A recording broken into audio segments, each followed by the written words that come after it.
Mr. President, do you have a comment on what you're going through?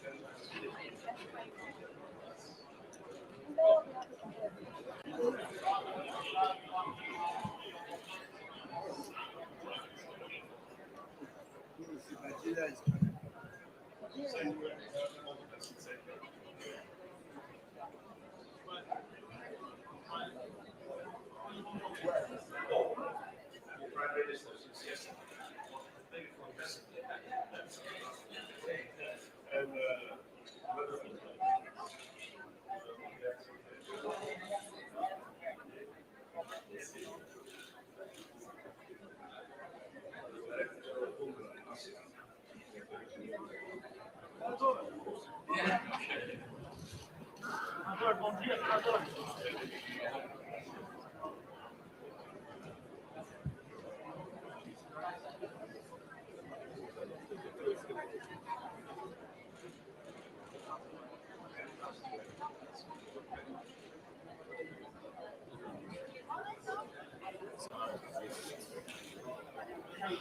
It's tough down here.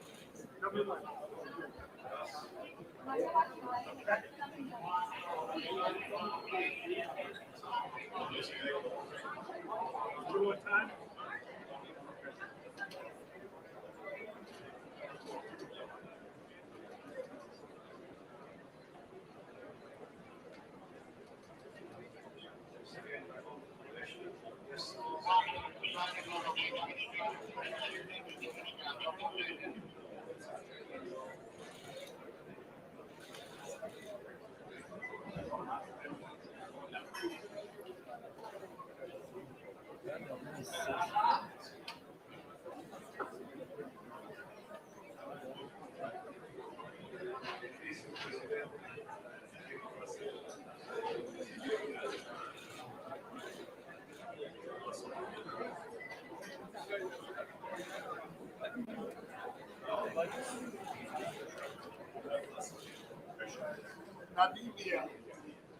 Namibia, madam.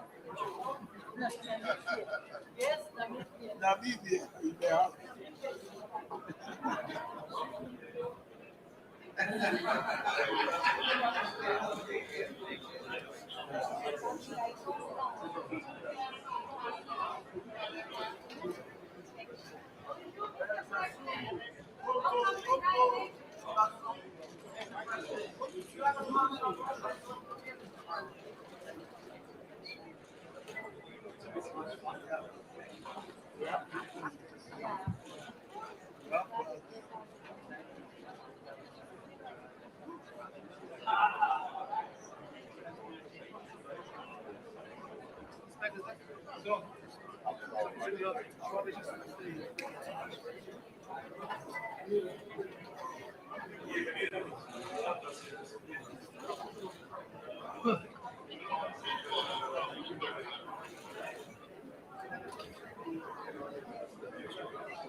Cut.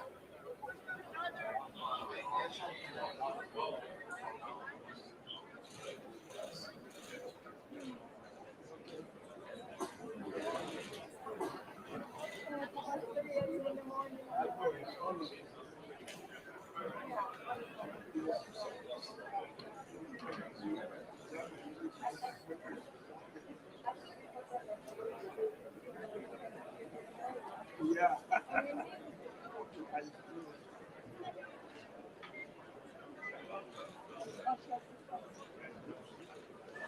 They don't know me. No, they just put them on it.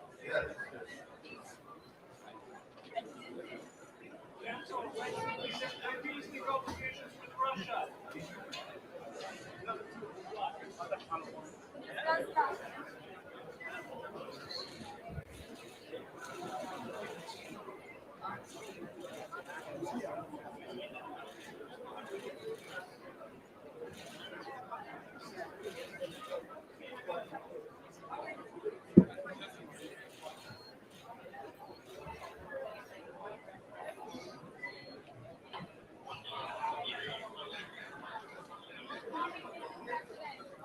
South Africa. South Africa. President Ramaphosa, 1 minute, please, 1 minute. Ay,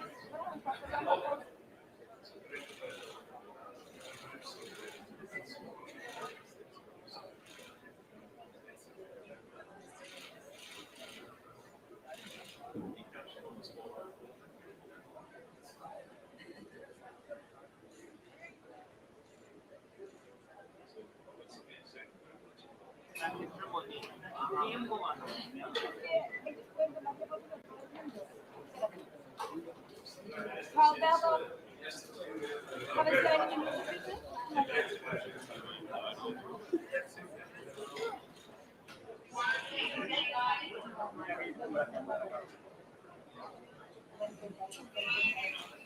Presidente, tiene un minuto a la boca. Presidente, tiene un minuto, por favor, para América Latina, a Colombia.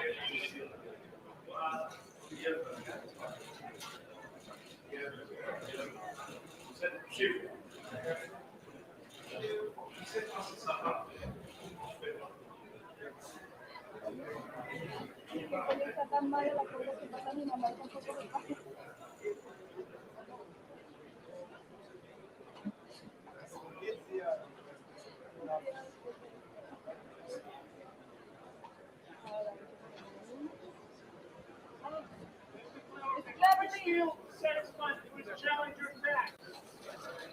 Mr. Cleverly, do you have a minute, please?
Sound like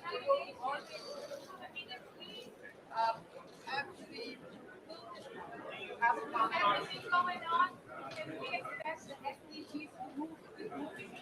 We must hope that lives and prosperity of people, hundreds of millions of them, depend on us moving forward. Especially Africa.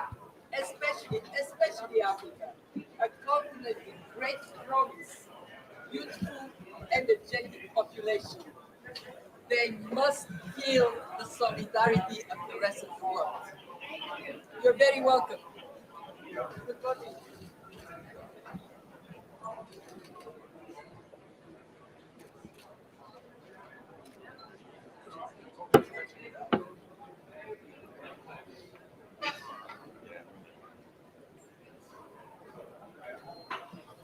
So I think stretching yeah, go all the way. Yes. No, it's better to like get into there and like get the book than to get to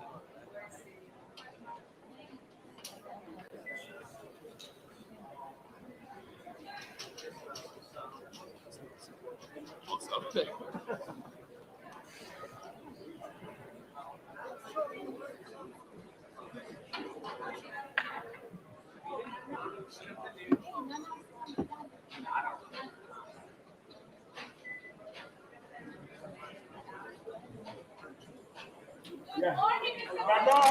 La nation comme l'or.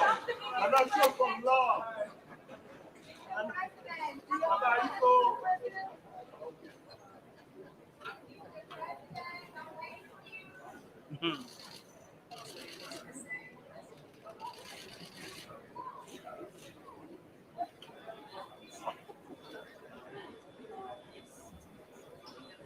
No, porque no supe que a todo el mundo le da la bienvenida.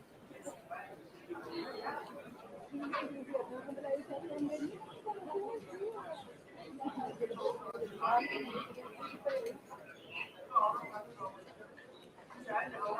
Good morning. Welcome to United Nations.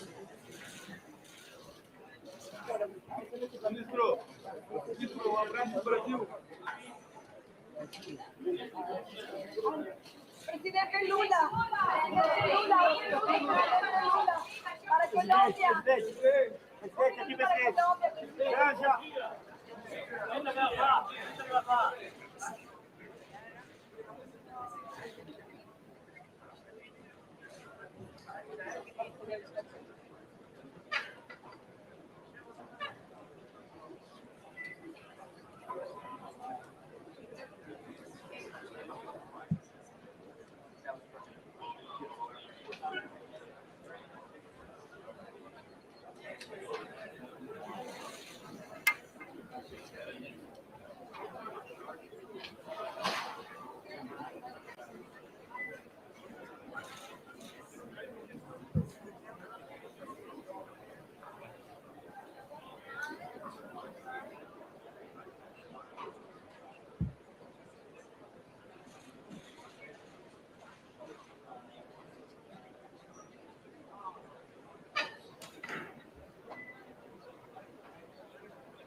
Papa Paul, Mali. Mali in the house. Okay.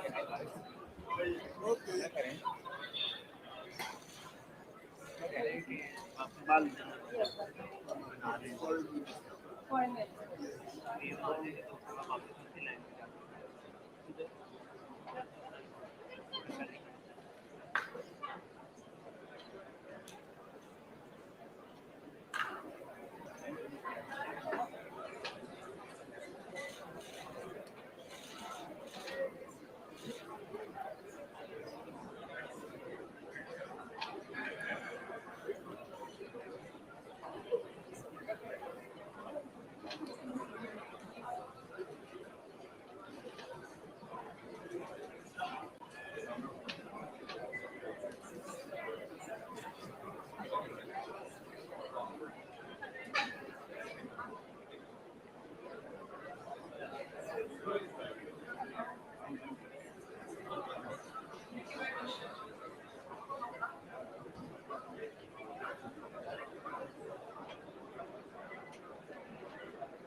You forgot it.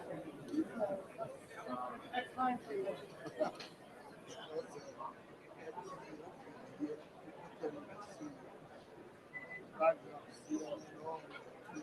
Okay, so They'll be seeing you.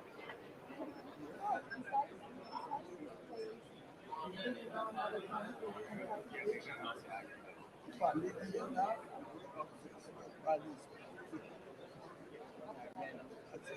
then I go for assignment.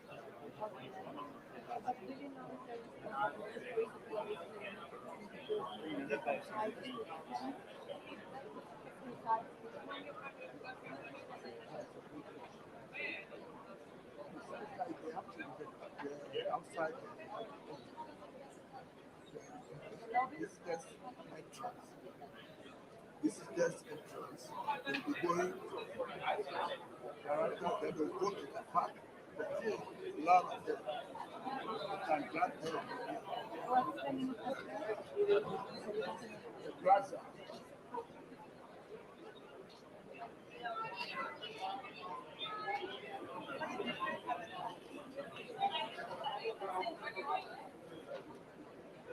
After the private school, finish, everybody get a residence. So some of them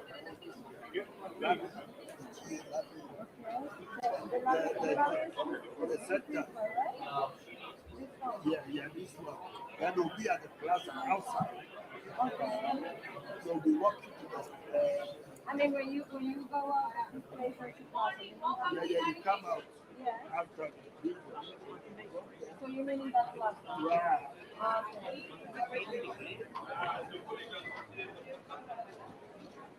A lot of them do. A lot of them have been going across the green grass going Malawi. I'm gonna try it out. Oh, you get it. Yeah. I have assignment after I do a shoot and then I do conference unit 3. If I go to conference unit 3, I give my business. Then I have 3, I'll go to the park with the car.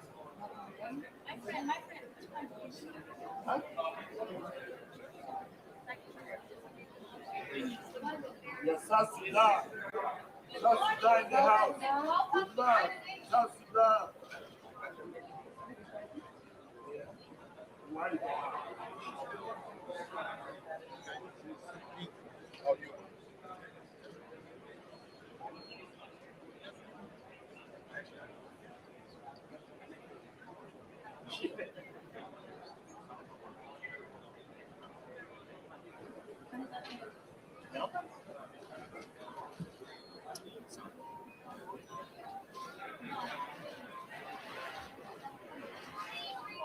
Austria.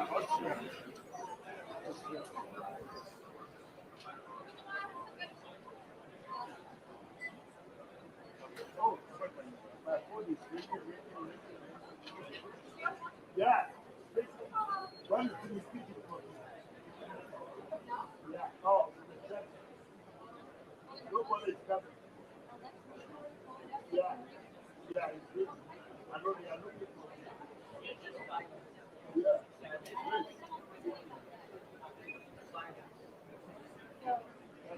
Thank you.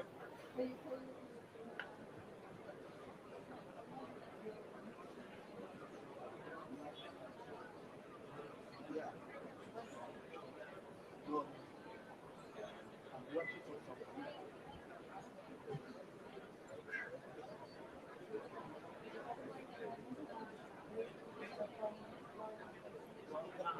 Pakistan meet.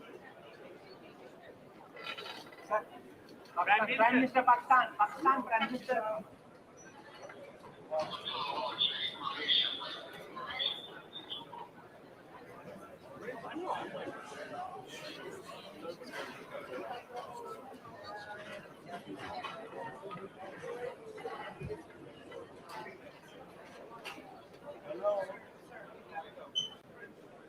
Hello? Yeah, I'm very busy. I can't talk to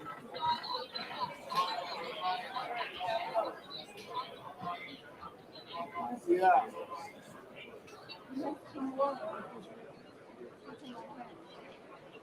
Okay.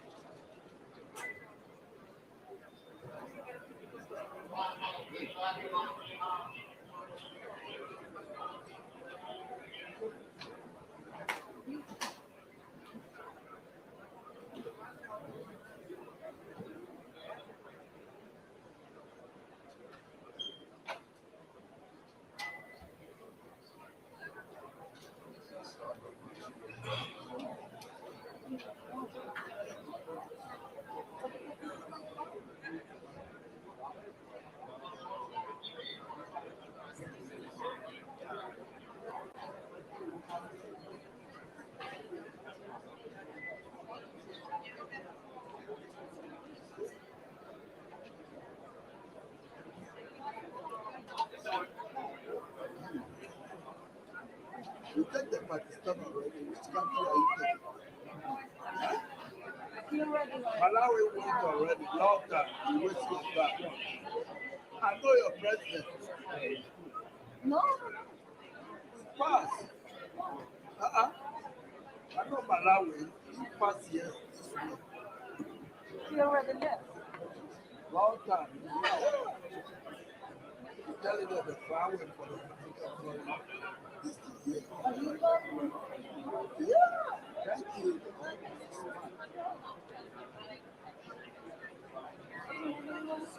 Yeah, Joe. Now, it's nice to see you.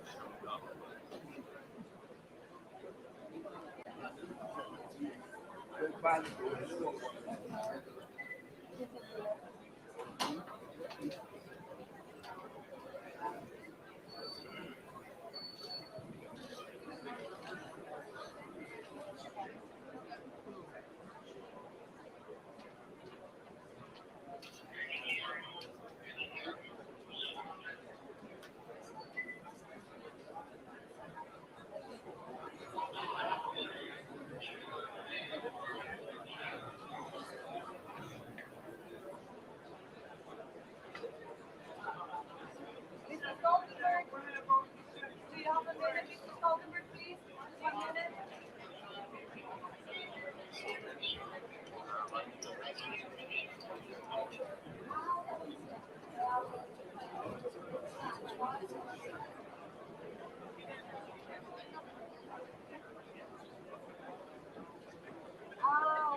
ya está la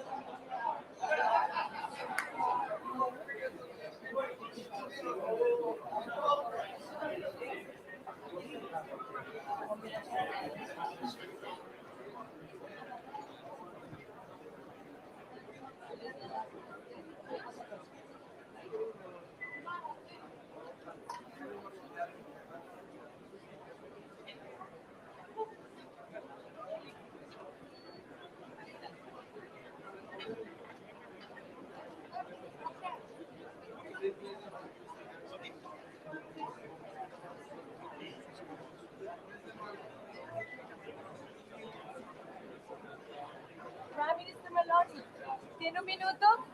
Un minuto, primera ministra.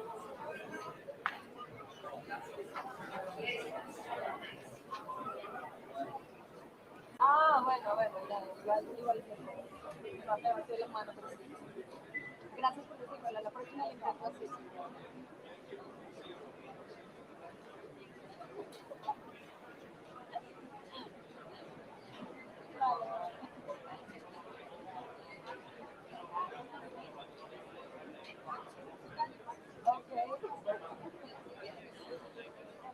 Cuando la vea de salida.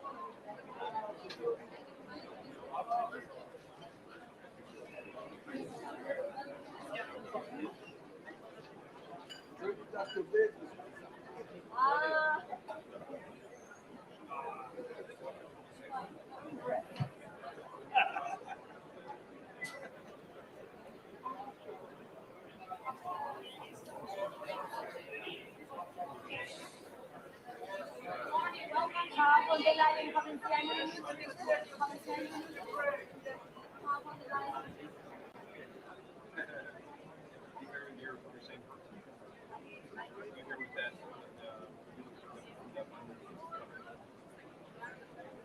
Oh, you're back. Yeah. That's right.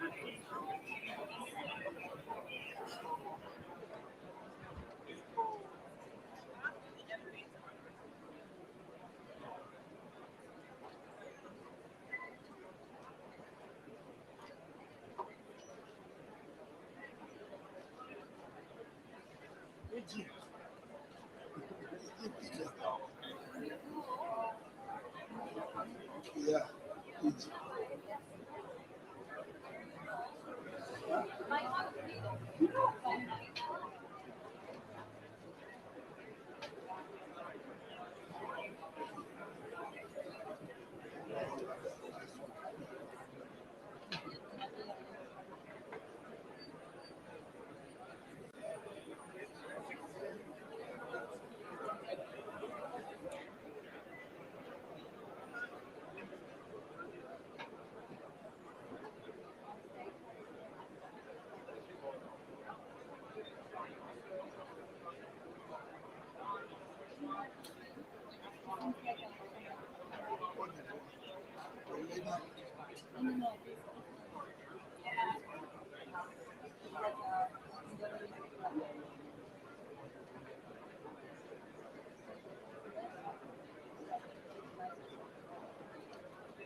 Guy in the blue glasses.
my fault. Good morning,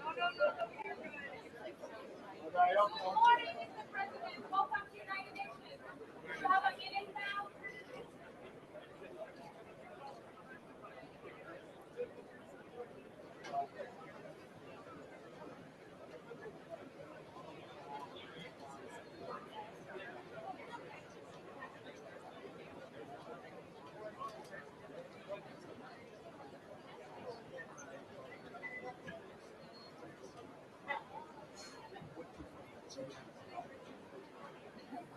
Nigeria's new president is old man on his leave from May to now. Joe Biden is taking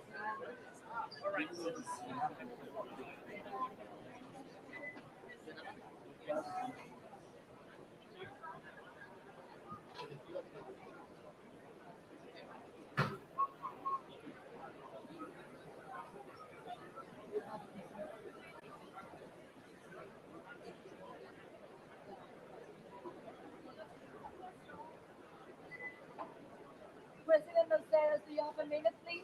Mr. President, please. Mr. President, thank you so much for joining us. Please tell me, Mr. President, what do you expect of this General Assembly? I hope we will have the opportunity to discuss many issues, but of course, Ukraine is the priority number one for my country, and I will raise the issue of accountability for the crimes of aggression, war crimes, which we are committed on the soil of Ukraine, but sustainable development and our ideas to implement the technologies of green economy are very important too, and I delivered my presentation yesterday.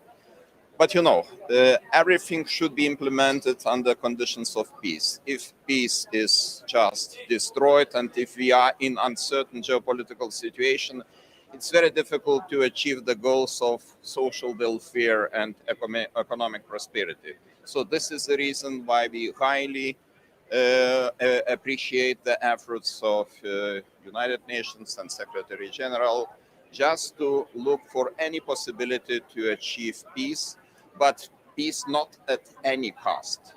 Peace should be predicted by the conditions which should be set by Ukraine.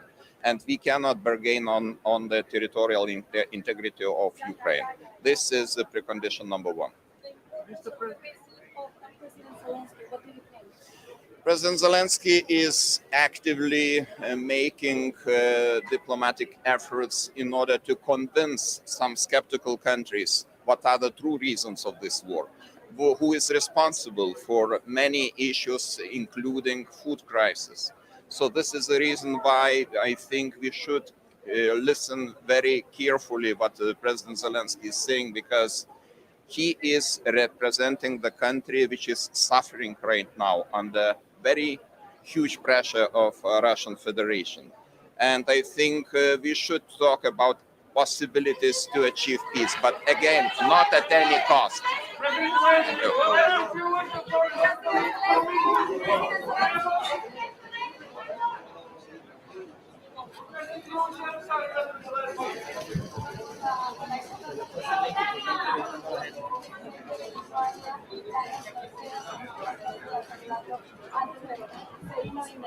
Y bueno, espero que Grace me eche la mano por favor con la traducción para saber qué nos dijo el presidente. Detrás de él y se saludaron, entonces ahí se fue el presidente de Ucrania con él. I think everybody had felt that Nos estamos acercando, si ya vamos a los bancos.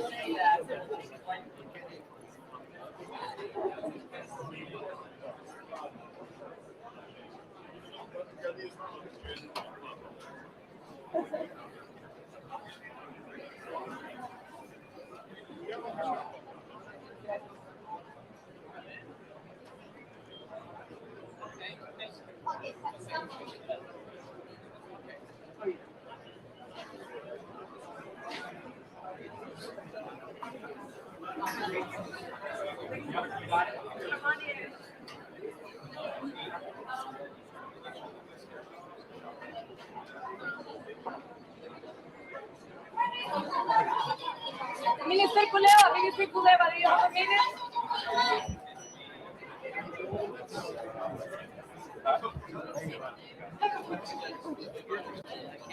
Excuse me.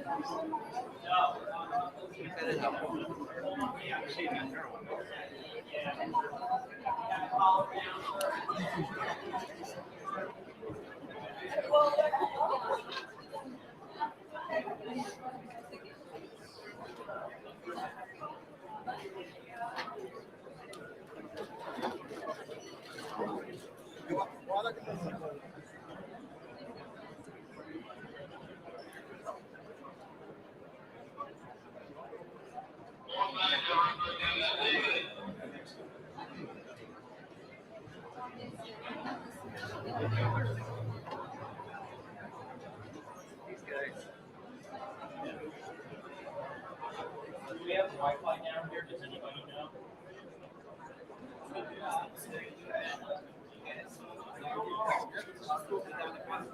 Okay, thank you. Did you guys get it?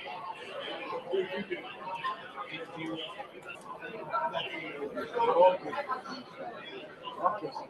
Thank you.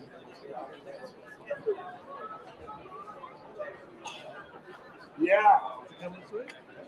Did it come? The president of Poland is yeah, he was his school is very long.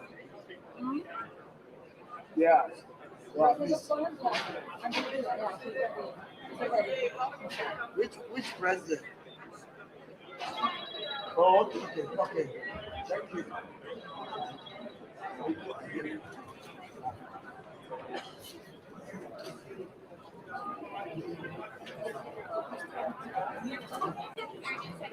Oh, okay.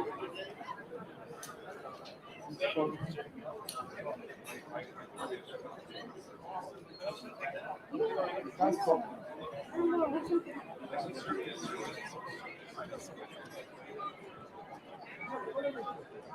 Excuse me. Yeah.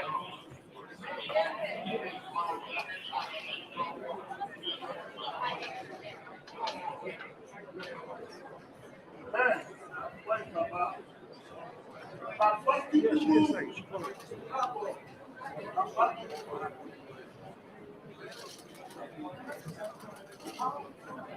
yeah. Okay.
try again? Oh yeah, several times you have to do it, and you have to tell them. Distinguished delegates, may I ask you all to please take your seats.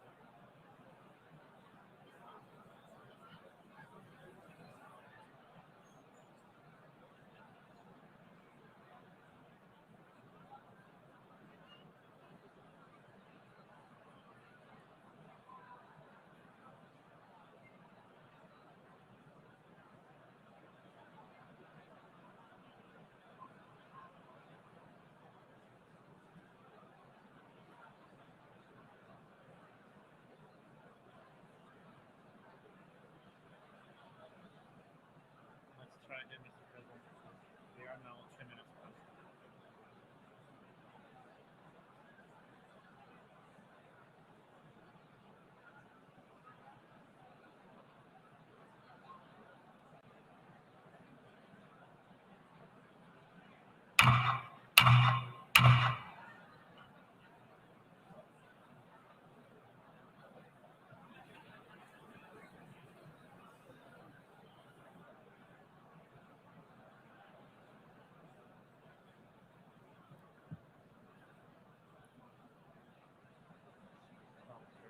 Yes.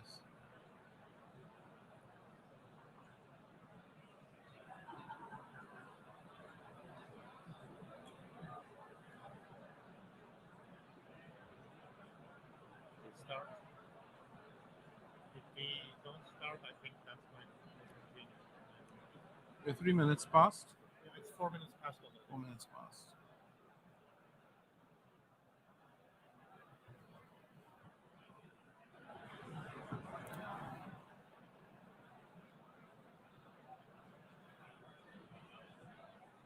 The fourth plenary meeting of the General Assembly is called to order.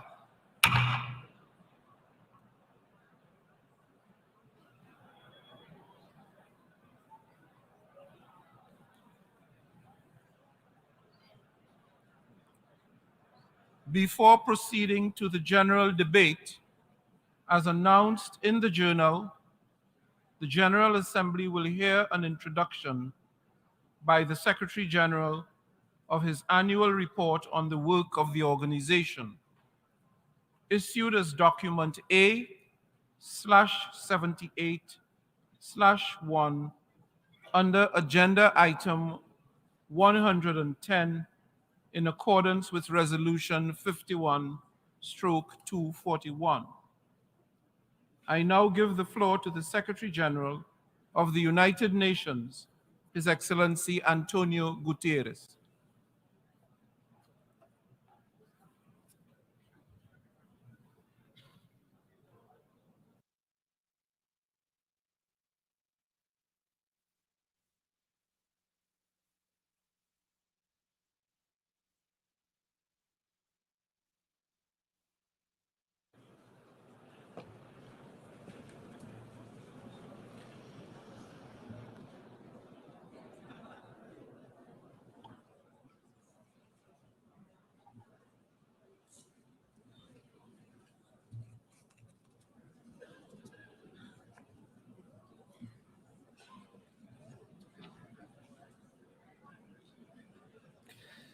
Mr. President of the General Assembly, Excellencies, ladies and gentlemen, just 9 days ago, many of the world's challenges coalesced in an awful hellscape. Thousands of people in Derna, Libya, lost their lives in epic, unprecedented flooding. They were victims many times over, victims of years of conflict, victims of climate chaos, victims of leaders, near and far, who failed to find a way to peace. The people of Derna lived and died in the epicenter of that indifference, as the skies unleashed 100 times the monthly rainfall in 24 hours, as dams broke after years of war and neglect, as everything they knew was wiped off the map.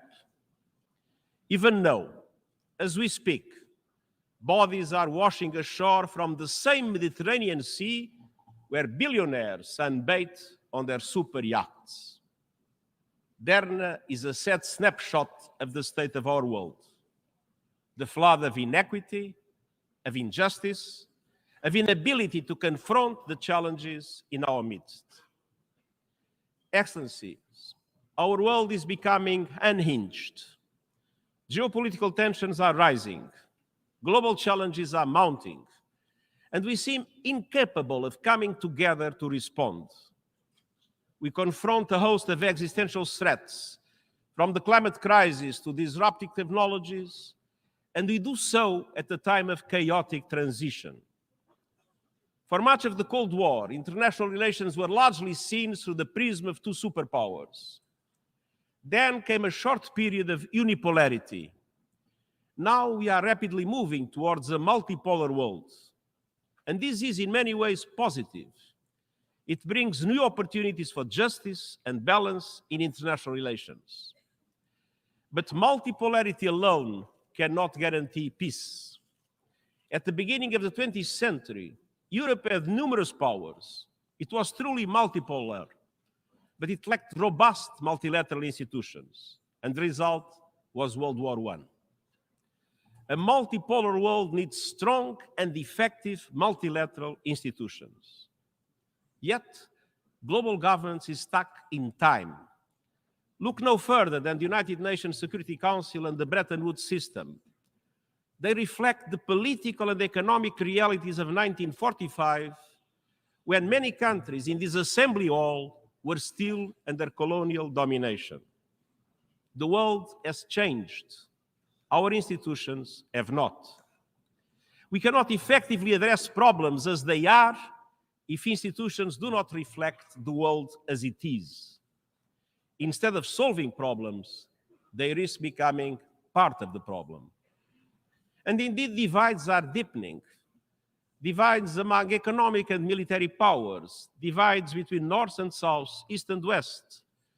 We are inching ever closer to a great fracture in economic and financial systems and trade relations, one that threatens a single open internet with diverging strategies on technology and artificial intelligence and potentially clashing security frameworks.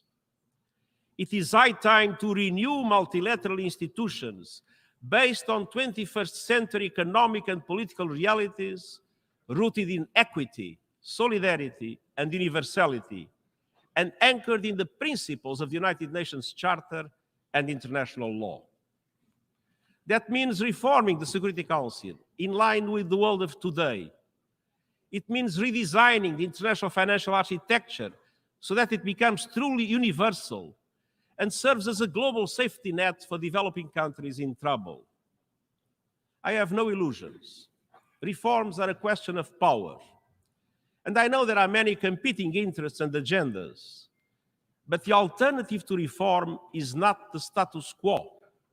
The alternative to reform is further fragmentation. It is reform or rupture. At the same time, divides are also widening within countries. Democracy is under threat.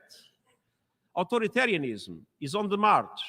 Inequalities are growing, and hate speech is on the rise. In the face of all these challenges and more, compromise has become a dirty word. Our world needs statesmanship, not gamesmanship and gridlock. As I told in the G20, it is time for a global compromise. Politics is compromise. Diplomacy is compromise. Effective leadership is compromise. Leaders have a social responsibility to achieve compromise in building a common future of peace and prosperity for our common good. Excellencies, over the past year, we have shown the promise of multilateral action. With important new agreements on safeguarding biodiversity, on protecting the high seas, on climate loss and damage, on the right to a clean, healthy, and sustainable environment. We have all the tools and resources to solve our shared challenges.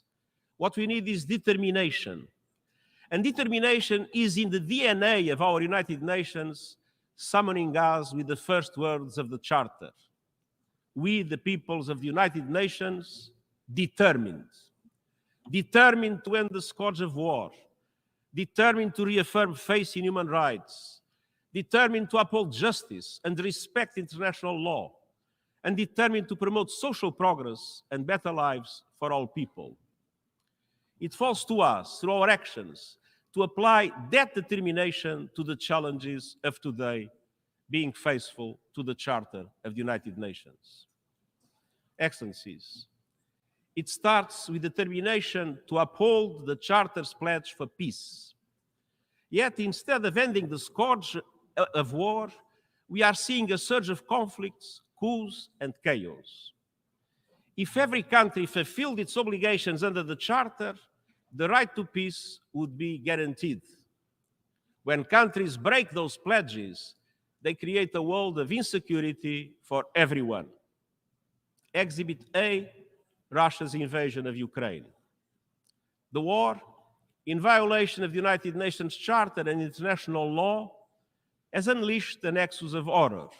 Lives destroyed, human rights abused, families torn apart, children traumatized, hopes and dreams shattered. But beyond Ukraine, the war has serious implications for us all. Nuclear threats put us all at risk. Ignoring global treaties and conventions makes us all less safe. And the poisoning of global diplomacy obstructs progress across the board. We must not relent in working for peace, a just peace in line with UN Charter and international law. And even while fighting rages, we must pursue every avenue to ease the suffering of civilians in Ukraine and beyond. The Black Sea Initiative was one such avenue. The world badly needs Ukrainian food and Russian food and fertilizers to stabilize markets and guarantee food security. And I will not give up on my efforts to make it happen.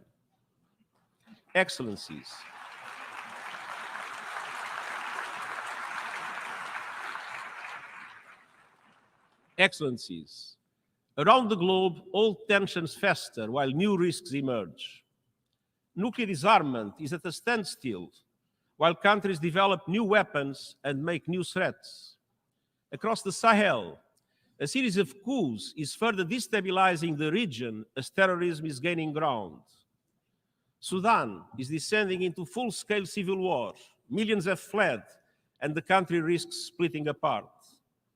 In Eastern Democratic Republic of the Congo, millions are displaced, and gender-based violence is a horrific daily reality. In Haiti, a country that suffered centuries of colonial exploitation is today overwhelmed by gang violence and still awaits international support. In Afghanistan, a staggering 70% of the population needs humanitarian assistance, with the rights of women and girls systematically denied. In Myanmar, brutal violence, worsening poverty, and repression are crushing hopes for a return to democracy. In the Middle East, escalating violence and bloodshed in the occupied Palestinian territory is taking a terrible toll on civilians. Unilateral actions are intensifying and undermining the possibility of a two-state solution, the only pathway to lasting peace and security for Palestinians and Israelis. Syria remains in ruins, while peace remains remote. And meanwhile, natural disasters are worsening the man-made disaster of conflict. In the face of this mounting crisis, the global humanitarian system is on the verge of collapse. Needs are rising, and funding is drying up. Our humanitarian operations are being forced to make massive cuts. But if we don't feed the hungry, we are feeding conflict. And I urge all countries to step up and to fund fully our global humanitarian appeal. Excellencies, the peace and security architecture is under unprecedented strain. That is why, in the context of the preparations for the Summit of the Future, we put forward ideas for the consideration of member states for a new agenda for peace based on the Charter and international law. It provides a unifying vision to address existing and new threats for a world in transition. calling on states to recommit to hold free from nuclear weapons and to end the erosion of the nuclear disarmament and arms control regime. Bolstering prevention at the global level by maximizing the capacity and convening power of the UN and our good offices to bridge geopolitical divides. Bolstering prevention at the national level by linking actions for peace with progress on the Sustainable Development Goals. Putting women's leadership and participation at the center of decision-making and committing to the eradication of all forms of violence against women. Calling for a broad-based reflection on peacekeeping and make it nimbler and more adaptable with forward-looking transition and exit strategies from the start. And supporting peace enforcement action by regional organizations, notably the African Union, with Security Council clear mandates and predictable funding. Determination for peace also requires new governance frameworks for emerging threats, from artificial intelligence to little autonomous weapons that function without human control. Excellencies, peace is inextricably linked to sustainable development. We see a familiar pattern around the world. The closer a country is to conflict, the further is far from the Sustainable Development Goals. The Charter calls on us to be determined in promoting social progress. In 21st century terms, that means achieving the Sustainable Development Goals. Yet inequality defines our time. From cities where skyscrapers tower over slums, to countries that are forced to choose between serving their people or serving their debts. Today, Africa spends more on debt interest than on health care. Yesterday's SDG summit was about a global rescue plan to scale up support from billions to trillions. And excellencies, the international financial architecture remains dysfunctional, outdated, and unjust. And the deep reforms that are needed won't happen overnight, but we can take determined steps now to help countries where the crises such as the COVID-19 pandemic have dramatically impacted. By urgently advancing the SDG stimulus of $500 billion per year and relieving the financial burden on developing and emerging economies. By scaling up development and climate finance, increasing the capital base and changing the business model of multilateral development banks, by ensuring effective debt relief mechanisms and channeling emergency financial support towards those in greatest needs. Excellencies, we must be determined to tackle the most immediate threat to our future, our overheating planet. Climate change is not just a change in the weather. Climate change is changing life on our planet. It is affecting every aspect of our work. It is killing people and devastating communities. Around the world, we see not only accelerating temperatures, we see an acceleration in sea levels rising, glaciers receding, deadly diseases spreading, the extinction of species and cities under threat. And this is only the beginning. We have just survived the hottest days, the hottest months, and the hottest summer on the books. Behind every broken record are broken economies, broken lives, and whole nations at the breaking point. Every continent, every region, and every country is feeling the heat. But I'm not sure all leaders are feeling that heat. Actions are failing abysmally short.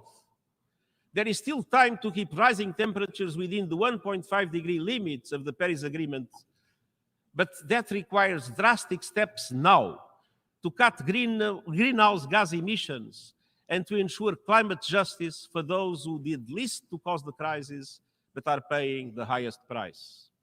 We have 3 seats. G20 countries are responsible for 80% of greenhouse emissions. They must lead.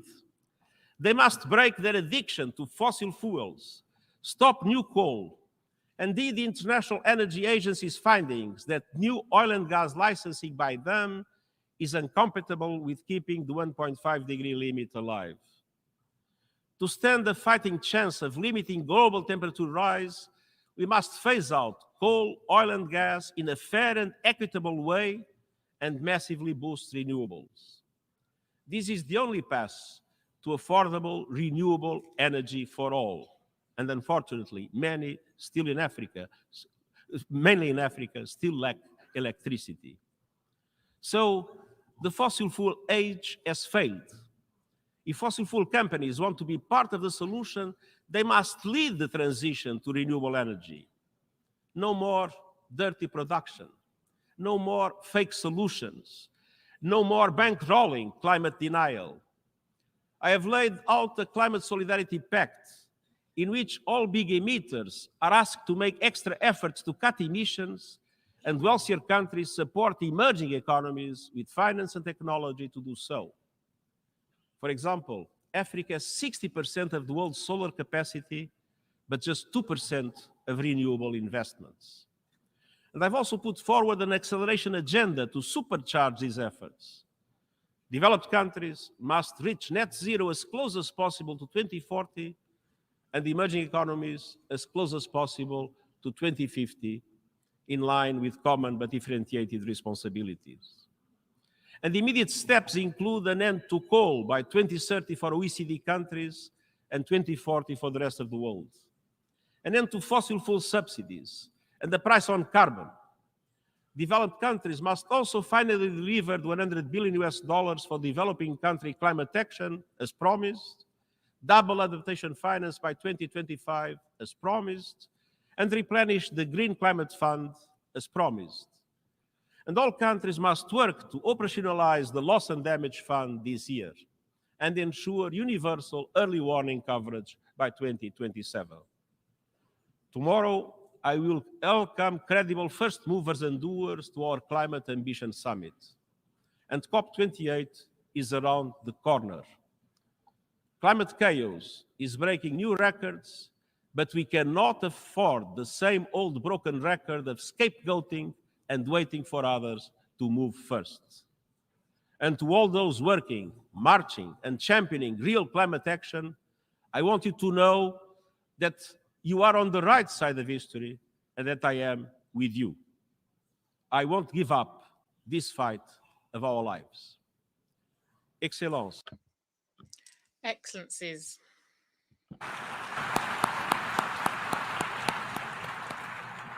Nous devons... We must also be determined to honour the Charter's commitment to fundamental human rights. Just 4 women signed our founding document. One look around this room shows that not enough has changed. We the peoples does not mean we the men. Women are still waiting for equal opportunities and equal pay.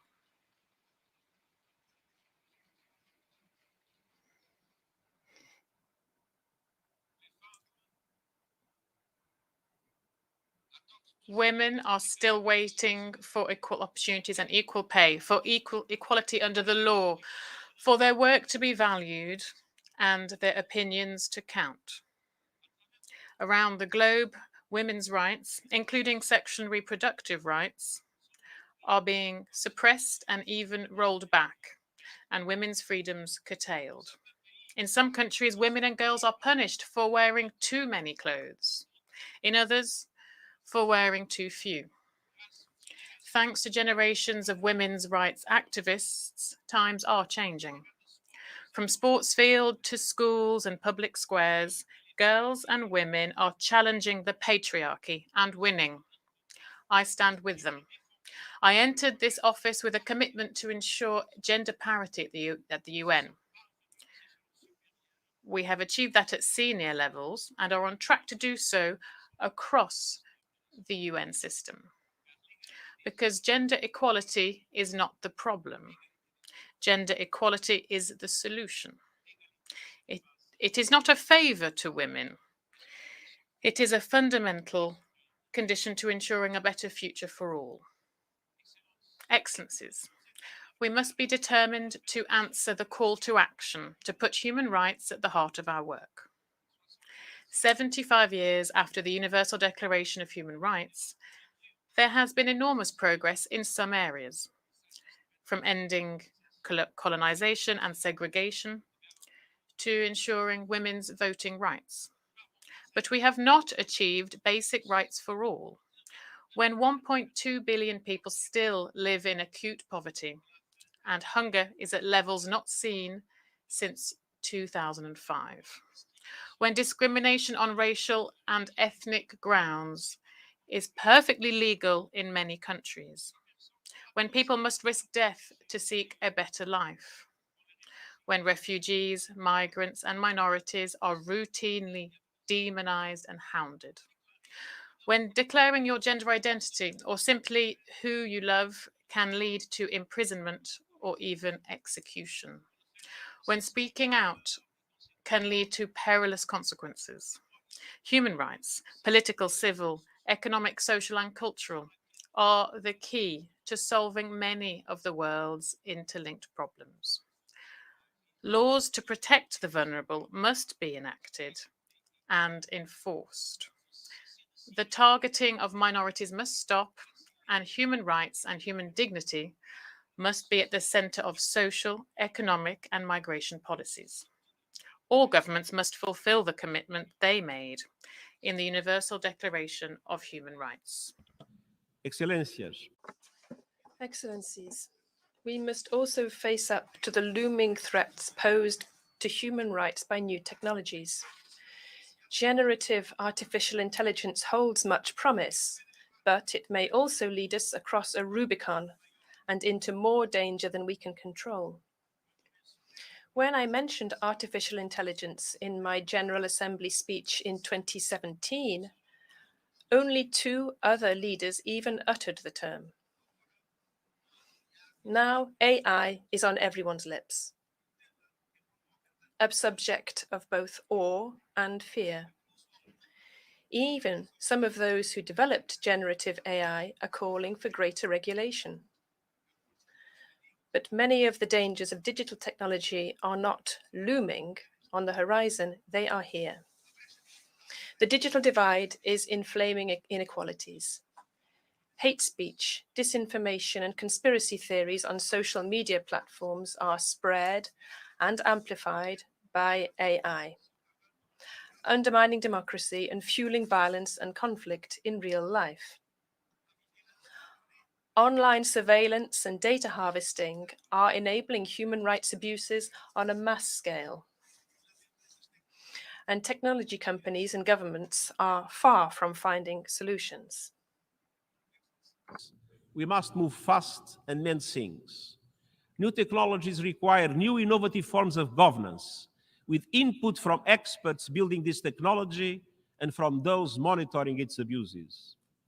And we urgently need a global digital compact between governments, regional organizations, the private sector, and civil society to mitigate the risks of digital technologies and identify ways to harness their benefits for the good of humanity.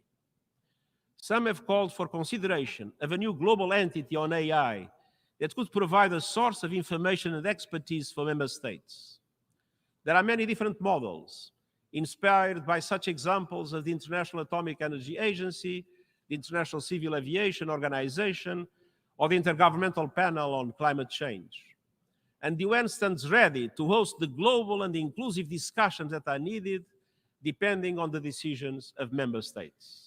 To help advance the search for concrete governance solutions, I will appoint this month a high-level advisory body on artificial intelligence, which will provide recommendations by the end of this year. And next year's Summit of the Future is a once-in-a-generation opportunity for progress to deal with these new threats in line with the vision of the UN Charter. Member states will decide how to move forward on the new agenda for peace, the Global Digital Compact, reforms to the international financial architecture, and many other proposals to address challenges and bring greater justice and equity to global governance. Excellencies, the United Nations was created precisely for moments like these, moments of maximum danger and minimum agreement. We can and must use our tools in flexible and creative ways. Last month, we saw the dividends of determination off the coast of Yemen. Carrying 1 million barrels of oil, the decaying FSO Safar supertanker was a ticking time bomb, a looming ecological disaster in the Red Sea. But no one offered to solve the problem. So the United Nations stepped in and brought the world together. We mobilized resources, assembled the experts, navigated difficult negotiations, and built trust. We have more work ahead and more resources are needed. But last month, the oil was successfully transferred from the Safar. This UN-led action saved the Red Sea. When no one else could or would, UN determination got the job done. Despite our long list of global challenges, that same spirit of determination can guide us forward. Let us be determined to heal divisions and forge peace, determined to uphold the dignity and worth of every person. Red Sea. When no one else could or would, UN determination got the job done. Despite our long list of global challenges, that same spirit of determination can guide us forward. Let us be determined to heal divisions and forge peace, determined to uphold the dignity and worth of every person, determined to realize the Sustainable Development Goals and effectively leave no one behind, determined to reform multilateralism for the 21st century and come together for the common good. And I thank you.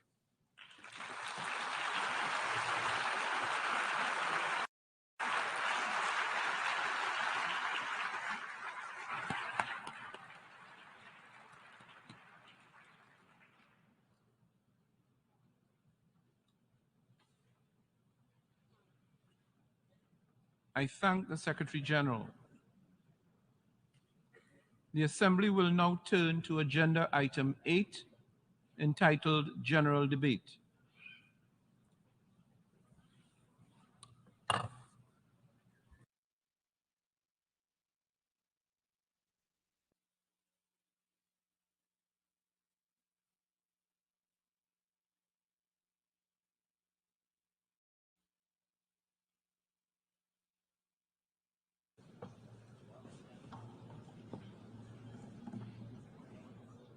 Excellencies, heads of state and government, Mr. Secretary General of the United Nations, honorable ministers, distinguished delegates, and all stakeholders here present. Good morning. It is my honor and privilege as President of the United Nations General Assembly to welcome you to this hall for the opening of the general debate of the 78th session. Allow me to acknowledge in our midst today several presidents, former presidents of the General Assembly, including His Excellency Han Sang-soo, former Prime Minister of Korea, who served as president of the 56th session of the Assembly, and who now sits as chair of the UN Council of Former Presidents of the General Assembly. Together, this Assembly Hall and this rostrum stand as a living testament to multilateralism and to the extraordinary role and compelling influence of the United Nations over the 75 years of its existence. It is a unique and truly global platform for debate, dialogue, and problem solving through multilateral diplomacy. This year, our imperative is clear: to unite the nations, to be united in conviction of common purpose and in solidarity of joint action. Excellencies, such a common coordinated approach is needed now as much as at any point in our history. War, climate change, debt, energy and food crises, poverty and famine. These crises are directly impacting the lives and well-being of billions of people around the world. They are rolling back decades of hard-won development gains and thus condemning millions to lifelong intergenerational poverty and hardship. It is at times like these that we must search deep within to find our better selves and our common humanity that impels us to meet the moment. I therefore implore you, let us use this forum for that which it was intended. Let us listen and learn. Let us rebuild trust and reignite global solidarity. And let us find common ground to address the challenges we face. In the words of the late, great Madeleine Albright, if the UN did not exist, we would have to invent it. We are fortunate, therefore, that it does indeed exist. Let us therefore make full and effective use of this unparalleled resource.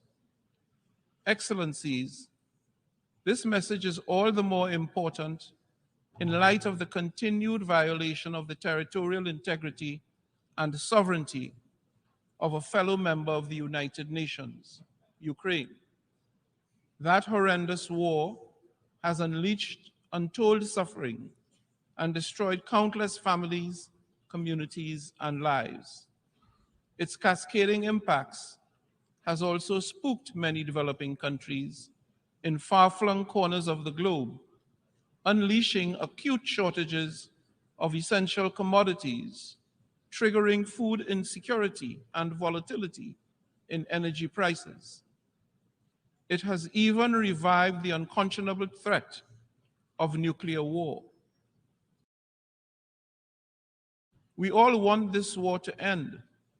It is an affront to everything that this organization and the UN Charter stands for. We need just and sustainable peace in Ukraine and elsewhere in the world, in line with international law and with the UN Charter. Peace must also be given a chance in other parts of the globe, from Africa to the Middle East. With the adoption of the Agenda 2063, Africa spelled a clear path for the Africa we want, and the continent still has a great chance to cut a corner in consolidating democracy and good governance. But the resurgence of coups in Africa is a regressive step, and the root causes of such alarming trends must be carefully analyzed and addressed. I urge you, member states, to use this high-level week not to fan the flames of conflict and hostility, but instead to opt for dialogue and diplomacy. We must remember that peace is an investment in our collective prosperity. I call on leaders to come together, to abide by the Charter, and support efforts to deliver a peaceful resolution to the war. Excellencies, yesterday we began our high-level week with the SDG Summit. It offered a prime moment to take stock of our successes and failures in delivering the Sustainable Development Goals. Front and center with the fact that 1.2 billion people are living in multidimensional poverty as of 2022. While some progress has been made on the goals, the summit is being convened in a context where there have been unacceptable delays and rollbacks.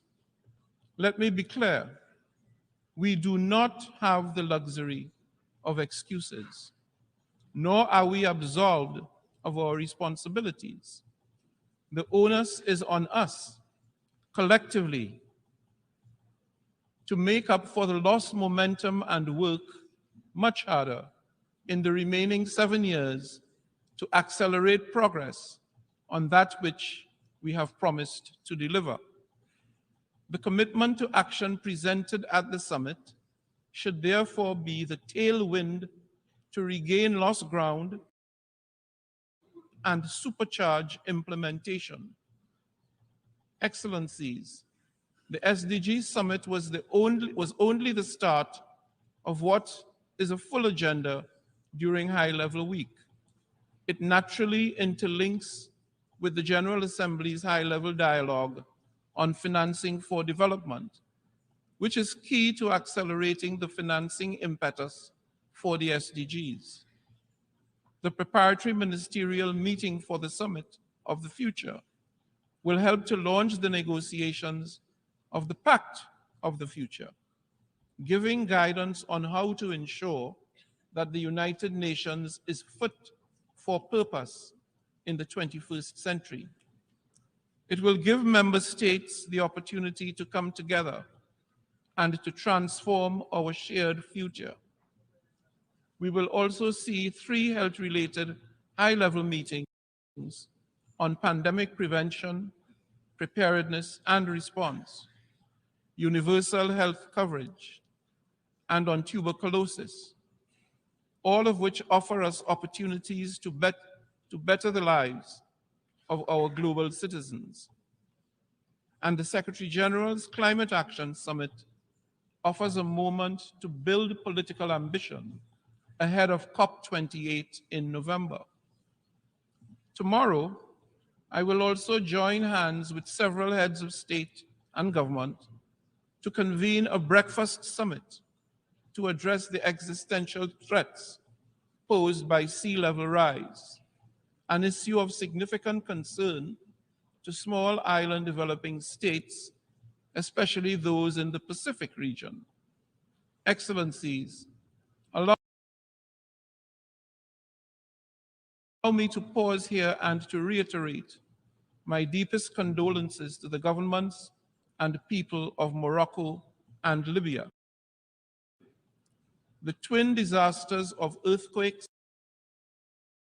and flooding have left thousands dead and untold more suffering. It is my sincere hope that resources and relief can be expedited to support all those who now find themselves in desperate need.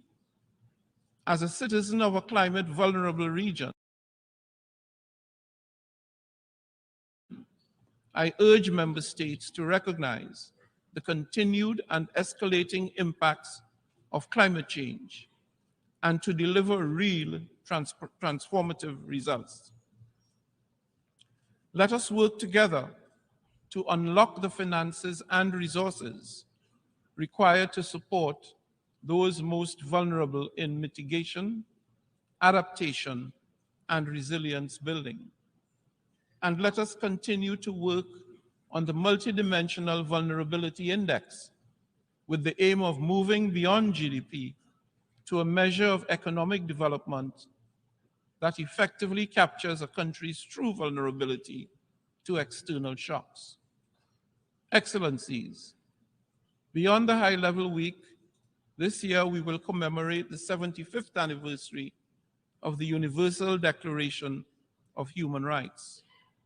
This is an opportunity to rededicate ourselves to the principles enshrined in the Declaration and to remind ourselves that we are all born free and equal in dignity and in rights. As President of the 78th session, I am committed to championing vulnerable and marginalized groups, including indigenous peoples, peoples living with disabilities, and older persons. I have committed to ensure that we do not continue to neglect countries in special situations, and I intend to soon launch the high-level advisory group on LDCs, LLDCs, and SIDS. But first and foremost, we need to work for all women and girls who are appallingly still struggling for equality and respect. We must walk the talk on gender equality and women's empowerment. This means according women full, equal, and meaningful participation at every level. As an international gender champion myself, as an international gender champion myself, I'm strongly committed to promoting gender equality and women's empowerment. And I have appointed a special envoy and special advisor on gender equality and women's empowerment to assist me in this endeavor.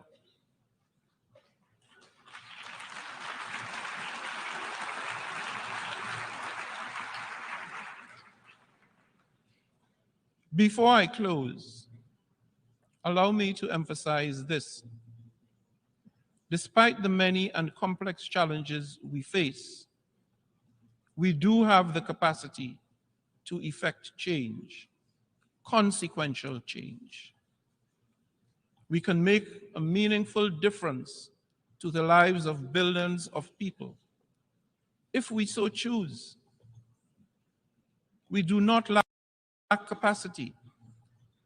What we lack is the will to act.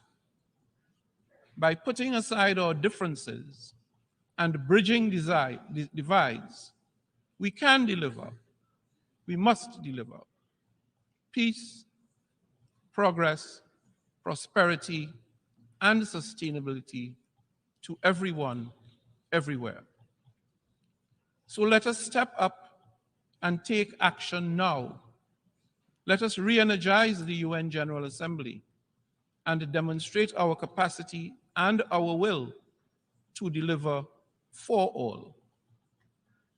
In the words of Stephen Pressfield, an author born in Trinidad and Tobago, the most pernicious aspect of procrastination is that it can become a habit.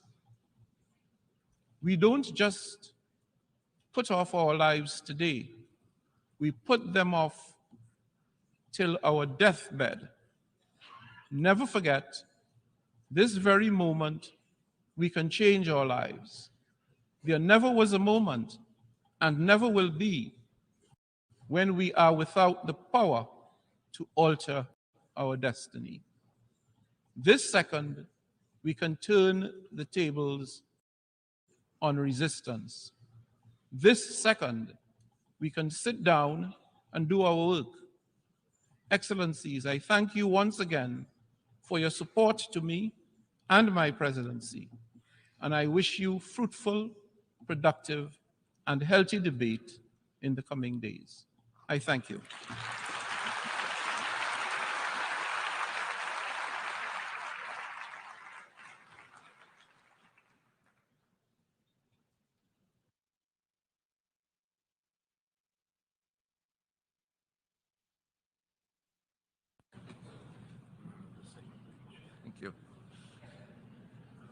Before giving the floor to the first speaker for this morning, I would like to remind members that the list of speakers for the general debate has been established on the agreed basis that statements should be no longer than 15 minutes to enable all speakers to be heard at a given meeting.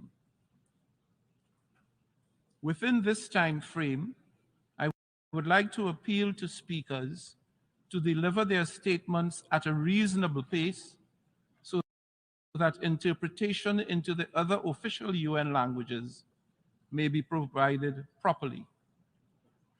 I would also like to draw your attention to the decision taken by the General Assembly at previous sessions, namely that the practice of expressing congratulations inside the General Assembly Hall after a speech has been delivered is strongly discouraged.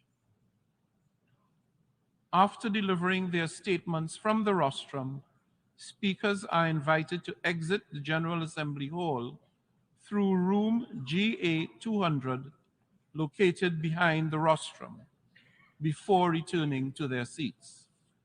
May I take it that the General Assembly agrees to proceed in this manner? It is so decided. Finally, I should like to draw the attention of members that during the general debate, official photographs of all the speakers are taken by the Department of Global Communications. Members interested in obtaining these photographs are requested to contact the Photo Library of the United Nations. The Assembly will hear an address by His Excellency Luis Inácio Lula da Silva, President of the Federative Republic of Brazil. I request protocol to escort His Excellency. On behalf of the General Assembly, I have the honor to welcome His Excellency Luis Inácio Lula da Silva, President of the Federative Republic of Brazil, and to invite him to address the Assembly.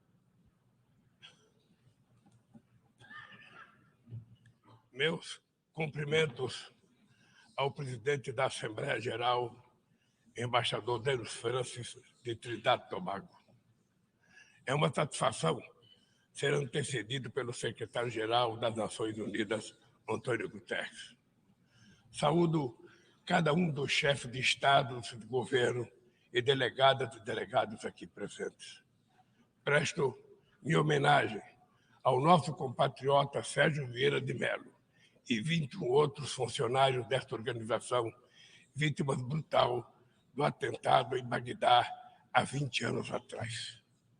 Desejo, igualmente, expressar minhas condolências às vítimas do terremoto no Marrocos e das tempestades que atingiram a Líbia. A exemplo do que ocorreu recentemente no estado do Rio Grande do Sul, no meu país, estas tragédias ceifam vidas e causam perdas irreparáveis. Nossos pensamentos de orações estão com todas as vítimas e seus familiares. Senhoras e senhores, há 20 anos ocupei essa tribuna pela primeira vez. E disse daquele 23 de setembro de 2003 que minhas primeiras palavras diante deste Parlamento Mundial sejam de confiança na capacidade humana de vencer desafios e evoluir para formas superiores de convivência. Volto hoje para dizer que mantenho minha inabalável confiança na humanidade. Naquela época, o mundo ainda não havia se dado conta da gravidade da crise climática. Hoje, ela bate às nossas portas, destrói nossas casas, nossas cidades, nossos países, mata e impõe perdas e sofrimentos a nossos irmãos, sobretudo aos mais pobres.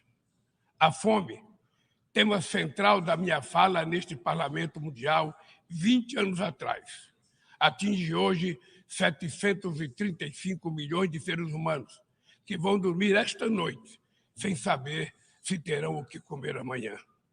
O mundo está cada vez mais desigual. Os 10 maiores bilionários possuem mais riqueza que os 40% mais pobres da humanidade. O destino de cada criança que nasce nesse planeta parece traçado ainda no ventre de sua mãe. A parte do mundo em que vivem seus pais e a classe social a qual pertence sua família irão determinar se essa criança terá ou não oportunidades ao longo da vida. Se irá fazer todas as refeições ou se terá negado o direito de tomar café de manhã, almoçar e jantar diariamente. Se terá acesso à saúde ou se irá sucumbir a doenças que já podiam ter sido erradicadas. Se completará os estudos e conseguirá um emprego de qualidade ou se fará parte da legião de desempregados, subempregados e desalentados que não para de crescer. É preciso, antes de tudo, vencer a resignação que nos faz aceitar tamanha injustiça como fenômeno natural. Para vencer a desigualdade, falta vontade política daqueles que governam o mundo.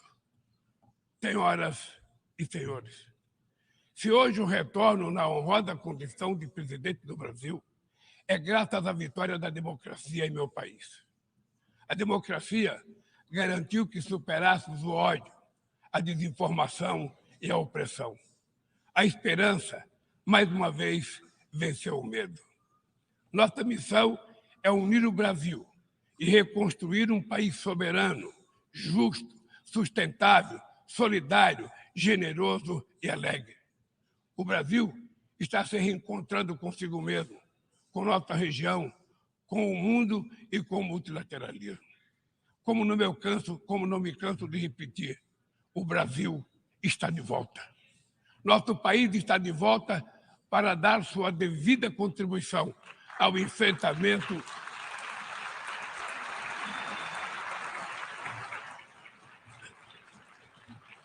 Nosso país está de volta para dar sua devida contribuição ao enfrentamento dos principais desafios globais.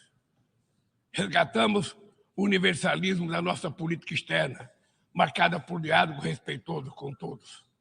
A comunidade internacional está mergulhada em um turbilhão de crises múltiplas e simultâneas. A pandemia da Covid-19, crise climática e a insegurança alimentar e energética ampliada por crescentes tensões geopolíticas. O racismo, a intolerância e a xenofobia se alastram, ativadas por novas tecnologias criadas supostamente para nos aproximar. Se tivéssemos que resumir em uma única palavra este desafio, ela seria desigualdade. A desigualdade está na raiz desses fenômenos ou atua para agravá-los. A mais ampla e mais ambiciosa ação coletiva da ONU, voltada para o desenvolvimento, a Agenda 2030, pode se transformar no seu maior fracasso. Estamos na metade do período de implantação e ainda muito distante das metas definidas. A maior parte dos objetivos de desenvolvimento sustentável caminha em ritmo muito lento. O imperativo moral e político de erradicar a pobreza e acabar com a fome parece estar anestesiado. Nesses 7 anos que nos restam, a redução da desigualdade dentro dos países e entre eles deveria se tornar o objetivo síntese da Agenda 2030. Reduzir as desigualdades dentro dos países requer incluir os pobres nos orçamentos nacionais e fazer os ricos pagar impostos proporcionais ao seu patrimônio. No Brasil, estamos comprometidos a implementar todos os 17 Objetivos de Desenvolvimento Sustentável de maneira integrada e indivisível. Queremos alcançar a igualdade racial na sociedade brasileira por meio de um 18º objetivo que adotaremos voluntariamente.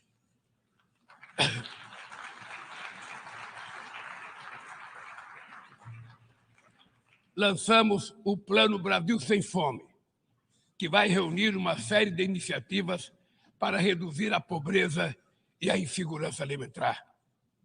Entre elas está o Bolsa Família, que se tornou referência mundial em programa de transferência de renda para famílias que mantêm suas crianças vacinadas e na escola.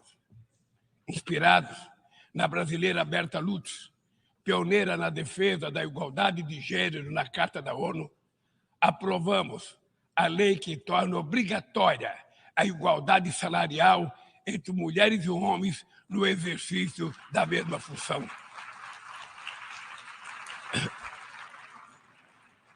Combateremos o feminicídio e todas as formas de violência contra as mulheres. Seremos rigorosos na defesa dos direitos dos grupos LGBTQI+, e pessoas com deficiência. Resgatamos a participação social como ferramenta estratégica para a execução de políticas públicas. Senhor Presidente, agir contra a mudança do clima implica pensar no amanhã e enfrentar as desigualdades históricas. Os países ricos cresceram baseado em um modelo com alta taxa de emissão de gases danosos ao clima.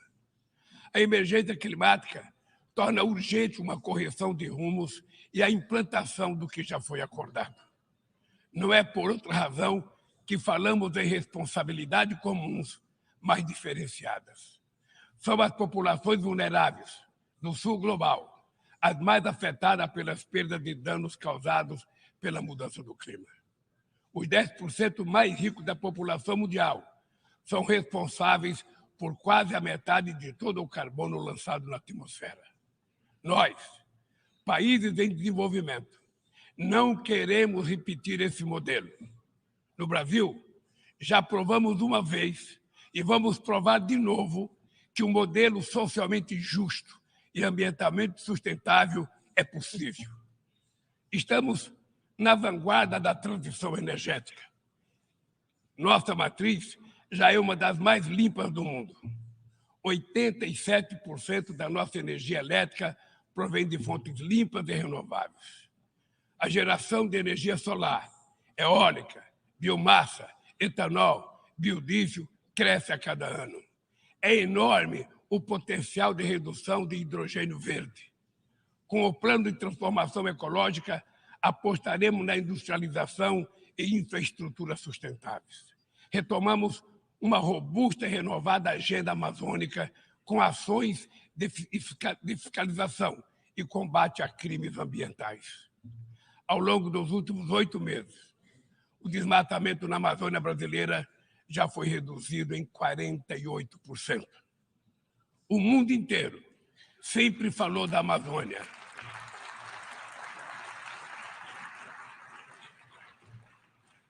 O mundo inteiro sempre falou da Amazônia. Agora é a Amazônia que está falando por si mesma. Sediamos há um mês a cúpula de Belém no coração da Amazônia e lançamos uma nova agenda de colaboração entre os países que fazem parte daquele bioma. Somos 50 milhões de sul-americanos, amazônidas, cujo futuro depende da ação decisiva e coordenada dos países que detêm soberania sobre os territórios da região. Também aprofundamos o diálogo com outros países detentores de florestas tropicais da África e da Ásia. Queremos chegar à COP28 em Dubai com uma visão conjunta que reflita sem qualquer tutela as prioridades de preservação das bacias amazônicas do Congo e do Bornéu-Mekong, a partir das nossas próprias necessidades. Sem mobilização de recursos financeiros e tecnológicos, não há como implementar o que decidimos no Acordo de Paris e no Marco Global da Biodiversidade. A promessa de destinar 100 bilhões de dólares anualmente para os países em desenvolvimento permanece apenas isso, uma longa promessa. Hoje, esse valor seria insuficiente para uma demanda que já chega à casa dos trilhões de dólares. Senhor Presidente, o princípio sobre o qual se assenta o multilateralismo, o da igualdade soberana entre as nações, vem sendo corroído. Nas principais instâncias da governança global, negociações em que todos os países têm voz e voto perderam o fôlego. Quando as instituições reproduzem as desigualdades, elas fazem parte do problema e não da solução. No ano passado, o FMI disponibilizou 160 bilhões de dólares em direitos especiais de saque para países europeus e apenas 34 bilhões para os países africanos. A representação desigual e distorcida na direção do FMI e do Banco Mundial é inaceitável. Não corrigimos os excessos da desregulação dos mercados e da apologia do Estado mínimo. As bases de uma nova governança econômica não foram lançadas. Os BRICS surgiu na esteira desse mobilismo e constitui uma plataforma estratégica para promover a cooperação entre países emergentes. A ampliação recente do grupo na cúpula de Joanesburgo fortalece a luta por uma ordem que acomoda a pluralidade econômica, geográfica e política do século XXI. Somos uma força que trabalha em prol de um comércio global mais justo, num contexto de grave crise do multilateralismo. O protecionismo dos países ricos ganhou força e a Organização Mundial do Comércio permanece paralisada, em especial o seu sistema de solução de controvérsias. Ninguém mais se recorda da rodada do desenvolvimento de Doha. Nesse íntere, o desemprego e a precarização do trabalho minaram a confiança das pessoas em tempos melhores, em especial os jovens do mundo. Os governos precisam romper com a dissonância cada vez maior entre a voz do mercado e a voz das ruas. O neoliberalismo agravou a desigualdade econômica e política que hoje assola as democracias. Seu legado é uma massa de deserdados e excluídos. Em meio aos seus escombros, surgem aventureiros de extrema-direita que negam a política e vendem soluções tão fáceis quanto equivocadas. Muitos sucumbiram à tentação de substituir um neoliberalismo falido por um nacionalismo primitivo, conservador e autoritário.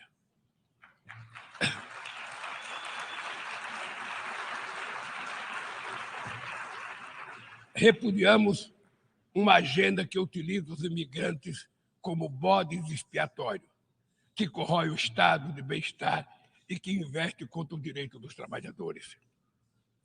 Precisamos resgatar as melhores tradições humanistas que inspiraram a criação da ONU. Políticas ativas de inclusão nos planos cultural, educacional e digital são essenciais para a promoção dos valores democráticos e da defesa do Estado de Direito. É fundamental preservar a liberdade de imprensa. Um jornalista como Julian Assange não pode ser punido por informar a sociedade de maneira transparente e legítima. Nossa luta é contra a desinformação e os crimes cibernéticos. Aplicativos e plataformas não devem abolir as leis trabalhistas pelas quais tanto lutamos. Ao assumir a presidência do G20 em dezembro próximo, não mediremos esforços para colocar no centro da agenda internacional o combate às desigualdades e todas as suas dimensões. Sob o lema Construindo um Mundo Justo e um Planeta Sustentável, a presidência brasileira vai articular inclusão social e combate à fome, desenvolvimento sustentável e reforma das instituições de governança global. Senhor presidente, não haverá sustentabilidade nem prosperidade sem paz. Os conflitos armados são uma afronta à racionalidade humana. Conhecemos os horrores e os sofrimentos produzidos por todas as guerras. A promoção de uma cultura de paz é um dever de todos nós construí-la e requer persistência e vigilância. É perturbador ver que persistem as antigas disputas não resolvidas e que surgem ou ganham vigor novas ameaças. Bem mostra a dificuldade de garantir a criação de um Estado do povo palestino. A este caso se somam a persistência da crise humanitária no Haiti, o conflito no Iêmen, as ameaças à unidade nacional na Líbia e as rupturas institucionais em Burkina Faso, Gabão, Guiné-Conakry, Mali, Níger e Sudão. Na Guatemala, há risco de um golpe que impediria a posse do vencedor das eleições democráticas. A guerra na Ucrânia escancara nossa incapacidade coletiva de fazer prevalecer os propósitos e princípios da Carta da ONU. Não subestimamos as dificuldades para alcançar a paz, mas nenhuma solução será duradoura se não for baseada no diálogo. Tenho reiterado que é preciso trabalhar para criar espaço para negociações. Investe-se muito em armamentos e pouco em desenvolvimento. No ano passado, os gastos militares somaram mais de 2,224 bilhões de dólares. As despesas com armas nucleares chegaram a 83 bilhões de dólares, valor 20 vezes superior ao orçamento regular da ONU. Estabilidade e segurança não serão alcançadas onde há exclusão social e desigualdade. A ONU nasceu para ser a casa do entendimento e do diálogo. A comunidade internacional precisa escolher. De um lado, está a ampliação dos conflitos, o aprofundamento das desigualdades e a erosão do Estado de Direito. Do outro, a renovação das instituições multilaterais dedicadas à promoção da paz. As sanções unilaterais causam grande prejuízo à população dos países afetados. Além de não alcançarem seus alegados objetivos, dificultam os processos de mediação, prevenção e resolução pacífica de conflitos. O Brasil seguirá denunciando medidas tomadas sem amparo na Carta da ONU, como o embargo econômico e financeiro imposto a Cuba e a tentativa de classificar esse país como Estado patrocinador do terrorismo.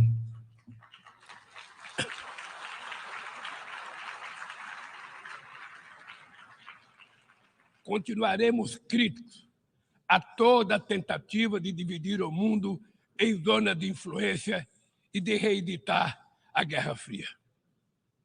O Conselho de Segurança da ONU vem perdendo progressivamente a sua credibilidade. Essa fragilidade decorre, em particular, da ação de seus membros permanentes, que travam guerras não autorizadas em busca de expansão territorial ou de mudança de regime.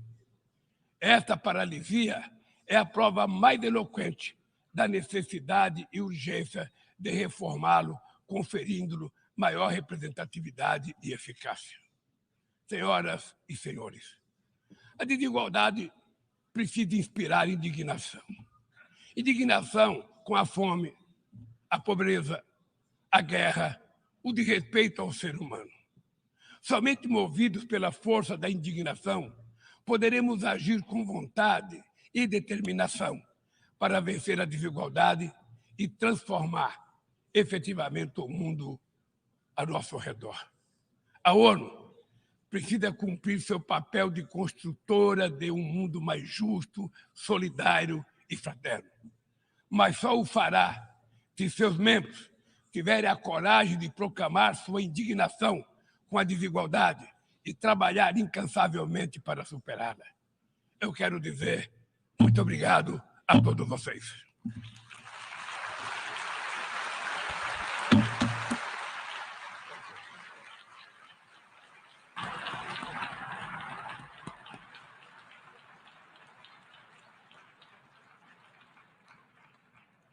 On behalf of the Assembly, I wish to thank the President of the Federative Republic of Brazil for the statement just made, and I request protocol to escort His Excellency.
Yes?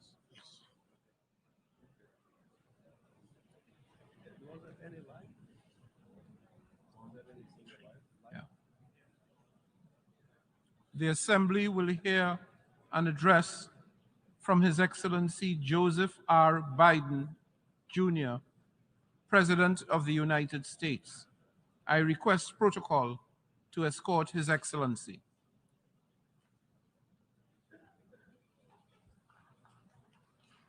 On behalf of the General Assembly, I have the honor to welcome His Excellency Joseph R. Biden, Jr., President of the United States of America, and I invite him to address the Assembly. Mr. President, Mr. Secretary General, my fellow leaders, about a week ago, I stood on the other side of the world in Vietnam, on soil once bloody with war. And I met a small group of veterans, Americans and Vietnamese, who witnessed, and I watched the exchange of personal artifacts from that war, identification cards and a diary. It was deeply moving to see the reaction of the Vietnamese and American soldiers. Culmination of 50 years of hard work on both sides to address the painful legacies of war and to choose to work together toward peace and a better future. Nothing about that journey was inevitable. For decades, it would have been unthinkable for an American president to stand in Hanoi alongside a Vietnamese leader and announce a mutual commitment to the highest level of country's partnership. But it's a powerful reminder that our history need not dictate our future. With the concerted leadership and careful effort, adversaries can become partners. Overwhelming challenges can be resolved, and deep wounds can heal. So let us never forget that. When we choose to stand together and recognize the common hopes that bind all humanity, we hold our hands the power to bend that arc of history. My fellow leaders, we gather once more at an inflection point in world history, with the eyes of the world upon all of you, all of us. As President of the United States, I understand the duty my country has to lead in this critical moment, to work with countries in every region, linking them in common cause, to join together with partners who share a common vision of the future of the world, where our children do not go hungry and everyone has access to quality health care, where workers are empowered and our environment is protected, where entrepreneurs and innovators everywhere can access opportunity everywhere, where conflicts are resolved peacefully and countries can chart their own course. The United States seeks a more secure, more prosperous, more equitable world for all people, because we know our future is bound to yours. Let me repeat that again. We know our future is bound to yours. And no nation can meet the challenges of today alone. The generations that preceded us organized this body, the United Nations, and built international financial institutions and multilateral and regional bodies to help take on the challenges of their time. It wasn't always perfect, but working together, the world made some remarkable and undeniable progress that improved the lives of all people. We avoided the renewal of global conflict while lifting more than 1 billion people out of extreme poverty. We together expanded access to education for millions of children. We saved tens of millions of lives who would have otherwise been lost to preventable and treatable diseases like measles, malaria, tuberculosis. HIV/AIDS infections and deaths plummeted, in no small part because of PEPFAR's work in more than 55 countries, saving more than 25 million lives. It's a profound testament to what we can achieve when we act together, when we take on tough challenges, and an admonition for all of us to urgently accelerate our progress so that no one's left behind, because too many people are being left behind. The institutions we built together at the end of the Second World War are an enduring bedrock of our progress. And the United States is committed to sustaining them. And this year, we're proud to rejoin UNESCO. We also recognize that to meet the new challenges of our decades-old institutions and approaches, they must be updated to keep peace with the world. We have to bring in more leadership and capability that exists everywhere, especially from regions that have not always been fully included. We have to grapple with the challenges that are more connected and more complex. And we have to make sure we're delivering for people everywhere, not just somewhere, everywhere. Simply put, the 21st century results are badly needed. They're needed to move us along. That starts with the United Nations, starts right here in this room. In my address to this body last year, I announced the United States will support expanding the Security Council, increasing the number of permanent and non-permanent members. The United States has undertaken serious consultation with many member states and will continue to do our part to push more reform efforts forward, look for points of common ground, and make progress in the year ahead. We need to be able to break the gridlock that too often stymies progress and blocks consensus on the Council. We need more voices, more perspectives at the table. The United Nations must continue to preserve peace, prevent conflict, and alleviate human suffering. And we embrace nations stepping up to lead in new ways and to seek new breakthroughs on hard issues.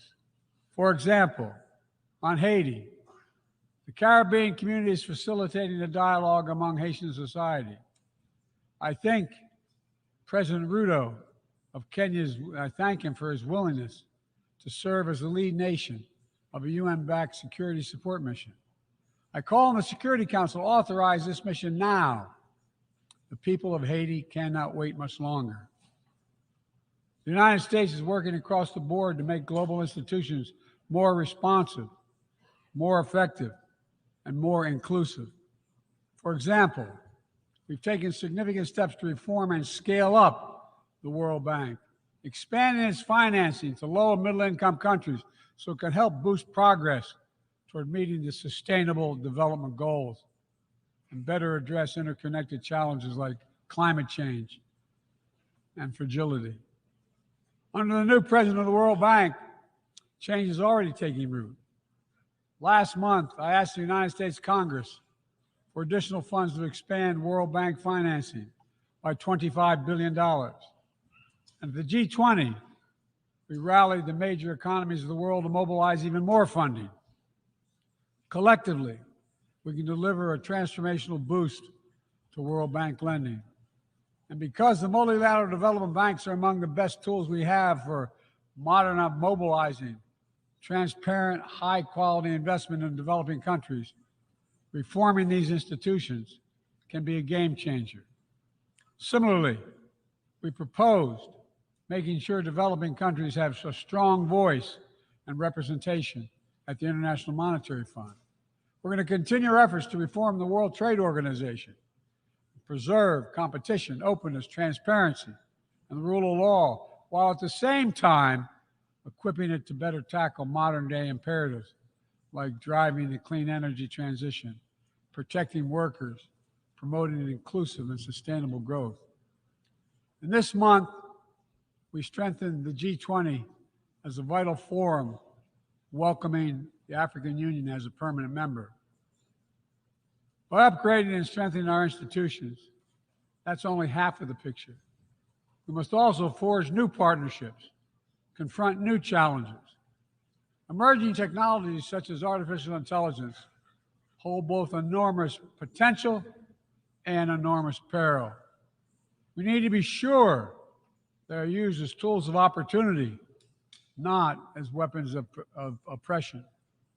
Together with leaders around the world, the United States is working to strengthen rules and policies so AI technologies are safe before they're released to the public.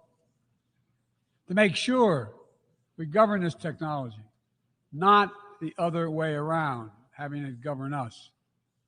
And I'm committed to working through this institution and other international bodies and directly with leaders around the world, including our competitors, to ensure we harness the power of artificial intelligence for good while protecting our citizens from its most profound risk. It's going to take all of us. I've been working on this for a while, as many of you have. It's going to take all of us to get this right. In every region of the world, the United States is mobilizing strong alliances, versatile partnerships, common purpose, collective action to bring new approaches to our shared challenges. Here in the Western Hemisphere, we united 21 nations in support of the Los Angeles Declaration on Migration and Protection, launching a region-wide approach to a region-wide challenge to better uphold laws and protect the rights of migrants. In the Indo-Pacific, we've elevated our Quad partnership with India, Japan, and Australia to deliver concrete progress for the people of the region on everything from vaccines to maritime security. Just yesterday, after 2 consultations in diplomacy, the United States brought together dozens of nations across 4 continents to establish a new partnership for Atlantic cooperation so that the coastal Atlantic countries can better cooperate on science, technology, environmental protection, and sustainable economic development. We brought together nearly 100 countries in a global coalition to counter fentanyl and synthetic drugs to reduce the human cost of this affliction, and it is real. And as the nature of the terrorist threats evolve and the geography expands to new places, we're working with our partners to bring capabilities to bear to disrupt plotting, degrade networks, and protect all of our people. Additionally, we convened the Summit for Democracy to strengthen democratic institutions, root out corruption, and reject political violence. And in this moment where democratically elected governments have been toppled in quick succession in West and Central Africa, we're reminded that this work is as urgent and important as ever. We stand with the African Union and ECOWAS and other regional bodies to support constitutional rule. We will not retreat from the values that make us strong. We will defend democracy, our best tool to meet the challenges we face around the world. And we're working to show how democracy can deliver in ways that matter to people's lives. The Partnership for Global Infrastructure and Investment addresses the enormous need and opportunity for infrastructure investment in low and middle income countries, particularly in Africa, Latin America, and Southeast Asia. Through strategic, targeted public investments, we can unlock enormous amounts of private sector financing. The G7 has pledged to work with parties to collectively mobilize $600 billion in infrastructure financing by 2027. The United States has already mobilized more than $30 billion to date. We're creating a race to the top with projects that have high standards for workers, the environment, and intellectual property while avoiding the trap of unsustainable debt. We're focusing on economic corridors that will maximize the impact of our collective investment and deliver consequential results across multiple countries and multiple sectors. For example, the Libido Corridor will extend across Africa from the western port of Angola to the DRC to Zambia, boosting regional connectivity and strengthening commerce and food security in Africa. Similarly, the groundbreaking effort we announced at the G20 to connect India to Europe through the UAE, Saudi Arabia, Jordan, and Israel will spur opportunities and investment across 2 continents. This is part of our effort to build a more sustainable, integrated Middle East. It demonstrates how Israel's greater normalization and economic connection with its neighbors is delivering positive and practical impacts, even as we continue to work tirelessly to support a just and lasting peace between the Israelis and Palestinians, 2 states for 2 people. Now, let me be clear. None of these partnerships are about containing any country. They're about a positive vision for our shared future. When it comes to China, I want to be clear and consistent. We seek to responsibly manage the competition between our countries so it does not tip into conflict. I've said we are for de-risking, not decoupling with China.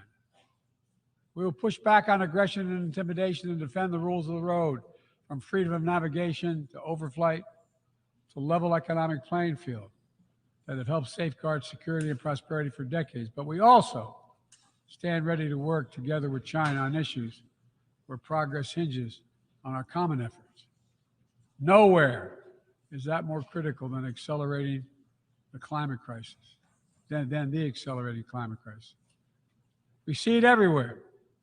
Record-breaking heat waves in the United States and China, wildfires ravaging North America and Southern Europe, a fifth year of drought in the Horn of Africa, tragic flooding in Libya.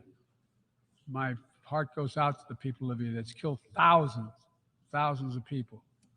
Together, these snapshots tell an urgent story of what awaits us if we fail to reduce our dependence on fossil fuels and begin to climate-proof the world.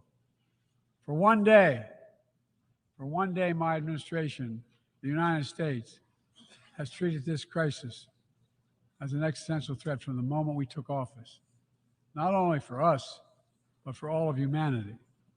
Last year, I signed into law in the United States the largest investment ever anywhere in the history of the world to combat the climate crisis and help move the global economy toward a clean energy future.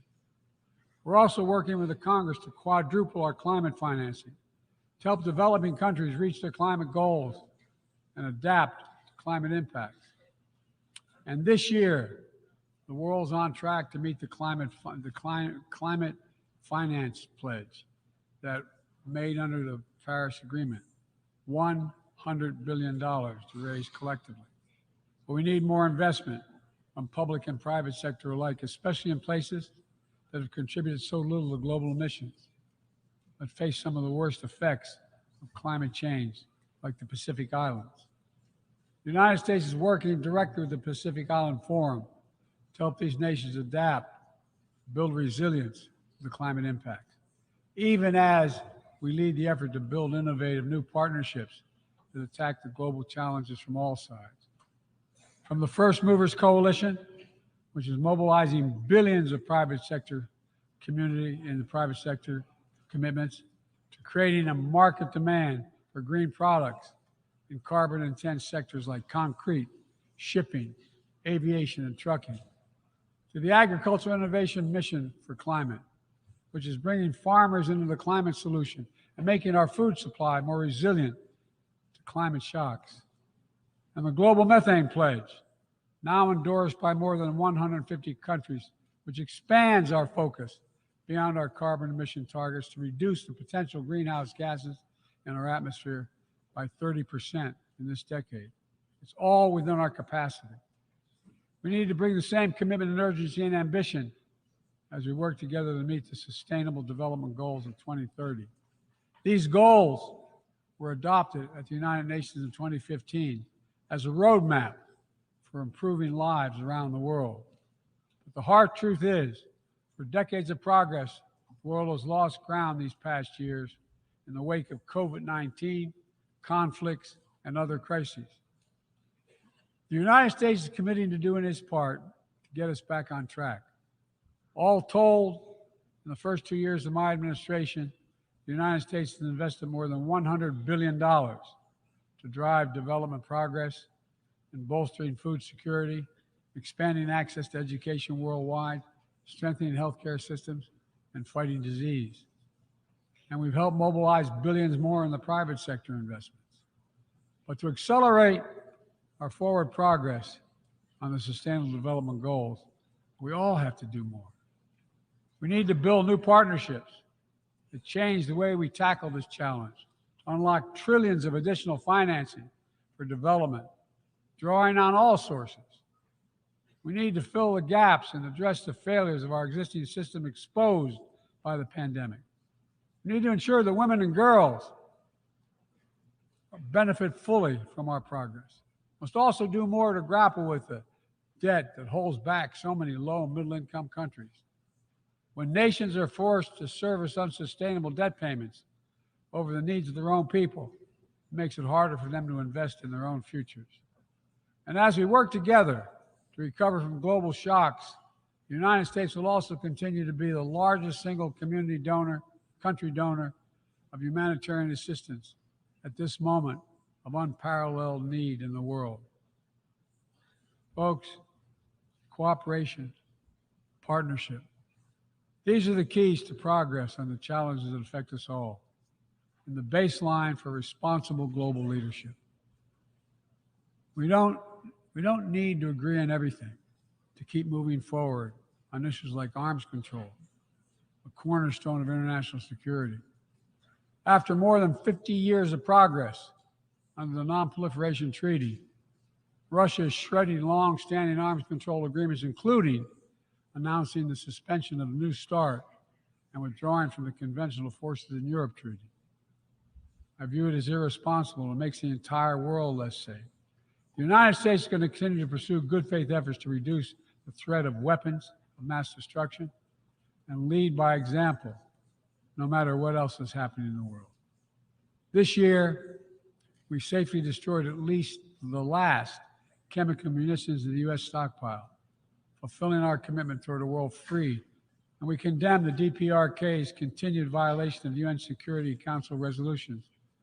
But we are committed to diplomacy that will bring about the denuclearization of the Korean Peninsula.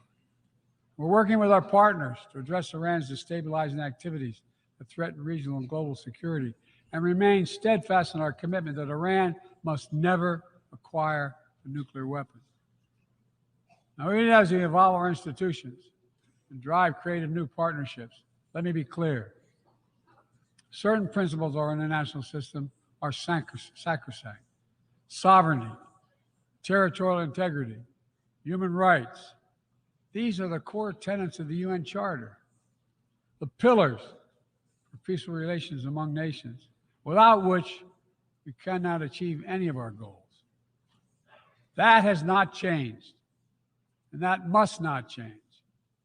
Yet, for the second year in a row, this gathering, dedicated to peaceful resolution of conflicts, is darkened by the shadow of war. An illegal war of conquest brought without provocation by Russia against its neighbor Ukraine. Like every nation in the world, the United States wants this war to end. No nation wants this war to end more than Ukraine. And we strongly support Ukraine in its efforts to bring about a diplomatic resolution that delivers just and lasting peace. But Russia alone bears responsibility for this war. Russia alone has the power to end this war immediately. And it's Russia alone that stands in the way of peace, because the Russia's price for peace is Ukraine's capitulation, Ukraine's territory, and Ukraine's children. Russia believes that the world will grow weary and allow it to brutalize Ukraine without consequence. But I ask you this: if we abandon the core principles of the United States to appease an aggressor, can any member state in this body feel confident that they are protected?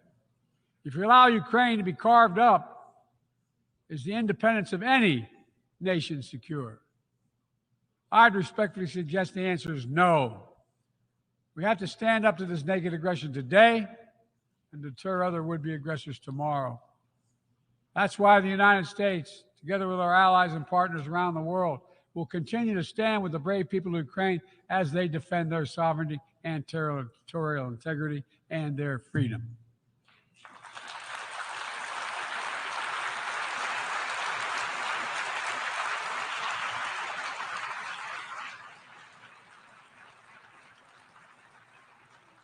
It's not only an investment in Ukraine's future, but in the future of every country that seeks a world governed by basic rules that apply equally to all nations and uphold the rights of every nation, no matter how big or small.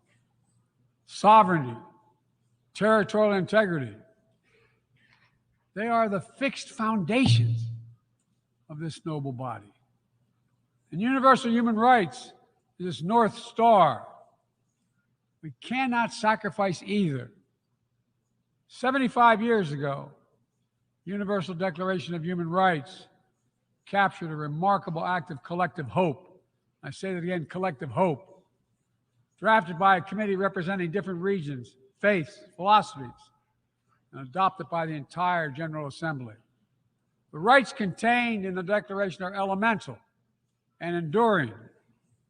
And while we still struggle to uphold equal and inalienable rights of all, they remain ever steady and ever true. We cannot turn away from abuses, whether in Xinjiang, Tehran, Darfur, or anywhere else. We have to continue working to ensure that women and girls enjoy equal rights and equal participation in their societies. That indigenous groups, racial, ethnic, religious minorities, people with disabilities do not have their potential stifled by systemic discrimination. That the LGBTQI plus people are not prosecuted or targeted with violence because of who they are. These rights are part of our shared humanity. They're absent. When they're absent anywhere, their loss is felt everywhere. They are essential to the advancement of human progress that brings us together. My fellow leaders, let me close with this. At this inflection point in history, we're going to be judged by whether or not we live up to the promises we made to ourselves, to each other, to the most vulnerable, and to all those who will inherit the world we create, because that's what we're doing. Will we find within ourselves the courage to do what must be done, to preserve the planet, to protect human dignity, to provide opportunity for people everywhere, and to defend the tenets of the United Nations? There can only be one answer to that question. We must, and we will. The road ahead is long and difficult, but if we persevere and prevail, if we keep the faith in ourselves and show what's possible, let's do this work together. Let's deliver progress for everyone. Let's bend the arc of history for the good of the world, because it's in our power to do it. Thank you for listening. You're kind.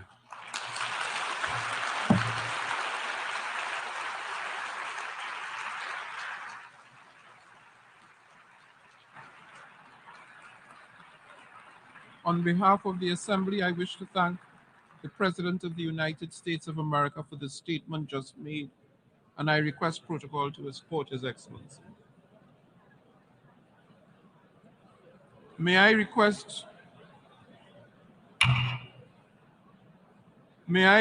representatives to remain seated while we suspend the meeting for 5 minutes before resuming to hear the next speaker.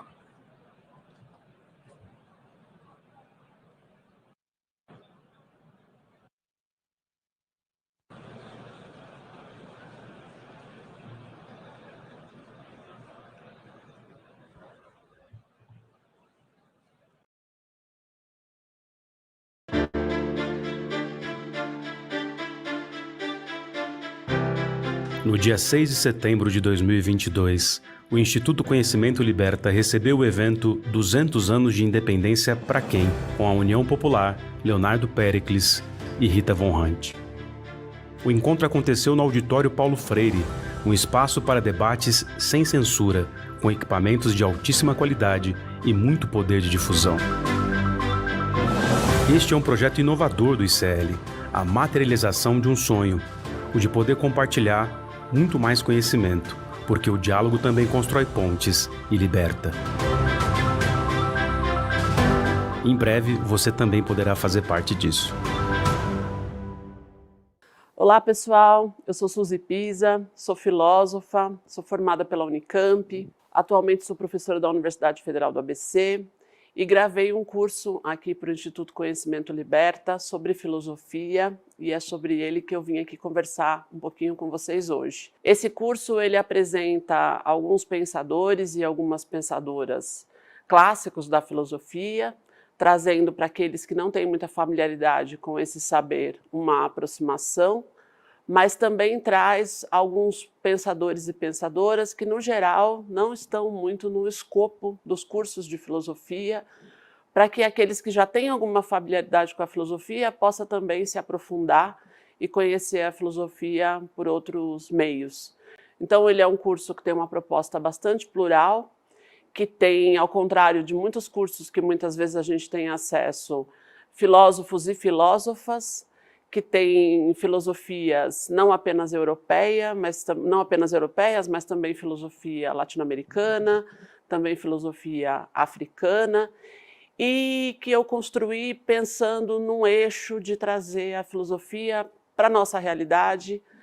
Então, a cada aula, além de apresentar minimamente, a partir de alguns fragmentos dos textos dessas pensadoras e desses pensadores, um pouco, né, do que eles representam, eu procurei ir colocando a filosofia ligada aos nossos fins, às nossas finalidades. Autores clássicos como Kant, como Hegel, como Marx, como Nietzsche, e também autores ainda não tão conhecidos do grande público, como Peter Sloterdijk, Chantal Mouffe, Ernesto Laclau, Silvia Federici, fazem parte dessa proposta que a gente criou aqui para vocês com muito carinho. Espero que vocês gostem. Gostaria de convidar vocês a conhecer não só o meu curso de filosofia, mas mais de 200 cursos que estão disponíveis na plataforma. Tenho certeza que vai ajudar bastante na formação geral de vocês, grandes professores e grandes professoras, contribuindo aí para a formação de cada um. Você já ouviu falar em Noam Chomsky? Very pleased to have this chance to meet with you. Leonardo Boff? A opção pelos pobres, contra a pobreza, a favor da justiça social e da libertação. Marilena Chauí? A questão da violência e do autoritarismo da sociedade brasileira e a nossa dificuldade para ser uma democracia. Esses e outros grandes nomes do conhecimento do Brasil e do mundo estão no ICL. Acesse o site, clique em Quero Ser Membro e tenha acesso a mais de 200 cursos.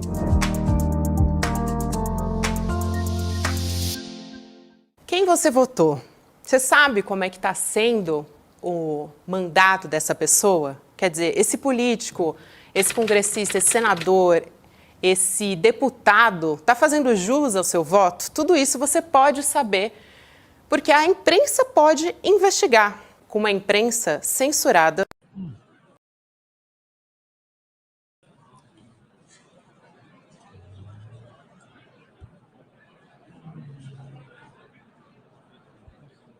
Extraordinary.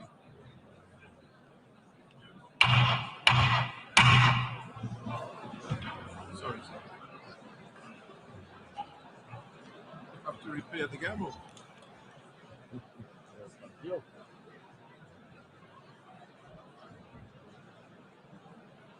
This is extraordinary. Excellencies, ladies and gentlemen, can I ask that the Assembly come to order to receive the statement of His Excellency Gustavo Petro Urrego, President of the Republic of Colombia. Thank you. Gracias. Thank you, Antonio, Dennis, my wife Veronica, and my youngest daughter Veronica here. I, a week ago, was in Santiago de Chile, and I've made my journey to here from there to commemorate the 50th anniversary of a homicidal and bloody coup against President Salvador Allende. I then went through my own country and a popular neighborhood of Medellin, where the mafia used to attract young people to offer them the possibility of learning computer programming. I then arrived in Havana, an unjustly blockaded country, where a president of my country suggested and achieved that it be included in the list of terrorist sponsoring countries simply because it had helped to make peace in Colombia. And now I am here, ladies and gentlemen, to make my speech to you. Over this year, since the last speech that I gave in the United Nations, we have only seen a deepening of what the wealthy, meeting in Davos, call a polycrisis. The war is continuing. Hunger continues. The recession is increasing, and the climate crisis has shown its teeth as never before, claiming thousands of lives and heating our lands and our seas like never before. This has been a year where humanity has been losing and has unfailingly hastened the era of extinction. All of these crises are, in fact, just one crisis, the crisis of life. It seems that world leaders have become the enemies of life. The crisis of life is being expressed in one devastating indicator. This began at the furthest corners of the earth, far away from the remotest regions, a silent march of people from different cultures who are intermingling on their way, like an infinitely nuanced painting. The colors are mixing together in an uncontainable march. A multitude of all the colors is moving along the tracks, through the seas, through the jungles. It is making up a kind of work of art on the canvas of the earth. A flow of tones, sounds, different clothes and cultures in an amalgam which does not forget its beginnings, in an amalgam in a great march from the south to the north. This is the exodus of humanity which has begun. Today, there are tens of millions. Tomorrow, according to experts, by 2070, the figure will have reached 3 billion, fleeing from their beloved homes because these homes will be uninhabitable. In my homeland, the country of beauty, Colombia, the country of an explosion of life, by 2070, only deserts will remain. The people will go to the north, no longer attracted by the mirage of wealth, but rather by something simpler, something more vital, water. Since the beginnings, the millenary beginnings of humanity, people have gone to where water is, to the north. Billions of people will defy armies and will change the earth to do this. This exodus of the peoples to the north is an exact reflection of the dimension of the failure of governments. This last year has been a time of defeat for governments, of defeat for humanity.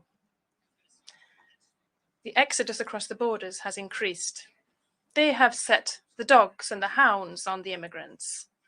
They have put people on horses to pursue them, with whips in their hands, with stocks and chains. They have built prisons.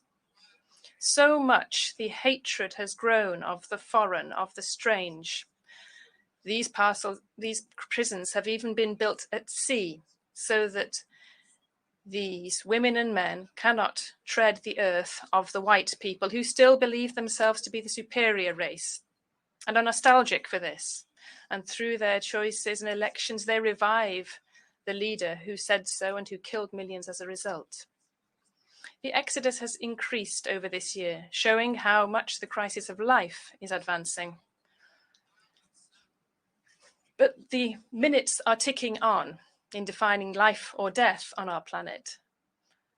And rather than halting this march of time and talking about how to defend life for the future, thanks to greater knowledge and expanding life to the universe, we are deciding instead to waste our time killing one another.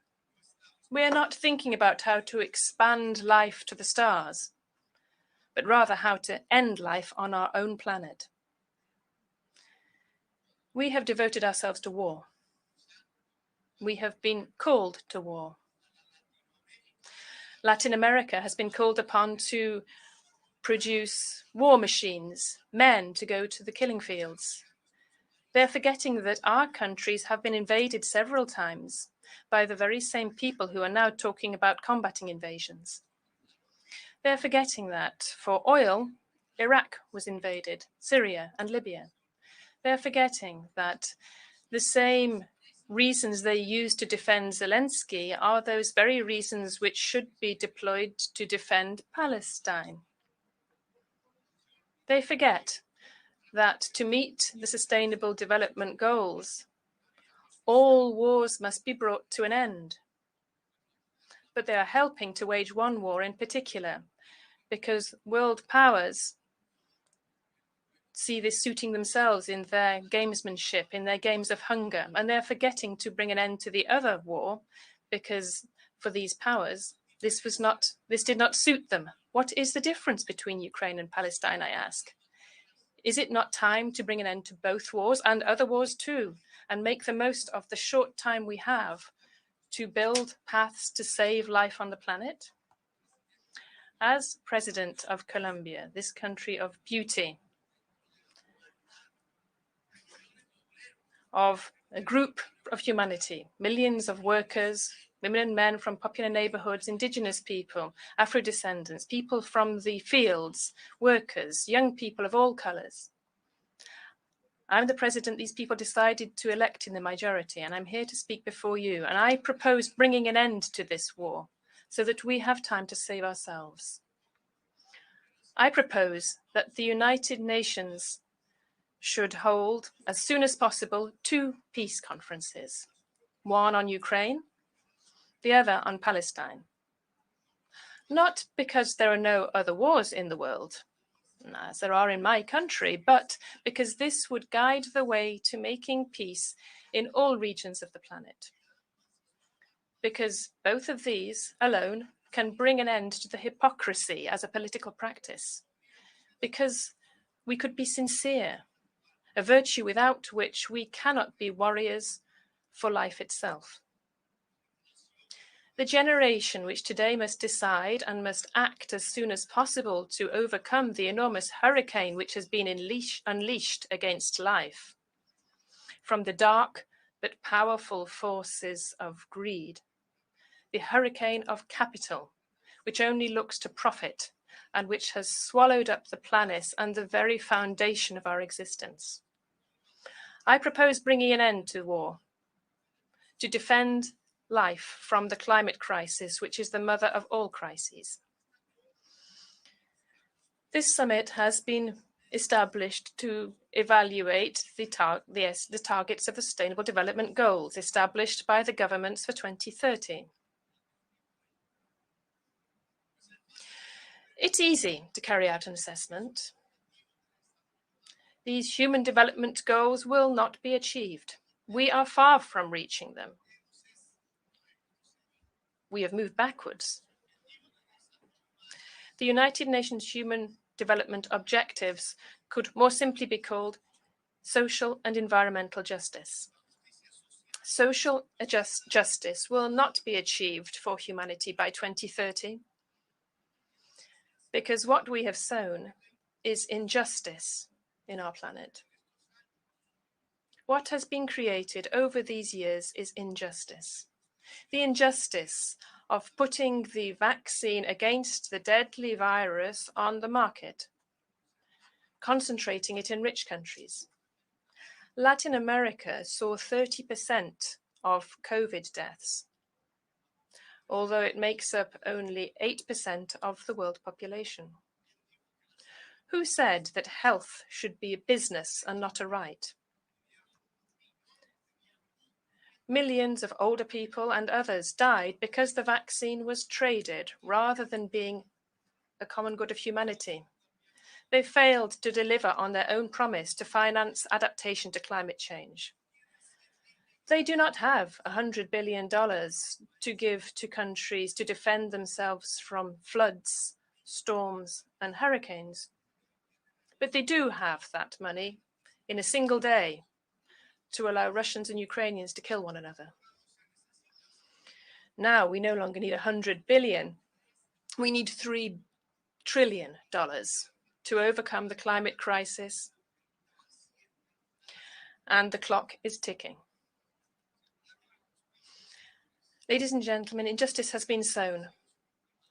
And cannabis growers and coca growers have been arrested rather than tackling the solitude in which the youth of their own countries live. These countries are the greatest economic and military power in the history of humanity. To combat this solitude, they have moved on to the drugs of death, to fentanyl. They wanted a war against the drugs of the rebellious youth who opposed the war in Vietnam, the marijuana and the LSD of the hippies. And they ended up driving their society towards the drug of neoliberalism and competition, the drug of the Manhattan yuppie, cocaine. And they imprisoned millions of Africans and Latin Americans in cold, private prisons. And 1 million Latin Americans were killed. Democracies were destroyed in our America. But they never arrested the Manhattan yuppie. And now they are facing the grand outcome of the prohibition of drugs, fentanyl, which is not killing 4,000, but 100,000 young people every year in the United States. Ladies and gentlemen, they sowed injustice. And the worst of these has been to condemn humanity to war. So today, the balance of social justice across the world is so skewed. The problem is that this was not an issue of socialists, of progressives. Rather, it was a matter where the time left to the planet was flowing away. As president of the country of beauty, I propose returning to a time of simplicity to recover the time lost. So ending the war and reforming the global financial system. From the conferences, the peace conferences on Ukraine and Palestine, we should come out able to build a reform that we have already discussed in the Amazon forest, where the greatest river of the earth, which has crossed the greatest jungle of the earth, reaches the sea. We had discussed this in Brasilia, and we went to Kenya to meet with the brotherly peoples of Africa, where we came from at the time of one of the other great injustices of power, slavery. And we went to Paris to see whether multitudes there were still crying for liberty, equality, and fraternity. And we went to Washington to talk to the president and see whether we in the North and the South of the Americas could meet again, as we did in the past, over 2 centuries ago, where we met in history to talk about liberty, equality, democracy, and republic. And let us talk in all possible ways about getting to the root of the climate crisis and its solution. If fossil capitalism has no financing, it will die. Its death throes will be hard, but this is necessary for there to be humanity, nature, and life. The decarbonized capitalism will have to be financed, but we know that green capital will only flow to places where there is profit. That is what governs it. And its structure is a very narrow one to contain the decarbonization of the entire world. Governments and powers who still believe that the climate crisis and that of life can be overcome with cheap loans are mistaken.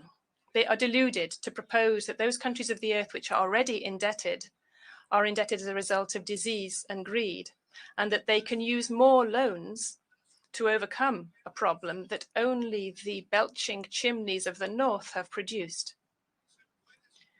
It is not possible to overcome the crisis of life, this mega crisis, with more indebtedness.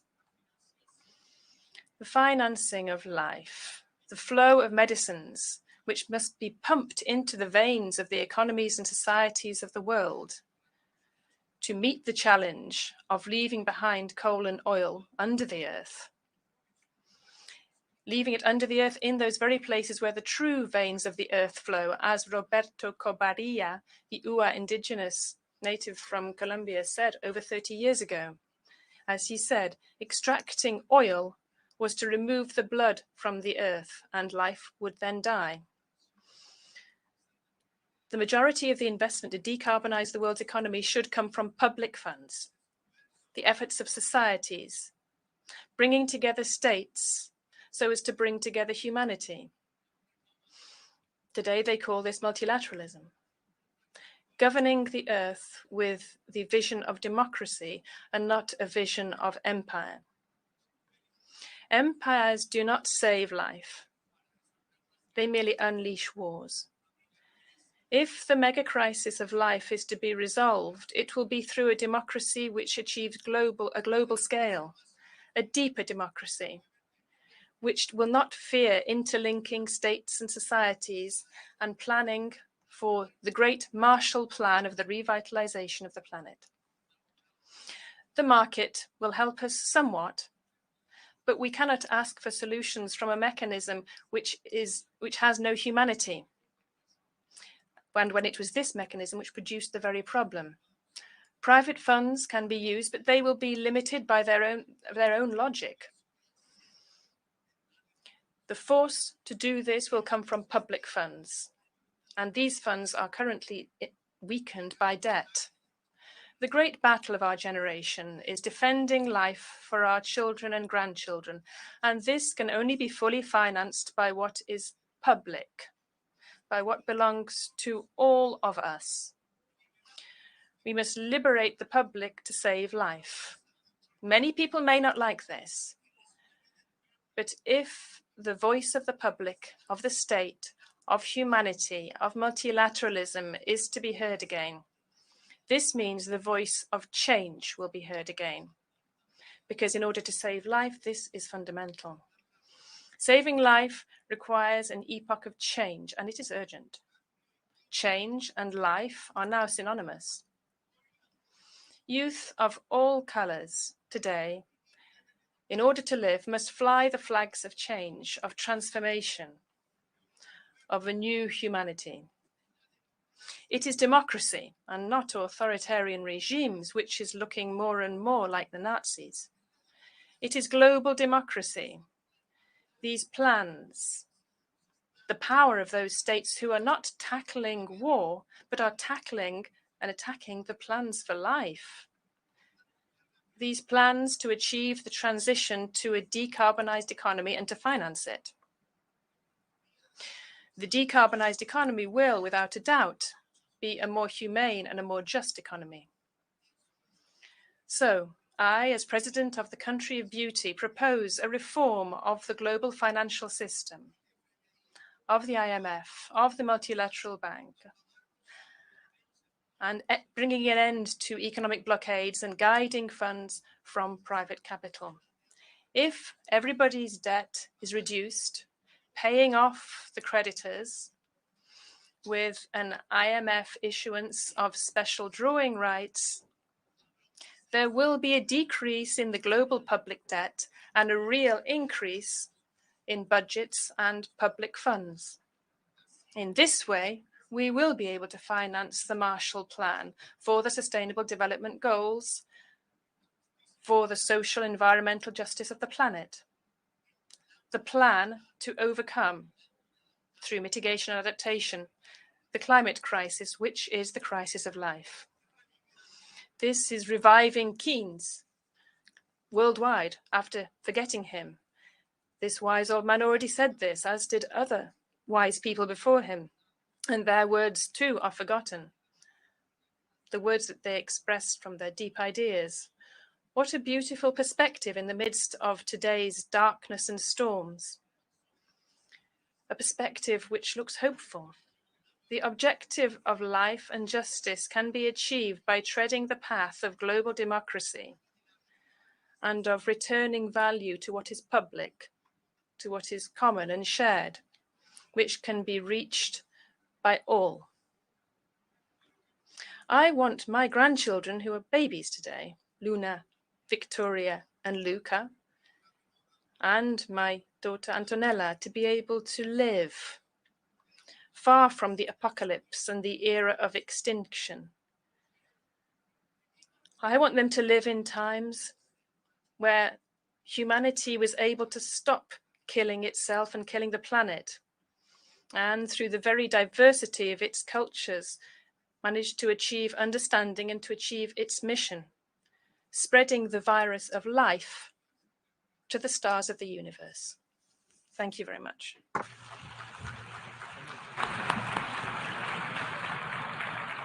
On behalf of the Assembly, I wish to thank the President of the Republic of Colombia for the statement just made, and I request protocol to escort His Excellency.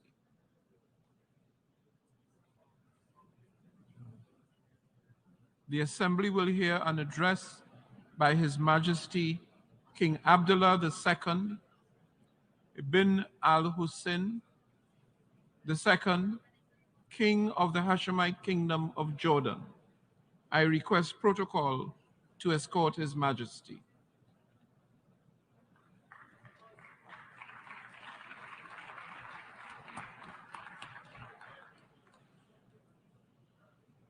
On behalf of the General Assembly, I have the honor to welcome His Majesty King Abdullah II ibn al-Hussein, King of the Hashemite Kingdom of Jordan, and to invite him to address the Assembly. Bismillahir Rahmanir Rahim.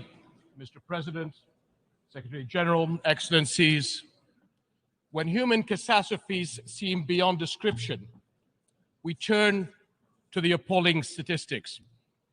This year around the world, more than 345 million people face food insecurity, daily hunger, or starvation. Among the most vulnerable are 108 million refugees, people who have been forcibly displaced from their homes and ways of life. And 40% of these refugees are children, the most defenseless of all. Yet these numbers cannot really convey the tragedy or the failure. Refugees are our brothers, our sisters. They look to our countries to help end the crises that have driven them from home. Refugees are mothers, fathers, grandparents who have made perilous journeys to save their families. They are young people with big dreams and little children who deserve the chance to dream big. They depend on the international community for their survival, and multiple UN agencies provide vital services to help meet the need. But in recent months, one by one, these agencies have been delivering difficult news. A severe shortfall in international funds has forced them to cut support. Is this what we've come to? Is the international community going to watch as refugee families find themselves forced to send their children to work instead of school? In Jordan, where refugees make up over 1/3 of our 11 million population, cuts have already thrown the lives of hundreds of thousands of refugees into uncertainty. The impact of such humanitarian shortfalls is never limited to a country or a region. Fear and want bring on sharp increases in the number of refugees fleeing to Europe and beyond, on journeys that too often end in tragedy. My friends, Jordanians are serious about our duty to those in need. We have done everything we can to secure a dignified life for refugees. Nearly half of the almost 1.4 million Syrians we host are under 18 years of age. For many of them, Jordan is the only place they have ever known. Over 230,000 Syrian children have been born in Jordan since 2011. We are sharing precious resources to help them meet basic needs: food, energy, and especially water. We are among the water poorest countries in the world, even as our water supplies face extraordinary demand.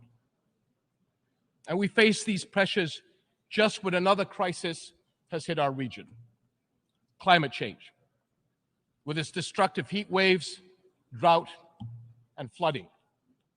And to meet the refugee burden, we have been carefully managing to combine our limited resources with essential support from the international community. Because the responsibility to act falls on everybody's shoulders. Because the world cannot afford to walk away and leave a lost generation behind. But today, Jordan's capacity to deliver necessary services to refugees has surpassed our limits. Syrian refugees' future is in their country, not in host countries. But until they are able to return, we must all do right by them.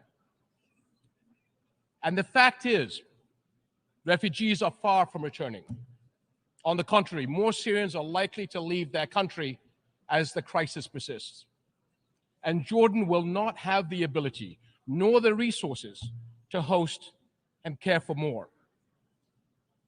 We must find a political solution consistent with UN Security Council Resolution 2254, the step-for-step approach that offers a path forward, proposed by Jordan as the basis for engagement with the Syrian government and coordinated with the UN.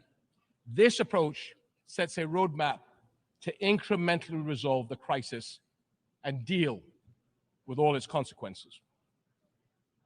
Until then, we will protect our country against any future threats the crisis could pose to our national security.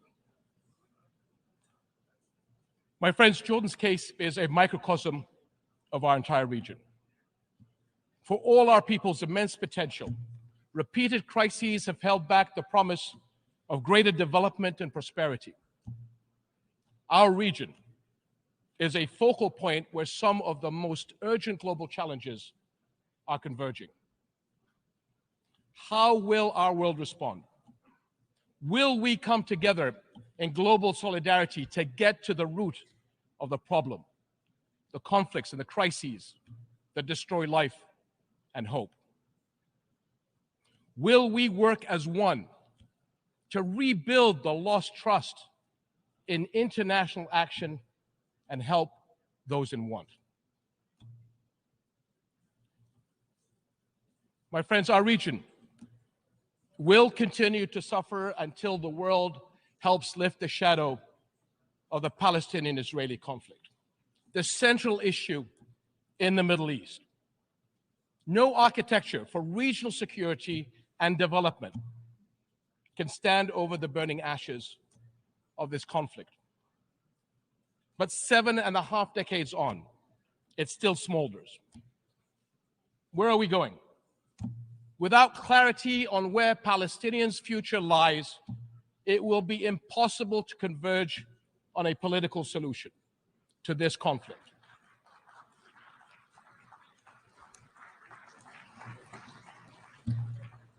Five million Palestinians live under occupation. No civil rights, no freedoms of mobility, no say in their lives. Yet every UN resolution since the beginning of this conflict recognizes the equal rights of the Palestinian people to a future of peace, dignity, and hope.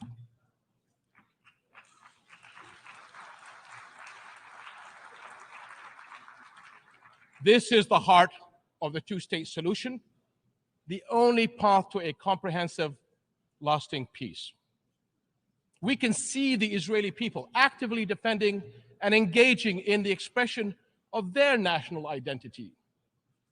Yet the Palestinian people are deprived of that same right to express and fulfill their own national identity. The basic requirement for that right is the establishment of their own independent and viable state on the June 4th, 1967 lines, with East Jerusalem as its capital, living alongside Israel in peace, security, and prosperity. And delaying justice and peace has brought endless cycles of violence. 2023 has been the deadliest for the Palestinian people in the past 15 years. How can people trust in global justice while settlement building, land confiscations, and home demolitions continue? Where is the global solidarity to make UN resolutions believable by people in need of our help? Jerusalem is a flashpoint for global concern. Under the Hashemite custodianship of Islamic and Christian holy sites, Jordan remains committed to safeguarding the city's identity.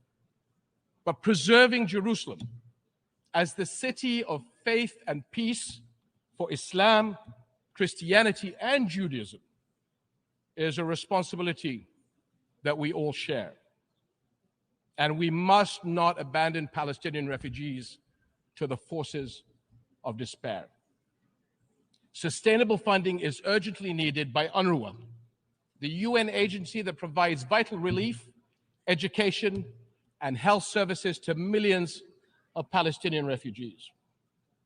And this is essential to protect families, keep communities stable, and prepare young people for productive lives.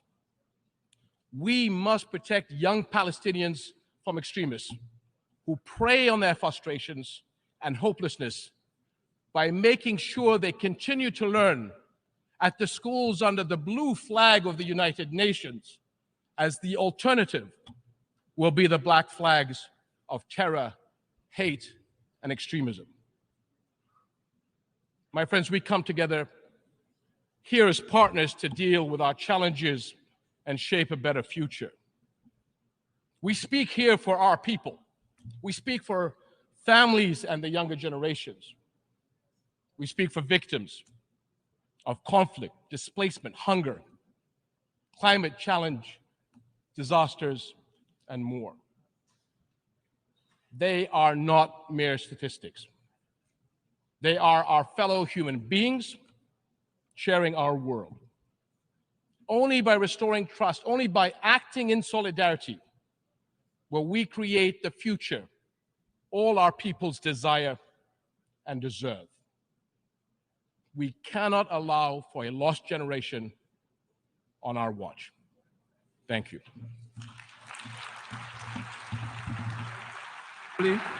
I wish to thank the King of the Hashemite Kingdom of Jordan for the statement just made, and I request protocol to escort His Majesty.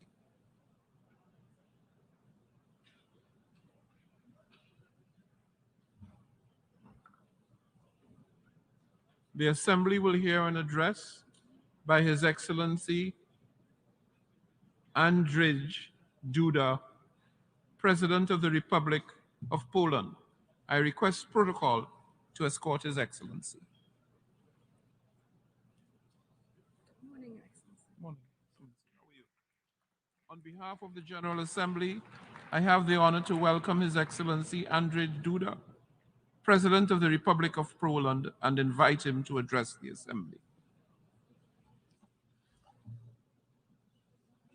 Distinguished Mr. President, Mr. Secretary General, Excellencies, honorable delegates, I wish to congratulate His Excellency Mr. Denis Francis on his election to the honorable function of the President of the 78th United Nations General Assembly. I wish to express Poland's full support for his mission and wish him every success in its fulfillment. At the same time, my thanks go out to His Excellency Csaba Kőrösi in recognition of his active engagement while presiding over the work of the 77th session of the General Assembly. Mr. President, ladies and gentlemen, 193 countries from every continent have gathered in New York at UN headquarters to discuss the most important threats and challenges facing the world today. The United Nations General Assembly is an extremely important event. It is the only place and the only opportunity to debate in our midst the crucial problems that affect us all.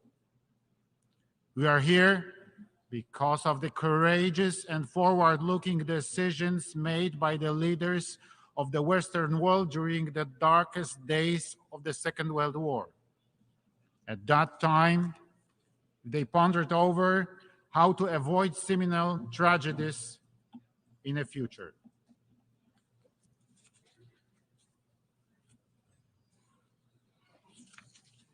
The leaders of the United States and Great Britain, President Roosevelt and Prime Minister Churchill, and soon the other countries of the anti-Hitler coalition, including Poland, signed the Atlantic Charter.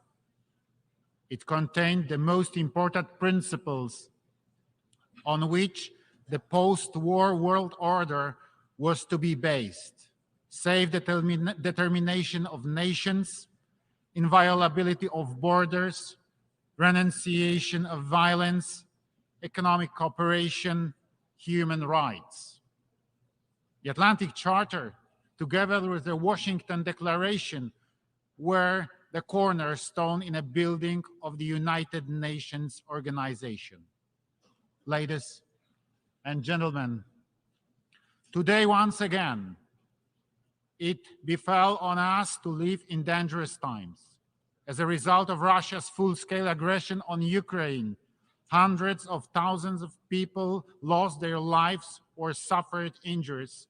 Millions were forced to flee their own home country, and hundreds of millions worldwide are facing the specter of famine and serious economic disruptions. Russia's brutal aggression brought immense global problems in its aftermath. It put to a test international world order.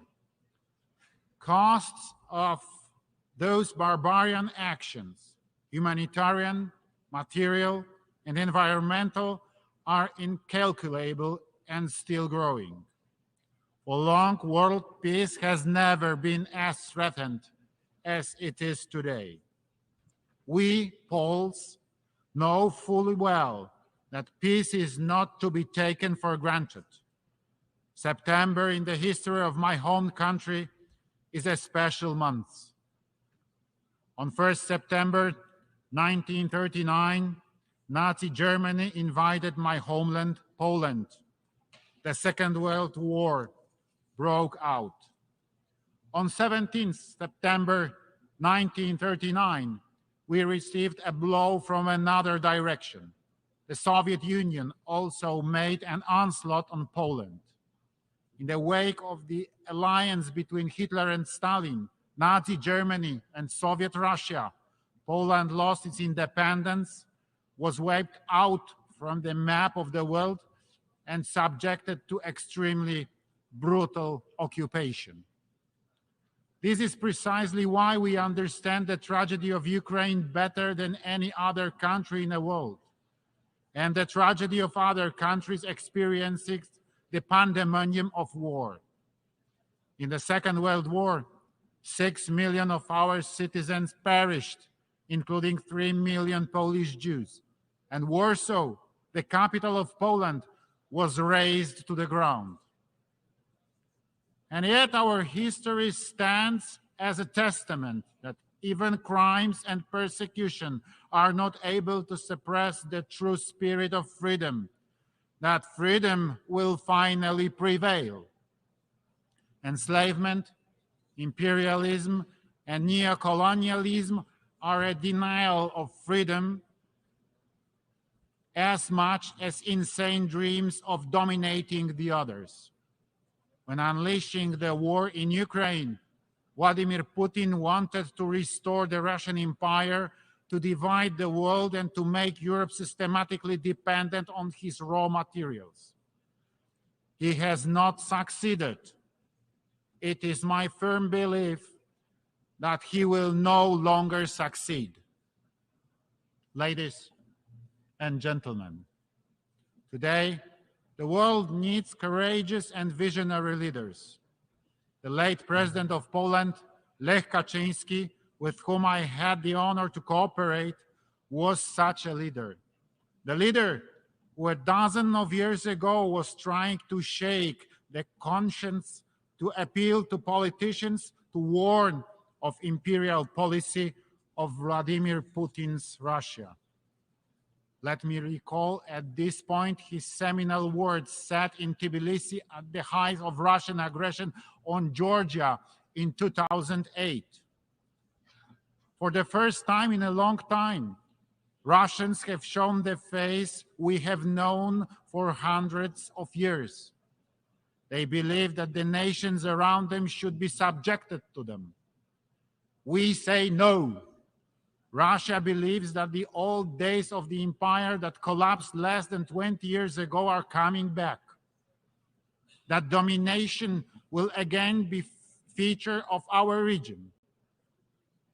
Well, it will not. Those days are over once and for all. Yes, today, in this very place, at the United Nations headquarters, I wish to reiterate, those days can never return. The logic of conquest, changing borders by force, disregarding the law, and denying the Ukrainian people their right to exist must be stopped. This brutal war must end and not be converted into a frozen war. This can only be done by restoring the full territorial integrity of Ukraine within its internationally recognized borders. Ladies and gentlemen, Poland's position in the face of any war is clear and straightforward. We demand absolute respect for internationally recognized national borders. The inviolability of these borders is a fundamental element of the world order. Today, the victim is Ukraine. Tomorrow, it could be any one of us if we do not follow these ironclad rules, if we do not insistently enforce compliance with international law. Forgotten and unpunished war crimes, crimes against humanity, build a sense of impunity among the perpetrators. Such crimes give permission to their successors and imitators who, following suit, commit similar crimes when they want to dominate and determine the fate of other states and nations. The crimes in a war in Ukraine are the living proof thereof. That is why we are engaged in initiative to hold Russia accountable for gross violations of fundamental norms of international law. We strongly support the work of the International Criminal Court and the International Court of Justice. We support the work of the Independent International Commission under the UN Human Rights Council to investigate violation of human rights and humanitarian law in the context of Russian aggression, and to collect, verify, and preserve evidence. We support the idea of establishing an ad hoc special tribunal. The crimes must be accounted for and the perpetrators punished. Ladies and gentlemen, information wherefore goes on. Lie is used to cover up and justify Russian crimes on civilian population. Russia continually tries to shape international public opinion by building a false vision of the reality. In Poland, this comes as no surprise to us, but the world is just about to discover the scale of manipulation and disinformation. This spearhead is often directed also at my country, Poland, labeled in many various ways. This is because we have consistently been opposing Russia's imperial and neo-colonial policy and have supported Ukraine in its defense from the outset. We, as international community, must draw conclusions from the situation. We must confront manipulation and disinformation. We must fight against the hypocrisy of history, the reversal of the roles of the henchman and a victim. What is evil should be called evil. A crime should be called a crime. Ladies and gentlemen, these days, many states are blamed for prolonging the war as they supply necessary weapons to Ukraine in its defense war. This is a completely false logic, as if putting the blame on a neighbor who comes to aid to the people next door defending their own home against mugger. If someone attacks your household, you have the right to defend it, and the neighbors should not to stay indifferent. Ukraine would not be able to resist the aggression and effectively stand for its independence if it were not for the assistance of other countries, and primarily on the biggest scale, the United States of America. It is the United States that has been playing a pivotal role in assuring security in Europe for more than a century. I'm saying so as a president of the European country, which was plagued by war experience on so many occasions. It must be remembered that the engagement of the United States in the First World War led it to an end, as much as to the restoration of independence by Poland and by other countries of the Central and Eastern Europe. The United States played a pivotal role in defeating Nazi Germany. Without the US support, neither the United Kingdom nor the Soviet Union would have been able to resist Hitler. Finally, the United States was instrumental in the reconstruction of Western Europe in the aftermath of war and in fending off the threat posed by the Soviet Union throughout the Cold War. It is too often that Europe tends to forget that it owes its security and prosperity to the US commitment and presence. In Poland, we recall this very well. That is why Poland's top priority for the time of our presidency of the European Union in the first half of 2025 will be enhancing transatlantic relations and cooperation between the EU and the United States of America. Ladies and gentlemen, Poland has never had colonies, the fact of which we are proud. We emphasize it on all occasions. Instead, my home country was many times brutally attacked, destroyed, and used by the neighbors with their imperial ambitions. For 123 years, Poland disappeared from the maps of the world. That is why we understand very well the countries that suffered colonialism and the challenges they need to confront. Wherever the international community is in need, Poland is always ready to respond to the call and without any hesitation. We provide assistance in many corners of the world. Despite the war in the immediate neighborhood, we will continue our support to the Eastern Partnership countries. We continue to focus on countries of the sub-Saharan region. We are present in the Middle East. Given the refugee crisis caused by the war in Syria, Poland's assistance to Iraq, Lebanon, Palestine, and Jordan will be maintained. Poland will also continue its humanitarian support. Many places around the world are facing worsening food crisis. The situation is most difficult in Africa, where 1 in 5 people is suffering from hunger. Also, the population suffering hunger is increasing in West Asia and the Caribbean.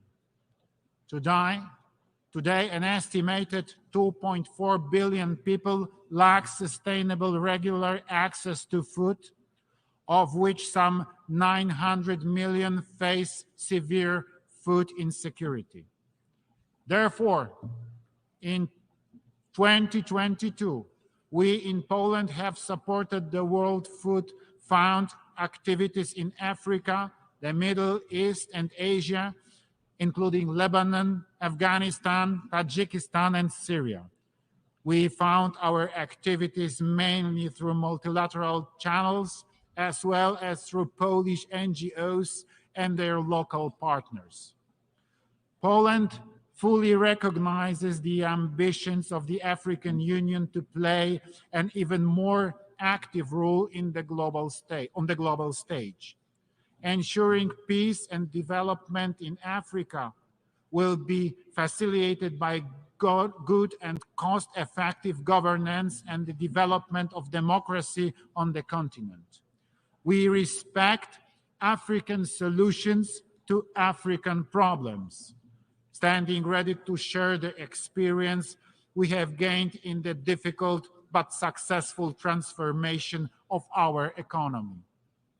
Ladies and gentlemen, Poland is a country of freedom and solidarity. It is known worldwide for the great solidarity movement, which not only stood for workers' rights, but also for freedom and fundamental values. The movement which brought together millions of people courageously defied an evil and changed the course of modern history, bringing about the fall of communism. We are extremely proud of our solidarity.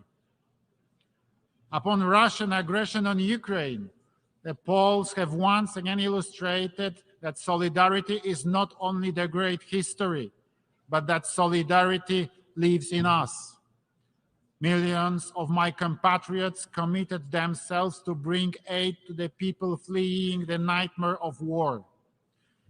In the very first days of the war, many journalists were coming to Poland and invariably asked me, "Where are the refugee camps?" And my response was, "There are not any. There are not." There was no talk about camps. We hosted our guests in our own homes. We also had the honor of hosting many world leaders who came bringing humanitarian aid, including the United Nations Secretary General and other United Nations high-ranking officials. Thank you for your support and for your presence. Greater solidarity must come as a response to the evil, the war, and aggression. Without solidarity, there will be no lasting peace. Ladies and gentlemen, the world today needs more solidarity. We believe that the idea of solidarity-based development, which we hold so dear, is a beacon for security and prosperity. Poland is ready to take on concrete measures to support the United Nations operation undertaken to confront the most fundamental global challenges and threats, social and economic crisis. We wish to support the idea of just transition of economic and social changes that will not lose sight of the human dimension so that nobody is left behind. We believe that our experience as a leader of Central Europe, the fifth economy in European Union, and the largest state in a Three Seas initiative can prove valuable, and many countries with varying degrees of economic and social development. We are ready to share with our partners from around the world not only our experience in the process of economic transformation, but also specific technologies that many Polish companies have available. Poland is proud to have been elected as a member of the United Nations Economic and Social Council for the 2024-2026 term.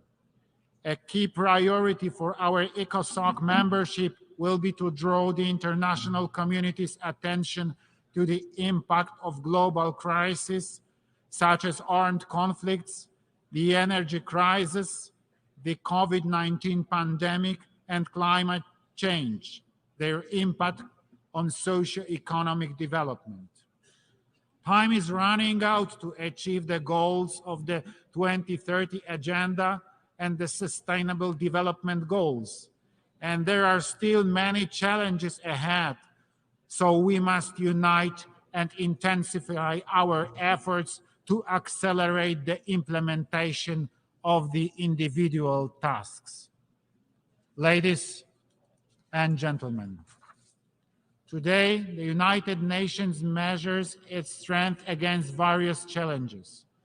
The decision-making impasse in Security Council, the situation in which Russia, one of the permanent members of the Council, is deliberately violating the UN Charter. The lengthy debates are considered a symptom of the weakness of both the organization and its constituent states. There are some people who ask questions about whether the UN is needed at all. Does it fit the times? On behalf of Poland, a neighbor of attacked Ukraine, a country that has taken in millions of refugees, I emphatically answer, yes, the United Nations is very much needed. No better system for international cooperation has been invented. The United Nations best justifies its experience not here in the New York or Geneva, but by bringing aid and assistance to those most in need, children, victims of war, the persecuted and the hungry, every day, all over the world. In 2025, the UN will celebrate 80 years of its existence. We remember why it was founded. Today, in these dangerous times, we need a return to the thinking and actions of the founding fathers of the United Nations. There will be no lasting peace without cooperation, without solidarity between richer and poorer countries, and ultimately without respect for international law. Poland wants cooperation. Poland wants solidarity. Poland wants peace. Thank you very much for your attention. On behalf of the Assembly, I wish to thank the President of the Republic of Poland for the statement just made, and I request protocol to escort His Excellency. The Assembly will hear an address by His Excellency Miguel Diaz-Canel Bermudez, President of the Republic of Cuba. I request protocol to escort His Excellency.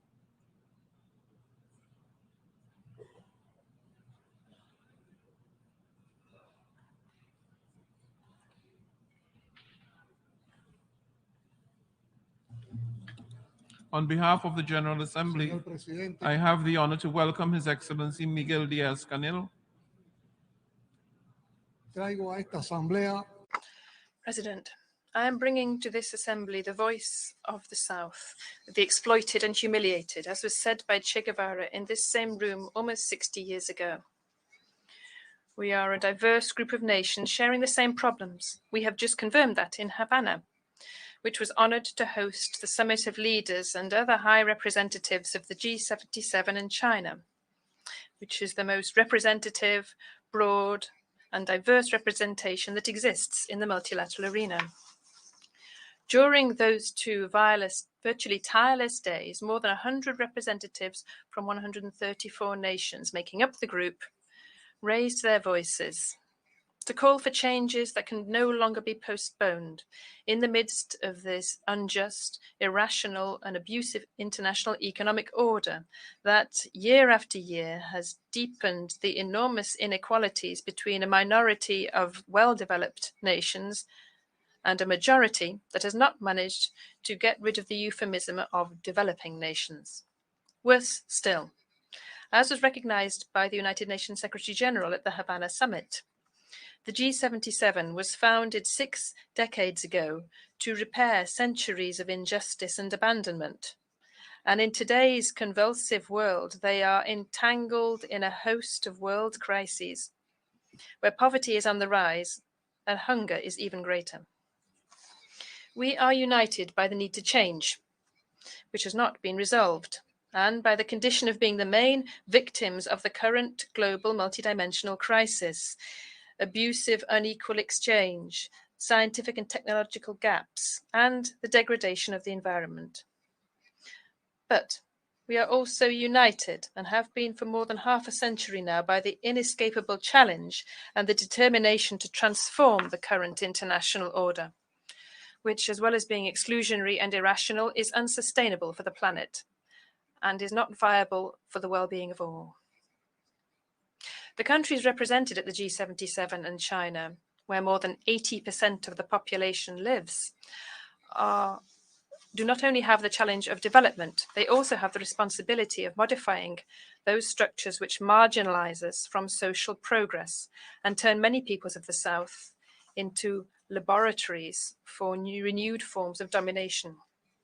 A new and more just global contract is imperative. President, only 7 years ahead of the deadline established to implement the promising 2030 agenda, the panorama is bleak. This august institution has already recognized it. At the current pace, none of the 17 SDGs will be achieved, and over half of the 169 agreed targets will not be met. In the midst of the 21st century, the fact that almost 800 million people suffer from hunger in a planet that produces enough to feed all is outrageous. Equally outrageous is the fact that in the era of knowledge and accelerated development of ICTs, more than 760 million people, 2/3 of them women, do not know how to read or write. The efforts of developing countries are not enough to implement the 2030 agenda. They must be supported by concrete actions to provide access to markets, financing under fair and preferential conditions, technology transfer, and North-South cooperation. We are not begging for alms or asking for favors. The G77 calls for rights and will continue to demand a profound transformation of the current international financial architecture because it is deeply unjust, anachronistic, and dysfunctional. Because it was designed to profit with the reserves of the South, to perpetuate a system of domination that increases underdevelopment and replicates a pattern of modern colonialism. We need and demand financial institutions in which our countries have true decision-making capacity and access to financing. A recapitalization of multilateral development banks is imperative to radically improve their lending conditions and to meet the financial needs of the South. the member countries of this group were forced to allocate $379 billion from their reserves to protect their currencies in 2022, almost twice as much the amount of special drawing rights allocated to them by the IMF. A rationalization, review, and change of role of credit qualifying agencies is needed. Equally imperative is to establish criteria that would go beyond the GDP, to define the access of developing countries to financing under favorable conditions and with adequate technical cooperation. While the richest countries fail to meet the commitment of allocating at least 0.7% of their the GDP to official assistance for development, the nations of the South need to spend up to 14% of their incomes to pay the interests associated with external debt. Most of the G77 nations are forced to allocate more resources to servicing debt than to investments in health or education. What sustainable development can be achieved with that noose around their necks?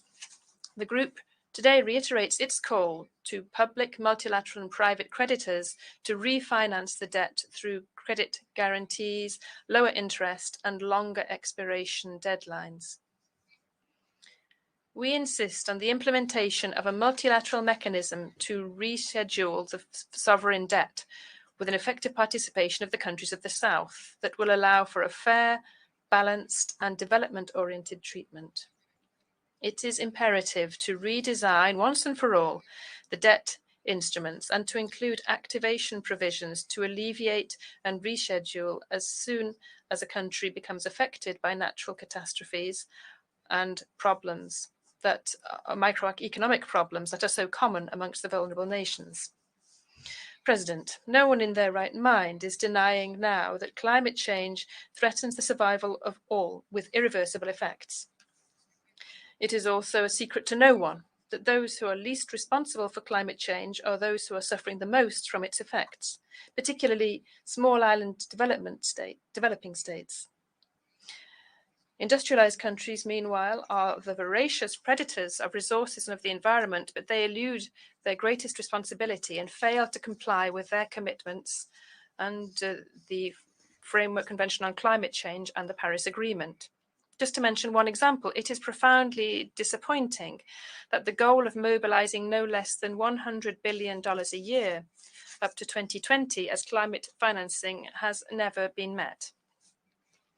On the eve of the 28th COP, the G77 countries will have as a priority the exercise of the global balance, the implementation of the Loss and Damage Fund, the definition of the framework for the adaptation goal, and the establishment of the new climate financing goal, which fully abides by the principle of common but differentiated responsibilities. The G77 is convening a summit of leaders of the South to be held on the 2nd of December in the context of COP28 in Dubai. This initiative is unprecedented in the context of a conference of the parties and will be a forum to articulate positions within our group at the highest level in the context of climate negotiations. COP28 will show whether or not, beyond speeches, there is a real political will on the part of developed nations to achieve the agreements required in this field that cannot be postponed for any longer. President, for the G77, the priority is to change once and for all the paradigms of science, technology and innovation, which is limited to the environment and perspectives of the North, thus depriving the international scientific community of a considerable intellectual capital. The successful Havana summit launched an urgent appeal to concentrate science, technology and innovation around the Sustainable Development Goals.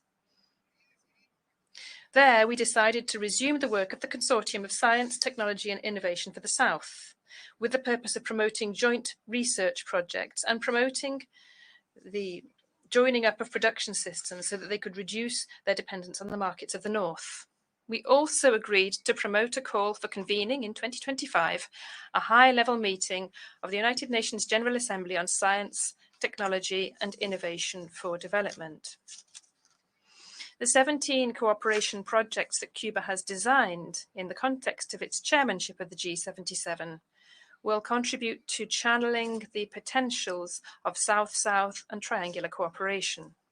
We call on the richest nations and on international bodies to participate in these initiatives.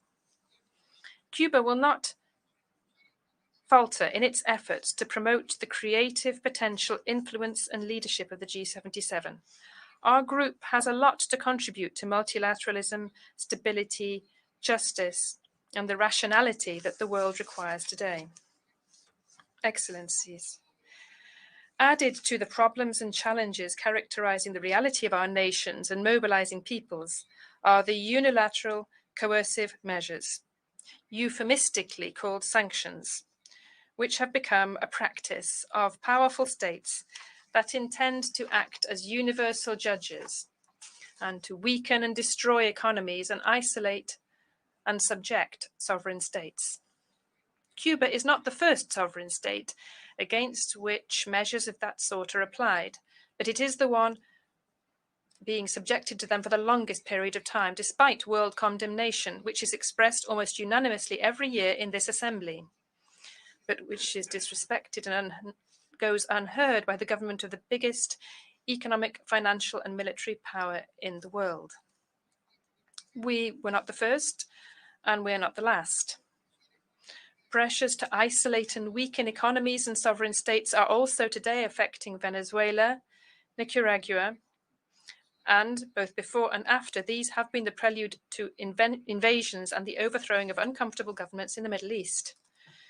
We reject unilateral coercive measures in countries such as Zimbabwe, Syria, the Democratic People's Republic of Korea, and Iran, amongst many other countries whose people have been suffering from the negative impacts of these measures. We reiterate our solidarity with the Palestinian cause and support the right to self-determination of the Sahrawi people. Let us all struggle for a world of peace without wars or conflicts. 5 years ago, I spoke for the first time from this rostrum that had been taken before by the historical leader of the Cuban Revolution, Commander-in-Chief Fidel Castro Ruz and Army General Raúl Castro Ruz, to speak these truths and to speak the ideals of peace and justice of a small archipelago that has resisted and will continue to resist, to live up to the dignity, courage, and unbreakable strength of its people and history. But I cannot stand at this global tribune without denouncing once again the fact that for 60 years now, Cuba is suffering from an asphyxiating economic blockade designed to depress its income and living standards, to promote a continued scarcity of food, medicines, and other basic inputs, and to damage its development potential. That is the nature and those are the objectives of the economic coercion and the great pressure applied by the United States government against Cuba in violation of international law and the UN Charter. Cuba has not implemented a single measure or action aimed at damaging the United States or its economic sector or its trade or social fabric. Cuba has not engaged in any action threatening the United States' independence, harming their sovereign rights, interfering in its internal affairs, or affecting the well-being of its people. The United States' behavior is absolutely unilateral and unjustified. The Cuban people is resisting and overcoming isolation day after day creatively against this merciless economic warfare, which since 2019, in the midst of the COVID pandemic, was opportunistically escalated to an extreme, cruel and inhumane dimension. The effects are brutal. The United States government is pressuring entities for them not to provide the oxygen of medicine, which are needed in Cuba to face the pandemic. Our Cuban scientists created vaccines and developed the ventilators which were needed to save the country and which we put at the disposal of other countries of the world as well. With surgical and vicious precision, they calculated both in Washington and Florida how to inflict the greatest possible damage to Cuban families. The United States continues its actions and has tried to prevent the supply of fuel and lubricants to our country, which would be unthinkable in times of peace. In a globalized world, it is not only absurd, but criminal to prohibit access to technologies, including medical equipment, which have over 10% of United States components. It is shameful, their action against the medical cooperation provided by Cuba to numerous nations. It even goes so far as to openly threaten sovereign governments for requesting this contribution and meeting the needs for public health amongst their populations. The United States is depriving its citizens of the right to travel to Cuba, defying its own constitution. The intensification of the blockade has an impact on migratory flows in our country over the last few years, which means a painful cost for Cuban families and has demographic and economic consequences of an adverse nature for the nation.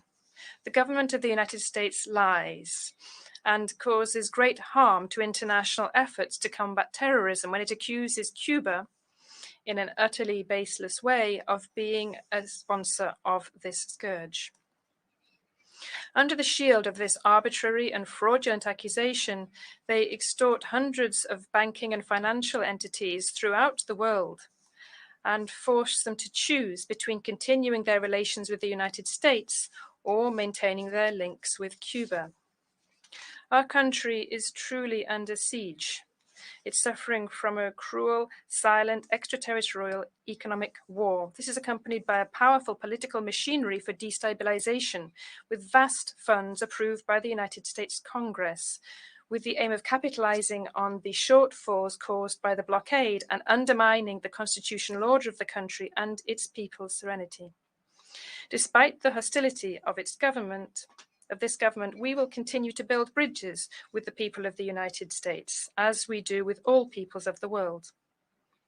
We will strengthen still further the links with Cuban immigrants in any part of the world. President, promoting and protecting human rights is a shared ideal, which requires a genuine spirit of respect and constructive dialogue between states. Regrettably, 75 years since the adoption of the Universal Declaration of Human Rights, reality is very different from this. This has become a political weapon for powerful nations who seek to force their geopolitical designs upon independent nations, mainly those from the South. No country is immune from challenges, and none has the authority to consider itself an example in terms of human rights and to stigmatize other models, cultures, or sovereign states. We defend dialogue and cooperation as effective ways to promote and protect human rights without any politicization or selectivity, without applying double standards, conditions, or pressure. In this spirit, Cuba has presented its candidature to the Human Rights Council for 2024 to 2026 in the elections which will take place on the 10th of October. We are grateful in advance for the trust of those countries which have already provided their valuable support. If we are elected, the voice of Cuba will continue to stand up for a universal vision, as seen from the South, of the legitimate interests of developing countries, including constructive commitment and the unavoidable responsibility to the full achievement of all human rights for all. Cuba will continue to bolster its democracy and its socialist model, which, although it is buffeted, has shown what a developing country can do, even if it is small in size and with scant natural resources. We will continue our transformative efforts to seek exits from the siege which is imposed upon us by the United States imperialism and ways to achieve the prosperity with social justice that our people deserves. In this endeavor, we will never renounce the right to defend ourselves. President, distinguished heads of delegation and other representatives, I conclude by extending an invitation to all of you to work to overcome differences and to address shared challenges urgently. To do this, the United Nations and this General Assembly, including with all their limitations, are the most powerful instrument that we have. You can always count upon Cuba to defend multilateralism and together to promote peace and sustainable development for all.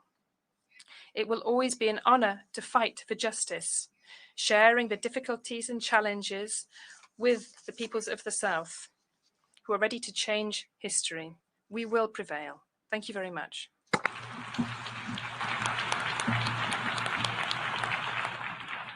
On behalf of the Assembly, I wish to thank the President of the Republic of Cuba for the statement just made, and I request protocol to escort His Excellency.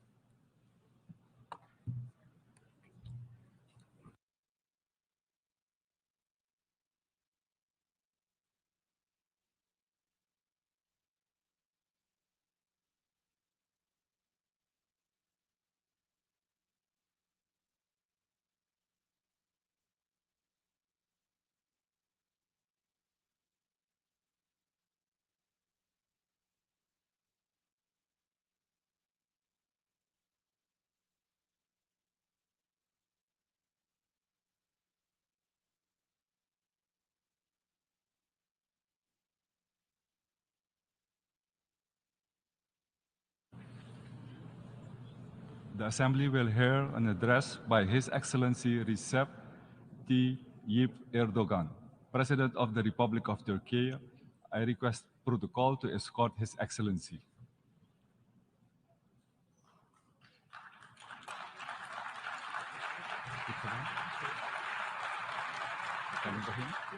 On behalf of the General Assembly, I have the honor to welcome His Excellency Recep Tayyip Erdogan, President of the Republic of Turkey, and to invite him to address the Assembly.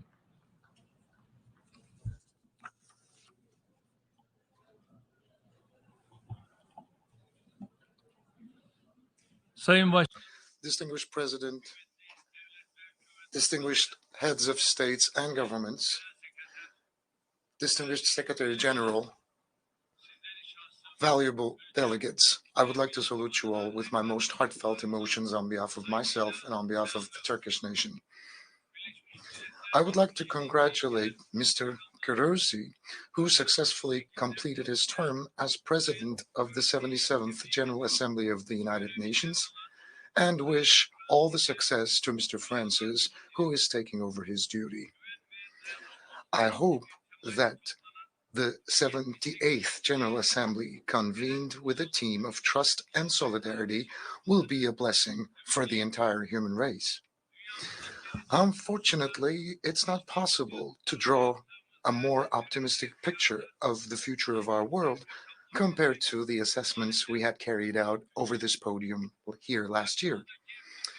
The picture before us shows that we're facing increasingly complex and dangerous challenges on a global scale. There are conflicts, wars, humanitarian crises, political strife, and social tensions to the south, north, east, and west of my own country. These growing challenges, compounded by global economic problems, are becoming more and more difficult to deal with. In addition to the humanitarian tragedy, the war on Europe's eastern borders has created serious problems in all areas, from economy to security, from energy to food supply security. Terrorism, which is used as an instrument of proxy wars in Syria, North Africa, and the Sahel region, is causing irreparable damage to the increasingly fragile international security climate. The areas of operation of terrorist organizations, which grow by exploiting the ambitions of global powers, are spreading like an epidemic across vast geographies, taking advantage of technological developments and deteriorating socio-economic conditions everywhere. The signs of xenophobia, racism, and Islamophobia, turning into a new crisis, have reached alarming levels in the last 1 year. No matter which corner of the world we shall live in, climate change and related natural disasters have become a reality in our daily lives and of our daily lives. On the morning of February the 6th, 2023, Turkey faced, in the words of the Secretary General, quote, one of the biggest natural disasters of the century, both in terms of its magnitude and the area it affected. It's impossible for us to forget the sincerity of the international community, including that of the United Nations, in responding urgently to our appeal for help, the self-sacrificing efforts, and the generous support provided to our country. The friendship shown to our country on this very dark day, when more than 50,000 people have lost their lives and 850,000 buildings were destroyed, and cities sheltering millions of people were virtually leveled to the ground, was an important source of consolation for us.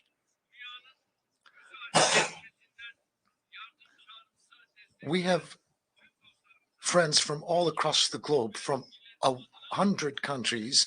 I would like to thank you sincerely for the helping hand you have so generously extended to us.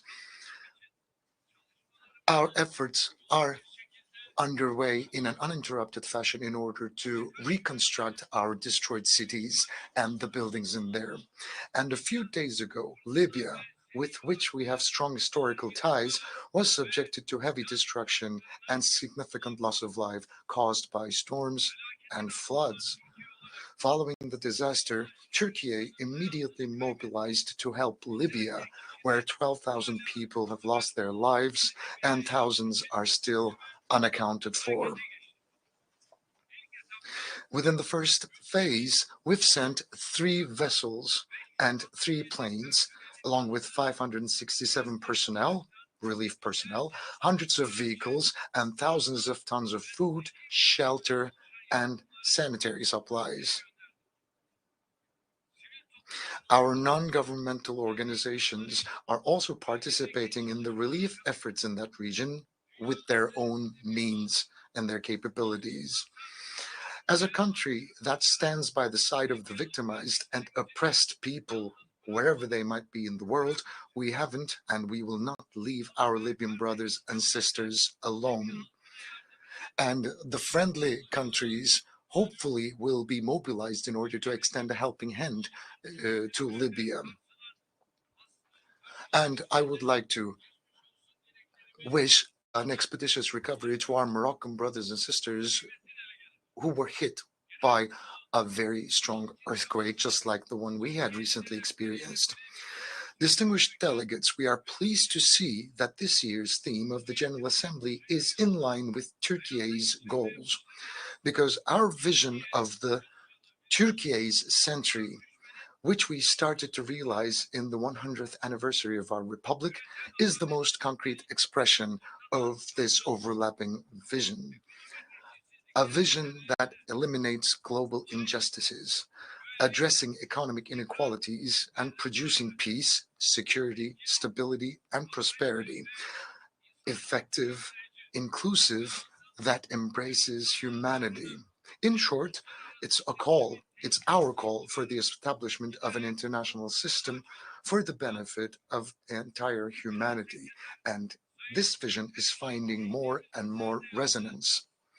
We agree with the distinguished Secretary General, Mr. Guterres' recent observation, whereby he stated that the institutions established after the Second World War no longer reflect today's world. This statement expresses our call for the world is bigger than 5. The Security Council has ceased to be the guarantor of world security and has become a battleground for the political strategies of only 5 countries.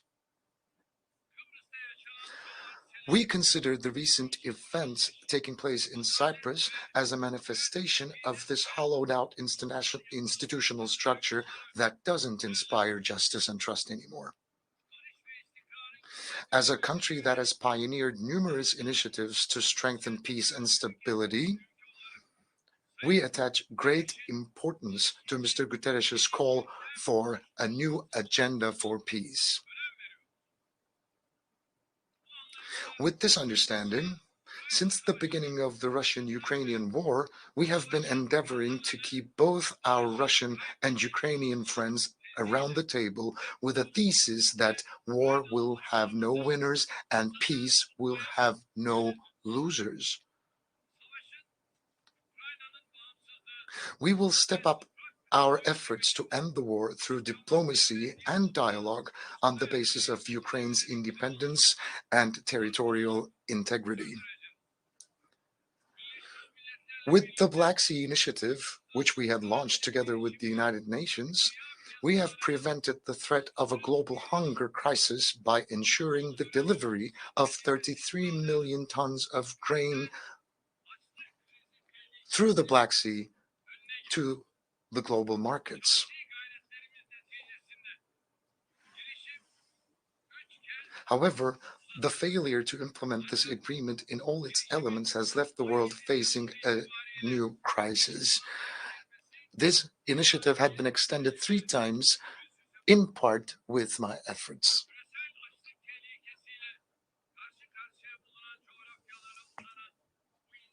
This humanitarian bridge that extends to the countries that are in dire need will hopefully benefit from our arrangements and from our negotiations.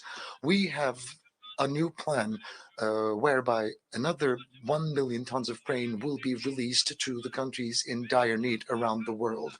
Our aim is to make the greatest possible contribution to the world peace and prosperity in the face of the conflicts around us.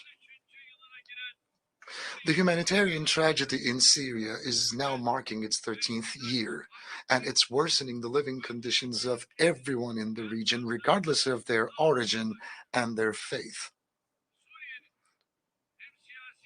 We are the only country to take a principled, constructive, and a fair stance against developments that threaten Syria's political unity, social integrity, and economic well-being.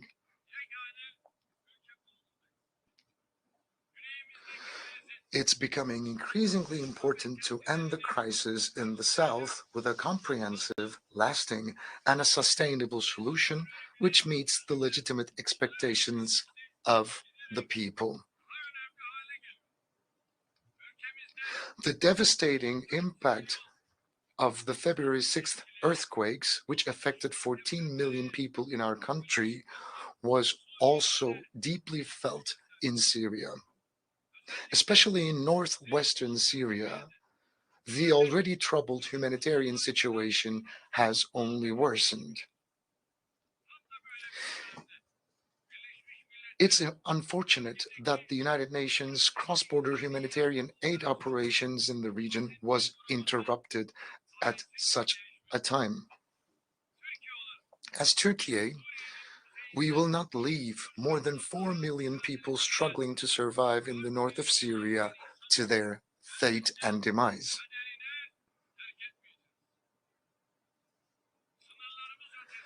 As the construction of the settlements we lead beyond our borders are completed, we will continue to encourage the return of the refugees in our country to these settlements.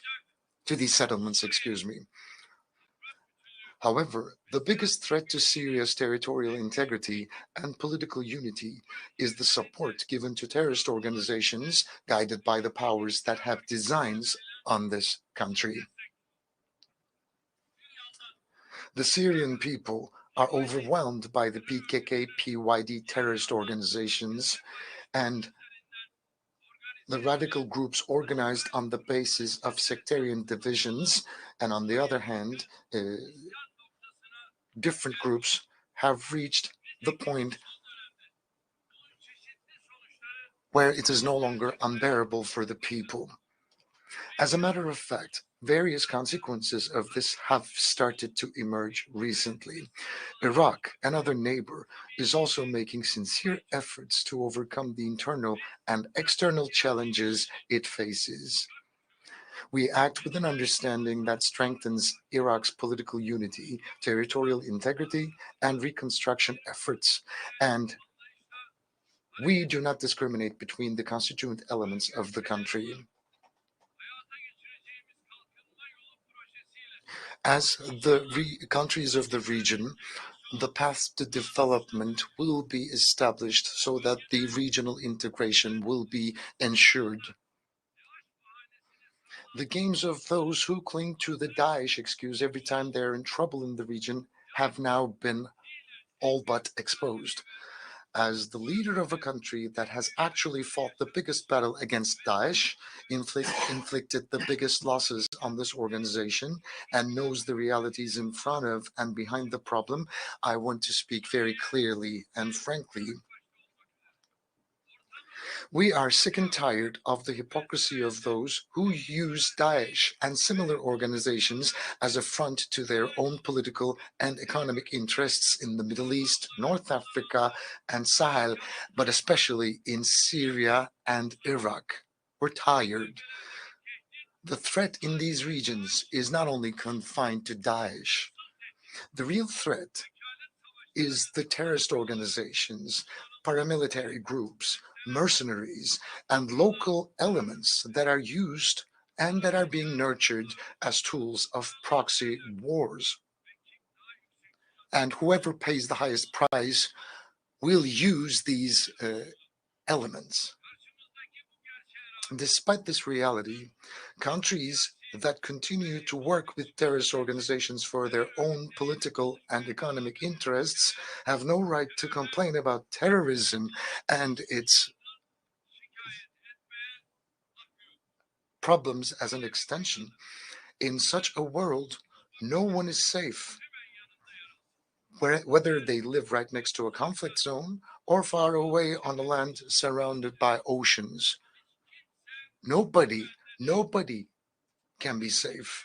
That's why we say that under the auspices of the United Nations, we must rapidly restructure the institutions charged with ensuring the security, peace, and prosperity of the world. We must build a global governance architecture that is capable of representing all origins, beliefs, and cultures in the world with its geography and demographies. In conclusion, we say once again, with all of our hearts, the world is bigger than 5, and a fairer world is possible.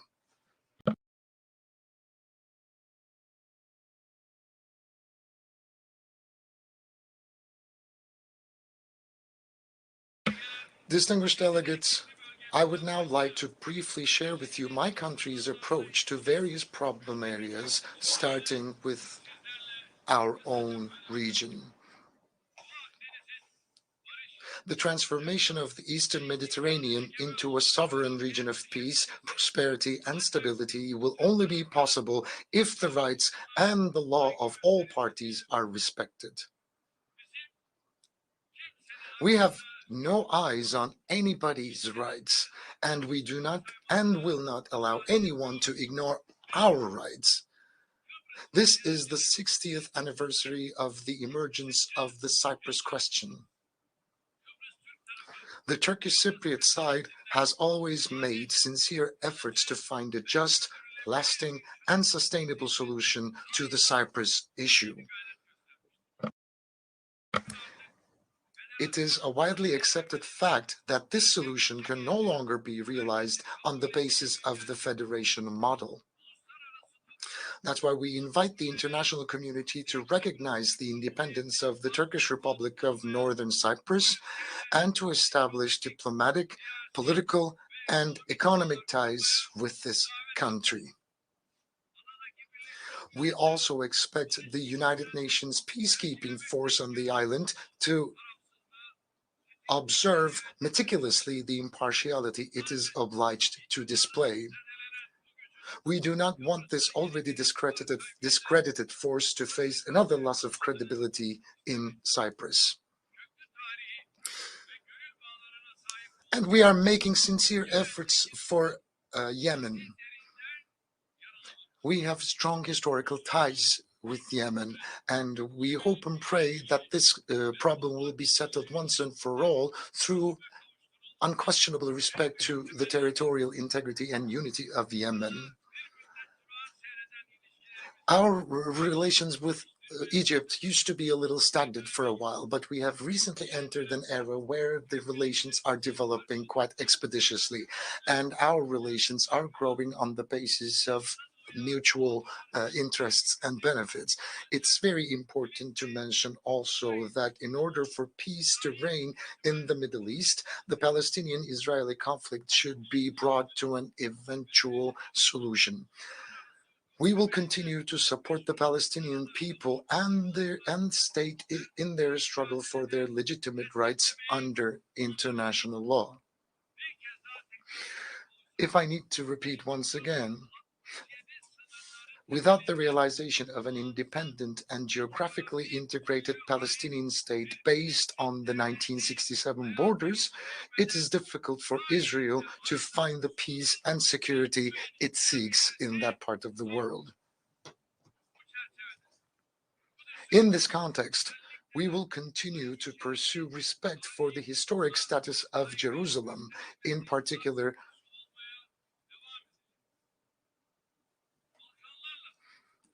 we have strong political,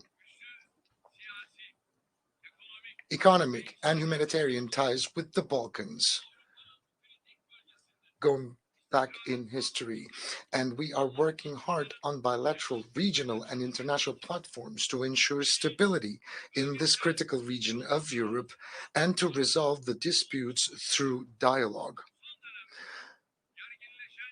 We actively support the process for the normalization of relations between Kosovo and Serbia, which have been strained recently. The increasingly complex nature of regional and global challenges points to the need for Turkey and European Union relations to move forward on a healthy basis more than ever before. We expect the European Union to quickly start fulfilling its long-neglected obligations towards our country, especially the ambiguous attitudes against Turkey should be stopped once and for all. Latin America and the Caribbean is another region where we are mobilizing all elements of our humanitarian foreign policy and where our ties of friendship are getting stronger day by day. In the forthcoming period, we aim to transform these relations into a Turkey, Latin America, and the Caribbean partnership policy. On the 60th anniversary of its establishment, the African Union is a monumental symbol of the continent taking its destiny into its own hands and standing up.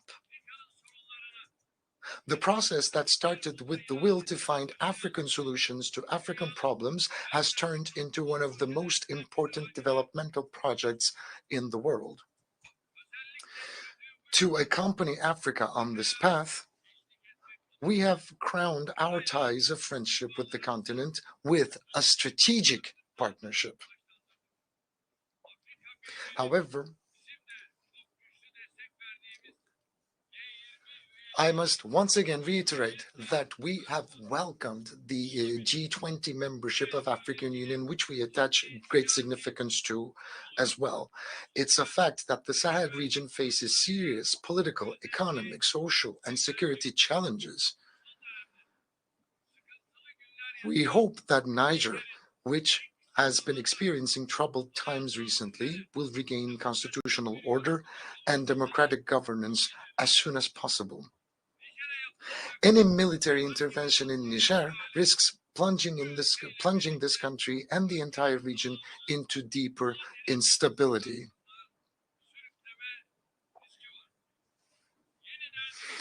Our Asia Anew initiative has become a symbol of our will to further advance our relations with Asia, our ancestral homeland, on the basis of mutual benefit and common priorities.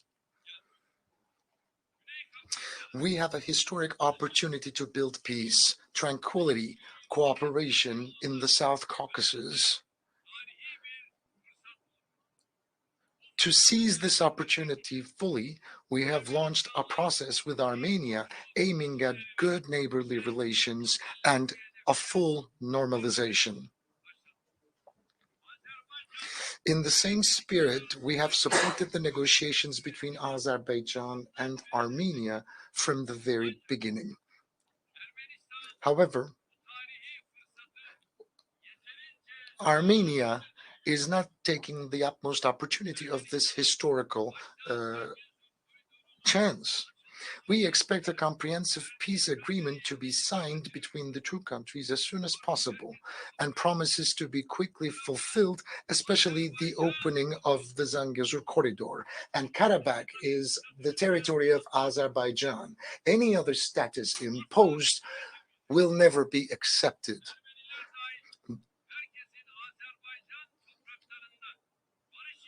Everybody has the right to coexist on the Azerbaijani soil, including the Armenians, and that should be our primary goal. There will be one, we are moving together with Azerbaijan under the slogan, under the motto that we are two nations, one state.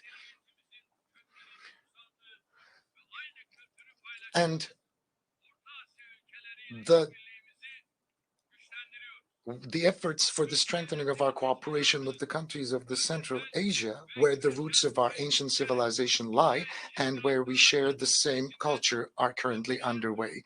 We are pleased that the Organization of Turkic States is becoming an increasingly effective regional and global actor. The Afghani people, who have been going through difficult times for half a century, are in dire need of humanitarian assistance and support, regardless of political motives. The transformation of the interim government into an inclusive administration in which all segments of society are fairly represented will pave the way for Afghanistan and will be positively received in the international arena. Another development that will pave the way for regional peace, stability, and prosperity in South Asia will be the establishment of a just and lasting peace in Kashmir through dialogue and cooperation between India and Pakistan. As Turkey, we will continue to support the steps to be taken in this direction. We emphasize at every opportunity that we respect China's territorial integrity and sovereignty. However, we will continue to express our sensitivity regarding the protection of the fundamental rights and freedoms of Uyghur Turks, with whom we have strong historical and humanitarian ties. We are a country that has extended a helping hand to Rohingya Muslims living in difficult conditions in Myanmar and Bangladesh since the first day. Our support for the displaced Rohingyas will continue until their safe, voluntary, dignified, and permanent return to their homeland is ensured. Dear delegates,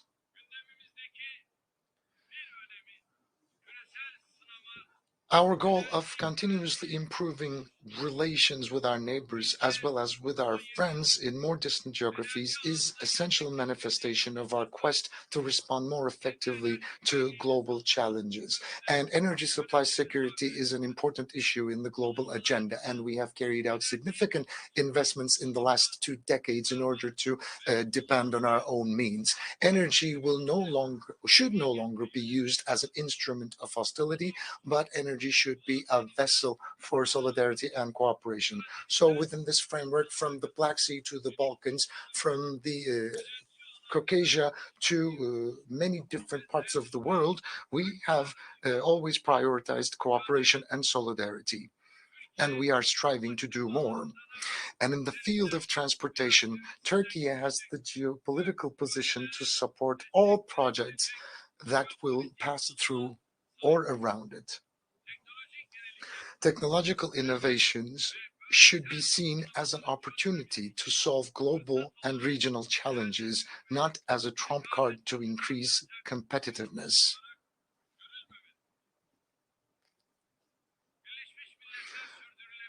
Unfortunately, we are gradually moving away from the slogan Zero Hunger by 2030, which is among the most important titles of the United Nations Sustainable Development Goals. In fact, we find it difficult to accept hunger as an issue, as an unsolved problem here in the 21st century. We call on all countries to show strong will to realize the sustainable developmental goals, especially in this region where wealth has skyrocketed, and we cannot explain why 735 million inhabitants of the world still live in dire poverty.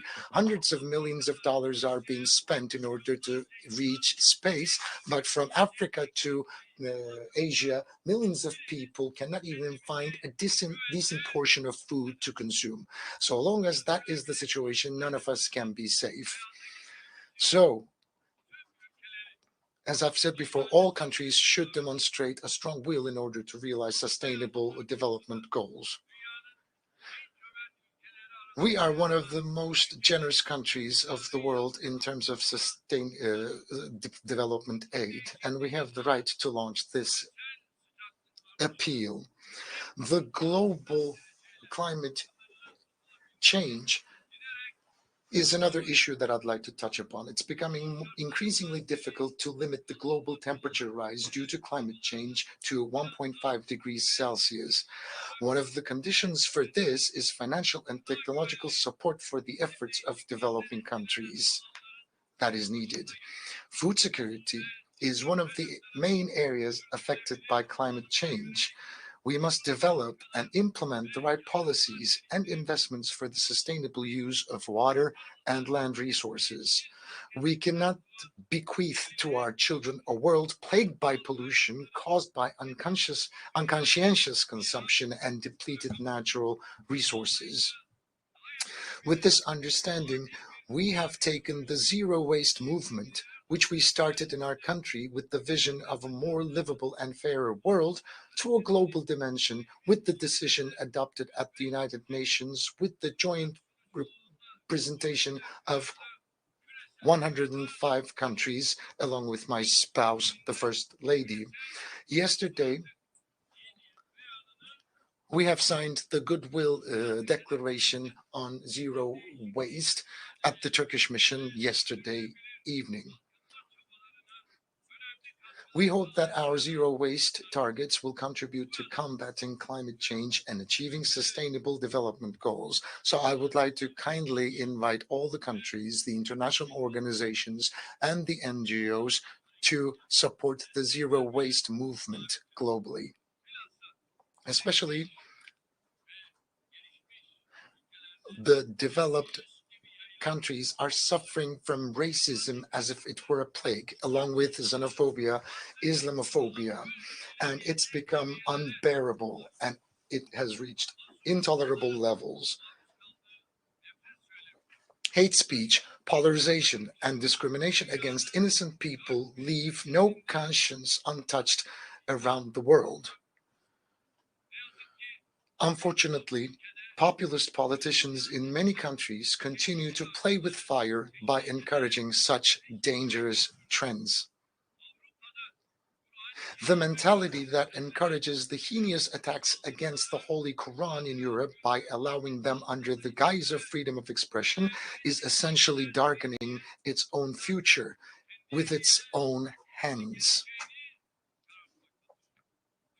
As Turkey, we will continue to support initiatives to combat Islamophobia on all platforms, including the United Nations, OSCE, and the Organization of Islamic Cooperation. Regardless of which faith they might follow, nobody can accept heinous attacks against sacred elements. And I would kindly ask all the brotherly nations to support and follow these developments around the world. Combating all these challenges, each of which I have tried to touch upon in a few sentences, is our common responsibility. And we can fulfill this responsibility only through effective cooperation and solidarity. Quite recently, we believe that the ancient values that make humans what they are being eroded. These attacks are threatening prosperity and welfare of entire world. And we have family at the core of our endeavors that we need to protect and that we need to save. So saving families will mean saving the future of the entire human race. The global impositions are on the rise in an unprecedented fashion. That's why I would kindly ask all of the member states to support the family institution and protect the family institution. As the Republic of Turkey, which celebrates its 100th anniversary this year, we will continue to take steps towards peace, prosperity, and security for all, for the benefit of the entire human race. I hope that the work of the 78th session of the United Nations General Assembly will strengthen the spirit of global cooperation and solidarity. And on this occasion, I will also take a moment to mention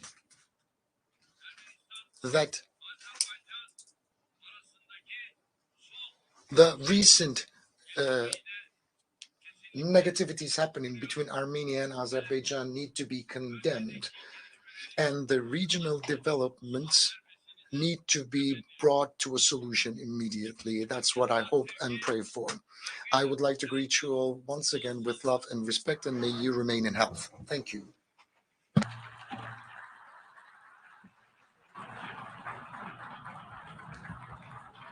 On behalf of the Assembly, I wish to thank the President of the Republic of Turkey for the statement just made, and I request protocol to escort His Excellency.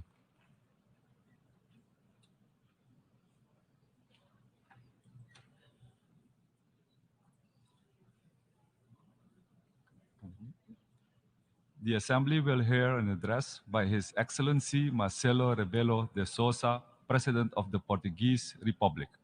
I request protocol to escort His Excellency.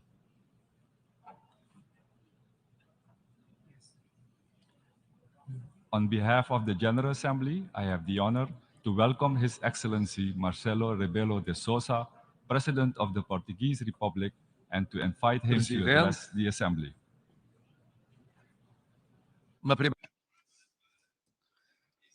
Just initially to say that Portugal completely supports President Denis France's priorities in his term.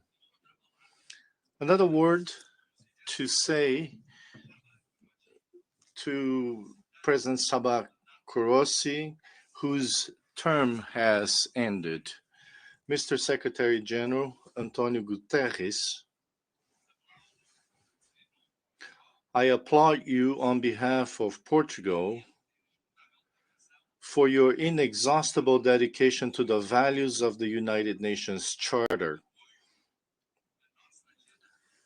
in support for our common agenda and the reform proposals for global governance, including financial governance, but also the priorities that we never abandoned on climate change, human rights, migrants, refugees, and gender equality. Portugal supports the success of the Summit of the Future in 2024, the United Nations Alliance of Civilizations Forum, which Portugal will host in 2024, and the World Social Summit in 2025, which are hallmarks of your permanent lucidity and dynamism at this juncture of the world to build peace and international cooperation. Your Excellencies, we heard the report from the Secretary General of the United Nations. We also heard Presidents Lula da Silva and Joe Biden. And despite several positions, they agreed on the essential. We urgently need to respect the United Nations Charter to maintain peace in the world. We need to accelerate the fight against climate change to fulfill the objectives of the Agenda 2030 to protect oceans and biodiversity and to guarantee peace and institutional reform. We urgently need to reform the institutions which were formed in the last century, some of which in the first half of the last century, which are totally different from today's reality. The international financial institutions, as the Secretary General said, we must approve a new Bretton Woods. These three urgencies are connected. There is no peace, nor sustainable development, nor institutional reform without respect for the United Nations Charter. There is no sustainable development, nor respect for the United Nations Charter without the reform of international institutions. And there is no reform without respect for the Charter, without the goals of the Agenda 2030 achieved, and our goals for climate change. But the problem is not this. The problem is something else. What is the urgency? What is the credibility for us to come here every day, every year, to say what is in fact not treated with the appropriate urgency?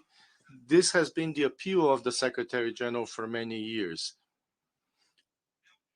It is urgent to respect the United Nations Charter because without it, there is no sovereignty of the states nor human rights. And there can be no peace. Peace in the Ukraine, that's the struggle for the Ukrainian people and for the whole world. In other regions, such as the Sahel, the Middle East and Asia, in Africa, the problem is the same. Based on the principles of international law and the United Nations Charter. Therefore, we cannot differentiate the Ukrainian people's struggle from the struggle for respect for the United Nations Charter. It's also not possible to build peace without accelerating the goals of development for 2030. We are lagging behind. We need to promote equality among states and among peoples. We cannot achieve these goals without reforming international institutions. The concept of security corresponds to a world that no longer exists. Portugal has defended that countries like Brazil and India become permanent members. This decision should be made. These countries cannot be ignored. Similarly, existing financial institutions are incapable of financing sustainable development with equity and with justice. The richer have preference over the poorer nations. And the three urgencies are connected, and they continue to be connected year after year. Portugal defends the respect for the United Nations Charter. Portugal defends the acceleration of the struggle against climate change, trying to move forward in decarbonization, in promoting clean energy, in promoting the ocean, in protecting the oceans and biodiversity, in defending the reform of institutions in the United Nations and the international financial institutions. We will not cease to support the Secretary General of the United Nations, because it's easy to come here every year and to make the same promises and never deliver on those promises, not to contribute to peace, not respecting international law and the United Nations Charter, not contributing to justice and sustainable development, delaying the Sustainable Development Goals by 2030, to promise a new world governance with concrete solutions for institutional reform, talking about financing for those that need it without giving examples of such financing. Portugal just signed with Cabo Verde, a country that is part of the world of 300 million Portuguese-speaking persons. We signed a environmental and climate fund committing debt to the economic development, sustainable of Cabo Verde. This should happen systematically because existing debt and converted into sustainable development. Our goal and that of other countries that speak Portuguese. Mr. President, Mr. Secretary General, Excellencies, year after year, we lose time. Time has come for us to deliver on respect for international law, on building peace. It is time to deliver on international cooperation, on the correction of world inequalities, on climate change, on the reform of the United Nations. It is time to deliver on the reform of international financial institutions. Without this, there is no possible multilateralism. There is no lasting cooperation and no peace throughout the world. Every day we lose is another day of inequality, selfishness, conflict, war. Every day we gain is another day of justice, development, and peace. I hope that 1 year from now we can meet again and that we can say there is more peace than war, there is more justice than injustice, there is more equality than inequality, there is more climate action than climate inaction. There is more reform of the United Nations. There is more reform of the financial institutions. If that is so, it will be worth our while. Otherwise, we will continue to hear all the same people, very influential, who promise things that do not deliver. We realize why nations, people believe less and less the people who govern them. Thank you. On behalf of the Assembly, I wish to thank the President of the Portuguese Republic for the statement just made, and I request protocol to escort His Excellency.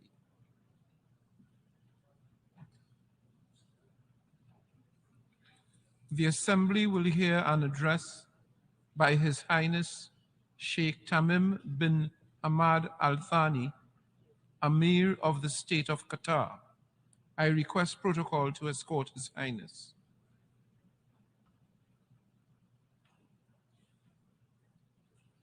On behalf of the General Assembly, I have the honor to welcome His Highness Sheikh Tamim bin Hamad Al Thani,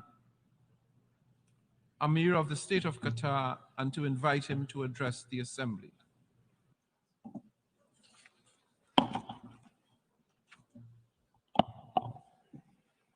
Bismillah.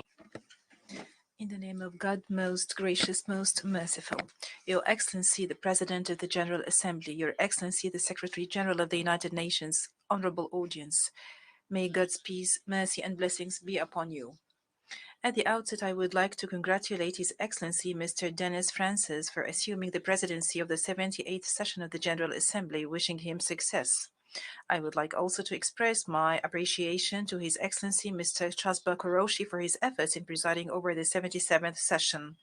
I would like to commend the efforts made by His Excellency Mr. Antonio Guterres, the Secretary General of the United Nations, as well as the personnel of the United Nations towards the fulfillment of its lofty goals. Allow me at first to offer my sincere condolences to His Majesty King Mohammed VI and to the fraternal Moroccan people for the victims of the devastating earthquake. I would like also to extend my condolences to Libya, to the government and people of Libya over the victims of the floods there.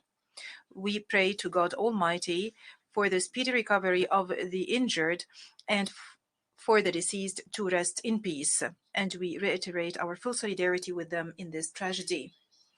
Mr. President, we are fortunate to be living in an era of unprecedented, accelerating progress, where innovation prevails in all walks of life, especially medicine, technology, and science, and where humanity is more capable than ever to harness resources for a decent life for all humanity. The consecutive innovations have led to productivity, prosperity, and a level of communication amongst people that can be tantamount to science fiction. This development has enabled us to achieve a lot of our wishes. However, this came with a cost for the people and the planet.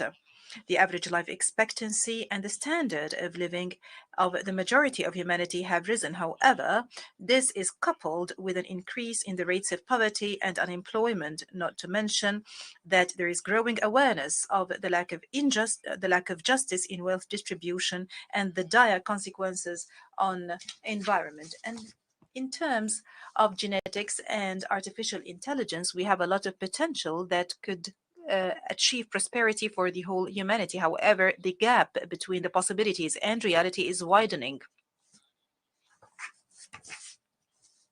So, in this era, and as those potentials unfold, we find peoples grappling with child labor, hunger, unemployment, civil wars.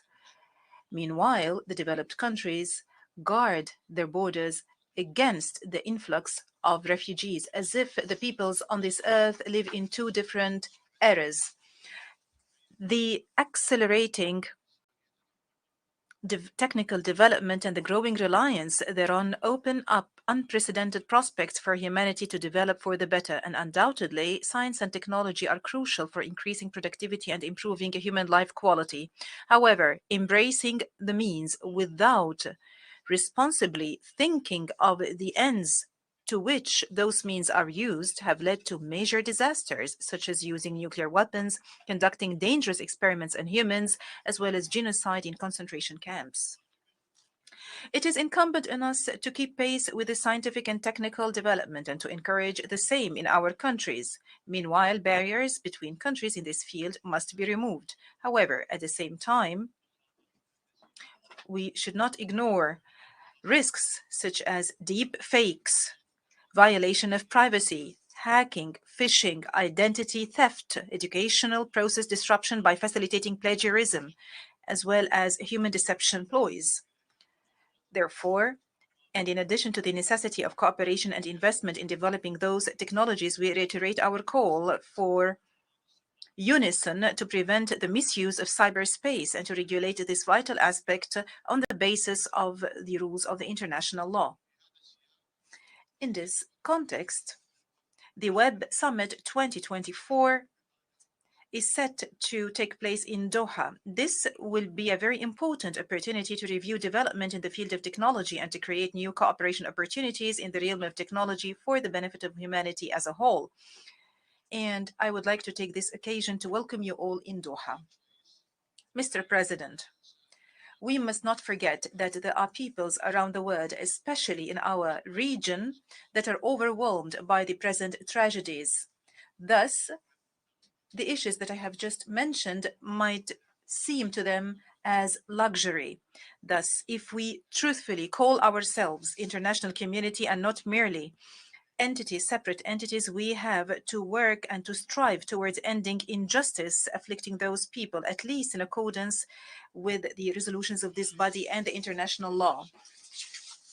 It is unacceptable for the Palestinian people to continue to languish under the yoke and the intransigence of the Israeli occupation and the rejection by consecutive Israeli governments of any just political solution according to international legitimacy. It is conspicuous to all that the inaction by the international organization to take procedures against the occupation has given Israel the opportunity, and it continues to give Israel the opportunities to undermine the pillars of the two-state solution to the extent that the occupation has become tantamount to a brazen and conspicuous apartheid system in the 21st century. This has been very conspicuous to the extent that even some of Israel's friends have noticed that. Israel also responds to Arab peace and normalization initiatives with more nationalist and ultra-Orthodox intransigence and extremism that is reflected in government coalitions and further settlement expansion. In addition to the Judaization of Jerusalem, attacks on the holy sites, and using heavy-handed and draconian measures against the people in Gaza. Qatar provides and extends political, humanitarian, and development support to our brotherly people in Palestine, and we also contribute towards rebuilding the Gaza Strip, which is reeling under the siege, in addition, and the embargo, in addition to its continuous contribution to the UNRWA funds. We also maintain our firm stance regarding the fairness of this cause.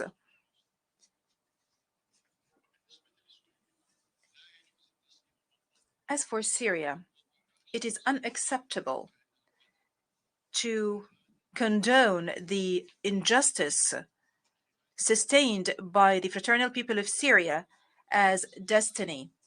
The crisis is awaiting a comprehensive settlement through a political process leading to a political transition in accordance with the Geneva Declaration 1 and the Security Council Resolution 2254, while maintaining Syria's integrity, sovereignty, and independence. It's regrettable to witness this year the outbreak of violence in the Sudan, which had dire effect and impact on the Sudanese people and which has exacerbated the crisis of refugees. We condemn all crimes perpetrated against civilians in the capital Khartoum and in Darfur, and we call for holding the perpetrators thereof accountable. Also, we call for putting an end to the violence and to resort to reason to spare civilians the consequences of fighting. And we do stress our support to all regional and international efforts to facilitate ceasefire and dialogue between all political powers in the Sudan for the future of the Sudan. And in fraternal Lebanon, where the specter of danger hangs over the state's institutions. We do stress the need for finding a sustainable solution to the political vacuum, introducing mechanisms that thwart its recurrence and forming a government capable of addressing the aspirations of the Lebanese people. It is regrettable for the suffering of this fraternal people to be prolonged just because of political and personal calculations. And in Yemen, we call for settling the crisis according to the National Dialogue, the Gulf Initiative, and the relevant Security Council resolutions. And when it comes to Libya, we do stress our unwavering support for the endeavors of the Special Representative of the Secretary General and the head of the United Nations Support Mission in Libya. We do support his efforts to achieve tangible results to resolve the Libyan crisis. It is clear that solution in all fraternal countries that I have mentioned lies in consensus on the rule of law, state, and citizenship.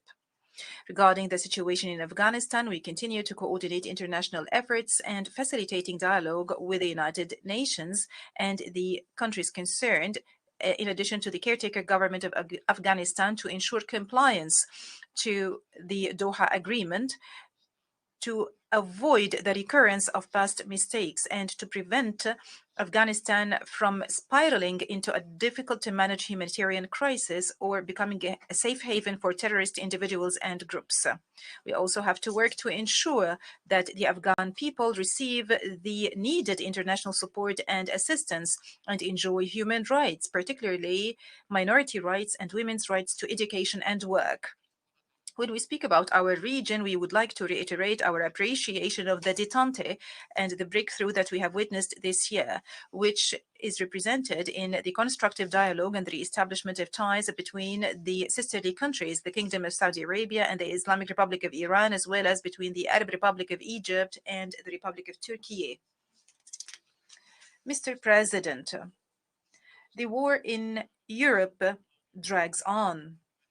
And along with Russia and Ukraine, it is consuming Europe in its entirety, and it is affecting the whole world in vital areas such as energy and food. And in the absence of a prospect for a permanent political solution, and taking into account the ability of certain countries to continue this war incessantly,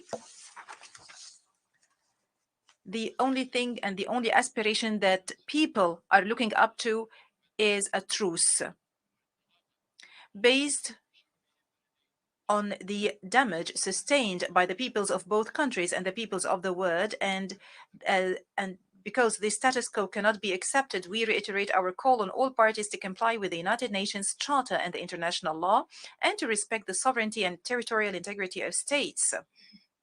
We also call upon them to resort to radical peaceful solutions based on those principles. Mr. President, our region is blessed with tremendous potentials and opportunities, and our peoples are tolerant, humane, peace-loving, and talented. During the 2022 World Cup in Qatar, there was an opportunity for interaction between peoples, and it was an opportunity for the world to see our people as they are and to learn about our culture and values, and to learn about Qatar and Qatar's status as a global destination and nexus between East and West. And we emphasized the role that sports could play in building bridges of communication and rapprochement between peoples and cultures. I hope we had contributed through this tournament to breaking the stereotypes and presenting a new, exciting, and safe tournament formula to the world. In Qatar, we had a dream. We had a dream for our country to be one of the prosperous nations whose people enjoy well-being and prosperity. We have invested for decades to achieve our dream by planning and development work. We have achieved a lot thanks to God and the solidarity of everyone in Qatar.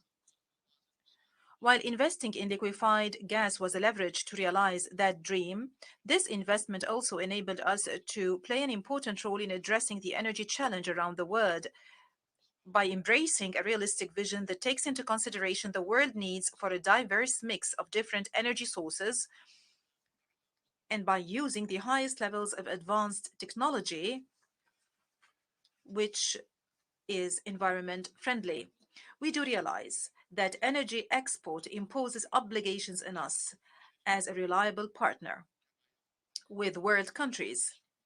At the same time, it makes it incumbent on us to be responsible before our people and our future generations. Thus, Qatar continues to develop its sovereign fund and diversify the sources of its income, including investment in clean energy. The state of Qatar pursues environmentally friendly policies and supports various projects to protect the same. In this regard, we are going to host the Qatar Horticultural Expo next month.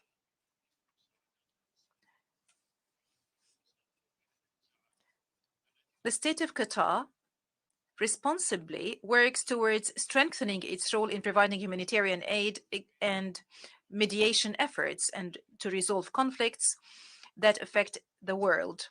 The path to resolve conflicts through peaceful means is a long and strenuous path, but it is less costly than wars, and our commitment to continue our efforts in facilitating and making peace is a firm commitment deeply rooted in the core of our foreign policy. Mr. President, we stress that we take pride in our partnership with this international organization.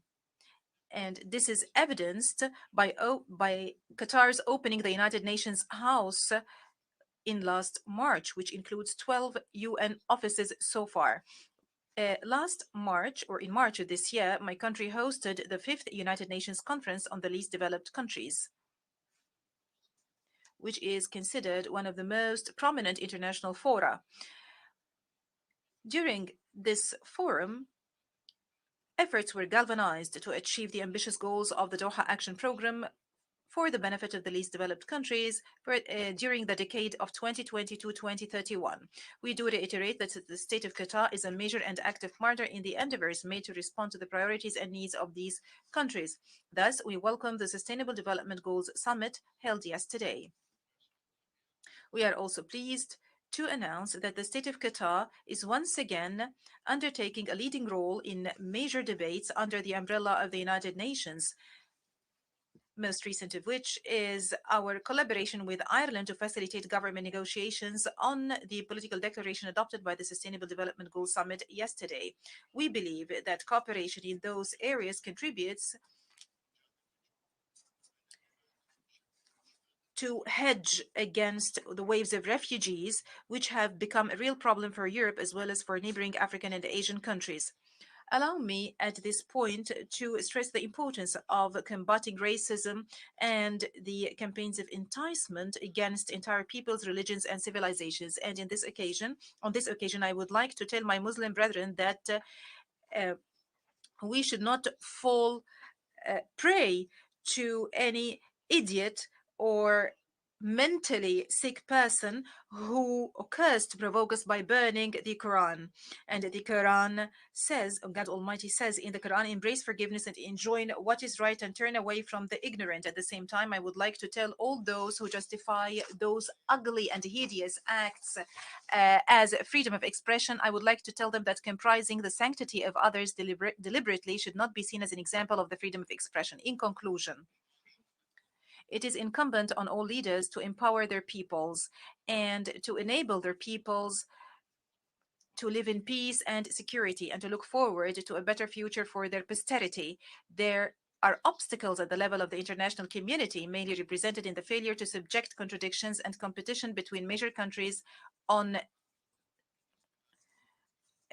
certain issues to the minimum binding principles owing to the variations in governance systems. These issues, which concern all of humanity, include climate change, environmental matters in general, poverty, and the blatant injustice represented by occupation, racism, and war crimes. This is the consensus or the unanimity that should take place in this international organization in order not to be overwhelmed by details and to safeguard the future of entire peoples from loss due to the unwillingness of those countries to cooperate in implementing international law. And peace be upon you. On behalf of the Assembly, I wish to thank the Emir of the State of Qatar for the statement just made, and I request protocol to escort His Highness.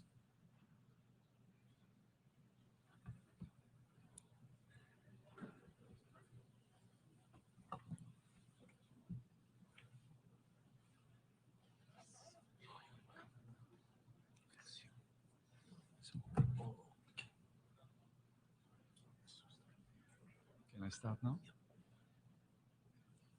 The Assembly will hear an address of His Excellency Matamela Cyril Ramaphosa, President of the Republic of South Africa.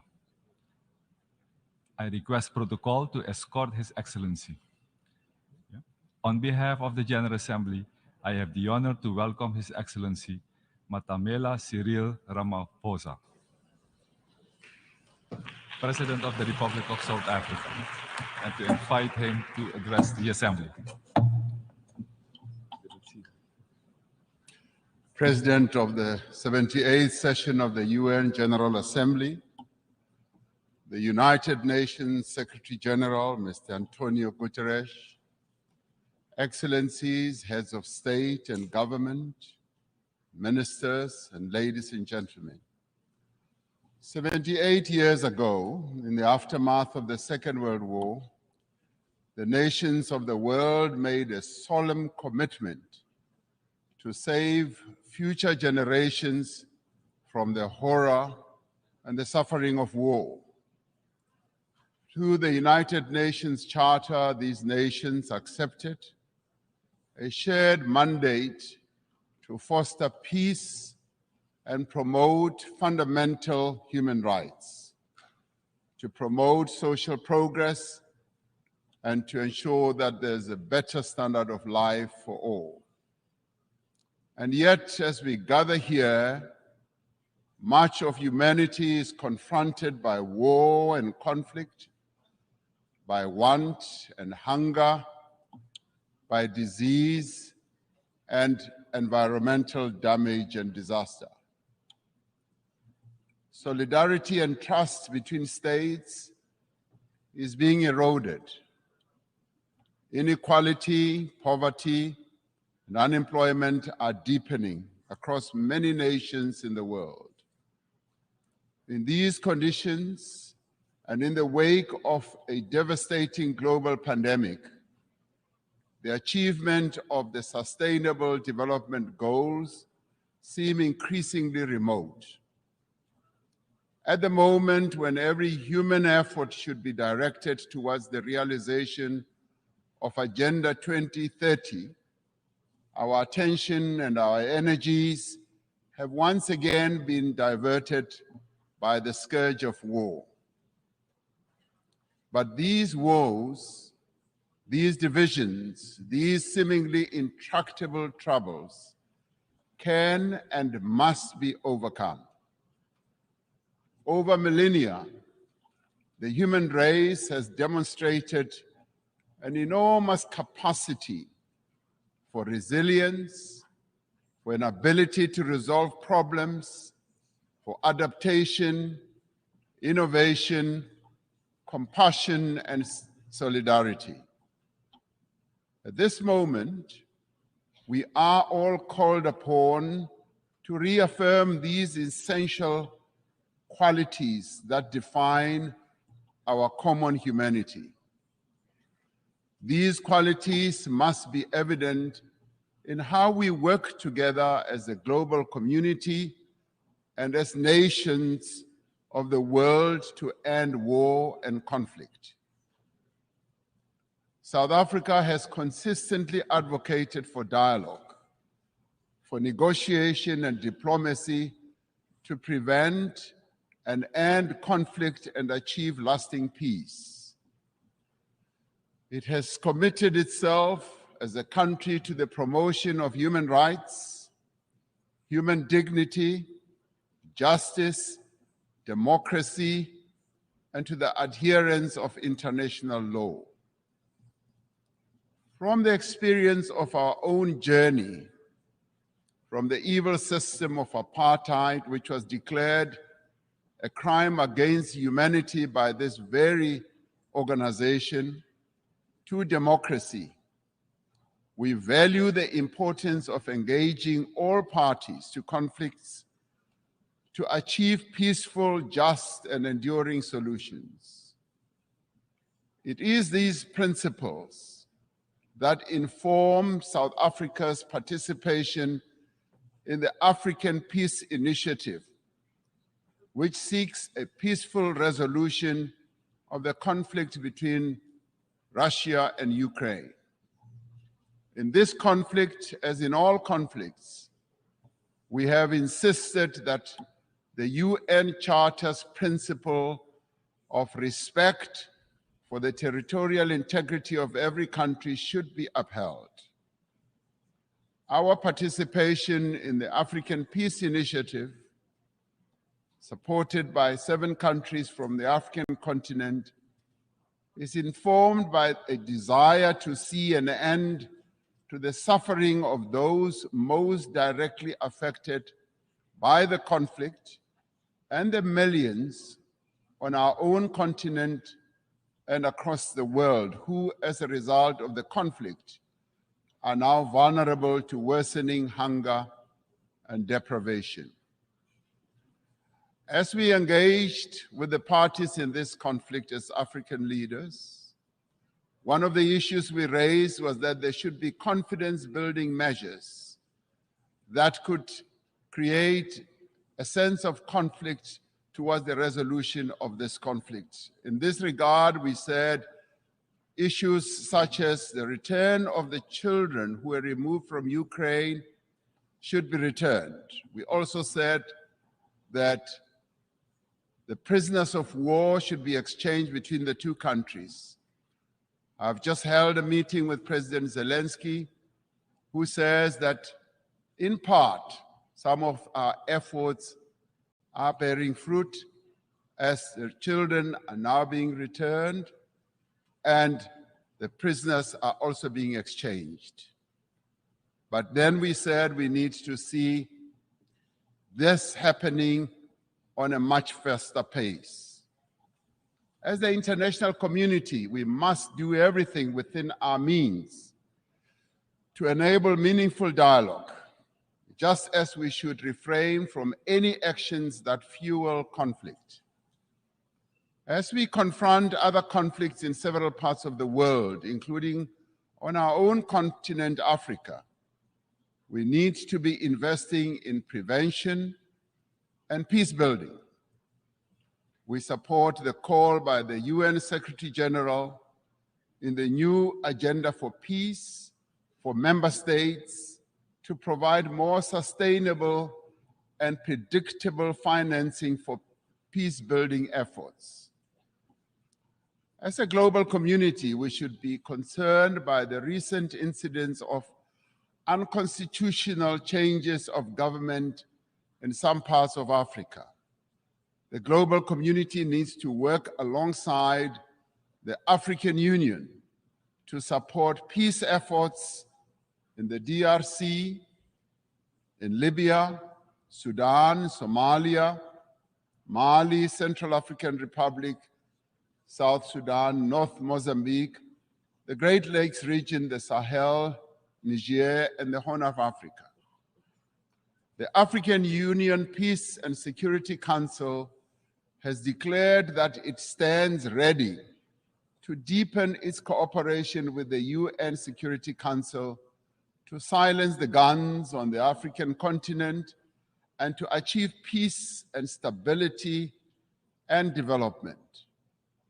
We are called upon to remain true to the founding principles of the United Nations by recognizing the inalienable right of the people of Western Sahara for self-determination in line with the relevant UN General Assembly resolutions. We must work for peace in the Middle East for as long as the land of the Palestinians remains occupied, for as long as their rights are ignored and their dignity is denied, such peace will remain elusive. The actions of the government of Israel have imperiled the possibility of a viable two-state solution. The principles of the UN Charter on Territorial Integrity and on the prohibition of the annexation of land through the use of force must be applied in this situation as well. South Africa continues to call for the lifting of the economic embargo that was imposed 60 years ago against Cuba, an embargo that has caused untold damage to the country's economy and the people of Cuba as well. The sanctions that are also being applied against South Africa's neighbor, Zimbabwe, should also be lifted as they are imposing untold suffering on ordinary Zimbabweans, but also have a collateral negative impact on neighboring countries as well, such as my own country, South Africa.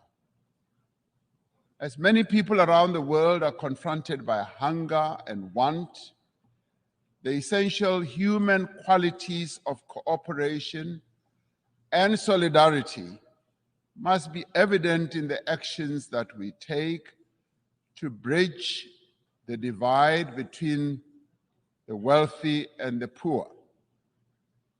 We must summon the necessary will and resolve to regain the momentum towards the achievement of the 2030 agenda. This means that we must address the fundamental developmental challenges that have long characterized as well our unequal world. To address the developmental challenges that face many people in the world, we are required to focus on targeted investment, on technology transfer, capacity building support, especially in key areas such as supporting industrialization, building infrastructure, ensuring that agriculture investment takes place, ensuring that there is investment in water, energy, education, and health. This also requires predictable and sustainable financial support, including supportive trade policies from the international community. We call on the partners of the wealthier countries to meet the financial commitments they have made. It is a matter of great concern to us from the global south that these wealthier countries in the global north have failed to meet the undertakings they made to provide $100 billion a year for developing economies to take climate action. This must be changed, and the money must be made available in the interest of development. We support the proposals outlined in the Secretary General's Sustainable Development Goals stimulus. In particular, we support the call to tackle debt and debt distress that many countries, particularly in the global south, are burdened by. And we support the call to massively scale up affordable long-term financing to $500 billion a year and to expand contingency financing to countries that are in need. It is a grave indictment on this international community that we can spend so much money on war. And in fact, trillions are being spent on war, but we cannot support action that needs to be taken to meet the basic needs of billions of people in the world, needs such as addressing hunger, health, empowering women, and making sure that there is development in countries that are vulnerable. The achievement of the Sustainable Development Goals depends fundamentally on the empowerment of women in all spheres of life. Social and economic progress will not be possible unless we end gender discrimination. We must ensure that there is equal access for women to healthcare, education, as well as economic opportunities. We must pay particular attention to the provision of adequate health services to every woman, child, and adolescent. By doing so, we will fundamentally improve the health and well-being of all. The empowerment of women must be central to the actions we now take towards the realization of Agenda 2030. The women of the world need empowerment. They have a right to empowerment. They have a right also to participate equally in decision-making structures of all institutions in the world. I am proud that in South Africa, 50% of the members of the cabinet of South Africa are women. And today I'm accompanied by an all-women delegation to this United Nations General Assembly. It should be a matter of concern to us all that the majority of people who are sitting in this assembly are men. The question we have to ask, where are the women of the world? The women of the world have a right to be here to represent the views of women across the world. The essential human qualities of innovation and adaptation must be evident in the actions we take to prevent the destruction of our planet. Africa is warming faster than the rest of the world. We are told that the 20 climate hotspots in the world that we have, we find 17 of them in Africa. Africa is least responsible for the climate damage that has been caused, and yet it bears the greatest burden. Centuries after the end of the slave trade, decades after the end of the colonial exploitation of Africa's resources, the people of our continent are once again bearing the cost of industrialization of the North and the development of the wealthy nations of the world. This is a price that the people of Africa are no longer prepared to pay. Many countries in the North count their assets in the mineral resources that are beneath the African soil. The wealth of Africa belongs to Africans. The mineral wealth that is beneath the soil of Africa must, in the end, accrue to Africans. We urge global leaders to accelerate the global decarbonization while pursuing equality and shared prosperity. We need to advance all three pillars of the Paris Agreement: mitigation, adaptation, and support, with equal ambition and urgency. African countries, alongside other developing economic countries, need increased financial support to both implement the 2030 Agenda and to achieve their climate change goals in a comprehensive and integrated manner.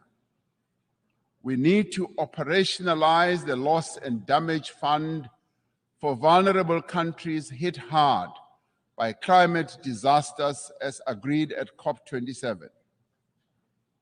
Africa has embraced this challenge. Africa is determined to deploy smart, digital, and efficient green technologies to expand industrial production, to boost agricultural yields, to drive growth and create sustained employment for Africa's people. As the global community, we must ensure the essential qualities that define our humanity are evident in the institutions that manage the conduct of international relations. We require institutions that are inclusive, that are representative, that are democratic, and advance the interests of all nations. We require a renewed commitment to multilateralism based on clear rules and supported by effective institutions. This is the moment to proceed with the reform of the United Nations Security Council, to give meaning to the principle of the sovereign equality of nations, and to enable the Council to respond more effectively to current geopolitical realities. We are pleased that the common African position on the reform of the Security Council is increasingly enjoying wide support. This process must move to text-based negotiations, creating an opportunity for convergence between member states. The recently held BRICS summit in Johannesburg also affirmed the view that the United Nations Security Council should be reformed and should ensure that those who are not represented, that is, nations that are not represented, are also represented. We must ensure that the voice of the African continent and the global south is strengthened in the United Nations and broader multilateral system. All the peoples represented here in this United Nations had their origins in Africa. In Africa, they developed the tools and capabilities to spread across the world and achieved remarkable feats of development and progress. And all this was due to the skills and the talent that originated from the African continent. Despite its history, despite the legacy of exploitation, colonialism, and subjugation, despite the ongoing challenge of conflict and instability, Africa is determined and ready to regain its position as a site of human progress. The era of African development has arrived. Through the African Continental Free Trade Area, which is creating a wider, seamless trading area and also accelerated interconnectivity, African countries are mobilizing their collective means and resources to achieve shared prosperity. Through this treaty, African countries are establishing for themselves the foundation for a massive increase in trade, accelerated infrastructure development, regional integration, and sustainable industrialization. As the global community, we have the means and we have the desire to confront and overcome enormous challenges that face humanity today. As the nations gathered here in this General Assembly, let us demonstrate that we have both the will as well as the resolve to secure a peaceful, prosperous, and sustainable future for our world, but more importantly, for future generations that will follow, leaving no one behind. That is the duty that we all now have. I thank you.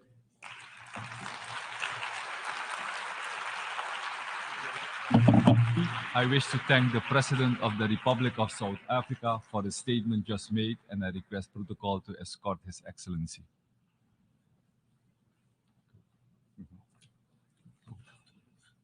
Sorry. The Assembly will hear an address by His Excellency Serdar Bir Dima Mahamadov, President of Turkmenistan. I request protocol to escort His Excellency. On behalf of the General Assembly, I have the honor to welcome His Excellency Serdar Berdimuhamedov, President of Turkmenistan, and to invite him to address the Assembly.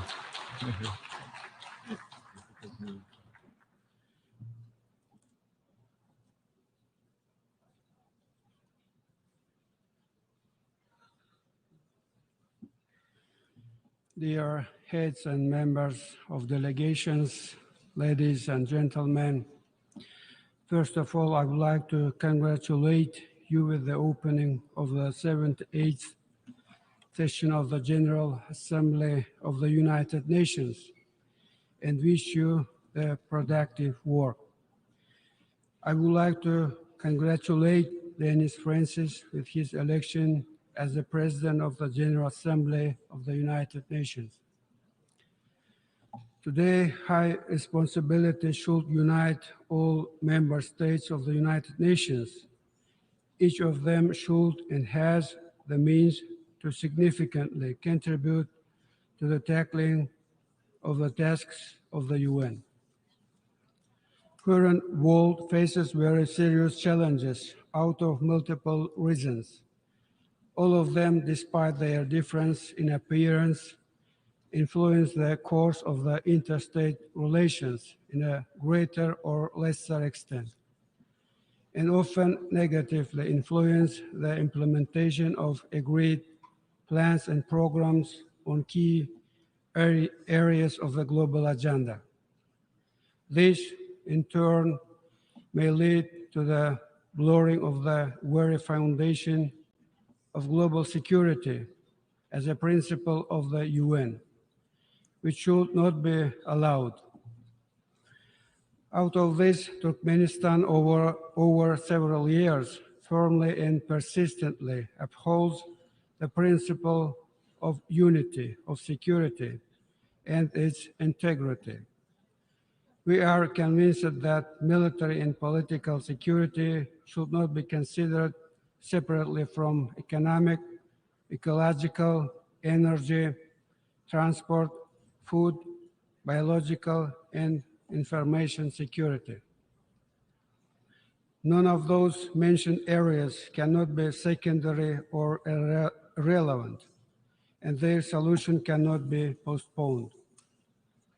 I think that the main challenge of the UN is to provide the integral approach to the security challenge, mobilize the current experience, competence, active manner, and step back from the short-term gains and advantages to attain truly crucial goals which will provide lasting peace, security, and development in the long term. This could only be achieved collectively and with UN in the main role.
On this regard, Turkmenistan proposes to begin discussing the opportunities of the development of the strategy of global security based on the principles of the Charter of the UN and universal standards of international law, considering the current realities and tendencies of global development. In our opinion, such strategy should reflect the existence of new risk factors, which appeared recently, along with traditional risk factors. Also, we consider it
we are primarily talking about phased implementation and use of modern, green, and resource-saving technologies, mainly in energy, industry, and transport areas.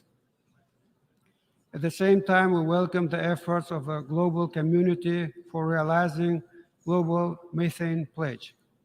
And of course, we expect substantive cooperation and targeted assistance from the specialized agencies of the UN, member states of the organization, and other interested partners. On this context, the roadmap on the development of the international cooperation aimed at study on joining of Turkmenistan to the global methane pledge was recently approved. Soon we will send this document to the UN Secretariat.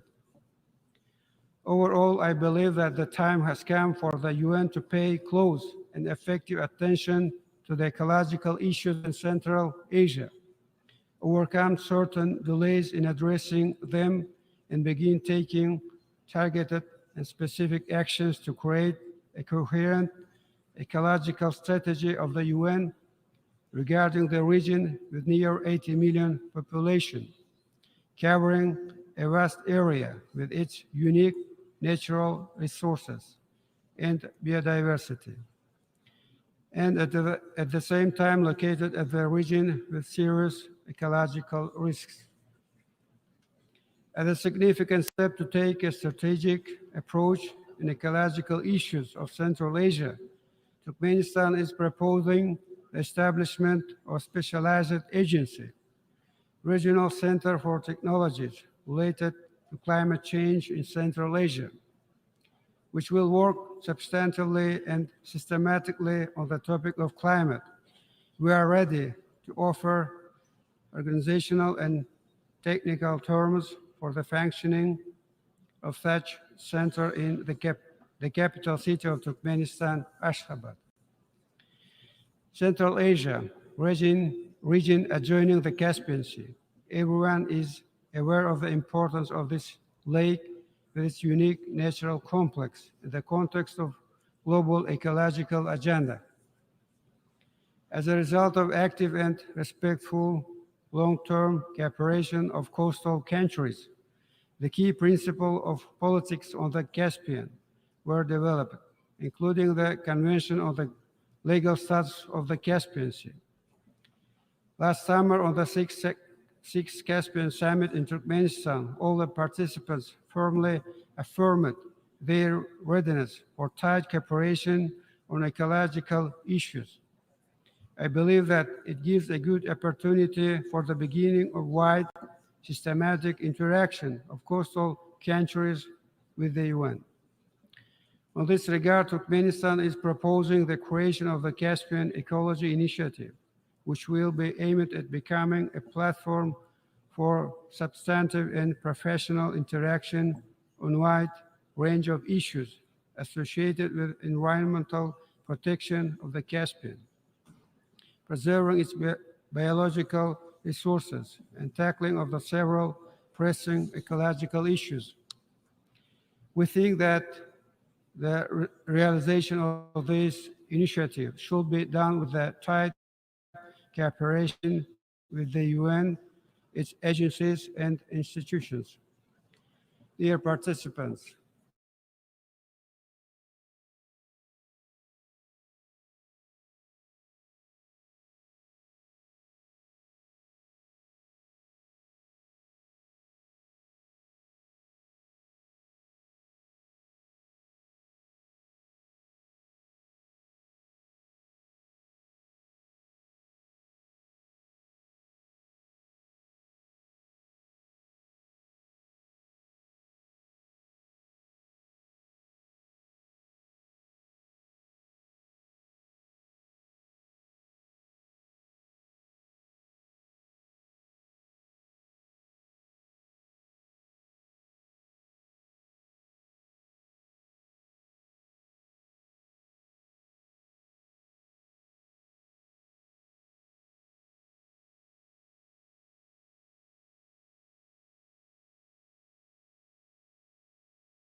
of relevant UN agencies in organizing this event in New York. The important area of the work of Turkmenistan in achieving the SDGs is maximizing assistance to the UN in addressing the food issue. COVID-19, along with other adverse factors, has exposed the weakness of the countries where this issue is unsolved and where the population doesn't get proper nutrition. Unity, integrity, and determination is necessary when addressing the issues related to the access of countries and regions of the food resources, guaranteed proper nutrition as an integral part of human rights, and a key factor of health and normal physical development, especially for children. It is obvious that it needs groundbreaking decisions and new approaches which will overcome political, ideological, and conjunctural barriers.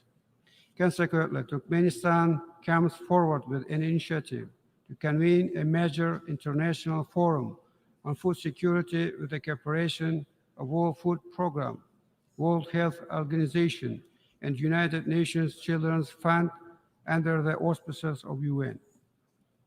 We express our readiness to provide terms for holding such an event in the capital city of Turkmenistan within the agreed time frame.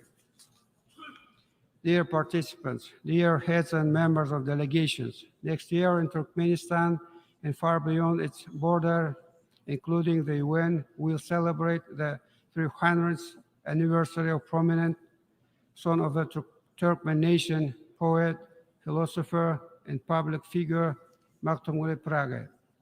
Whole humanity honors the memory of him and pays due respect to the great humanitarian who majorly contributed not only to the world literature, but also to the development of Eastern civilization and of the whole world. And I would like to conclude with an excerpt from the poem of Mahmud, Call to the Humanity, in which he addresses his fellows and descendants these life-affirming lines: no matter asleep or awake, he will be loyal to his intentions. Let the loyalty to the creative thoughts, ideals of peace, justice, and progress serve as a main and clear guide in our joint work. Thank you very much. On behalf of the Assembly, I wish to thank the President of Turkmenistan for the statement made, and I request protocol to escort His Excellency.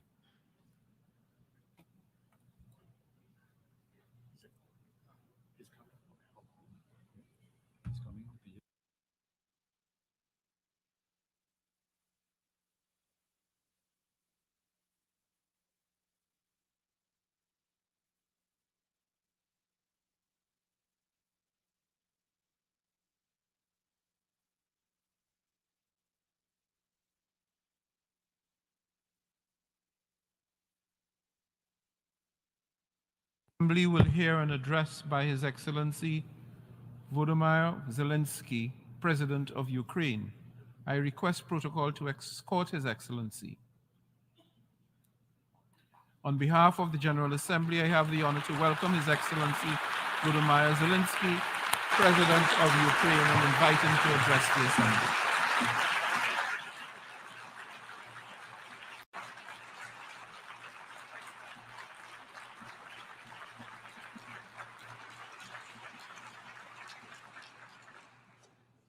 Thank you very much. I welcome all who stand for common efforts, and I promise, being really united, we can guarantee fair peace for all nations. What's more, unity can prevent wars. Ladies and gentlemen, Mr. Secretary General, Mr. President, fellow leaders, this call so many wars, but not as active defender against the aggressions. In many cases, the fear of war, the final war, was the loudest here, the war after which no one would gather in the General Assembly Hall again. The Third World War was seen as a nuclear war, a conflict between states on the highway to nukes. Other wars seemed less scary compared to a threat of the so-called great powers firing their nuclear stockpiles. So the 20th century taught the world to restrain from the use of the weapons of mass destruction, not to deploy, not to proliferate, not to threaten with, and not to test, but to promote a complete nuclear disarmament. Frankly, This is a good strategy, but it should not be the only strategy to protect the world from the final war. Ukraine gave up its third largest nuclear arsenal. The world then decided Russia should become a keeper of such power. Yet history shows it was Russia who deserved nuclear disarmament the most back in 1990s. And Russia deserves it now. Terrorists have no right to hold nuclear weapons. No right. But truly, not the nukes are the scariest now. While nukes remain in place, the mass destruction is gaining its momentum. The aggressor is weaponizing many other things, and those things are used not only against our country, but against all of yours as well. Fellow leaders, there are many conventions that restrict weapons, but there are no real restrictions on weaponization. First, let me give you an example. The food. Since the start of the full-scale war, the Ukrainian ports in the Black and Azov seas have been blocked by Russia. Until now, our ports on the Danube River remain the target for missiles and drones. And it is a clear Russia's attempt to weaponize the food shortage on the global market in exchange for recognition for some, if not all, of the captured territories. Russia is launching the food prices as weapons. The impact spans from the Atlantic coast of Africa to the Southeast Asia. And this is the threat scale. And I would like to thank those leaders who supported our Black Sea Grain Initiative and program Grain from Ukraine. Thank you so much.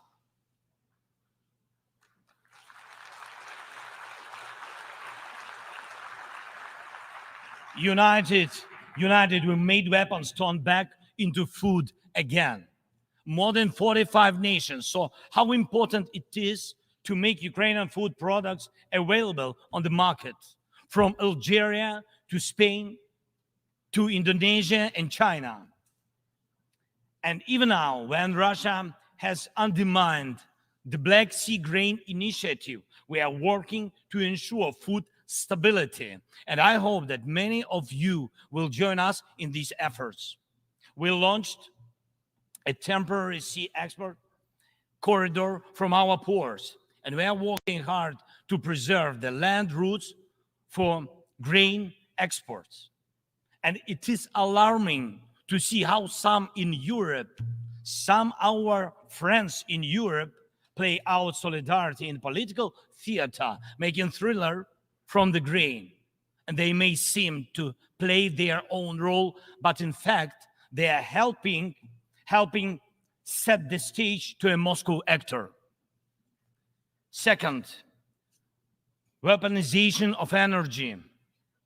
Many times the world has witnessed Russia using energy as a weapon. Kremlin weaponized oil and gas to weaken the leaders of other countries when they came to the Red Square. And now this threat is even greater. Russia is weaponizing nuclear energy. Not only it is spreading its unreliable nuclear power plant construction technologies, but it is also turning other countries' power plants into real dirty bombs. Look, please, what Russia did to our Zaporizhia power plant. Shelled it, occupied it, and now blackmails others with radiation leaks. Is there any sense to reduce nuclear weapons when Russia is weaponizing nuclear power plants? Scary question. The global security architecture offers no response or protection against such a treacherous radiation threat, and there is no accountability for radiation blackmailers so far.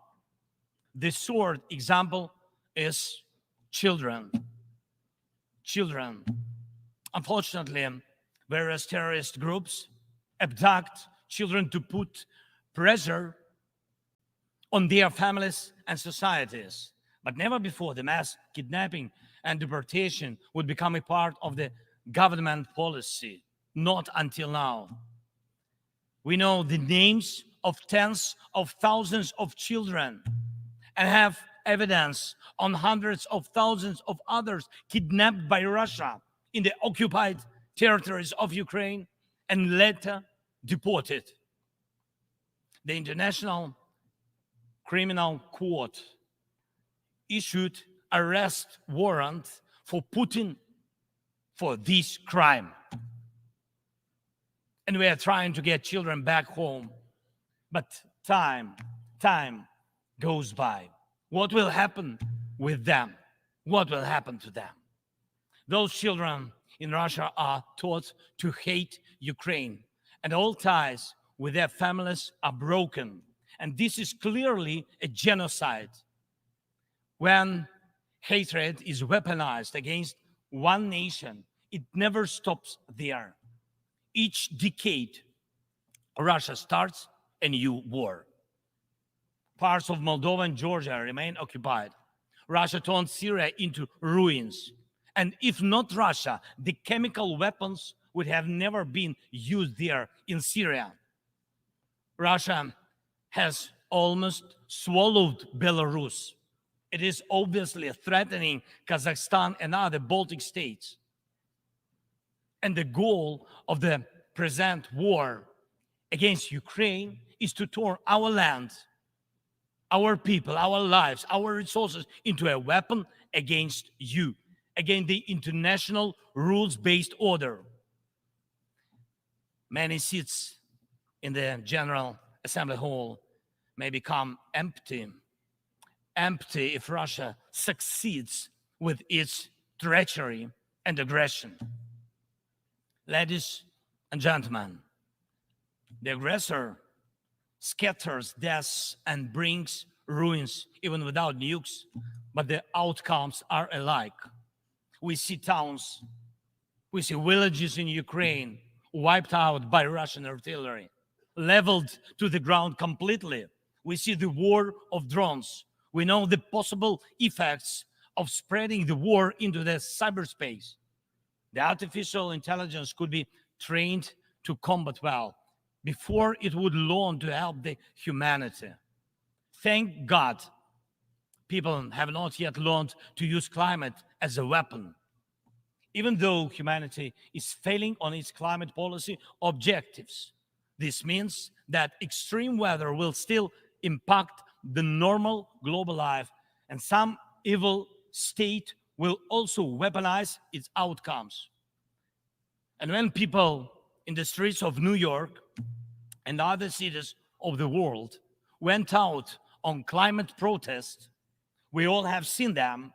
And when people in Morocco and Libya and other countries die as a result of natural disasters, and when islands and countries disappear underwater, and when tornadoes and deserts are spreading into new territories, and when all of this is happening, one unnatural disaster in Moscow decided to launch a big war and kill tens of thousands of people. We have to stop it. We must act united to defeat the aggressor and focus all our capabilities and energy on addressing these challenges. As nukes are restrained, likewise the aggressor must be restrained and all his tools and methods of war. Each war now can become final, but it takes our unity to make sure that aggression will not break in again. And it is not a dialogue between the so-called great powers somewhere behind the closed doors that can guarantee us all the new wars era, but open war of all nations for peace.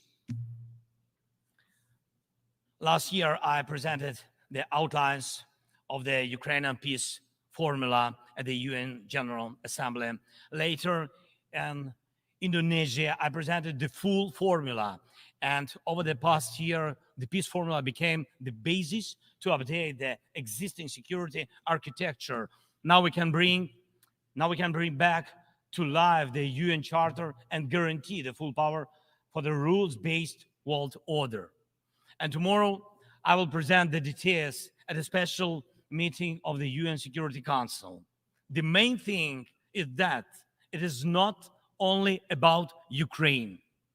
More than 140 states and international organizations have supported the Ukrainian peace formula fully or in part. The Ukrainian peace formula is becoming global.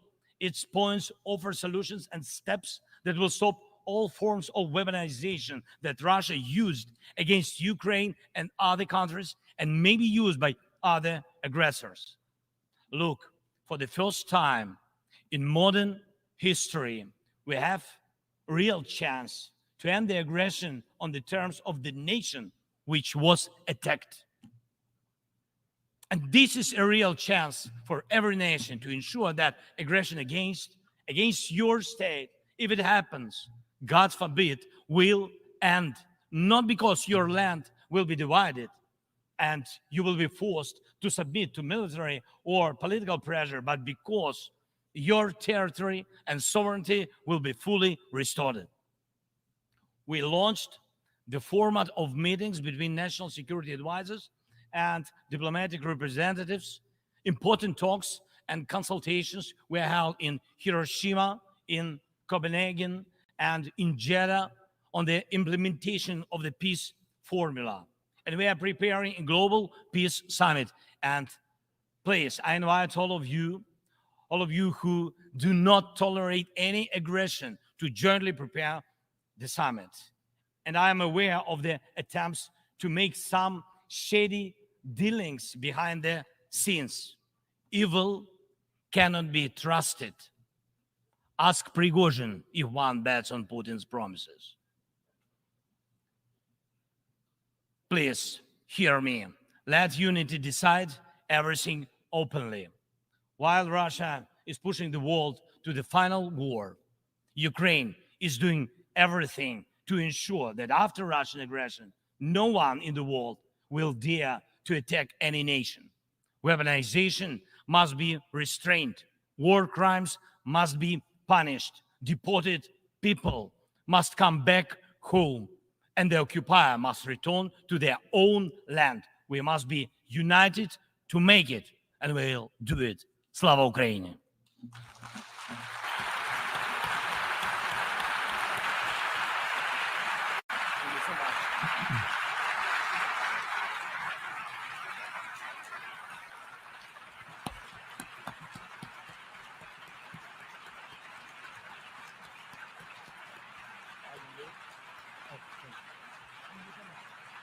On behalf of the Assembly, I wish to thank the President of Ukraine for the statement just made and request protocol to escort His Excellency.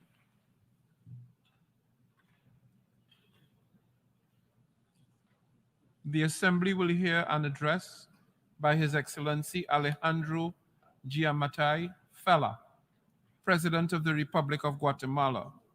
I request protocol to escort His Excellency.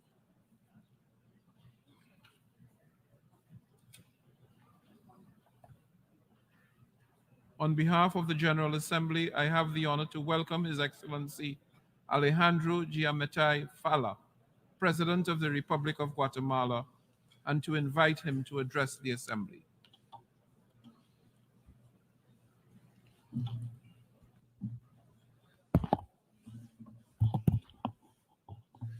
Excelentísimos, Excellencies, President of the General Assembly, Secretary General of the United Nations Organization, ladies and gentlemen, heads of state and government, ministers for foreign affairs, honorable delegates, ladies and gentlemen, I wish to express my gratitude for the work of the President of the 77th session. I also wish to congratulate the President of this session, Mr. Denis Francis.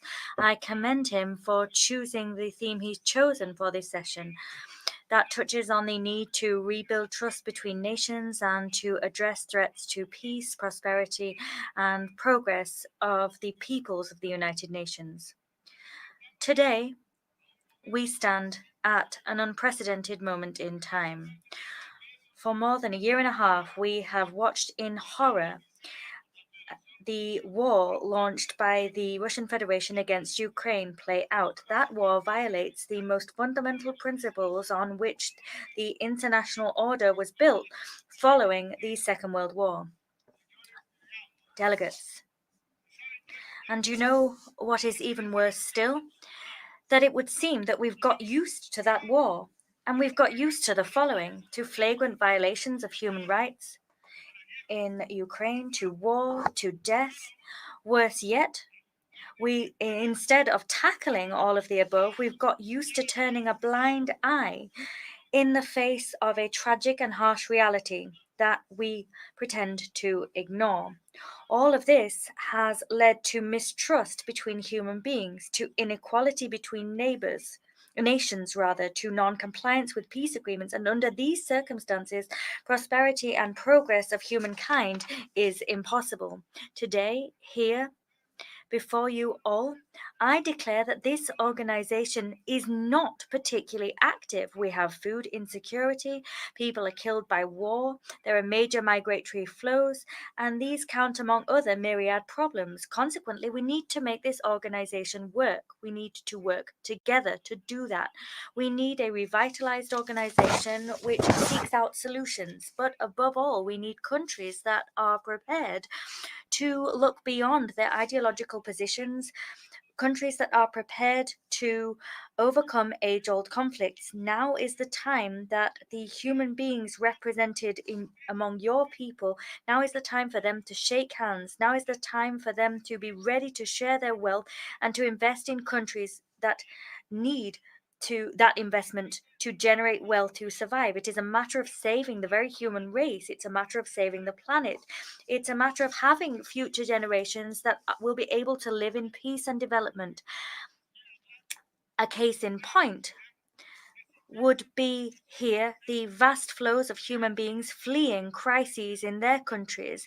They're fleeing as a result of insecurity, a lack of food, or due to economic hardship. Consequently, under this new order that we need to usher in, we have to build a United Nations striving for peace and human development. We must demand adherence to international law.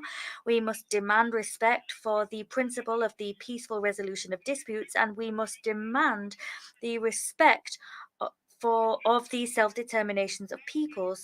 In order for these goals to be achieved, every country must raise its voice. Every country needs to say enough is enough. And today, my country adds its voice to those crying out to say enough is enough. My country is adding its voice to the global call for the immediate withdrawal of Russian forces, for the respect of the territorial integrity and unity of Ukraine within its internationally recognized borders. Slava Ukraini.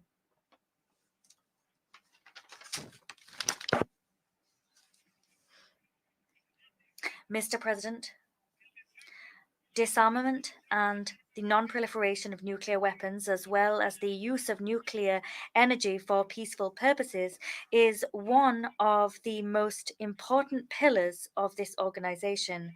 As a state party to the Tlatelolco Treaty, to the Treaty on the Non-Proliferation of Nuclear Weapons, the NPT, and to the Treaty on the Prohibition of Nuclear Weapons, my country is deeply committed to the common goal of achieving a world free of weapons of mass destruction.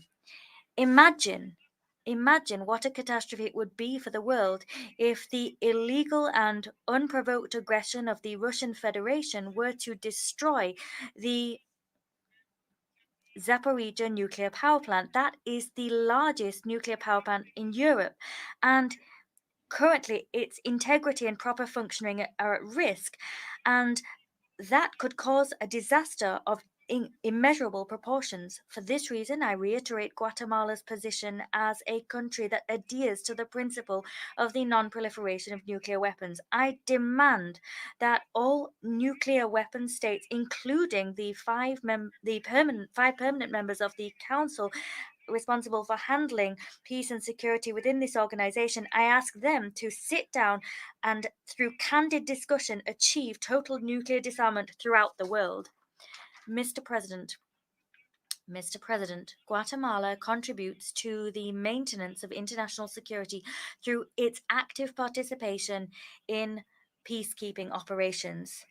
As a staunch advocate for peace, Guatemala has committed to the United Nations by deploying Guatemalan officials in PKOs. We are the TCC, which contributes the fourth largest number of troops to these operations across the Americas. Mr. President, we reiterate our staunch commitment to and solidarity with the development and prosperity of the Haitian people. That people is on the brink as a result of a multi-dimensional crisis. That is a crisis of politics, of internal security, of development, and a humanitarian crisis. As an international community, we must react and tackle the prevailing disasters before they become even more devastating.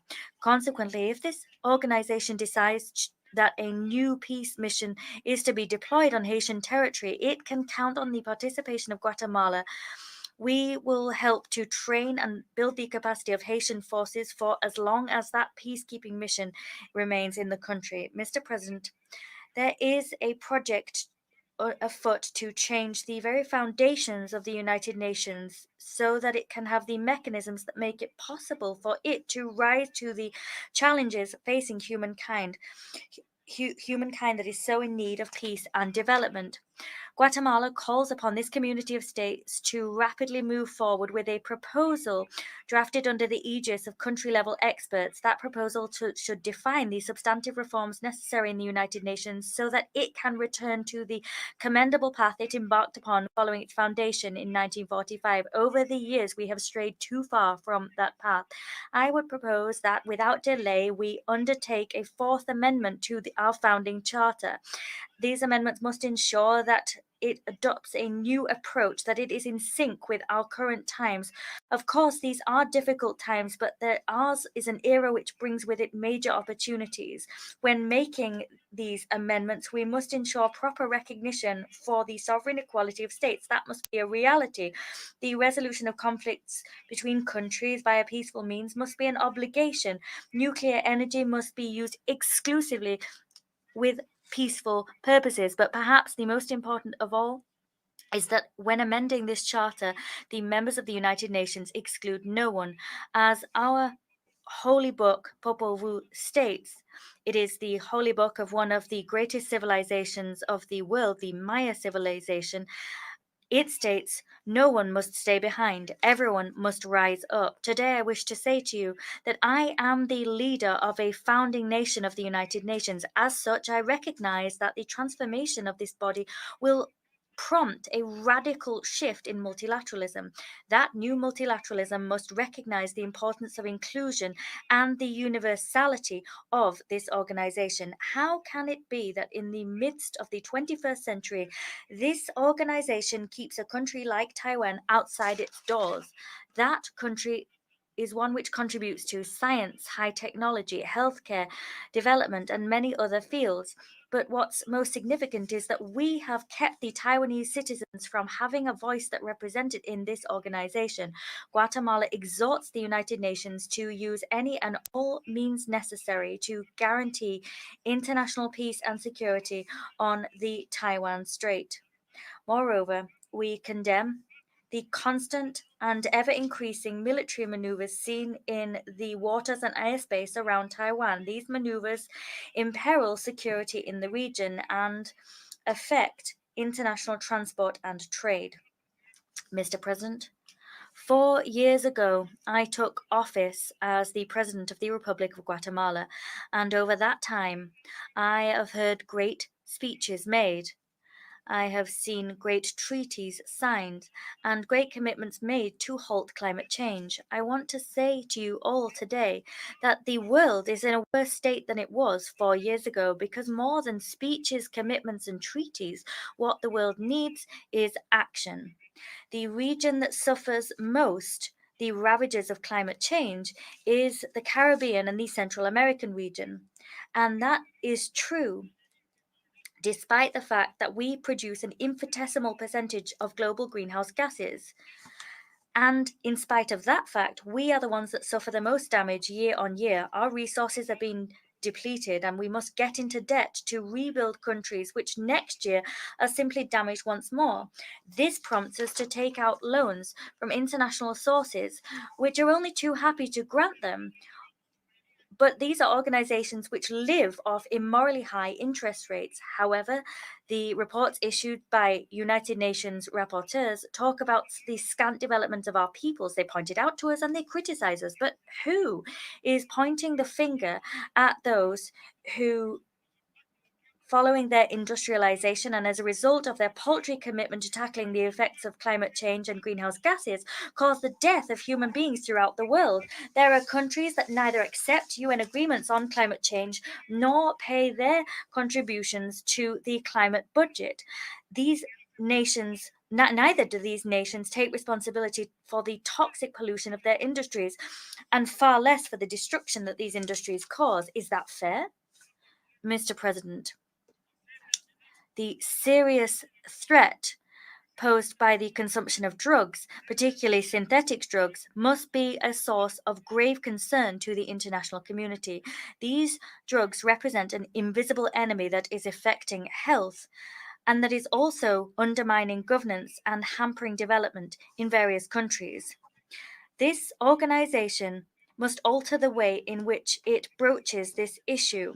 As part of this shift, countries must understand that transnational crime must be fought transnationally, because it is a fact that the major consuming countries are the chief culprits of money laundering. They launder the money that is made from drugs, and that means that this fight is a global responsibility. We have to put an end to this scourge. The fight against drug trafficking, including against synthetic drugs, must be a joint one and a coordinated one.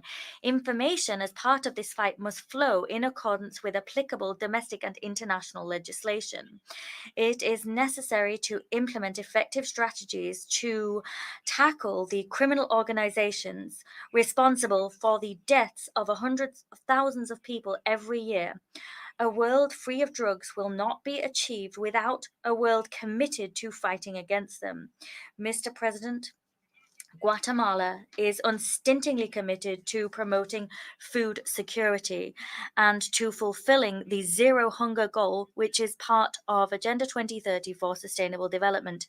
In this spirit, we have increased our budget for feeding our citizens, and we have strengthened our school feeding law. The goal of that law is to guarantee the feeding of girls, boys, and teenagers of school age in a sustainable fashion. And the ultimate goal of that action is to guarantee that these groups have a dignified, healthy, and active life. I am proud to inform you that in 2022, these efforts benefited 2.6 million students in public education establishments. Guatemala also notes with alarm that there has been the suspension of the Black Sea Grain Initiative. We underscore at this juncture the risks that non-renewal poses for food security across the world. It hampers humanitarian operations which themselves contribute to alleviating hunger at a global level, and its non-renewal destabilizes food prices. We condemn the use of hunger as a weapon of war. Doing that is a violation of human rights and of international humanitarian law. We call for reason to prevail. We call for cooperation. And we call upon all to avoid a further worsening of the global food situation.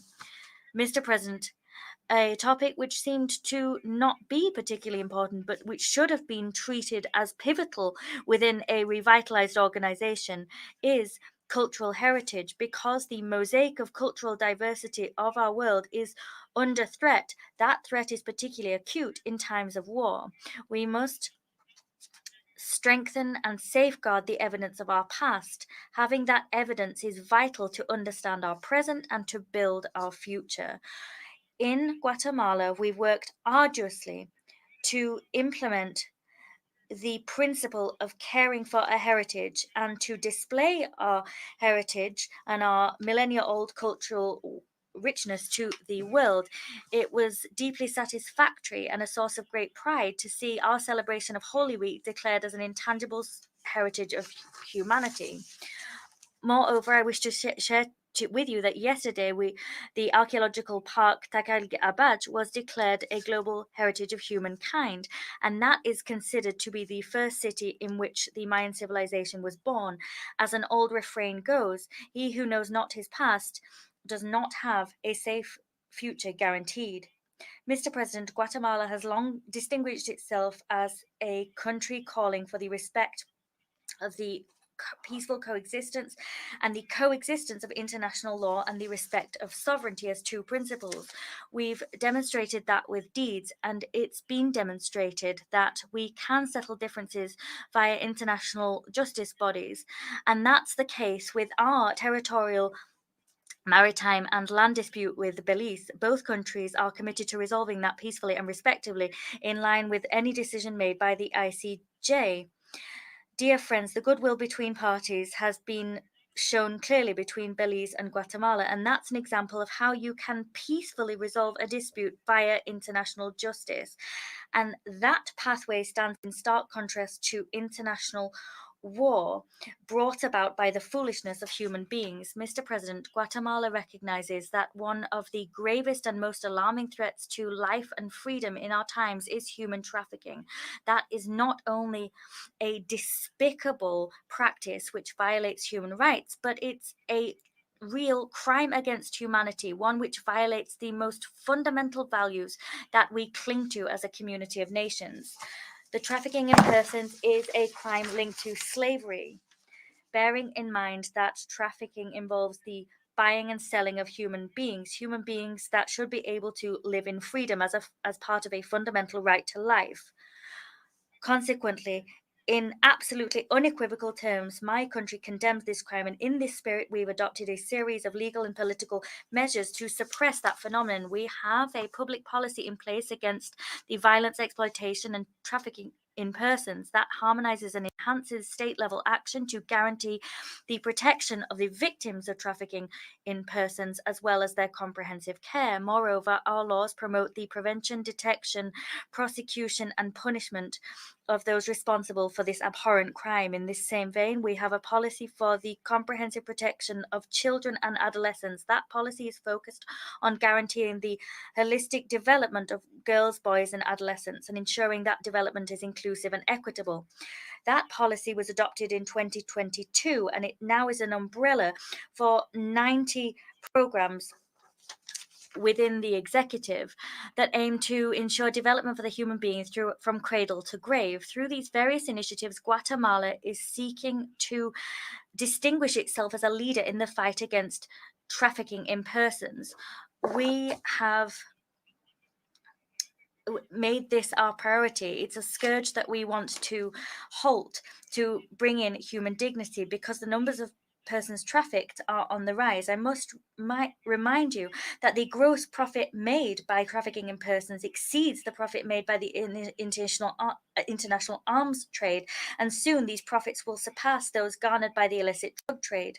Children are snatched from their homes, they're handed over to gangs that prostitute them, and then once they've ceased to be fresh meat for those criminals, they are butchered and their organs are sold for transplants. We cannot remain indifferent and passive in the face of these horrific crimes. Mr. President, this is my last speech before this General Assembly as a head of state. And contrary to the supposed truths we've heard from this podium today, I will hand over power to the person who was elected as a result of who will be elected in the elections on the 14th of January.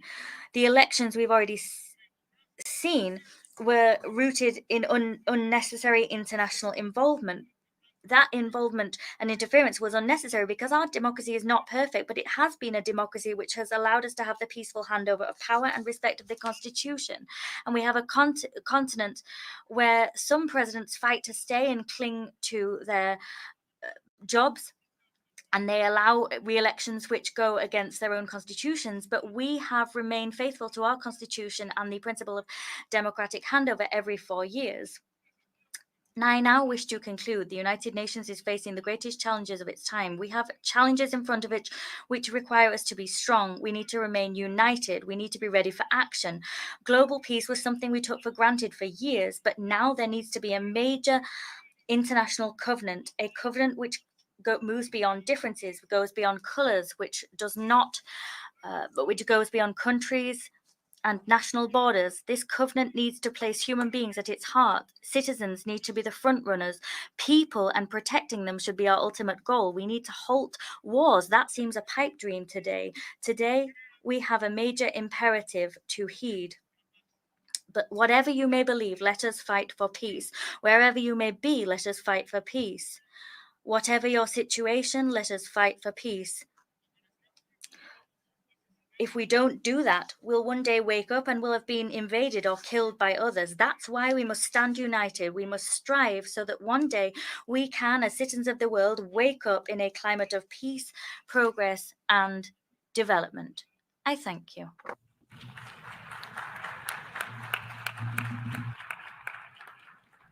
A nombre de la Asamblea.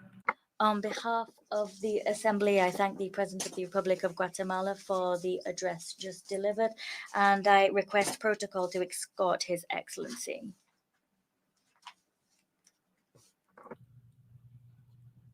La Asamblea escucha. The Assembly will now hear an address by Her Excellency Katalin Novak, President of Hungary. I request protocol to escort Her Excellency. On behalf of the General Assembly, I have the honor to welcome Her Excellency Katalin Novak, President of Hungary, and I invite her to address the Assembly. Of the people, by the people, for the people. We all know the most famous words of the Gettysburg Address. However, fewer people know that Abraham Lincoln borrowed these words from one of the greatest Hungarians, Lajos Kossuth, the leader of our 1848 War of Independence, who was born on this very day, the 19th of September. Dear President, Excellencies, ladies and gentlemen, all for the people and all by the people. Nothing about the people without the people. This is the main purpose of the sovereign Hungarian state and the guarantee of our freedom. The Hungarian people want peace and security. We have 1,000 years of turbulent history in the heart of Europe, in the droughty Carpathian Basin, with wars, oppression and occupation, revolutions and wars of independence. We know the feeling of vulnerability. We know what it is like to live divided and what suffering wars cause. We know how precious freedom is and how painful it is to be deprived of it. I myself was born during the decades of Soviet oppression, when my country was not free. A childhood spent in a softening communist dictatorship left indelible marks on my generation. The rejection of any kind of oppression has become an instinct in us. That is why we condemn clearly and unequivocally the violation of international law, the attack on another state, the Russian aggression against Ukraine, which has caused immense suffering and destruction and has destroyed the peaceful life of Europe. We are for the victims and against further escalation. This is why we are providing humanitarian aid to Ukraine and to all those fleeing the war. We help beyond our size and strength. This is why we emphasize that there are 150,000 Hungarians living in Ukraine, in Transcarpathia, who share every hardship and struggle, sacrifice and success. This war also directly affects us Hungarians. It is not just in our neighborhoods. Hungarian fathers and sons living in Ukraine are also giving their lives in the trenches. Thus, we want peace in our country in Ukraine, in Europe, in the world, peace and the security that comes with it. Excellencies, ladies and gentlemen, Hungary stands for the territorial integrity and independence of Ukraine. We understand Ukraine's desire to be part of the community of European countries. Thus, we expect it to uphold the values that characterize our community, including expressly the protection and full guarantee of the rights of national minorities. Not in words, in deeds. At the invitation of President Zelensky, I have been to Kiev twice since the outbreak of the war.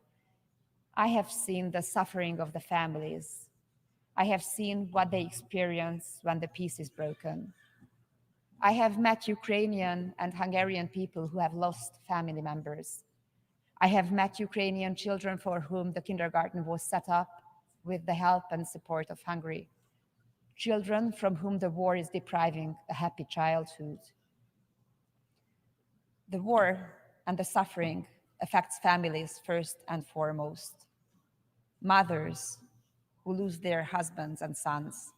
Fathers who go into battle with their barely grown-up sons. Children who lose their sense of security and faith in the future. There is no alternative to peace. The killing, the terrible destruction must stop as soon as possible. War is never the solution. We know that peace is only realistically attainable when at least one side sees the time for negotiations as having come. We cannot decide for Ukrainians about how much they are prepared to sacrifice, but we have a duty to represent our own nation's desire for peace. And we must do all we can to avoid an escalation of the war. I'm a mother of 3 children, and we mothers know in every war, children are the most vulnerable. War hits them the hardest, although they are the ones who need security and stability the most. These are lost in war. Hungary has always been respectful towards other nations. We are loyal to our allies and our partners alike, proud and active members of the United Nations, NATO, the European Union, and the Council of Europe. We do our share of the joint tasks, even beyond our size and economic weight. As an equestrian nation, we speak honestly with a straight posture. Here we are at the UN in New York, heads of state and governments, world leaders. We have come together as we do every year. In the United Nations, created by our ancestors' desire for peace, demand a ceasefire and a just peace. Excellencies, ladies and gentlemen, of the people, by the people, for the people, I would also like to take this opportunity to send a message to the world from young Hungarians. I have asked our youth delegates, the youth delegate of Hungary to the United Nations, Csenge Offenbacher, who is here with us today, to help us articulate the message of Hungarian youth. This is the sentence they gave me. Today, we need solidarity with each other more than ever. So young people feel that we must look out for each other, that we must not let go the hands of others reaching out towards us. Excellencies, ladies and gentlemen, this spring in Hungary, Budapest, in the nation's main square, the square named after the aforementioned Lajos Kossuth, Pope Francis prayed in the presence of tens of thousands of people with the following words: pour into the hearts of the leaders of men and of peoples the desire to build peace, to offer to future generations a future of hope, not war, a future of cradles, not graves. The 5th Budapest Demographic Summit, the most important international forum on demographic issues, was concluded 3 days ago. A large part of the world is facing, in addition to war, a difficulty that is oppressing it from within. In Europe and in many of your countries, the demographic winter has turned into an ice age. Public leaders, thinkers, demographers, and the representatives of family organizations and professional workshops from 60 countries and 5 continents sought answers on how to protect and strengthen families and how to overcome our demographic difficulties. If we do not address this issue, it will have an immeasurable impact on our economies, societies, and security in the near future. Elon Musk may be right when he says that demographic decline is a more serious problem than the climate crisis. Little attention is paid to the real and irreversible change of the world. If there is no child, there is no future. What is the point of looking after the earth if we don't have children and grandchildren to pass it on to?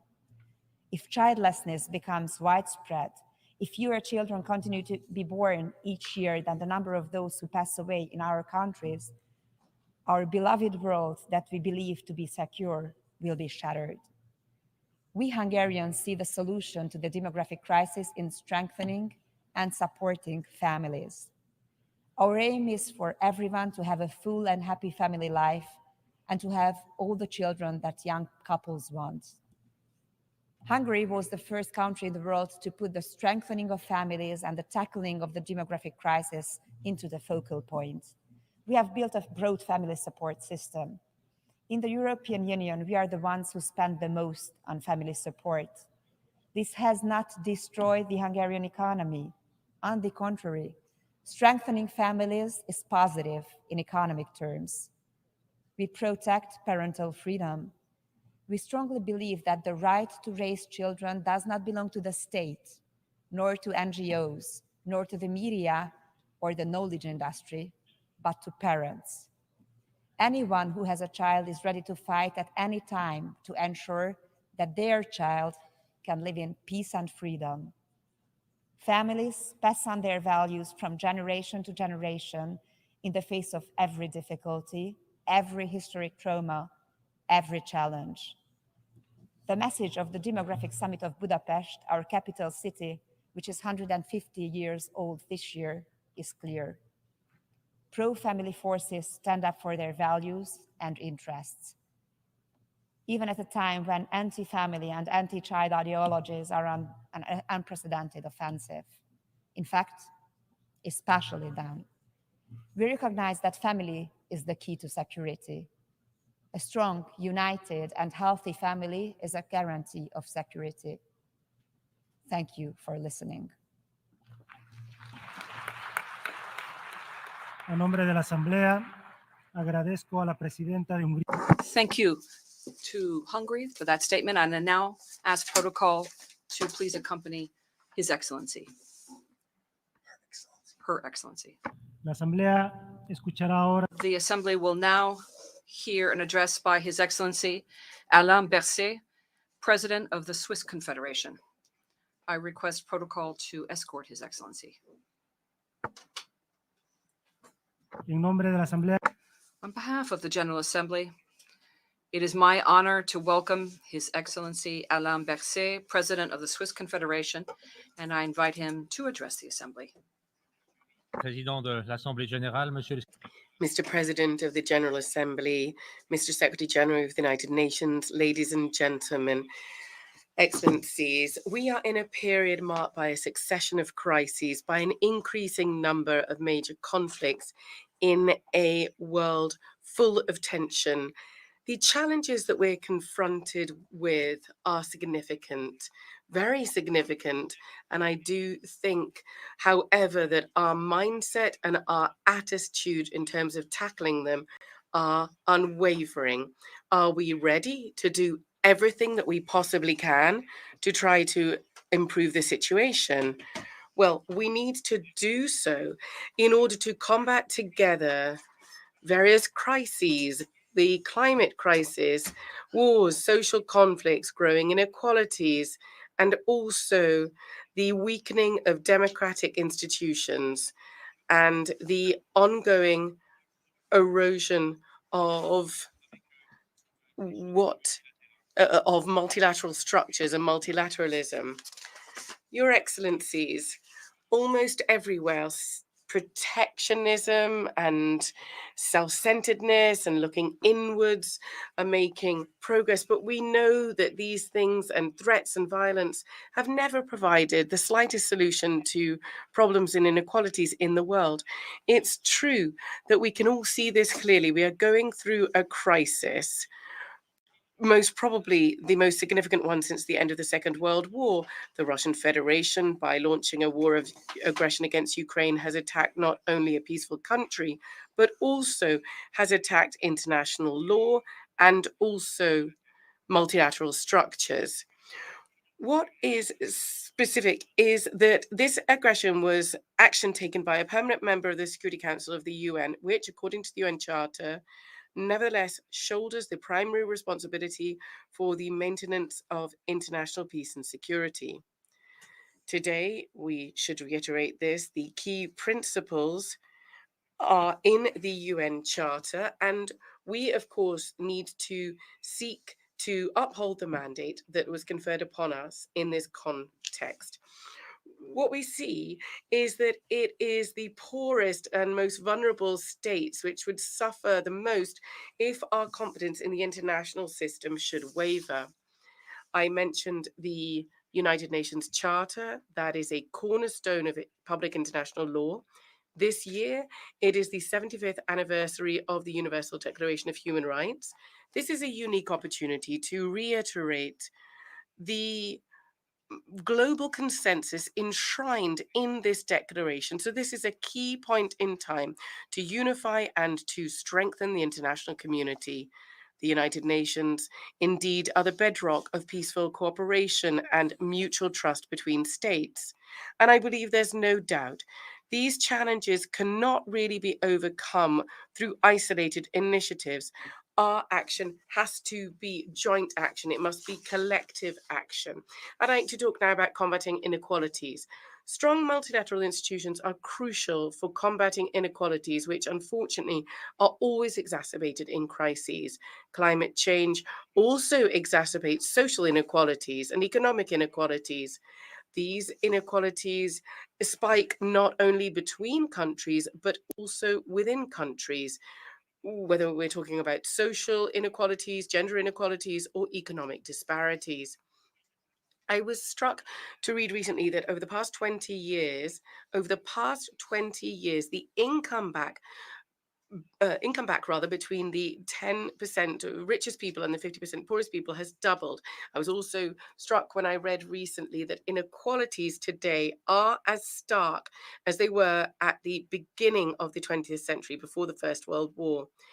Inequalities still in a disproportionate manner affect those who are already the most vulnerable in our societies. Inequalities foster instability and populism. Inequality leads to a loss of trust in institutions and in democracy. This vulnerability is a threat to each and every one of us there, both domestically speaking within our countries and internationally. For a long time now, probably for too long, we have believed that defending our interests and protecting the most vulnerable are two different things. We know today that you can't have one without the other. Now, in terms of promoting peace, excellencies, strong multilateral institutions are also crucial here. We have some things that we can focus on together. The new agenda for peace of the Secretary General that stresses a particularly important point, namely that prevention, I reiterate, is the starting point for all peace efforts. Inequalities of access, inequality of opportunity in terms of food, healthcare, employment, property, these lead to conflicts.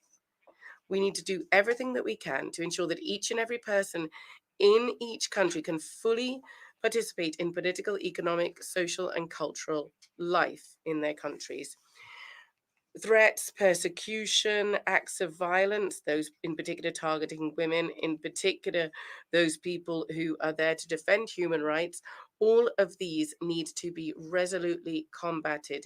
Young people need to have real prospects for development and for prosperity as well. I talked about inequalities. I talked about promoting peace. There's also a key role to be played by multilateral institution to protect civilians. All armed conflicts are different.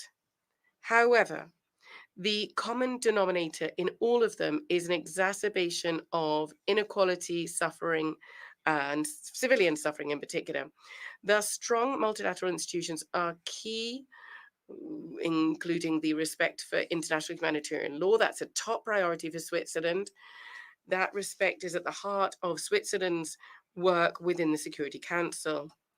And in this discussion, in this debate, I'd like to remind you that the protection of civilians in armed conflicts is not an option. It is an obligation for all parties to a conflict. Over the past year, I had the opportunity on several occasions to go to countries affected by conflict. In particular, I went to Mozambique and the Democratic Republic of Congo, and also Colombia. These contacts with the people affected by conflict highlights the extent to which work on the root causes of conflict is crucial in terms of guaranteeing lasting peace. I was also able to see on the ground the extent to which the full participation of women is crucial to bring a return to peace. This is why my country, Switzerland, is continuing its strong commitment to implement the Women, Peace and Security agenda of the United Nations.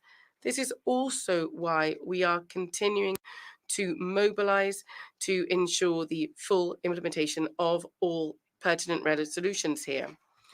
During armed conflict, the shortage of essential goods and services for civilians cost many more lives than the direct impact of hostilities does.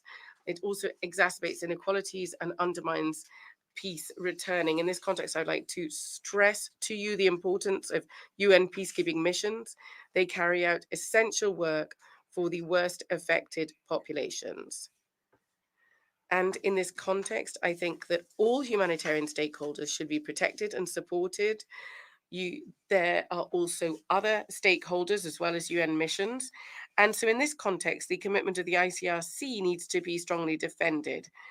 The increasing number of crises means that the organization has had to deal with an unprecedented spike in and a worrisome spike in needs.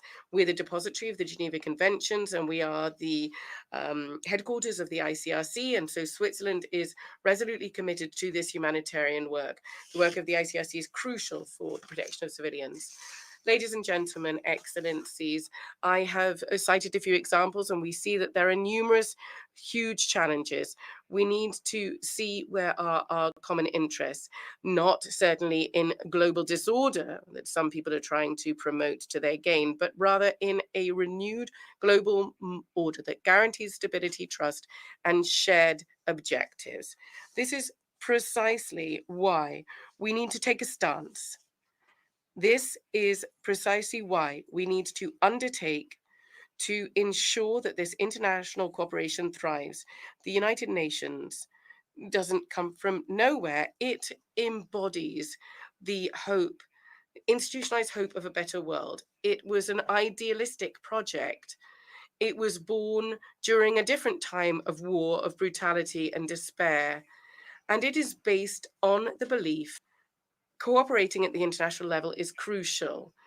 It is based on the belief that the world can only be better if each and every person shoulders their responsibilities. And it is based on the belief that ultimately what unites nations and what unites people is much, much stronger than that which separates them. This should make us optimistic in a period where there's a lot of pessimism. But this should encourage us not only to strengthen, but also step up our work together at the global level. With this General Assembly, we have a unique opportunity, a rare opportunity to come together to display trust and together to prepare for the Summit of the Future in 2024, to strengthen cooperation on key matters, to address any shortcomings in global governance, and to reaffirm existing commitments. This is in particular the case for the 2030 agenda. It is very interesting to be able to participate in the discussions yesterday. And the SDG Summit that did indeed take place yesterday should give us an opportunity to breathe new life into this agenda, because it is nothing less than our shared roadmap for a better future for us all. Let us show responsibility and solidarity to build a fairer, more egalitarian world for not us so much, but for those who are going to come after us, for future generations. And we must say this is a responsibility that we have to shoulder. It can't be delegated. This is our responsibility. Thank you. En nombre de la Asamblea, On behalf of the Assembly, I wish to thank the President of the Swiss Confederation for the statement just made, and I request protocol to escort His Excellency. The Assembly will now hear an address by Her Excellency Natasha Musar, President of the Republic of Slovenia. I ask protocol to escort Her Excellency.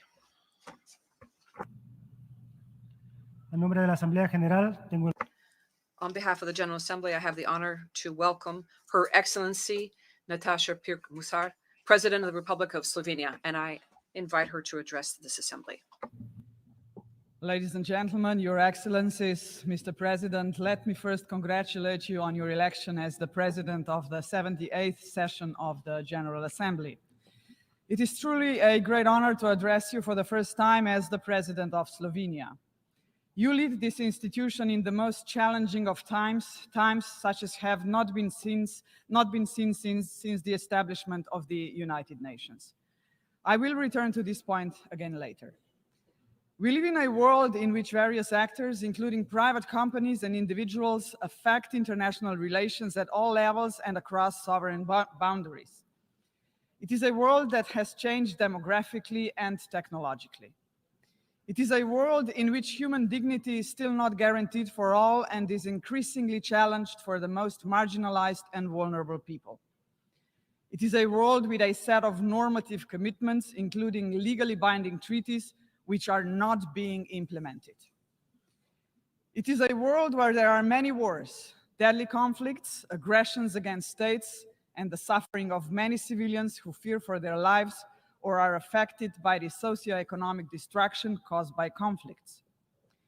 It is a world that has not universally recognized the seriousness of climate change unfolding before our eyes. It is a world that lacks global solidarity for the implementation of the development goals that we all have committed to.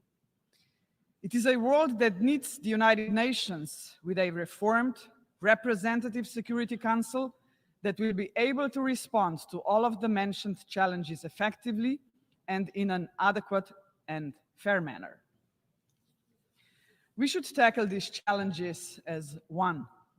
If we continue to prioritize national interests, private interests, or just some particularistic interests of individual actors and leave the resolution of global problems on the sidelines, we will extinguish ourselves as a civilization.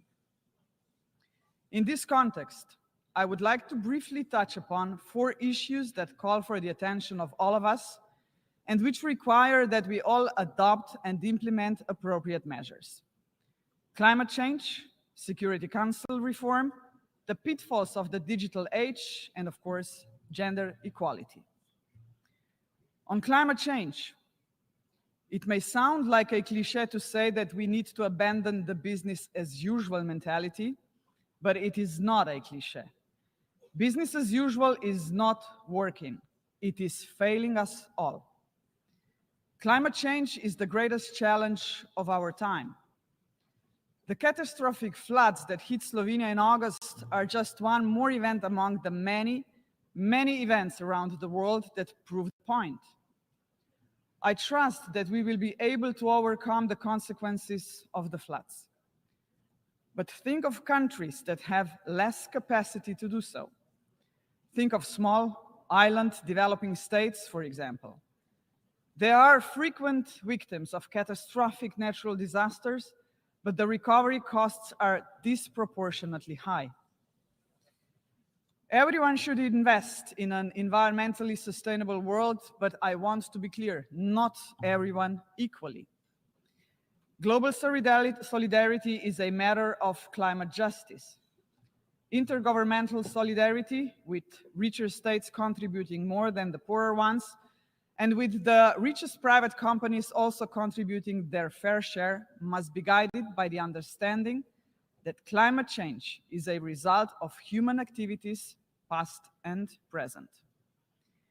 Therefore, I am pleased to announce that Slovenia plans to increase its contribution to the Global Climate Fund by 50%.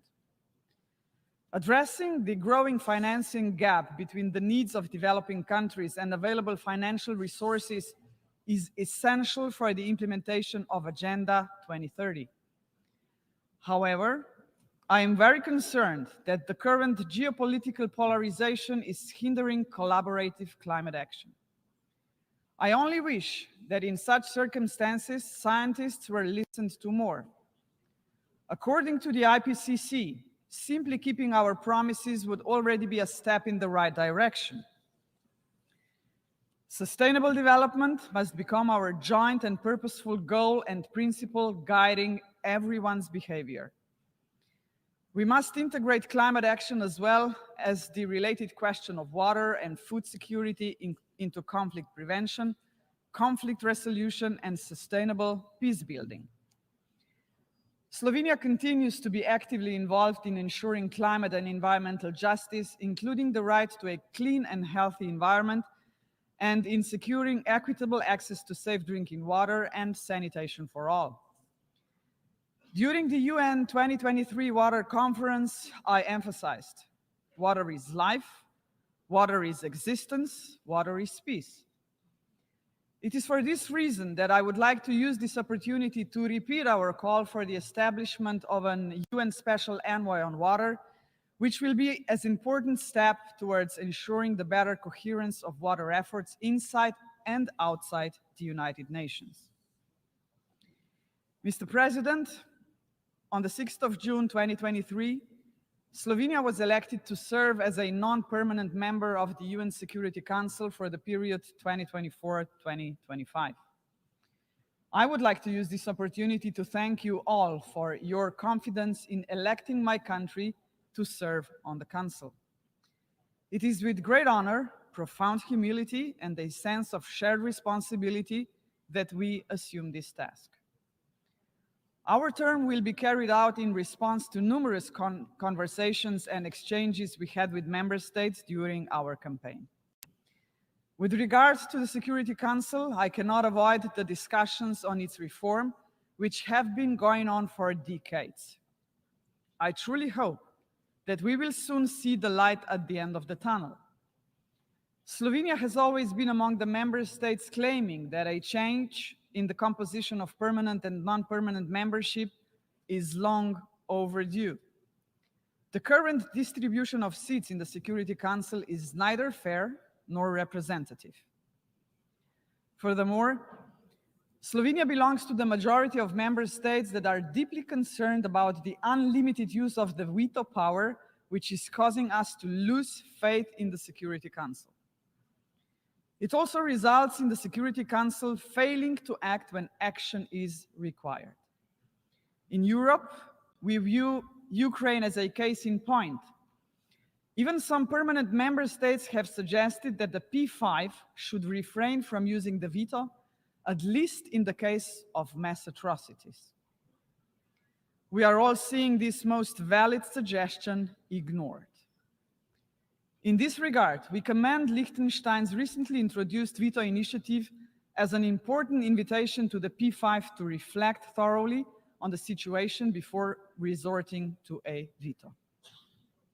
At the same time, it needs to be recalled that the UN Charter itself gives the P5 an opportunity to express their displeasure with decision-making, but still to act responsibly.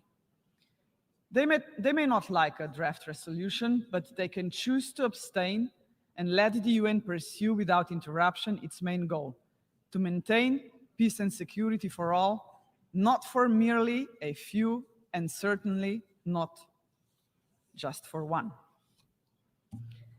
Excellencies, by losing trust, we attack the very foundations of organized society of our international community. I'm afraid that in our digital age, part of the problem of losing trust lies with the science and technology. Inventions are meant to advance humanity.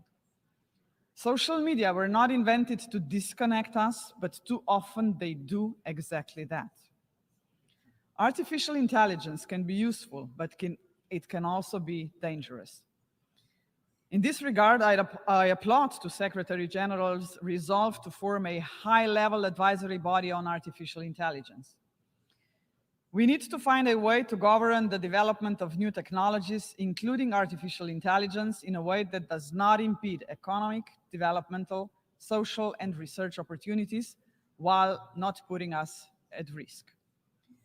A human-centric and human rights-based approach to the full life cycle of technologies, comprising their design, development, and application, as well as decline, should be the answer.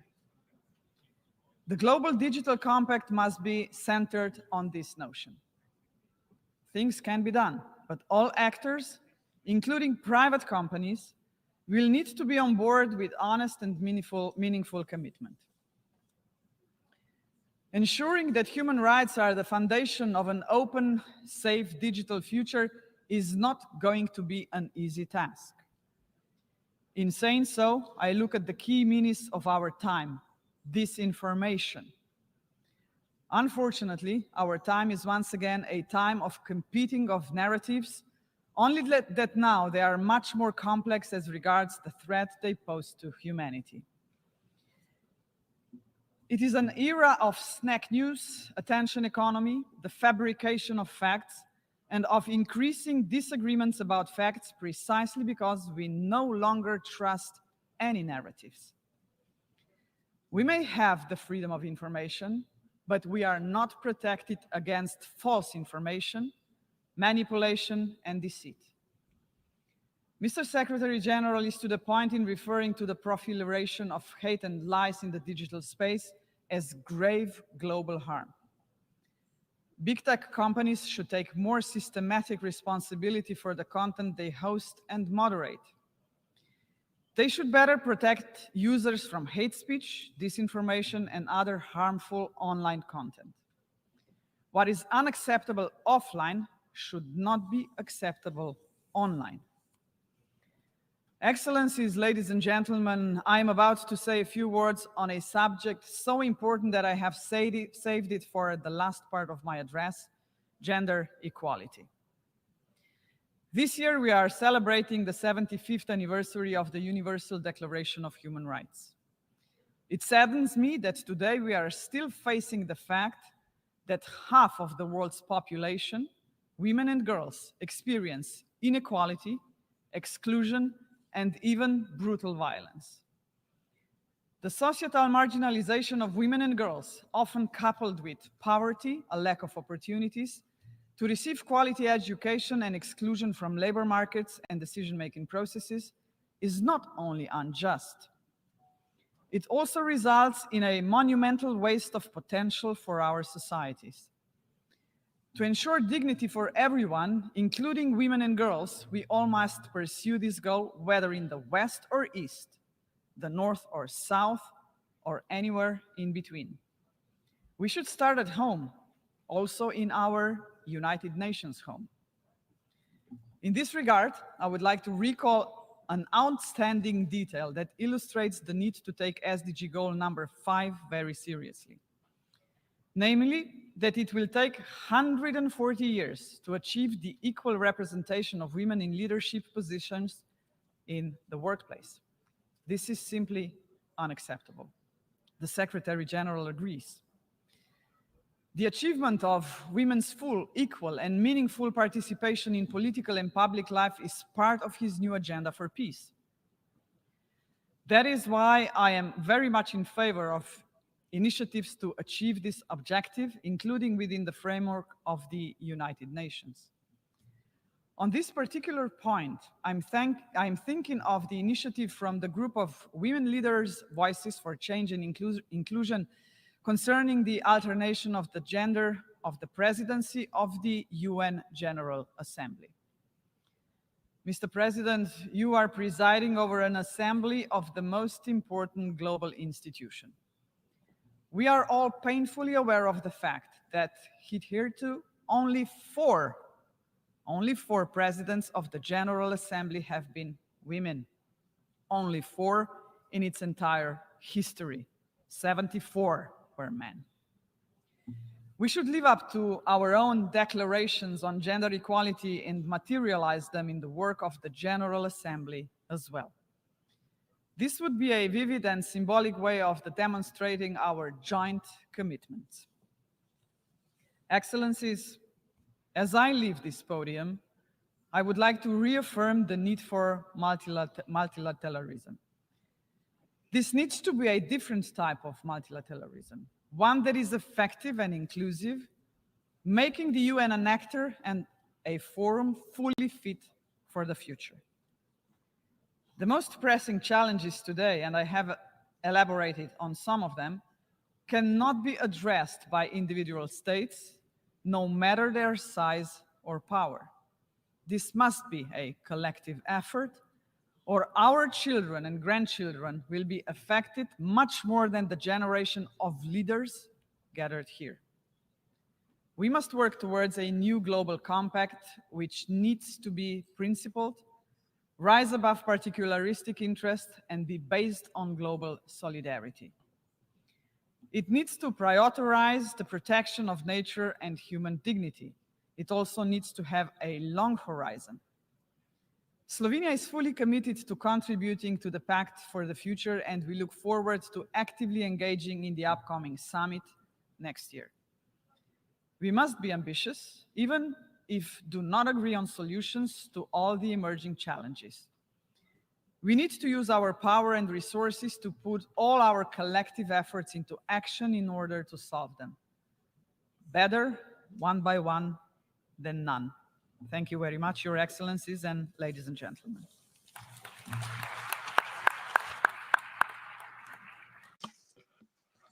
On behalf of the General Assembly, I thank the President of the Republic of Slovenia for the statement that she has made, and I would ask a protocol to escort Her Excellency. The Assembly will now hear a statement by His Excellency Shavkat Mirziyoyev, President of the Republic of Uzbekistan. I request protocol to escort His Excellency.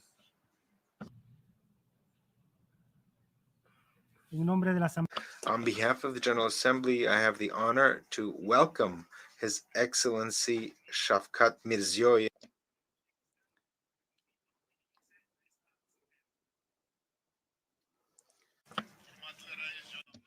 Distinguished Mr. President, distinguished Secretary General, heads of delegations, ladies and gentlemen. Today's session of the United Nations General Assembly is taking place in the context of fundamental changes in the system of international relations. There is a global crisis of confidence. Problems in the functioning of global security institutions and deviation from international law are increasing. All this is causing a huge increase in tension. The geopolitical contradictions are creating new obstacles to the free flow of trade, investment, and innovation.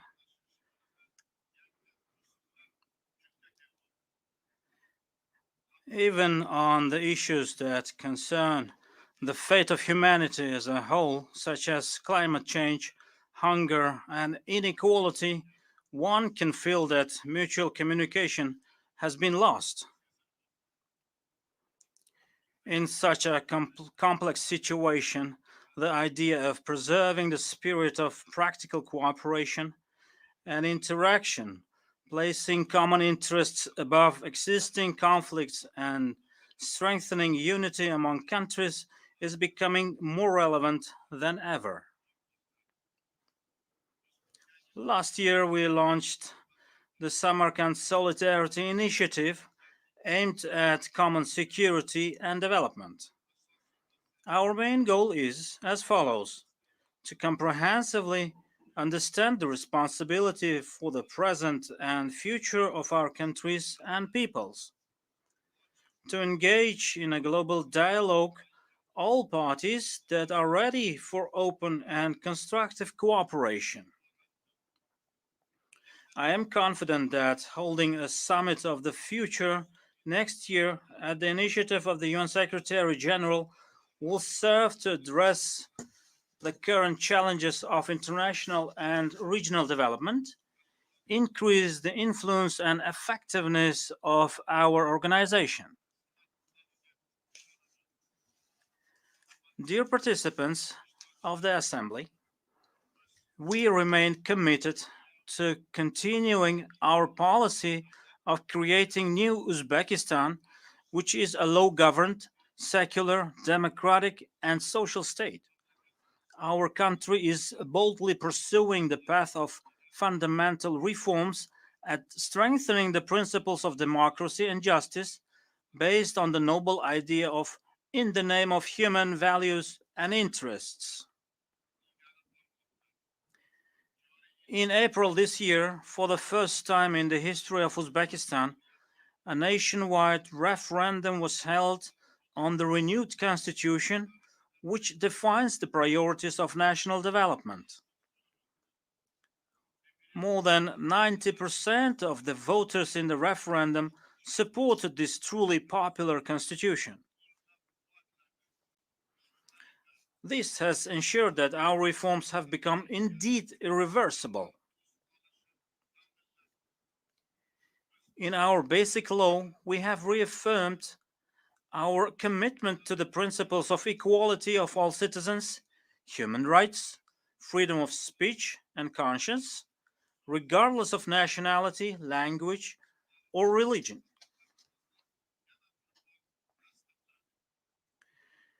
It is on this legal basis that we have adopted the development strategy Uzbekistan 2030.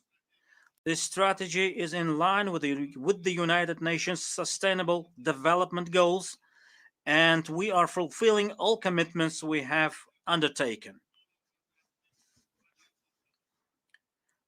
Ladies and gentlemen, as an outcome of the ongoing reforms, the economy of Uzbekistan, despite the global challenges, is showing a steady growth. Over the past 6 years, the gross domestic product of the country has grown over 1.5 times. Our main objective is to double this figure by 2030. Another priority of our economic liberalization is to become a full member of the World Trade Organization in the near future. Since 2017, poverty in our country has been halved thanks to the policies aimed at improving the living standards of our people. We plan to reduce it to 7% by 2030. We intend to increase by several times the scale of water supply, healthcare, education, and other social services to population. We support the UN Secretary General's initiative, Global Accelerator on Jobs and Social Protection.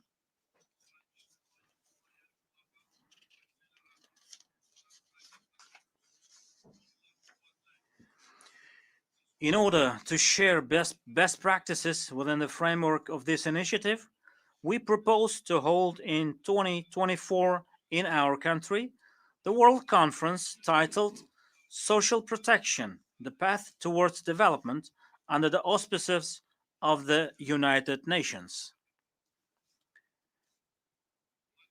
Dear participants of the summit, in recent years, Uzbekistan achieved remarkable results in the protection of human rights.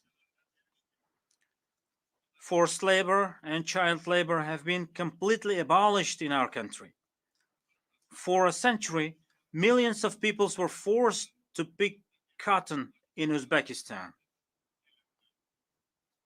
The vast majority of the population, teachers and doctors, entrepreneurs, workers, and employees, and unfortunately, school children and university students were mobilized to pick cotton every year from September to December. As a result, boycotts of Uzbek cotton were announced, and the country was blacklisted for several years. Thanks to our strong will and determination, now it is all history. Our people have been completely liberated from cotton slavery. The ban on forced labor is guaranteed in our renewed constitution, and the criminal liability for the involvement in forced labor has been introduced. I believe that it is necessary to intensify the global fight against forced and child labor.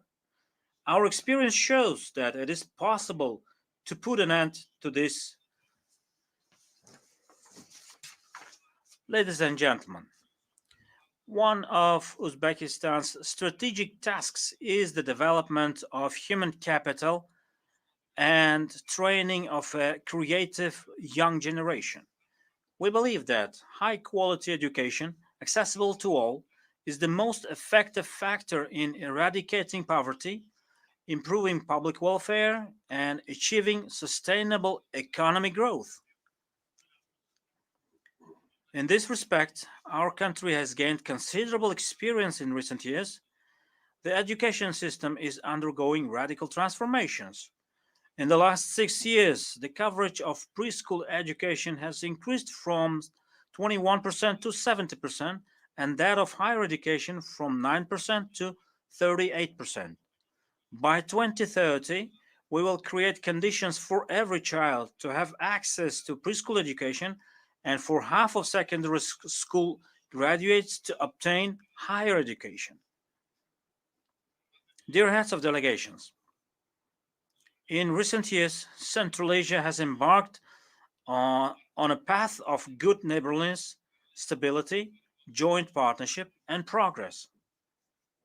Thanks to our joint efforts, Uzbekistan has managed to address problems of state borders, transport corridors, and water use with all its neighbors. Mutual trade between the countries of the region has grown by more than 2.5 times, and the number of joint ventures has increased fivefold. Our region has become a promising center for economic development, transport and communications bridge connecting East and West, North and South. This has led to a growing interest in our country.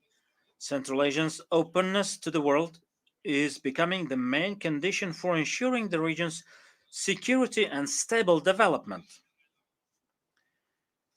It is safe to say that our people unite around a growing sense of regional identity, and this sense is growing ever stronger.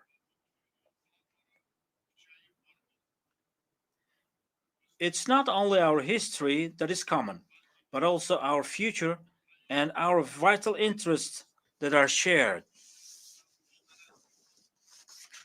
Expanding our regional cooperation is and will be our only choice. I'm convinced that with the support of the international community, Central Asia will continue on the path of unity. In this regard, transforming Central Asia into a peaceful and prosperous region will henceforth remain a priority goal of Uzbekistan's foreign policy. Distinguished participants of the summit, in Central Asia, where almost half of the population belongs to the younger generation, the issues of youth and creating opportunities for fulfilling their potential have an utmost importance. In order to strengthen cooperation in this sphere, the countries of our region have recently signed an agreement on the common dimensions of the youth policy. We are currently interested in establishing effective cooperation with the United Nations and its specialized structures, studying best practices and achievements of other regions. In this regard, I propose to establish a working group at the United Nations to support the youth development in Central Asia.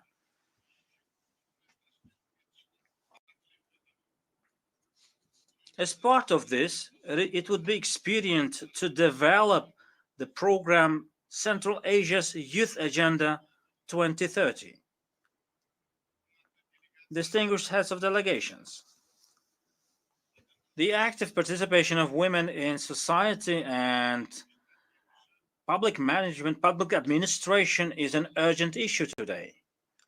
The noblest goal of our national policy is to ensure family stability, legal protection, and peaceful life for women and girls. In addition, we are carrying out systemic work to achieve equality between men and women. For example, last year, 49% of university enrollments accounted for girls. For the first time, women's share in the public administration reached 35%. A special law has been passed to protect women and minors from domestic violence. We are interested in further expansion of cooperation with UN Women.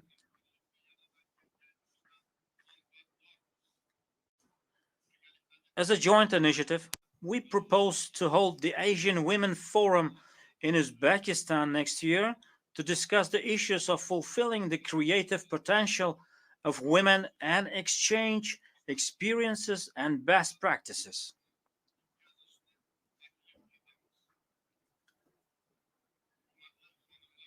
Ladies and gentlemen, currently the world is facing a critical environmental situation. The triple planetary crisis of the climate change, the loss of biodiversity, and the environmental contamination are worsening.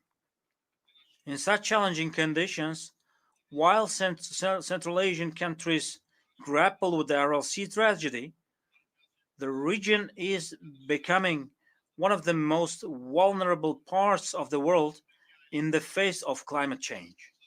Uzbekistan is doing its best to mitigate the consequences of the RLC tragedy, which remains a global problem. In recent years, 1.7 million hectares of green areas with drought-tolerant plants had been created on the dried-up bed of the RLC.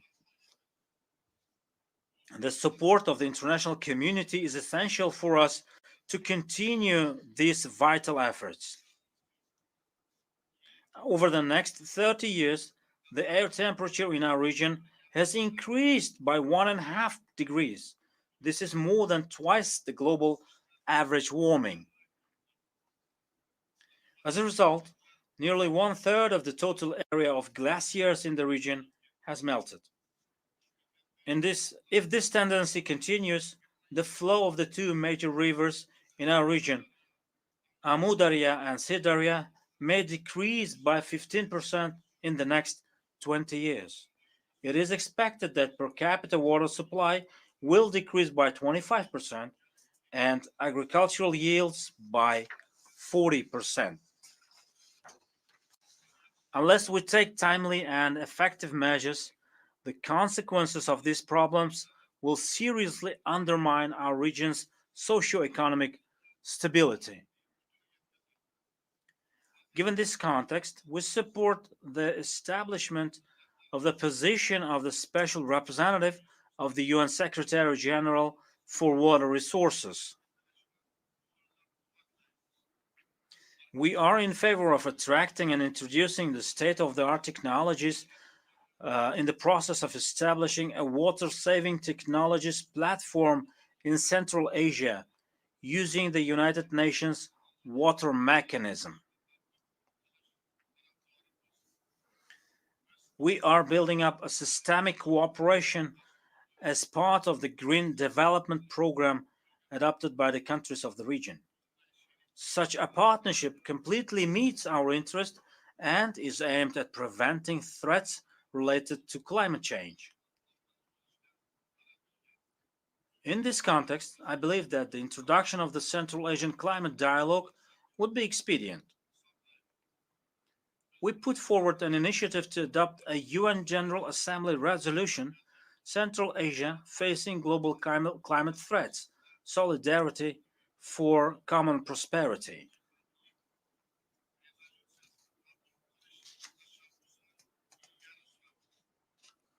We propose to discuss its substance at the International Climate Forum to be held in Samarkand next year.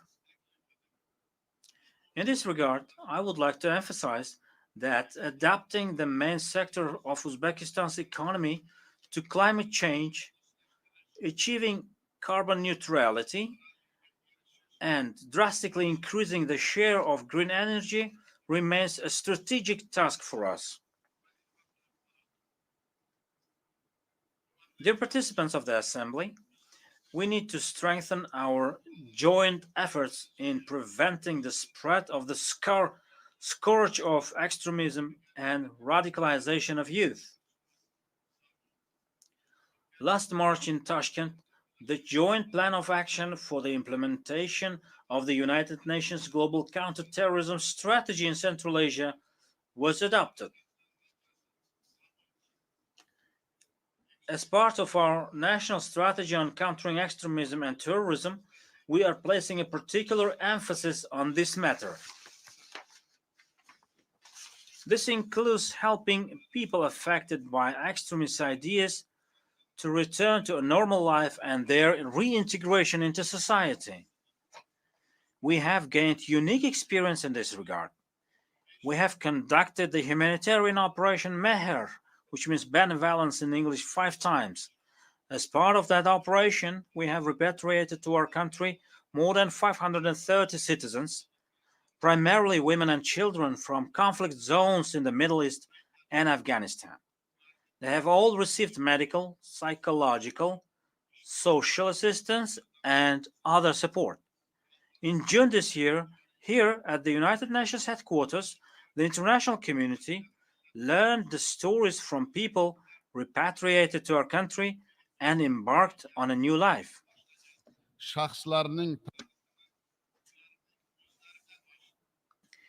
In order to continue ongoing actions in this direction and promote a permanent exchange of experience, we have taken specific measures to establish the Regional Expert Council on systemic work with persons repatriated from combat zones under the auspices of the United Nations Counterterrorism Office.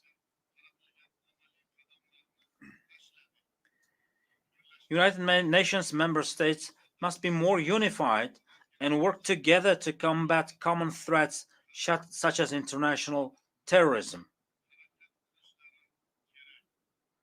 I would like to emphasize another important matter. We believe that the recent manifestations of religious intolerance and Islamophobia that have taken place in some countries are unacceptable.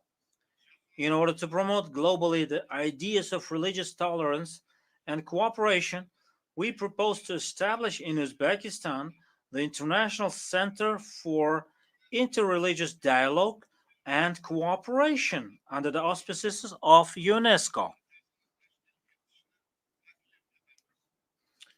We take great pride that our country is a homeland of profound scholars and thinkers, such as Al-Khwarizmi, Al-Biruni, Ibn Sina, Imam Bukhari, Mirza Ulugh and Alisher Navoy, who made incomparable contributions to the development of science and shown Islam to be a religion of knowledge and peace.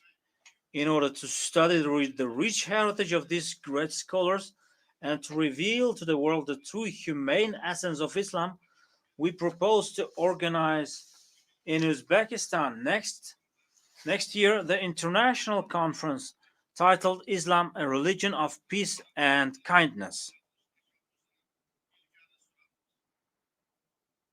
Esteemed participants of the session, the developments in Afghanistan directly impact international security. The country is facing a new situation and demands a unique approach to resolving the Afghan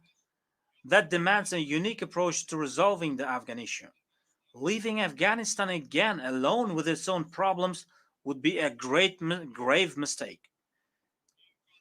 Ignoring, isolating, and imposing sanctions only exacerbates the hardships faced by the ordinary Afghan people. We believe that humanitarian aid to the Afghan people should not be reduced. We call for the development of appropriate mechanisms to utilize Afghanistan's frozen international assets to address the acute social problems in this country. We need an open, peaceful, and sustainable Afghanistan that is actively engaged in regional cooperation initiatives and is ready for mutually beneficial partnerships with its neighbors and other countries. Standing here at this high rostrum, I urge the international community to come together in resolving the issue of Afghanistan. I believe it is essential that under the leadership of the United Nations, we jointly develop a flexible and constructive approach to the Afghan issue.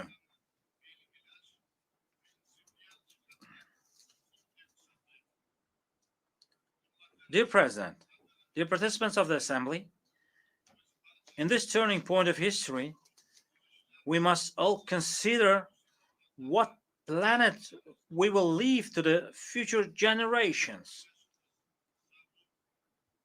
Only through shared aspirations and collective action can we achieve lasting peace and prosperity. Now, more than ever, we need mutual trust, unity, and a spirit of cooperation. Concluding my statement, I would like to reiterate that Uzbekistan, in this path, always remains committed to strengthening deep and long-term cooperation with United Nations structures and with all countries. Thank you for your attention. A nombre de la Asamblea. On behalf of the Assembly, I thank the President of the Republic of Uzbekistan for the statement he's just made. I would ask the protocol to escort His Excellency. We've heard the last statement in the debate of this session. The fifth plenary session will continue immediately as soon as this session is adjourned. The session is adjourned. Declaro. I declare open the fifth plenary session of the General Assembly. I call to order, rather. The Assembly will now hear a statement by His Excellency Luis Alberto Arce Catacora, Constitutional President of the plurinational state of Bolivia. I would ask protocol to escort His Excellency. On behalf of the General Assembly, I have the honor to welcome His Excellency Luis Alberto Arce Catacora, Constitutional President of the plurinational state of Bolivia, and I invite him to address this General Assembly, the President of my country. Thank you very much, Brother Vice President of the General Assembly of the United Nations, Diego Pari Rodriguez. It is a source of happiness and pride to see you at the helm of this assembly, the most important multilateral body created by humanity. And we are convinced that along with President Dennis Francis and his leadership, you will honor the names of our countries and our Latin American and Caribbean region.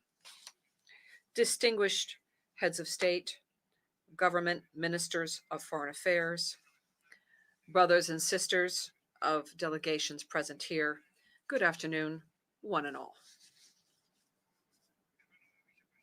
Brother Vice President, A year ago, in this same forum, we denounced the fact that the world was grappling with a capitalist crisis, which was jeopardizing humanity and the very existence of this planet. And unfortunately, a year after that statement, that same delicate scene has not changed at all. The capitalist system, in its enthusiasm for imposing a decadent hegemony, is replicating practices of domination and colonial exploitation that need to be overcome. Unfortunately, many of the brilliant proposals that emerged within this assembly have been ignored, or they were simply omitted due to interests that are part and parcel of the savage capitalist system of exploitation, which prioritizes production and reproduction of capital rather than safeguarding the lives of human beings and the very existence of the planet.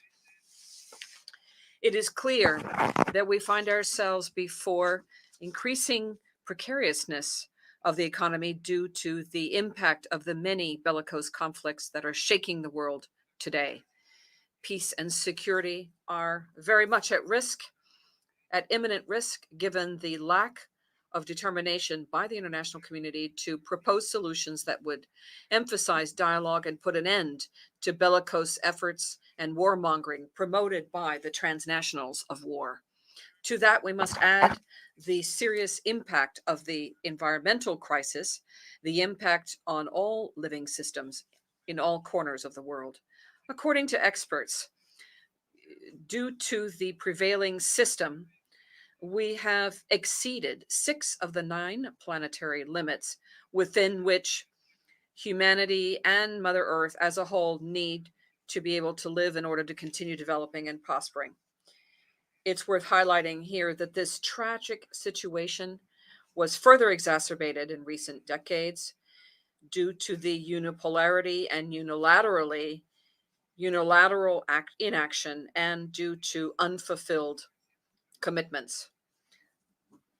Pending challenges continue to be many and enormous, and today we find ourselves, however, at the dawn of a new international configuration. We are convinced that we are bearing witness to the building of a new international order, a situation whereby the United Nations and the General Assembly needs to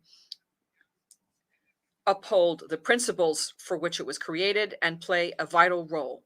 A new world order where we can all participate equally, with equal rights and obligations, without impositions of any kind, without any masters or slaves, without double standards to measure some and others, without sanctions or those that are sanctioned. This needs to be a new order where solidarity would prevail. Complementarity and collaboration need to go above and beyond egotism and pettiness. With that certainty, it is possible and necessary to create such a world, and the plurinational state of Bolivia to that end would like to share the following ideas and suggestions. First, we reiterate that, like we said last year, our proposal is that the world be declared as a territory of peace. We must put an end once and for all to the arms race, and we must prioritize dialogue, sincere dialogue and diplomacy amongst peoples in order to settle armed conflict that threatens the very existence of humanity. It is urgent that our nations unite in a collective effort, bringing together diverse voices, especially those from regions that are far removed from the rhetoric of confrontation, and yet these far removed peoples are those that suffer the repercussions from war in different dimensions. We need to give peace a chance. And in that endeavor, the Organization of the United Nations has a fundamental role to play in order to reduce tension and to make progress in dialogue that would make it possible to consolidate sound diplomatic policies and settlements of disputes which are on the agenda of our organization. And along these ideas, we'd like to reiterate our deep-seated concern due to the escalation of violence of the conflict in Eastern Europe. and the threat of several countries to exacerbate the situation through confrontation and the use of weapons of mass destruction, weapons that use impoverished radioactive elements, and non-conventional weapons, which are banned by international law through various international instruments which are binding. We note with great alarm that military expenditures around the world have reached historical numbers. Up to April of 2023, the world invested more than $2.24 trillion in weapons and the industry of war. If those resources were to be invested in peace, in mediation, in dialogue, in the development of peoples, and invested in life rather than investing in destruction and death, we would not find ourselves on the verge of a crisis which further exacerbates inequality around the world and which are contrary to the very objectives set forth in this scenario and further exacerbate poverty around the world. The ways and means of waging war should not be unlimited. An increasing number of countries is seeking to use outer space in order to improve their military capacity with a view to protect their national security, and yet further endangering the peace and security of our planet in doing so. We deeply regret that maintaining peace and security has become a goal which is increasingly challenging. A genuine pace can only be achieved through the effective implementation of the mechanisms set forth in the United Nations Charter and in the complete elimination of all types of weapons. Bolivia will always be committed to defending and strengthening multilateralism and to continue to contribute to disarmament by upholding international law, international humanitarian law, and doing so from a vision based on peace and social justice, the well-being of people, and peaceful coexistence. We reiterate our regional commitment to proclaim Latin America and the Caribbean as a zone of peace, based on the promotion and respect of the proposals and principles set forth in the United Nations Charter and in international law. As we expressed in the context of the 7th Summit of Heads of State and Government of the Community of Latin American and Caribbean States, CELAC. Also, at this summit between the European Union and CELAC, which was held in Brussels last July, we indicated our desire to have a Latin American, Caribbean, and Europe living in peace. Our desire that our peoples would be able to bring about peace in a capitalist model which cannot actually offer us peace, and thereby abandon practices which in past histories have not been satisfactory in terms of achieving an equitable and complementary relationship between our regions. It's necessary to therefore break the international unfair order, which is smothering our peoples, and we feel it is time now to debate within the context of the United Nations how to build a new covenant for the future. But to do that, we need to recall the past. We need to resolve the present and prepare ourselves for the future. We are compelled to address the needs of present generations and future generations in an equitable manner. We cannot allow a child to die of hunger today in order to ensure the meal of a child that has not yet been born. Eliminating poverty and inequality today will prevent unimaginable conflicts of economic distribution and environmental conflict in the future. To build trust, we need to abandon petty interests and work through reciprocity. For example, by freeing all transfers of technology that enable us to save lives and restore Mother Earth. In order to revive global solidarity, we need to recognize each other and our relations within the context of all of us being humans. For example, in the context of climate change, let us recall that each state needs to earmark resources for the damage and loss fund in proportion to the historic responsibility that should be shouldered with regard to producing greenhouse gases. Action for the Agenda 2030 will only be possible if we make peace and solidarity the driver of prosperity. We must be bold and transform war expenditures and those on death into investments for life.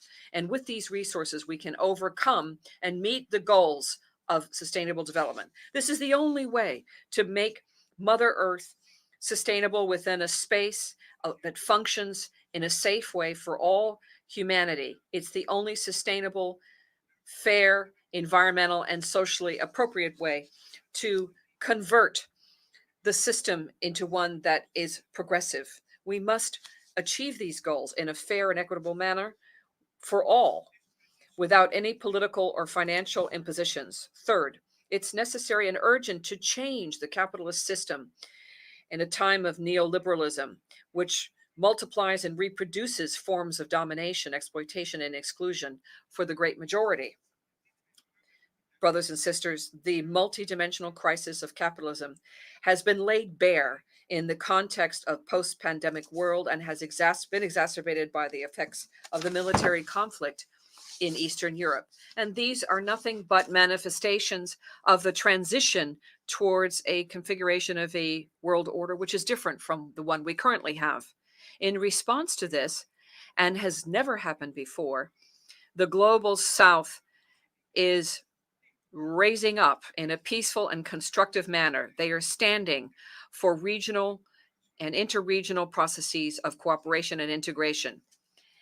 And the clamor has increased to reconfigure the international financial system and transform our understanding of what scientific development should be, that is respectful in turn of Mother Earth, and how to pursue this in an equitable manner while also recognizing the historical responsibilities that need to be shouldered vis-a-vis our nations and in all dimensions.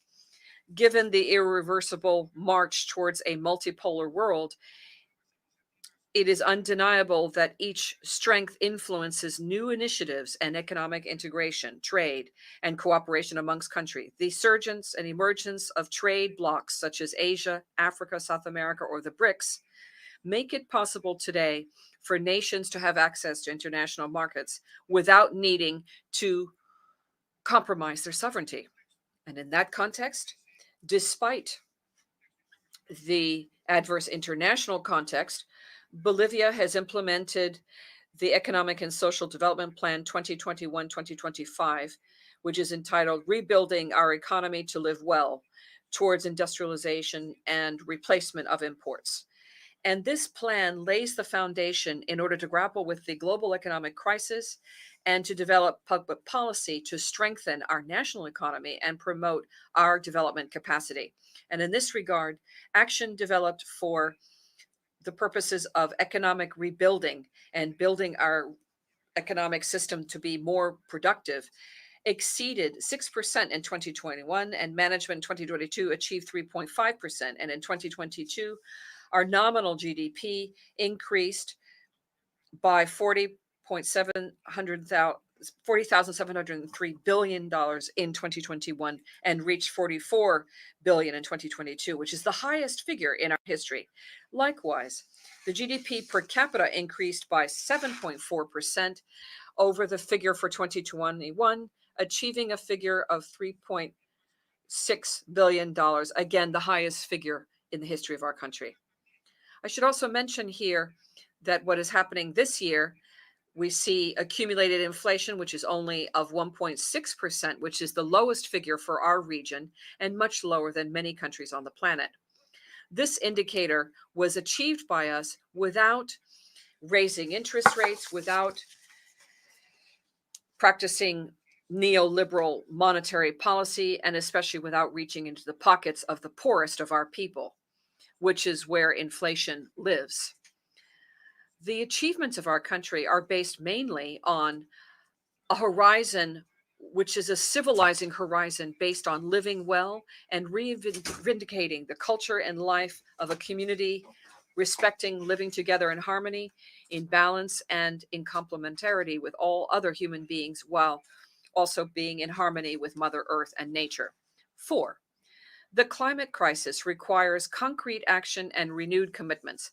Bolivia has suggested, through recognition of the Mother Earth in the General Assembly and through the resolution approved in April of 2009, an effort for the entire international community to become aware of the importance of restoring our natural processes for the very survival of the human being on this planet, and providing for an alternative vision to, which is anti-colonial, an alternative to capitalism and mercantilism. In this understanding, our vision is based on sustainability of development and is deeply rooted in our vision of living well and in harmony with nature. This vision is born of the millennial and ancestral thoughts of our peoples and the indigenous peoples and our nations, which are the very foundation of our plurinationality. With regard to increasing needs and mitigation of adaptation to the climate crisis and the losses and growing damage, it's important that all countries assume their responsibilities. And in this context, the developed nations must assume their share of responsibility due to the climate debt and compensation for historical reparation to developing countries. The first step is to fulfill their promises and meet the pledges with regard to financial provision, transfer of technology, and capacity building. In this problematic world, one common denominator is the issue of fragmenting countries for the most poor, and the scarcity of water is only increasing with the evaporation of fresh water. We urge this assembly to provide action and address this problem, a problem which is affecting the poorest of the 5 continents and which is beginning to affect all sectors of society.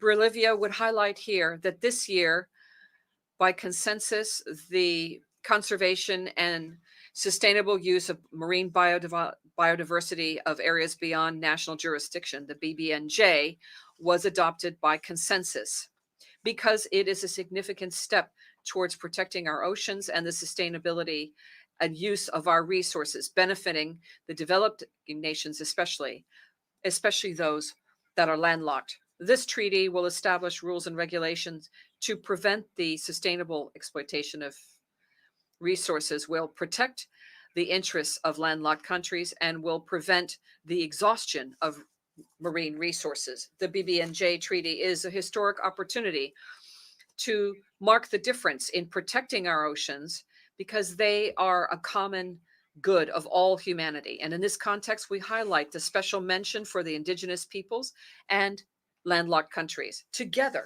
we can ensure that the oceans will continue to be sources of life and prosperity for present generation and future generations in an equitable manner.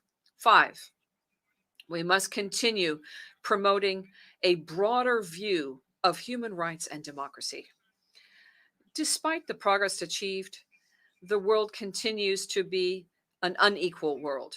And while it's true that peoples shape their own destiny, it is also true that for our peoples to live well, this has been undermined for centuries due to legal, economic, and ideological colonialism. You know better than anyone that it has not been possible to exercise the right to development due to history. The systematic transfer of wealth from the south to the north has put us at a disadvantage up until today. We have had to navigate the waters of a crisis imposed only on the south, which is not the same than to talk about economic, social, and cultural rights as to talk about health, education, food, access to knowledge, and technology in a continent where, in another, in the south and in the north, it's not the same.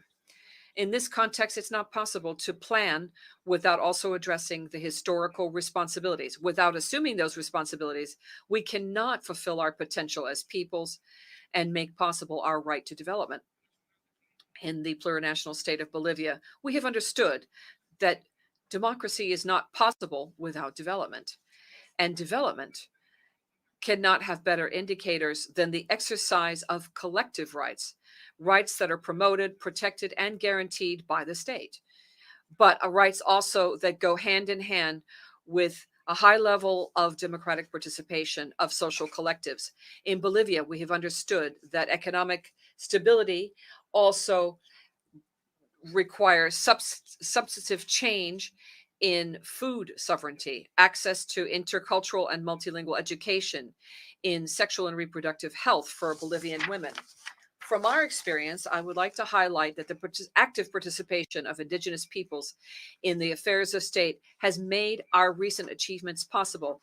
And that is why I call on this assembly to continue making progress towards strengthening the rights and participation of Indigenous peoples. Another topic of great interest to my country are the rights of women. It is estimated that in the world, 736 million women, that is 1 out of 3 women around the world, have been victims of physical violence or sexual violence. Violence suffered by women needs to stop being a solitary and private experience, and it needs to be recognized as a public issue on which we need to take urgent action. Maternal mortality is another great issue we must grapple with, since every day 800 women die due to pregnancy-related complications. Sustainable development will not be possible if we do not provide women with an opportunity to live without fear of violence and to exercise their reproductive and sexual rights with access to universal health care. 6, unearthing or stopping the international system of implementing sanctions and unilateral coercive action. We need to uproot this. Brother Vice President, another topic that I could not but mention on this opportunity is that relates to unilateral coercive measures and sanctions that are imposed on brother peoples, undermining their ability to develop the most basic human rights. These measures are a reflection of a dysfunctional system which is far removed from international law and multilateral. It's a clear examples of these measures, which is illegal, inhuman, and criminal, is the economic and financial embargo imposed by the United States against Cuba. The restrictions imposed make it difficult to have access to food, medicine, and other basic goods, creating human suffering, which impacts their economy and development. We call for the compliance with the many resolutions adopted by this General Assembly and to build a world that's fair and more solidarity, where all countries can prosper without regard to their political differences. We also reject and condemn the inclusion of Cuba as a promoter of terrorism on the unilateral lists of the United States, using this argument to impose greater restrictive measures against the Cuban people. These measures run counter to the United Nations Charter and the mandate of the Security Council, and that is why they are not supported by, nor are they valid in light of international law, but still, they very much affect the right to development of the Cuban people. 7, we must stop as soon as possible the trampling of the Palestinian people. With regard to the Israeli occupation of Palestine, we cannot continue allowing the suffering of the Palestinian people. Reiterate our support to world and regional initiatives, international law, and the United Nations resolutions that seek to guarantee a solution whereby the Palestinian people can exercise its right to self-determination and build its own state, which is free, independent, and sovereign within the borders, pre-1967 borders, and with East Jerusalem as its capital. Finally, brothers and sisters, the current crisis urgently requires a United Nations organization that stands strong, that upholds the principles that created it, that is committed to peace, and that maintains its intergovernmental nature without, however, subordination to any hegemonic power, be it economic, political, or military. Because the solutions to the many challenges facing humanity will only become a reality with sincere commitment and the political determination of all countries and their actors, and prioritizing the common interests of humankind and of especially the most vulnerable people and sectors of humanity. Thank you. A nombre de la Asamblea. On behalf of the Assembly, I thank the Constitutional President of the Plurinational State of Bolivia for the statement that he's made. I would ask protocol to escort His Excellency. The Assembly will now listen to a statement by His Excellency Kasim Yomar Tokayev, President of the Republic of Kazakhstan. I request protocol to escort His Excellency. On behalf of the General Assembly, I have the honor to welcome His Excellency Kasim-Jomart Tokayev, President of the Republic of Kazakhstan, and I invite him to address this assembly, General Assembly. Mr. President, Mr. Secretary General, ladies and gentlemen, today humanity faces enormous shifts unseen in a century and has entered yet another period of geopolitical confrontation. The essence of the threat comes from the simultaneous erosion of fundamental principles of international law embodied in the Charter of the United Nations. The displacement of these pillars puts an increasingly heavy burden on the existing structure of international relations and creates confrontations. The pattern of non-compliance, suspension, and withdrawal from key international legal instruments is extremely concerning, as it could lead to the point of no return. This situation disrupts the trading system, weakens the supply chains that drive economic life, damages food security, and accelerates inflation. Current negative trends further exacerbate human suffering. 108 million people are forcibly displaced. More than 1 billion live in poverty, and 2 billion do not have access to essential medicines. The ultimate result is humanity's loss of confidence in the future stable development of the world. The younger generations no longer believe that the world they inherit will be a better one. Therefore, Kazakhstan finds it necessary to restate its unwavering commitment to the principles of the United Nations Charter. The leaders gathered here are responsible for the fate and future of humankind. Yet, as we approach the United Nations 80th anniversary, we have come almost full cycle to the organization's point of departure. The resolution of political issues by force, in fact, results only in deadlock.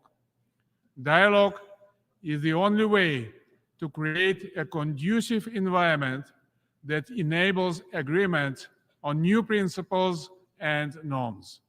Despite best efforts, conflicts persist in many regions of the world. We urge all parties to seek diplomatic solutions to the conflicts based on the UN Charter and universally recognized international law. In this regard, Kazakhstan commends all efforts and plans proposed by different states and groups of countries in support of a political settlement of the Ukrainian crisis. Diplomacy and dialogue should always prevail in seeking the resolution of international disputes. We must therefore together exert the greatest efforts to stabilize the only system of global institutions we have. We will not succeed in tackling these challenges without a comprehensive reform of the Security Council. It's an urgent need of our time that meets the interests of the vast majority of humanity. I'm strongly convinced that the voices of middle powers and all developing countries in the Council need to be amplified and clearly heard. Since the Security Council appears unable to move beyond deadlock, it should become more representative so that other countries, including Kazakhstan, can play a greater role in the maintenance of peace and security. In our region, the growing engagement of member states has been a positive force in the transformation of the Conference on Interaction and Confidence-Building Measures in Asia into a full-fledged international organization that can contribute to continental mediation and peacemaking. Similarly, as the current chair of the Shanghai Cooperation Organization, Kazakhstan put forward the initiative of World Unity for a Just Peace and Harmony. This initiative, which we invite you to join, comprises a new security paradigm, a fair economic environment, and a clean planet. Open dialogue between the Global South and the Global North is its central pillar. Of all the challenges we face, perhaps the most destructive is the threat of use of nuclear weapons. 30 years ago, Kazakhstan voluntarily renounced the fourth largest inherited nuclear arsenal. That's why the logic of the nuclear agenda must be reversed. Only mutual trust and cooperation between nuclear powers on the path to a world free of nuclear weapons can produce global stability. In this context, Kazakhstan declares its continuous commitment to the Treaty on the Prohibition of Nuclear Weapons. We support the development of new mechanisms in the field of disarmament and non-proliferation. A strategic plan for the complete renunciation of nuclear weapons by 2045 could well be the most significant contribution to the global security of this generation of leaders. At the same time, COVID-19 has painfully illustrated our vulnerability to future biological risks and threats. Kazakhstan appeals to the Secretary General and the President of this Assembly to launch the process of establishing an international agency for biological safety. We welcome the Secretary General's new agenda for peace. This strategic document must confront a trust vacuum and growing hostility in the world. In the upcoming Summit of the Future next year, Kazakhstan will play a constructive and supportive role to adopt a pact for the future. But the search for peace is not just about the banning of weapons or the signing of declarations.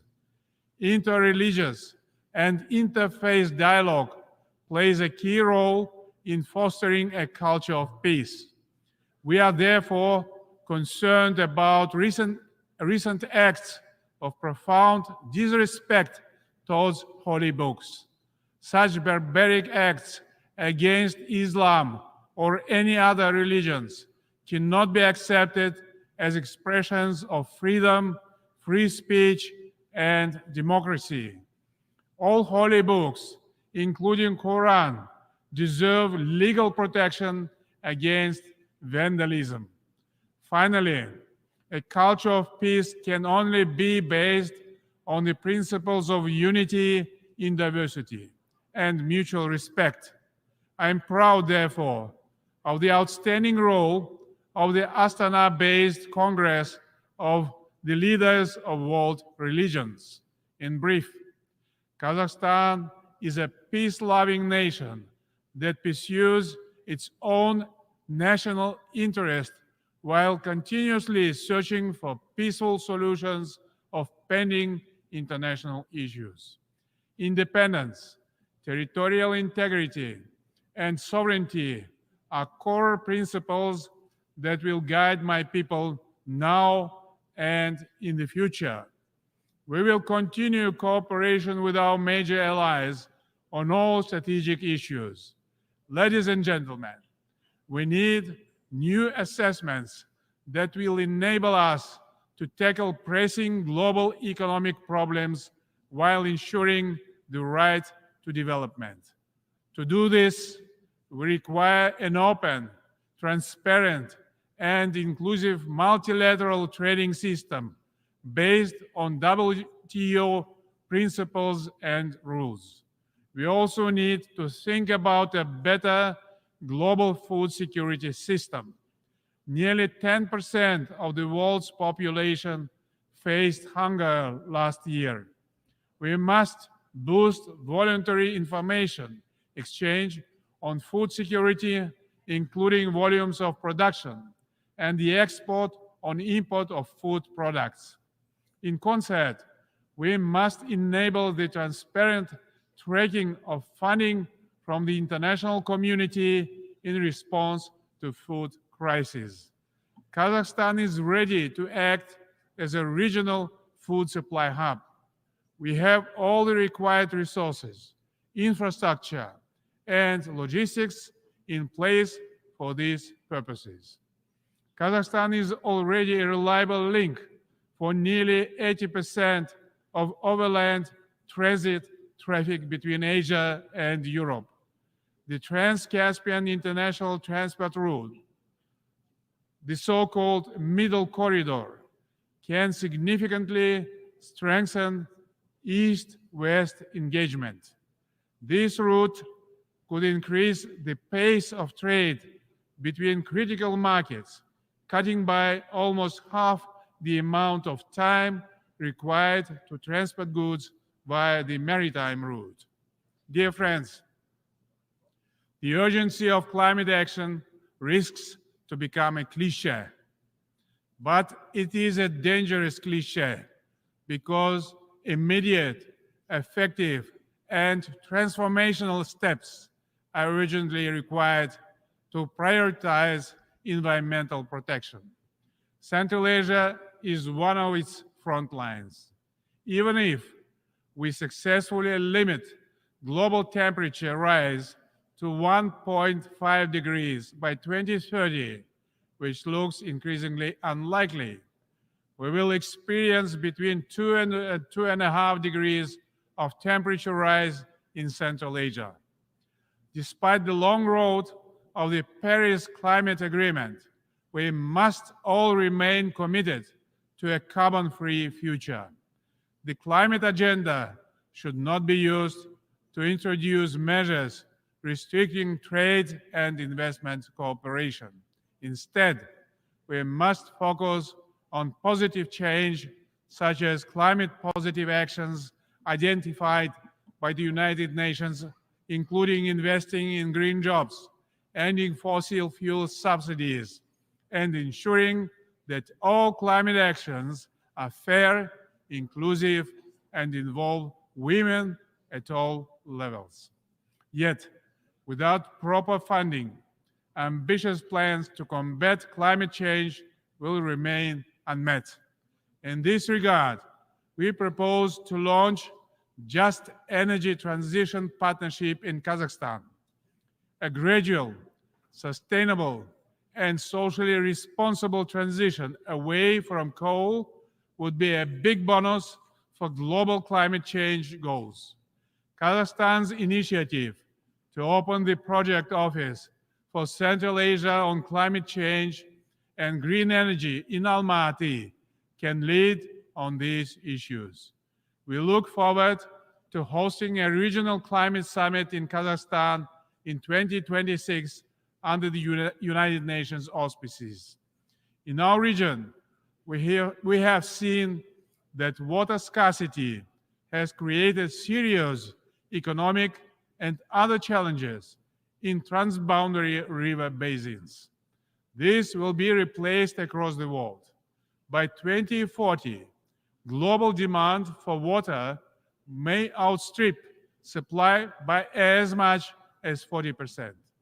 We must therefore combine political will and economic resources to address this critical global issue simultaneous with climate action.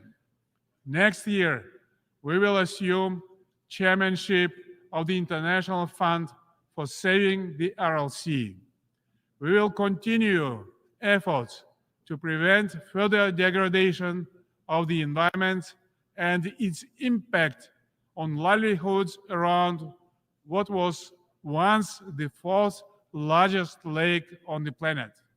Today, it is the world's largest lake, the Caspian Sea, that also faces ecological challenges, including shallowing, water diversion, and the pollution of flora and fauna.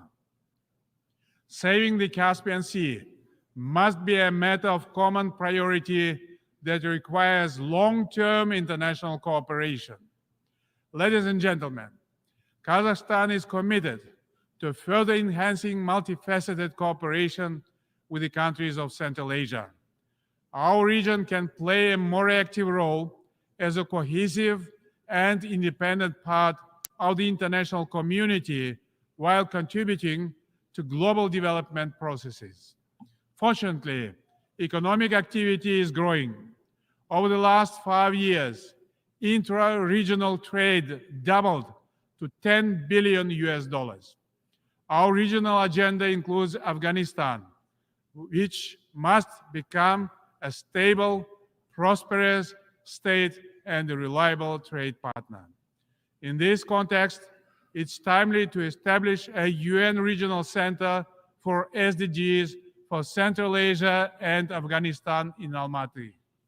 I call on all member states to support our initiative. Excellencies, let me also present a brief update on our domestic reform efforts. Despite global, regional, and geopolitical challenges, our society and government are building a just and fair Kazakhstan. In a very short period of time, we have reformed our institutions, amended our constitution, curtailed the powers of the presidency, reset political and economic systems, and battled corruption. Much was done in only 2 years. The mindset of our people, particularly of the younger generation, has already changed substantially in that time. The presidential mandate has been limited to 1 7-year term. This proposal was supported by the people of Kazakhstan in the public referendum and will remain unchanged in the future. We will firmly adhere to the formula of a strong president, an influential parliament, and an accountable government. These reforms are based on the principles of justice, equality, fairness, and freedom. It is my personal credo that the rule of law must prevail in all circumstances. We understand that only political reform and investments in human capital can make our economy more resilient and robust. Kazakhstan has made significant progress in achieving gender equality and empowering women and girls. We introduced a 30% quota for women, youth, and persons with disabilities in the electoral party lists. It will allow them to participate more actively and equally in the political life of the country. In my recent State of the Nation address, I have presented a new economic policy that is designed, first of all, to provide all citizens the necessary opportunities for decent life. We are giving great attention and value to young people who work hard and, with the support of the government, will contribute to the sustainable development of the country and its leading position in international fora.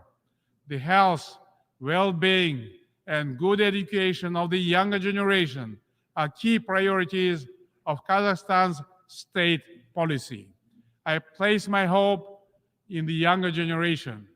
They will drive our country into the future. At home and abroad, we are working for that better future. Let us rekindle the spirit of unity and collective action that underpins the United Nations. Let us remember that our shared commitment to a better world transcends our differences. Kazakhstan stands ready to collaborate with all member states in the pursuit of a brighter, more just, and sustainable world. Thank you for your attention. A nombre de la Asamblea, On behalf of the General Assembly, I would like to thank the President of the Republic of Kazakhstan for the statement just made, and I request protocol to escort His Excellency. The Assembly will now hear an address by His Excellency, Mr. Sayyid Ibrahim Raisi, President of the Islamic Republic of Iran. I request protocol to escort His Excellency.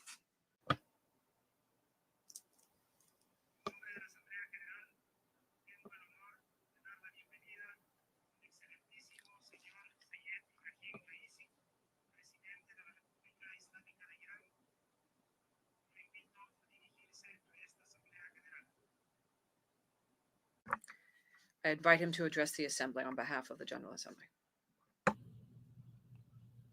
Assalamu alaikum. Bismillah ar-Rahman ar-Rahim.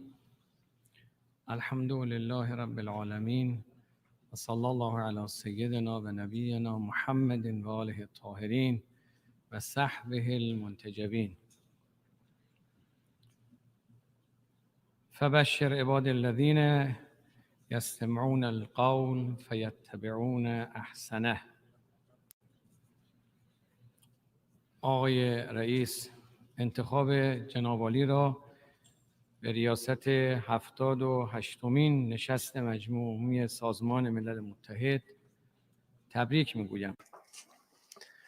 I congratulate you and give you felicitations on the 78th General Assembly of the United Nations. Since last year, when I addressed everyone from this podium, the world has witnessed bitter as well as sweet events. But the world, nearly 8 decades following the establishment of the United Nations, the new session of the General Assembly commences as the world is experiencing unprecedented and historic changes. Meanwhile, the assurance of a luminous future for human society lies in the devoted observance of lofty virtues that guide people towards excellence and noble ideals.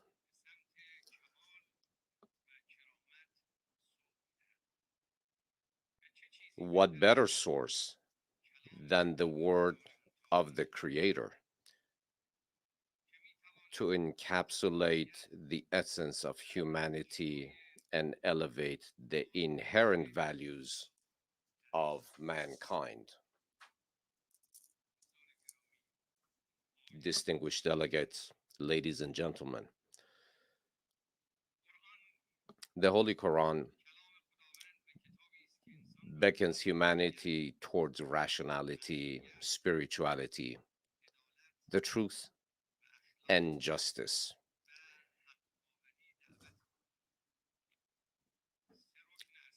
It expounds upon the unity of mankind, proclaiming all earthly inhabitants. It seeks to guide all towards human dignity, which will lead to the blessings sought by mankind. What has the Quran said to infuriate and focus the attention of those who seek power and hold the reins of power? The Quran says, humans do not accept oppression. And with this pursuit, you will be able to reach elevated divine values. The Quran speaks of equality among humans. It says that they were all created equally from a single mother and father. The Quran, even though there are differences, natural differences between men and women, sees them as completing one another and direct in the eyes of the Creator and equal in the eyes of the Creator. The Quran defends the sanctity of the family and sees children as gifts entrusted to us by God. Moreover, the Quran believes in serving those who have less than we do, and it directs our beliefs and faiths as forbidden, recognizing the sanctity of these values. Is this the first time that the words of God, of the Omnipotent, are being burned? Presuming while they do so that they can extinguish the divine voice for eternity? Did Nimrod, Pharaoh, Caron, and Caesar triumph over Abraham, Moses, and Jesus?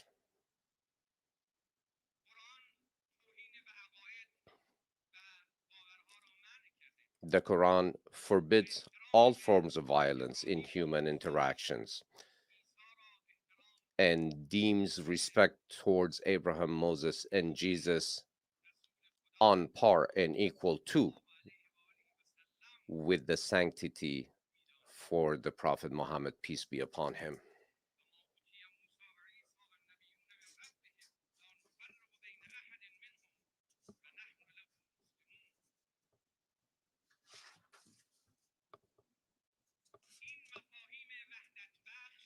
These understandings that bring unity and divine teachings that inspire, that build human characters, that build societies, that build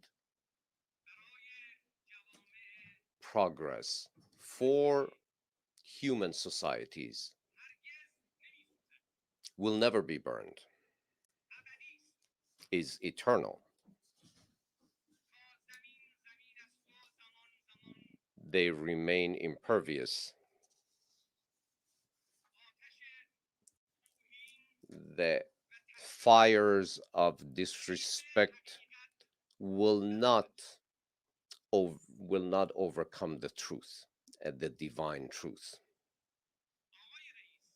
Mr. President,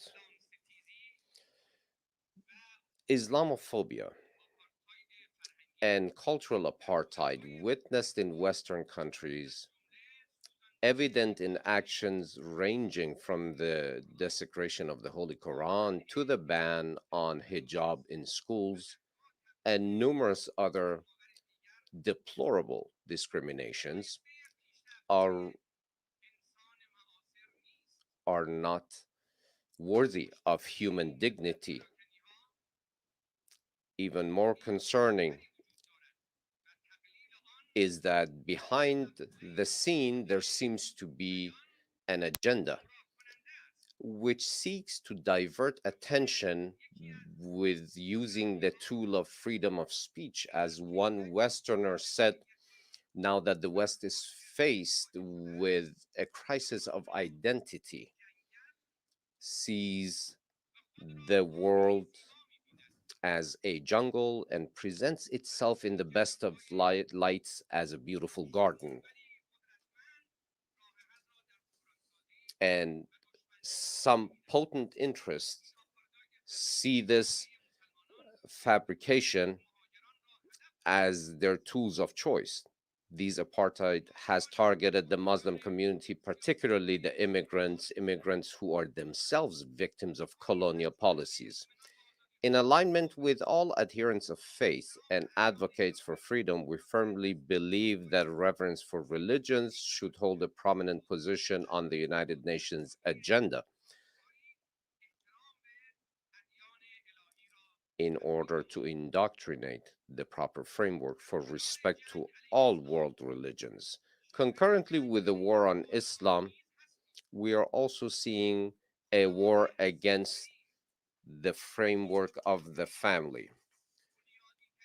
The family is the most fundamental column that has supported human development, which is now under attack. Today, crimes against humanity are not just the occupation of lands and oppression against people and mass killings, but it's also a concerted attack on the family itself. That is also a crime against humanity. The protection of the nucleus of the family, made up of the sanctity of marriage between a man and a woman, is an inherent truth to be accepted by the entire world. The proper teachings of the populations at large throughout the world, unless done so within the framework of the family, will not yield the desired results. These are divine words: mother, father, natural words and concepts such as family, actions that can be seen as wanting to bring cessation to the human race itself. We are today in need of a world movement that brings commitment to the existence of the framework of the family, so that all members of the families can experience life in peace and stability next to each other. We ask, therefore, all religious leaders to adhere to their historical responsibilities in defending the sanctity of the family and move against fabrications. We expect from the United Nations to put a very high priority on its agenda and give the proper protection to the framework of the family. Ladies and gentlemen, we find ourselves at a critical junction in history. The global landscape is also undergoing a paradigm shift towards an emerging international order, a trajectory that is not reversible. The equation attributed to the hegemony of the West no longer resonates with the diverse realities of today's world. The former old liberal order, catering to the ambitions of voracious rulers whose hunger has no end, and to that of the capitalist, has been relegated to obsolescence. In short, to endeavor to universalize American ideals throughout the world have proven to be failures. The Iranian nation takes pride in having instrumentally unmasked the true nature of the rulers in both the East and West through its Islamic Revolution. In conjunction with other nations of West Asia, Iran has played a significant role in defeating the global arrogance. Now that global nations exhibit heightened resistance and awareness as non-Western powers have emerged, there is a collective hope for the establishment of a novel and equitable world order. Central to the forthcoming international order is the abandonment of global arrogance in favor of regional cooperation and orders. The Islamic Republic of Iran advocates for maximum economic and political convergence within and between regions, and is interested in interacting with the global community under the principle of justice. However, as independent nations increasingly align themselves towards cooperation and convergence, certain powers are attempting to incite conflicts in different regions. Employing a Cold War mentality, they strive to reconstitute blocs on a global scale. This regressive endeavor poses a significant threat to the security and prosperity of nations. The Islamic Republic of Iran staunchly maintains that the formation of new East-West divides should not be permitted to take shape, making trade corridors unsafe, diminishing countries from allies to dependents, stifling the economic progress of sovereign nations, and fomenting proxy wars across Asia and Europe are all elements of this sinister chain. Ironically, these actions are put forth in the name of defending democracy.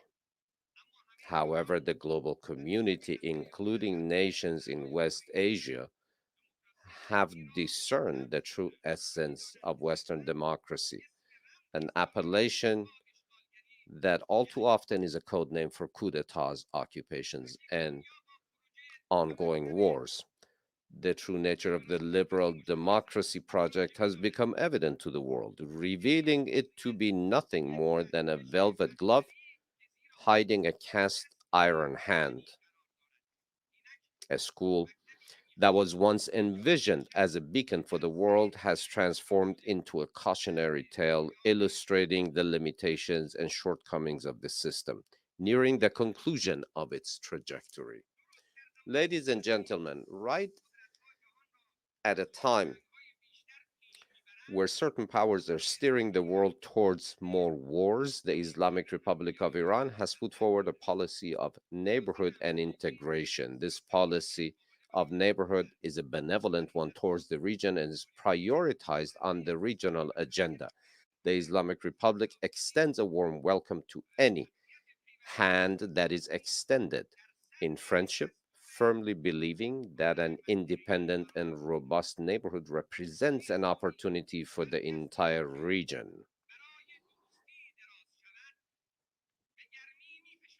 We will welcome any extended hand quite warmly.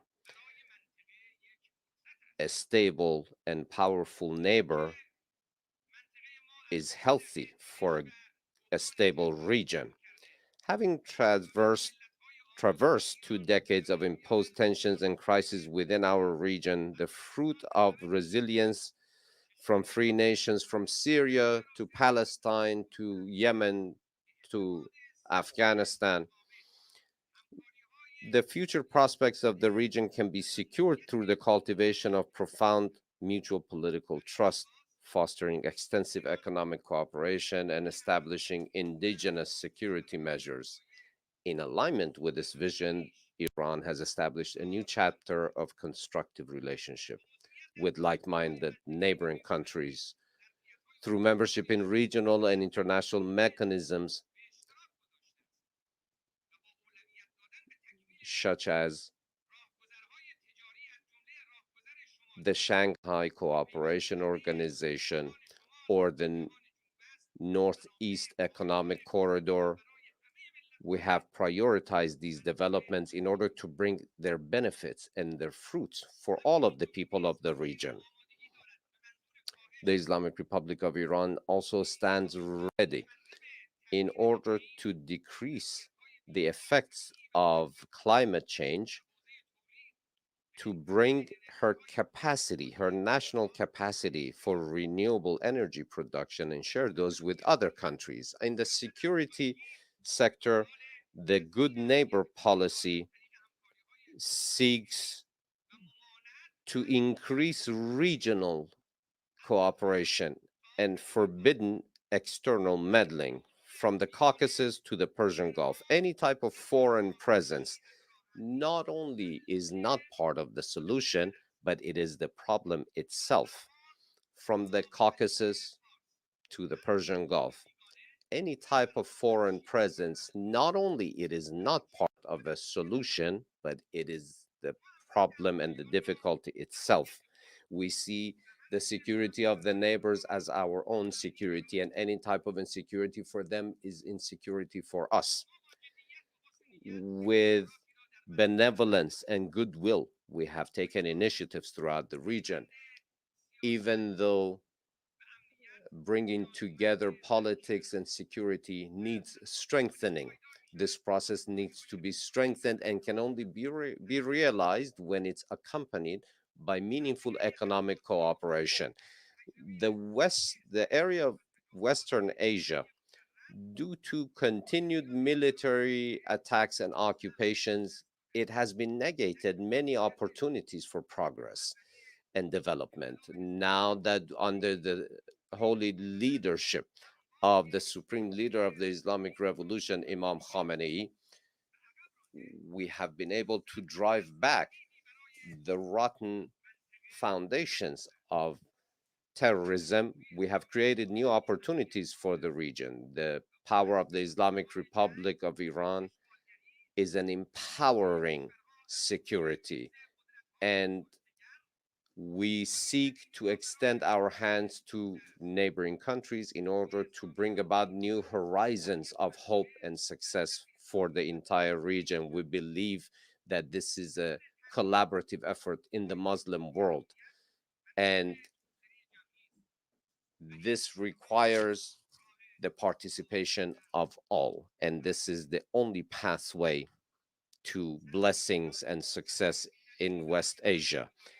The Islamic Republic of Iran has many and rare opportunities for investments, which represent a great opportunity for countries from throughout the world and the region. Mr. President, dear attendees, last year was the year of the victory of the people of Iran. Certain Western nations and their intelligence services during the past year made a grave mistake by the miscalculation that sought to diminish and undervalue and underestimate the power of Iranian people. Since the Islamic Revolution's victory under the leadership of Imam Khomeini, the enemies of Iran, through various and continuous and incessant plots, sought to impose their will on our people. More than 44 years, these policies have been defeated by the Iranian people,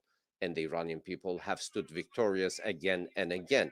Now they are faced, the enemies are faced with an Islamic Republic that is the power of whom is based and the progress of which is based on profound ties with its people. During the past year, the people of Iran witnessed the most significant waves of a media and psychological war waged against them.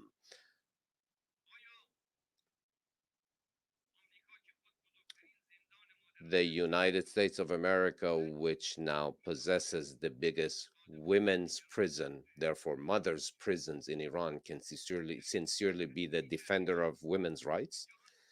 Now, the picture that they sought to introduce to the world from Iran was by commingling legitimate with illegitimate news, by fabricating lies and fake reports. Realities from Iran were censored throughout the world in order to negate the truth. Have you ever heard anything about the chemical bombardment against the Iranian people, those chemical weapons that were supplied by certain European countries to Saddam Hussein? Have you seen those whose bodies are severely and gravely damaged by chemical attacks, who are still alive, but in hospital for 35 years? Have you seen their photos and images? Have you seen ill children who cannot overcome immune system diseases because of sanctions imposed on us that prevents obtaining proper medication for their treatment? Have you seen those photos? Have you seen the pictures of patience, of sacrifice, and steadfast fortitude of the Islamic people of Iran? Have you seen those pictures? Have you seen the unprecedented movement of the remembrance of the martyrdom of Imam Hussein, the Prophet Muhammad's grandson? 22 million strong marching towards his burial site for the anniversary of his martyrdom. Many countries' safeties today throughout our region are owed to the sacrifices of our martyr general Haj Qasem Soleimani. Had it not been for his sacrifice, the hero of anti-terrorism activities, many of the countries in the region would have burned to the ground in the fires set by ISIS and Daesh. Have you seen Do you recall the steadfast stories of heroic fights against terrorism through Hollywood-like generated reports in the news media? Have you seen the 25 million strong funeral of the late commander, General Qasem Soleimani, throughout Iran? Those were censored throughout the world in the West. The terrorist act of his assassination was a prize given to Daesh on a silver platter, whom according to certain American officials had confessed that ISIS was an American creation. His killing, his martyrdom, was a gift to that same ISIS. Instead of recognizing him for his sacrifices, he is assassinated. Why? But the Islamic Republic of Iran, through the use of all tools and capacities in order to bring to justice the perpetrators and all those who had a hand in this government-sanctioned act of terror, will not sit until that is done. The blood of the oppressed will not be forgotten, and the robes of the guilty will bring them to justice. Ladies and gentlemen, dear heads of states, representatives, most serious threats in West Asia are extremism and fundamentalism. The eradication of terrorism through an all-encompassing fight against their very roots and the very reasons that gave rise to them throughout the world will not be achieved. The surgical use of terrorists by certain Western governments as a political tool will be overcome by the collective will of the people of the region. Certain intelligence and security services of Western countries, in a very targeted fashion, moving terrorists from area to area in the region in order to be able to capitalize on their devastating capacities. They keep being asked, why have you given refuge again and again to officially recognize terror groups who have the blood of over 17,000 Iranian martyrs on their hands, as well as our head of state, prime minister, and congressional representatives? Why do the Europeans behave in this way? They must give a reasonable answer. Why do they say and portray that they're fighting against terror, however, they give refuge to terrorists? This is a double standard. Discrimination in the fight against terrorism is a green light given to terrorists themselves. Iran, who herself has been the biggest target of terrorists, has been at the forefront of fighting terrorism in the region. The people of the region see Iran as a secure partner for their own security, and the occupying regime in Jerusalem is seen as the perpetrator of much of the violence in the region. Has the time not come to bring an end to 7.5 decades of the occupation of Palestinian lands, of the demolition of their homes, of the blood of their women and children, and for the people of Palestine to be recognized officially as a country? The continuation of the occupation of the Zionist regime of certain Syrian and Lebanese and Palestinian territories, and the lack of recognition to the people of Palestine has been a negation of their inherent rights. And the lack of formulation of a proper Palestinian government with its rightful capital in Jerusalem has been a tool used at the hand of certain governments in the region. Certain foundations that have been laid in the region by certain countries based on lies and destruction and occupation, those countries cannot be partners for peace. The situation today in Afghanistan represents another example of foreign meddling in the region, which has led to the killing of over 70,000 men, women, and children. In Afghanistan, Iran insists on an all-encompassing government with the participation of all Afghan groups and population, but the assistance of the world is needed in order to address the crisis of refugees who have been driven from their land, from Afghanistan, a great many of whom are being given refuge in Islamic Iran today. Vis-a-vis the Ukrainian crisis and the war, I would like to remind everyone again of our position, unambiguous position. As the Islamic Republic, we do not stand nor support any war anywhere, not in Europe nor anywhere else. We do not see any war to benefit any sides in Europe. Any type of tension and fanning the flames of violence in Ukraine has been done by the United States of America in order to weaken the European countries. And this is a long-term plan, unfortunately. We support any initiative for an cessation of hostilities and the war, and support any political measure. We fully announce our support for such initiative. Mr. President, ladies and gentlemen, the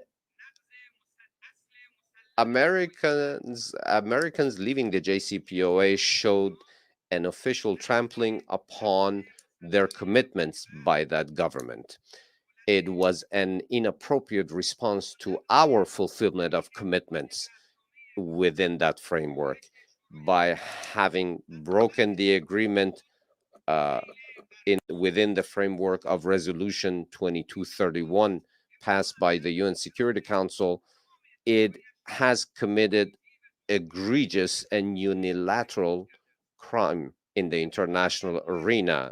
The United States of America must explain transparently and demonstrate in a verifiable fashion that it does wish to reach a proper conclusion and show her commitment and choose a way, choose a path, either JCPOA or not.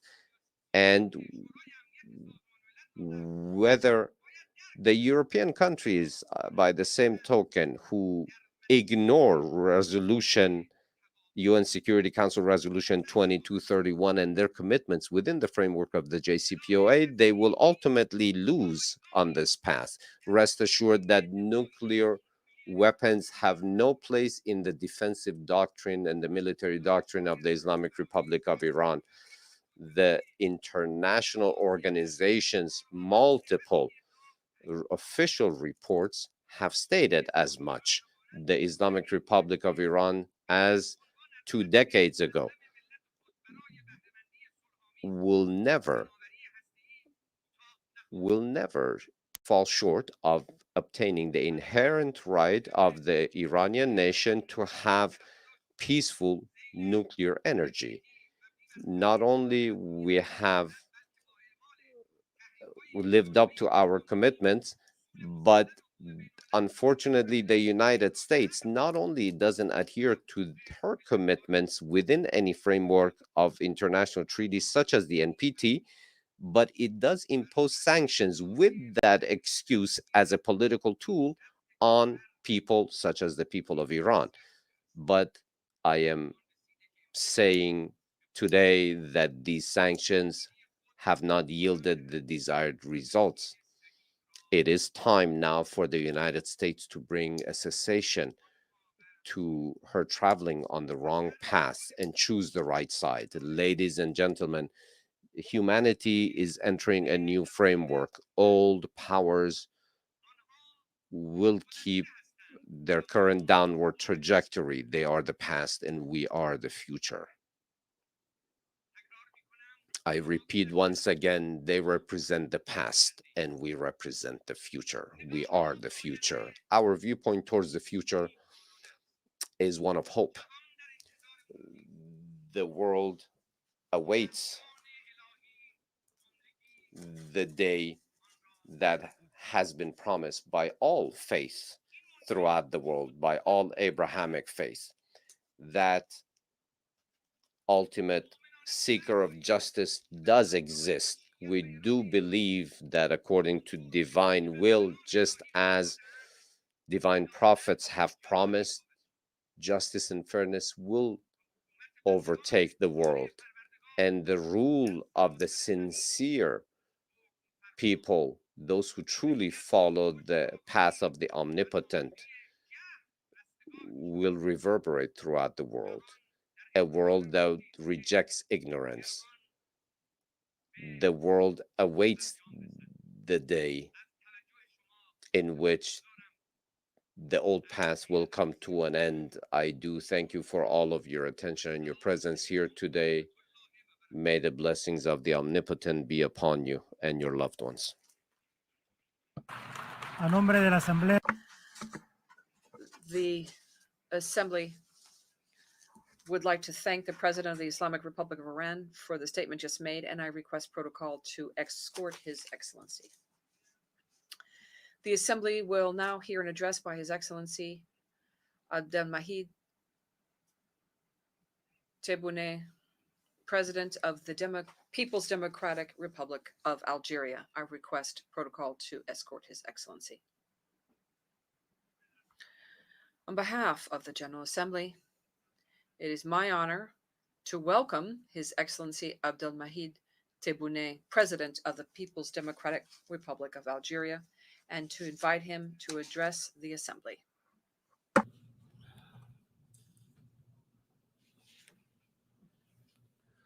Bismillah ar-Rahman ar-Rahim.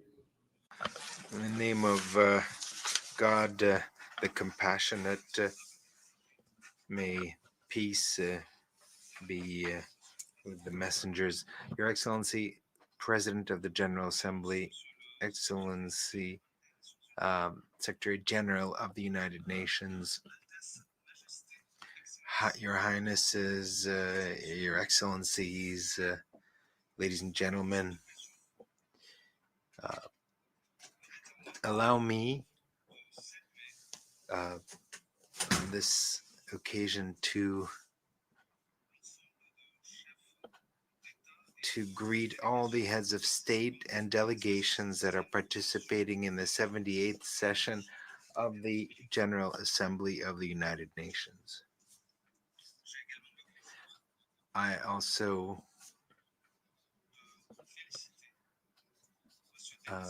would like to congratulate Mr. Denis Francis for his appointment, election to be the president of the session, and I wish him every success in this noble task. I also want to thank Mr. Chaba Koroshi, president of the previous session, for his outstanding work.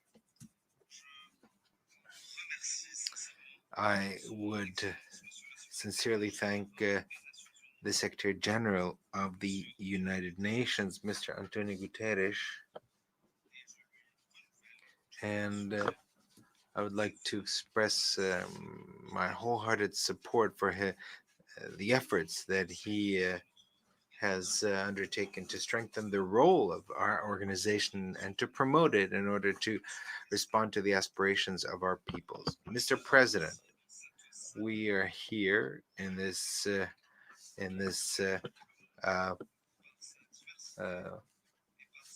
global hall that welcomes the entire world with all its differences and diversity, and we are here. We hope to promote dialogue and discussion amongst us and to make this hall a true basis for making the world a world of cooperation, solidarity, and equality among nations. my country, and this is the case for over 50 years from this noble tribune, has pointed to the dysfunctioning of the global order, and has pointed the way towards correcting this global order in order to achieve greater equality among our member states. Mr. President, the conflicts and crises in our world have reached unprecedented levels.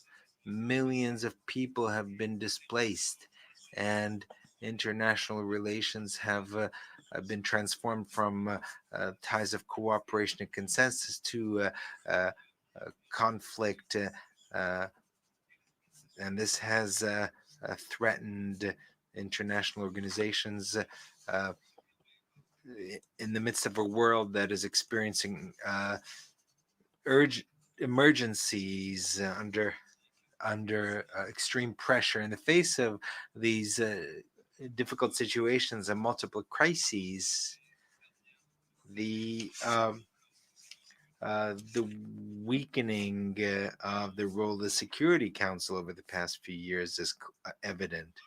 This is a role that is set out in the Charter of the United Nations. That role is to maintain international peace and security, and in particular by preventing the use of force and by tackling the causes that threaten peace, international peace and security, by ensuring a peaceful resolution of conflicts. I think the time has come for all of us to reflect together, to uphold the principles and goals of the UN Charter, and to strengthen our common engagement, and to establish a sound framework for strengthening international cooperation, make it more effective, and especially on major issues. The goal should be to consolidate international peace and security, and to achieve the sustainable development goals in a multipolar world. Following this logic, Algeria, which is preparing itself to be a non-permanent member of the Security Council, and aware of the responsibility that is incumbent on us, especially in the face of the challenges that the international community is facing. Bearing all that in mind, I want to take this opportunity to once again express my gratitude to the 184 member states who voted in favor of Algeria to be a non-permanent member. This is an expression of trust that Algeria will seek to justify and uphold throughout its term in the Security Council. We are ready to strengthen cooperation with all member states on the Security Council and in the UN as a whole. We also are ready to take advantage of our extensive experience in mediation and seeking political solutions to peacefully resolve conflicts. Very much in this spirit, my country will sit on the Security Council, bringing with it the aspirations of the African continent and the Arab world, and calling for overcoming conflicts and focusing on lasting solutions to conflicts by dealing with the root causes of these conflicts. Mr. President, any effort to strengthen joint international action forces us to respond to the constant appeals to strengthen the multilateral system by reforming the main organs of our organization. in order to make them more transparent and ensure the necessary balance among the main organs and ensure a equitable geographical distribution, and thus revitalize the central role of the General Assembly as the only organ which truly reflects the diversity of our international community. This is a key element in strengthening equality among states and strengthening the pillar of a true democracy. Also, to make progress on intergovernmental negotiations on reforming the Security Council is essential, based on an inclusive and a comprehensive approach. This should be an absolute priority for the international community in order to find a consensus and to implement a true reform that ensures greater representation and transparency. And here I reiterate the commitment of Algeria with regard to the common African position and the need to put an end to the historic injustice against the African continent. Mr. President, Algeria is aware of the price of freedom. We will never abandon just causes, and we will always support oppressed peoples who are fighting for their freedom. This is why we have always supported the Palestinian cause in order to allow the brethren Palestinian people to exercise their inalienable rights and to establish their own independent states based on the 4th of June 1967 borders with Jerusalem as the capital in conformity with the international resolutions and international law.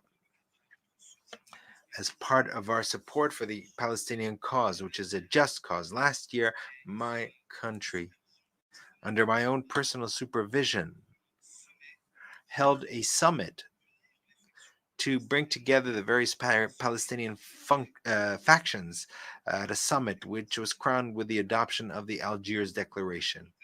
In this context, I would like to reiterate our attachment to the Arab Initiative, Peace Initiative, as a framework for resolving the Palestinian issue and putting an end to the occupation, which is the main cause of instability in the Middle East region. I want to appeal to the conscience of the international community to assume its moral and historical responsibility and allow the Palestinian people to regain their rights and decide on their future. Furthermore, I would like to take this opportunity to call on the International Court of Justice to follow up on the request formulated by the UN General Assembly on the 30th of December of 2022 by giving an advisory opinion regarding the Israeli practices that affect human rights on occupied Palestinian territories, including East Jerusalem. We aspire to towards a victory and to honor the combat of the Palestinian people who have suffered so much and who have sacrificed so much living under occupation. And from this tribune, I also call on the Security Council to adopt a resolution pursuant to which it would guarantee the two-state solution, which enjoys a consensus from the international community, and by virtue of which it would be possible to put an end to the unilateral practices of the occupying authority, starting with the activity of settlement building on occupied Palestinian territory.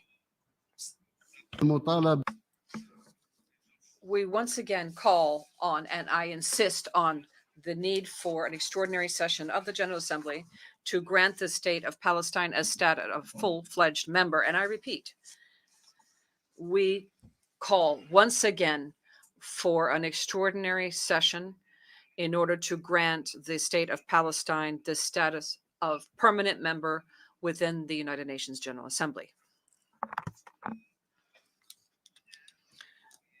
We are proud that what our organization has accomplished in terms of decolonization in a number of regions, and we aspire to a definitive solution and putting an end to the colonization with the last African colony, because indeed an entire people in Western Sahara is deprived of its fundamental right to self-determination.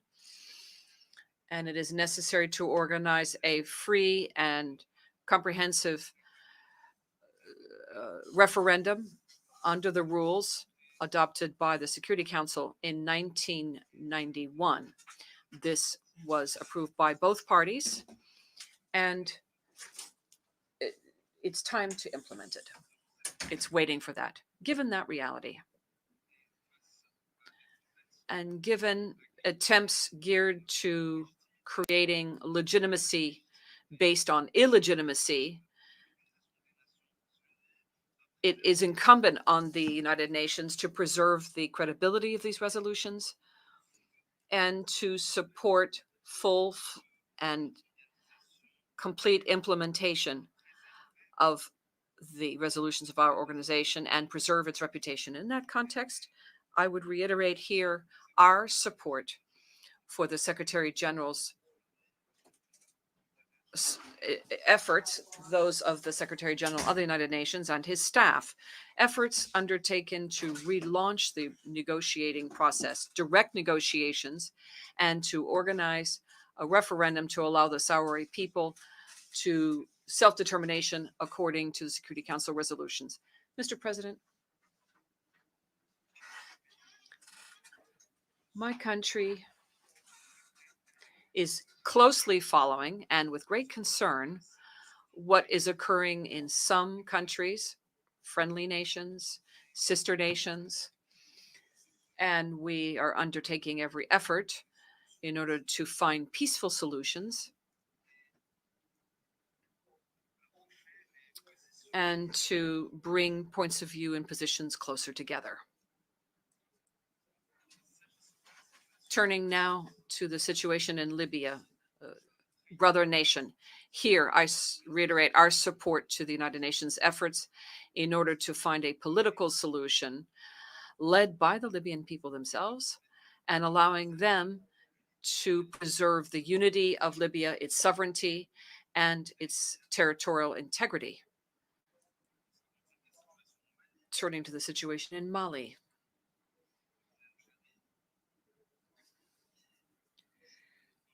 Algeria plays a lead role in the area of international mediation and presides the follow-up committee for implementation of the peace agreement and peace and reconciliation agreement in the Algiers process, is resolute in its efforts to overcome the obstacles in that sister nation. And here we reiterate our position, which is refusing resorting to force in order to settle conflicts. With regard to developments in Niger, a neighboring country, Algeria reiterates its attachment to the return to a constitutional order through peaceful means and to make sure that diplomatic and political solutions prevail while respecting the rule of law.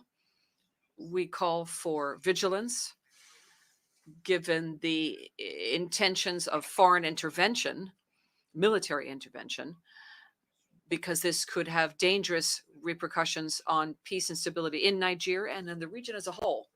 At the same time, the very concerning situation in Sudan calls upon us to call on all parties to the conflict to put an end to it and to pursue dialogue, put an end to the fighting.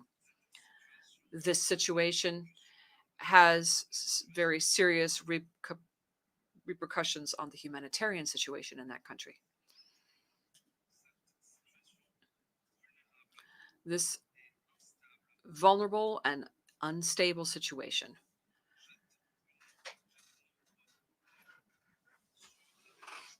is casting a shadow over the entire Sahel region and the Sahara region.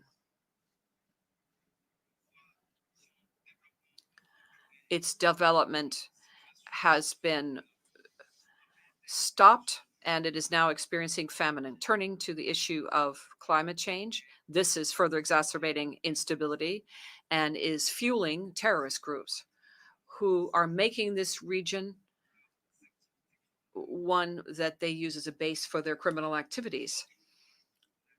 In that context, Algeria will spare no efforts to support development in the region. And we are prepared to share our experience in the area of combating terrorism and extreme violent extremism. We would like to participate in an extraordinary session, and the 16th extraordinary session of the African Union in Malibu in 2022 in that regard. And as a coordinator for fighting terrorism and violent extremism in Africa, we presented a report at that time. This report looked at the development of terrorist threats throughout Africa and mechanisms to address those threats. This is a report that is being looked at a number of different practical mechanisms to strengthen the fight against terrorism in Africa. It also underscores the importance of putting the fight against terrorism as a priority, and one that requires common African action. Moreover, I'd like to look at Algeria's contribution as an international mediator is not confined just to the African continent and our region. We also participate in the Arab Contact Group's efforts geared to relaunching the negotiations between Russia and Ukraine. Mr. President, 8 years after the adoption of the 2030 Sustainable Development Agenda and the Addis Ababa Plan of Action, a number of states that are currently developing face challenges. And this means they need more solidarity from the international community in order to achieve a better world and to have a more equitable and effective economic model, which would make it possible to achieve the Sustainable Development Goals. Algeria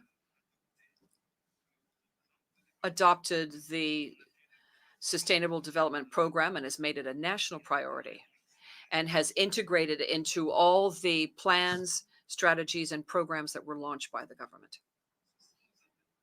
This, in turn, made it possible for us to achieve considerable results in the area of sustainable development, especially with regard to education, healthcare, electricity, and water. Speaking of water, my country launched a desalination of ocean waters program to be completed by the end of 2024, and we will be at the end of next year able to produce over 1 billion metric tons of water on an annual basis through desalination. Mr. President, my country has always enjoyed the support of and confidence of the Human Rights Council and is party to most international human rights treaties. We ensure that our cooperation with the Council, the Human Rights Council, and that we work with all of the human rights treaty bodies created in virtue of various human rights treaties and with regard to the Universal Periodic Review. And to that end, in November of 2022, my country presented its fourth national report in the context of the UPR. My country is firmly convinced that respecting human rights and promoting human rights is the very cornerstone of any political system which is credible. And that's why we work to strengthen human rights by all means available to us. And this conviction is due to the Algerian people's attachment to human rights. And my country's constitution was amended in 2020 based on our convictions and the belief in the importance of strengthening fundamental freedoms and human rights. The amendments bans any explicit undermining of these freedoms and liberties. It also creates equality between all citizens, men and women, in terms of rights and duties, and strengthens the effective participation of all, especially in the area of promoting women's rights and the empowerment of women economically and politically, and women's participation in positions of responsibility. We are also seeking to guarantee a principle of equality in the labor market and to strengthen the role played by women in the area of peace and security, and strengthening the status of women in all areas of life, be it at the national, continental, or international levels. A practical national plan in the context of implementing Resolution 1325 of the Security Council has been implemented. It was adopted in October 2000, and a plan was adopted in order to strengthen the role of women in prevention of and resolution of conflicts, in keeping with the principles of our foreign policy. Algeria has many young people and a great deal of capacity. Young people account for 70% of our national population. Algeria, therefore, adopted measures in order to provide institutional management level with the means necessary to build capacity for young people and to integrate young people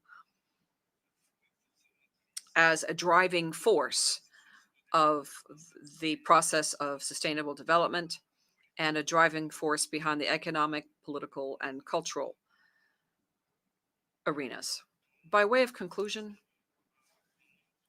we aspire to a world where peace and prosperity would reign, peace and prosperity for all human beings under the aegis of the United Nations. We must show sincere determination and strong commitment in order to meet the legitimate needs of our people so that our people can enjoy this peace and prosperity. May the blessings be upon you. On behalf of the Assembly, I wish to thank the President of the People's Democratic Republic of Algeria for the statement just made, and I request protocol to escort His Excellency.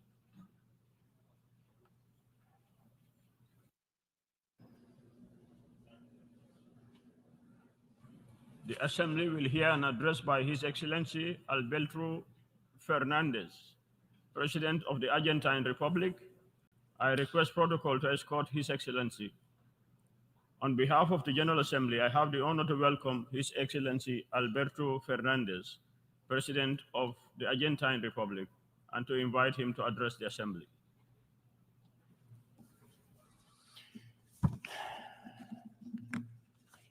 Buenas tardes. Good afternoon. Mr. President, the world is experiencing a time of change. A new era is upon us as humankind is still overcoming the effects of a pandemic that led to the loss of lives of 15 million people, leaving us exposed to the inequality that we're confronted. In the meantime, the climate crisis has subjected our planet to all kinds of extreme events. Cyclones, tornadoes, unexpected flooding, or extensive droughts have affected millions of human beings in every corner of the globe. All this is taking place while a war is continuing, carrying away human lives and unleashing an energy and food crisis of unheard of proportions. As all these calamities are occurring, we are witnessing an astounding technological revolution. The robotization and the acceleration of the process of incorporating artificial intelligence forces us to rethink our education, processes of production, and the preservation of work. How we will be capable of confronting these changes and harmonizing interests in this new landscape in which we have found ourselves, that is the true challenge that we're confronting today. As I speak before this assembly, I confess that I feel duty bound to be absolutely frank with you. The problems of the world demand solutions. We have spent too much time diagnosing problems. We cannot continue speaking of these while we're teetering on a ledge. The risks of perpetuating this current situation are very high. We have covered half the path towards the implementation of the 2030 agenda. And yet we know, as ECLAC mentions, that only 1/4 of the targets that we have set for ourselves will be achieved by 2030. This inability to behold a better future sows unease in the developing world, where the poorest and the most vulnerable people live. It is impossible to want to achieve an equitable future by promoting and continuing the same paradigms that have generated inequality in which we live. International financial engineering has demonstrated that it is abusive and it is unchanged. How can we achieve sustainable development without financing that contributes to this? The international financial system has not demonstrated a determination to adapt itself to a world that wants to restore a lost equality. Quite to the contrary, it only seeks to impose the same orthodox policies that have deepened inequality and misery around the world. The global financial architecture only serves to concentrate income in the hands of the few and to marginalize vast regions of the world. It embraces speculative activity rather than development. It promotes cheap labor rather than dignifying labor. The time for words is over. The time has come to promote social justice in the world. The International Monetary Fund cannot continue increasing its interest rates each time that the US Federal Reserve increases its rates to contain national inflation. It cannot continue to do this, and yet it does so. And in this context, it is shameful that even today, IMF applies surcharges to many countries who are already burdened by the unbearable weight of external debt. Ironically, the IMF finances Ukraine in the midst of its war, and in the midst of this war, it applies surcharges on interest that Ukraine is charged. It's shameful. We need a new framework for dealing with sovereign debt, which is guided by the development of social justice. Experience shows that when a people is choked with the eternal noose of indebtedness, its forces flag. Social crises are compounded and debts become unpayable. We face the challenge of feeding a growing global population in the midst of extreme climate conditions, droughts, flooding, tornadoes, hail. Everything affects the production and delivery of foodstuffs. We know this from our own experience. Argentina lost over 20% of its exports due to the worst drought of the past 100 years. no less than 3% of GDP were wiped out. We all know today that the global market of foodstuffs has been poisoned by financial speculation, and it only leads to greater income for the few and instability and misery for millions of human beings. To find a long-term solution to the problem of food security, it is essential that there is a system of international commerce of agricultural products that is more fair, more transparent, more equitable, and more predictable. We need to eliminate distortions produced by subsidies, and we need to prohibit foodstuffs from being an object of financial speculation. Both of these things discourage the necessary investments in order to increase production that will help satisfy the growing global demand for foodstuffs. Argentina considers multilateralism as the best tool to find shared solutions to shared problems. It reflects our mission to be guided by solidarity and to cooperate in the striving for collective well-being. Hegemonic agendas have only served to promote distrust, encourage arms races, and limit the possibilities for economic and scientific technological cooperation. In the current context, as we know, there is a confluence that has been provoked by over a decade of accumulated crises, starting from the effects of the financial collapse of 2008 up to the war unleashed by Russia in occupying Ukrainian territory. The effects of this war are there in plain sight. In addition to the terrible humanitarian consequences, the military conflict is generating historic levels of inflation around the world, but with particular impact on the prices of foodstuffs and energy. This situation has also given rise to other tensions less noticed by public opinion, but that also profoundly affect international peace. Just as an example, I'd like to highlight the blockades by Azerbaijan in the Lachin corridor, which have provoked a humanitarian crisis, which once again is punishing the Armenian people. Just today, while this assembly is being held, in the news, we read that Azerbaijan has started military operations with the goal of taking control of Nagorno-Karabakh. The international community cannot remain indifferent to this reality. It must act preventively to avoid new ethnic, racial, religious, or political persecution. As we've always done, we will continue demanding of the parties to conflicts that they show the wisdom and convene peace negotiations and demand multilateral organizations to regain the strength that they seem to have lost, the strength to uphold international rules.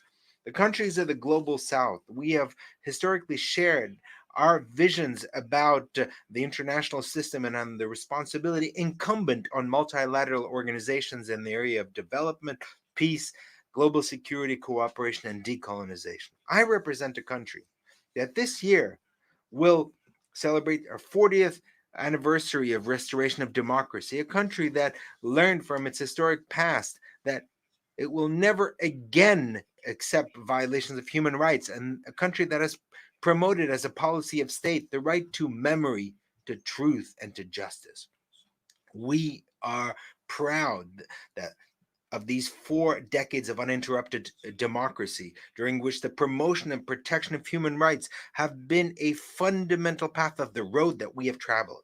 Today, UNESCO declared a World Heritage Site the Museum of Remembrance, ESMA, which was a clandestine center of detention, torture, and extermination, in which the dictatorship perpetrated its worst atrocities.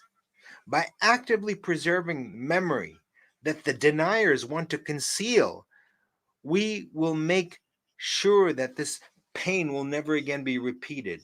In the face of these crimes against humanity, our solution is not revenge, but justice. And precisely because we know the horror represented by the disappearance of 30,000 human beings, we have taken this opportunity to reiterate our appeal to adhere to the International Convention for the Protection of Persons Against Forced Disappearance. We need more states to be committed to this so that this crime is completely eradicated. The challenge that we have before us is to consolidate and move forward our efforts on the rights agenda, which means achieving democracies with greater equality among them and equality among its citizens. Human rights admit no kind of regression. If there's regression, those who gain are the advocates of authoritarianism and those who promote a hate discourse. Democracies lose legitimacy, and the crisis of representation that is generated winds up undermining the institutions of the rule of law. Preserving the rule of law is a shared conviction on our continent. This is why we're particularly concerned about what is taking place in Guatemala. The international community must activate the relevant mechanisms that ensure respect for the popular verdict. The climate crisis is a reality that has modified temperatures and atmospheric phenomena around the world, imposing restrictions and obstacles to development. It is therefore essential to resolve problems without delay by implementing an architecture of environmental financing, multilateral one that is just, transparent, equitable, and based on the principle of shared but differentiated responsibilities. Argentina reaffirms its commitment to gender equality and diversity as an essential condition for growth and sustainable development at the national and international level with a human rights approach. We have developed normative frameworks and public policies to promote the equality for all women and to promote diversity. Currently, our country is implementing a national plan of equality within diversity. As part of this integrationist mission embodied in Mercosur and UNASUR, in these 4 years, we have sought to return to the path of integration with Latin America and the Caribbean and strengthen our dialogue with our partners through political coordination based on solidarity and cooperation. As once was the case with the construction of the European Union, the various institutions of integration in Latin America and Caribbean represent a heritage that the region has shared with the humankind in search of peace, cooperation, and justice. Our region currently faces a historical opportunity. We have the energy resources and food resources that the world demands. Our development depends on having the capability of taking advantage of these resources. It's important for us to work together in order to carry out infrastructure projects that allow our region's industry to compete. Argentina, Mr. President, condemns terrorism in all its forms and manifestations. These actions constitute a threat to peace and international security and to human dignity. Terrorism must be combated in the framework of the rule of law and within the full respect of international law. Argentina has ratified this commitment with the Inter-American Convention Against Terrorism and has ratified most of the international instruments in the area of terrorism, seeking to implement all the measures contained there as the most effective way to put an end to this threat. For our part, we will continue combating impunity, investigating attacks committed against us, as in 1992, against the Israeli embassy in Buenos Aires, and in 1994, the seat of Amia Jewish Cultural Center, which took the lives of 107 persons and left hundreds wounded. We want the perpetrators of these horrific attacks to be identified, judged, and convicted. Once again, We urged the Islamic Republic of Iran to cooperate with the Argentinian judicial authorities to make progress in the investigation of the attack against Amia. We also urged the international community, all of it, to support us in our fight by not welcoming or protecting any of those involved, even when they enjoy diplomatic immunity. We must remind everyone that these individuals are subject to international arrest warrants and Interpol red notices. Argentina is firmly opposed, Mr. President, to the use of unilateral coercive measures and the adoption of discriminatory commercial practices. The continuation of the blockade against Cuba is unacceptable. Year after year, this General Assembly has demanded by an overwhelming majority the need to put an end to this blockade.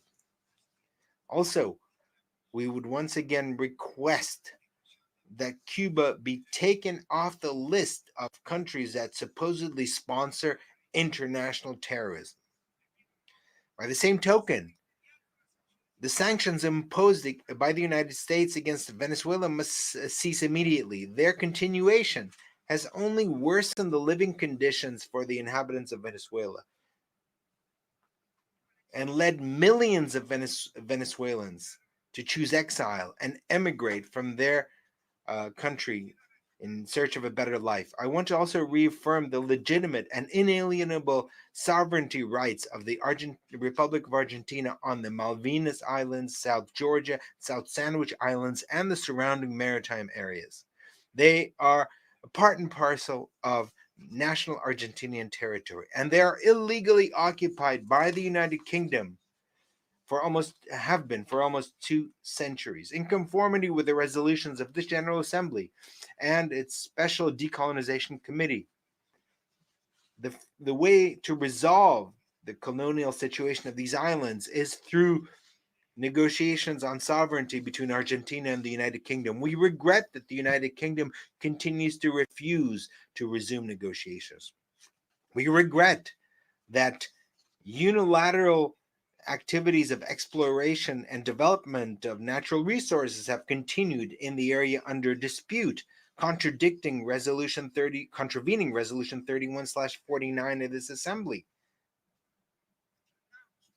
We also question the military presence of the UK in the South Atlantic, which is a region of peace. Argentina maintains a firm commitment to a peaceful resolution of this anachronistic colonial situation. We have proposed to the United Kingdom a renewed bilateral agenda on the South Atlantic that implies a formal process of dialogue, which includes, inter alia, the question related to the resumption of negotiations on sovereignty. We also have expressed our readiness to continue with the task of identifying the remains of ex-combatants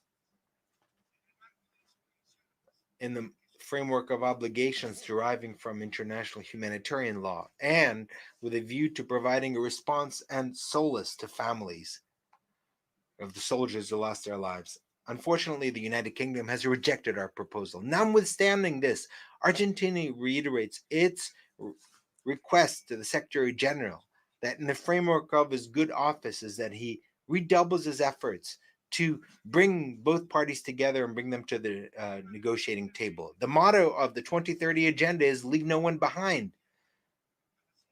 May no one lose sight of the path towards justice and development. We are convinced that this is a noble goal that applies to individuals and applies to entire peoples. However, please let us not convert this phrase into an empty phrase, into a dead letter.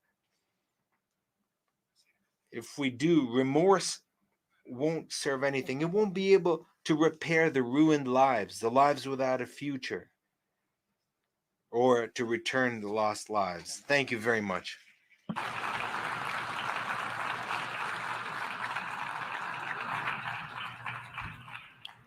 On behalf of the Assembly, I wish to thank the President of the Argentine Republic for the statement just made and I request protocol to escort His Excellency.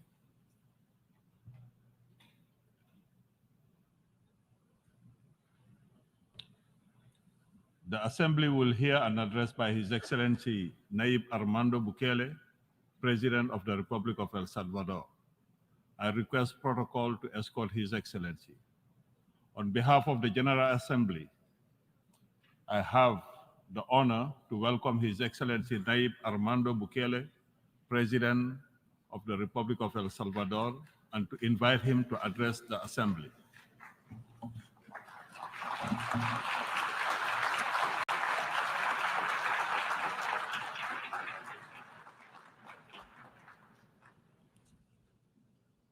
Excelentísimo señor presidente. Your Excellency, President of the General Assembly, heads of state and government, my wife, Gabriela, my daughter, Laila, distinguished members of the different delegations here with us today, friends watching us on the different platforms, ladies and gentlemen. Since the first time I came to this assembly, I've reminded you of the need to renew and to reinvent ourselves. And I'm not only referring to this organization or to this General Assembly, but rather to all countries, especially those that have similar circumstances to ours. Nor did I say this just because, but rather because I believe it, and because in my country, in El Salvador, this is what we're doing. El Salvador, like other developing countries, has always dreamed of being great. For some countries, this dream at some point became possible. However, for others, like our country, this was always something unthinkable. We didn't believe it was possible, or even that we'd get close. In fact, I think that nobody listening to this speech would have thought that they'd say the name El Salvador, or hear it, and think of a global benchmark or a positive example. However, despite all of the stumbling blocks, we decided to take the risk. We didn't accept the fate that others had decided for us.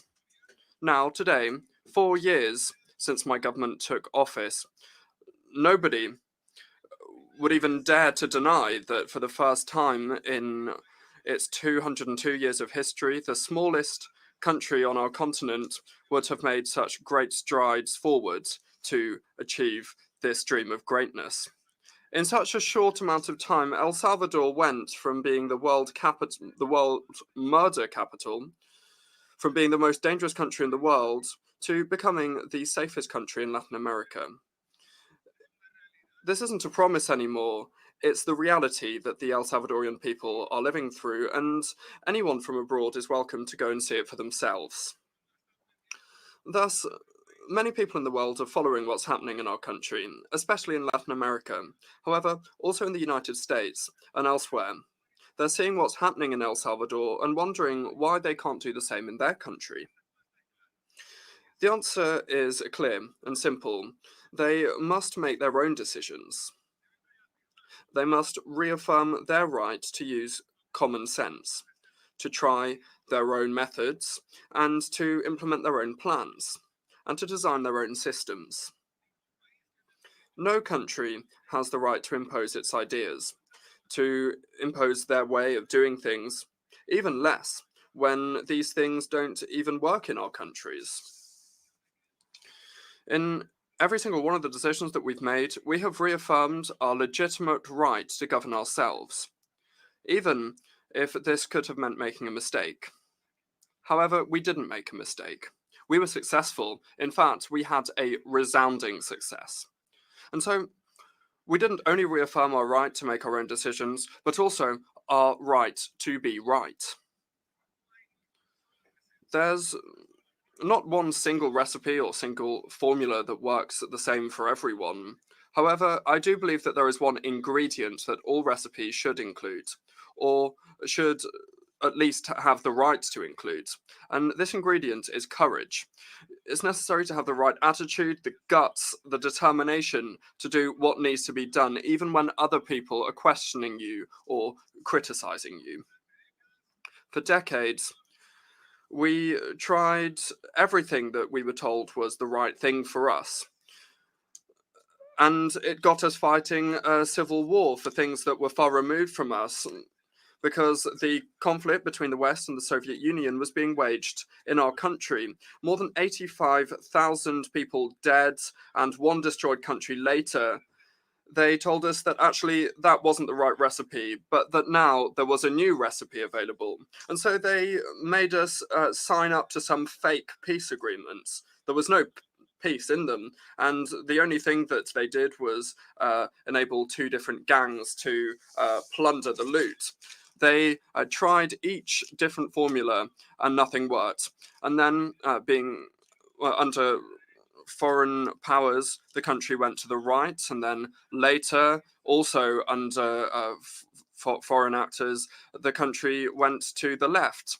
And that was the situation during the 30-year post-war period, where there were more deaths than during the Civil War, more poverty and more violence.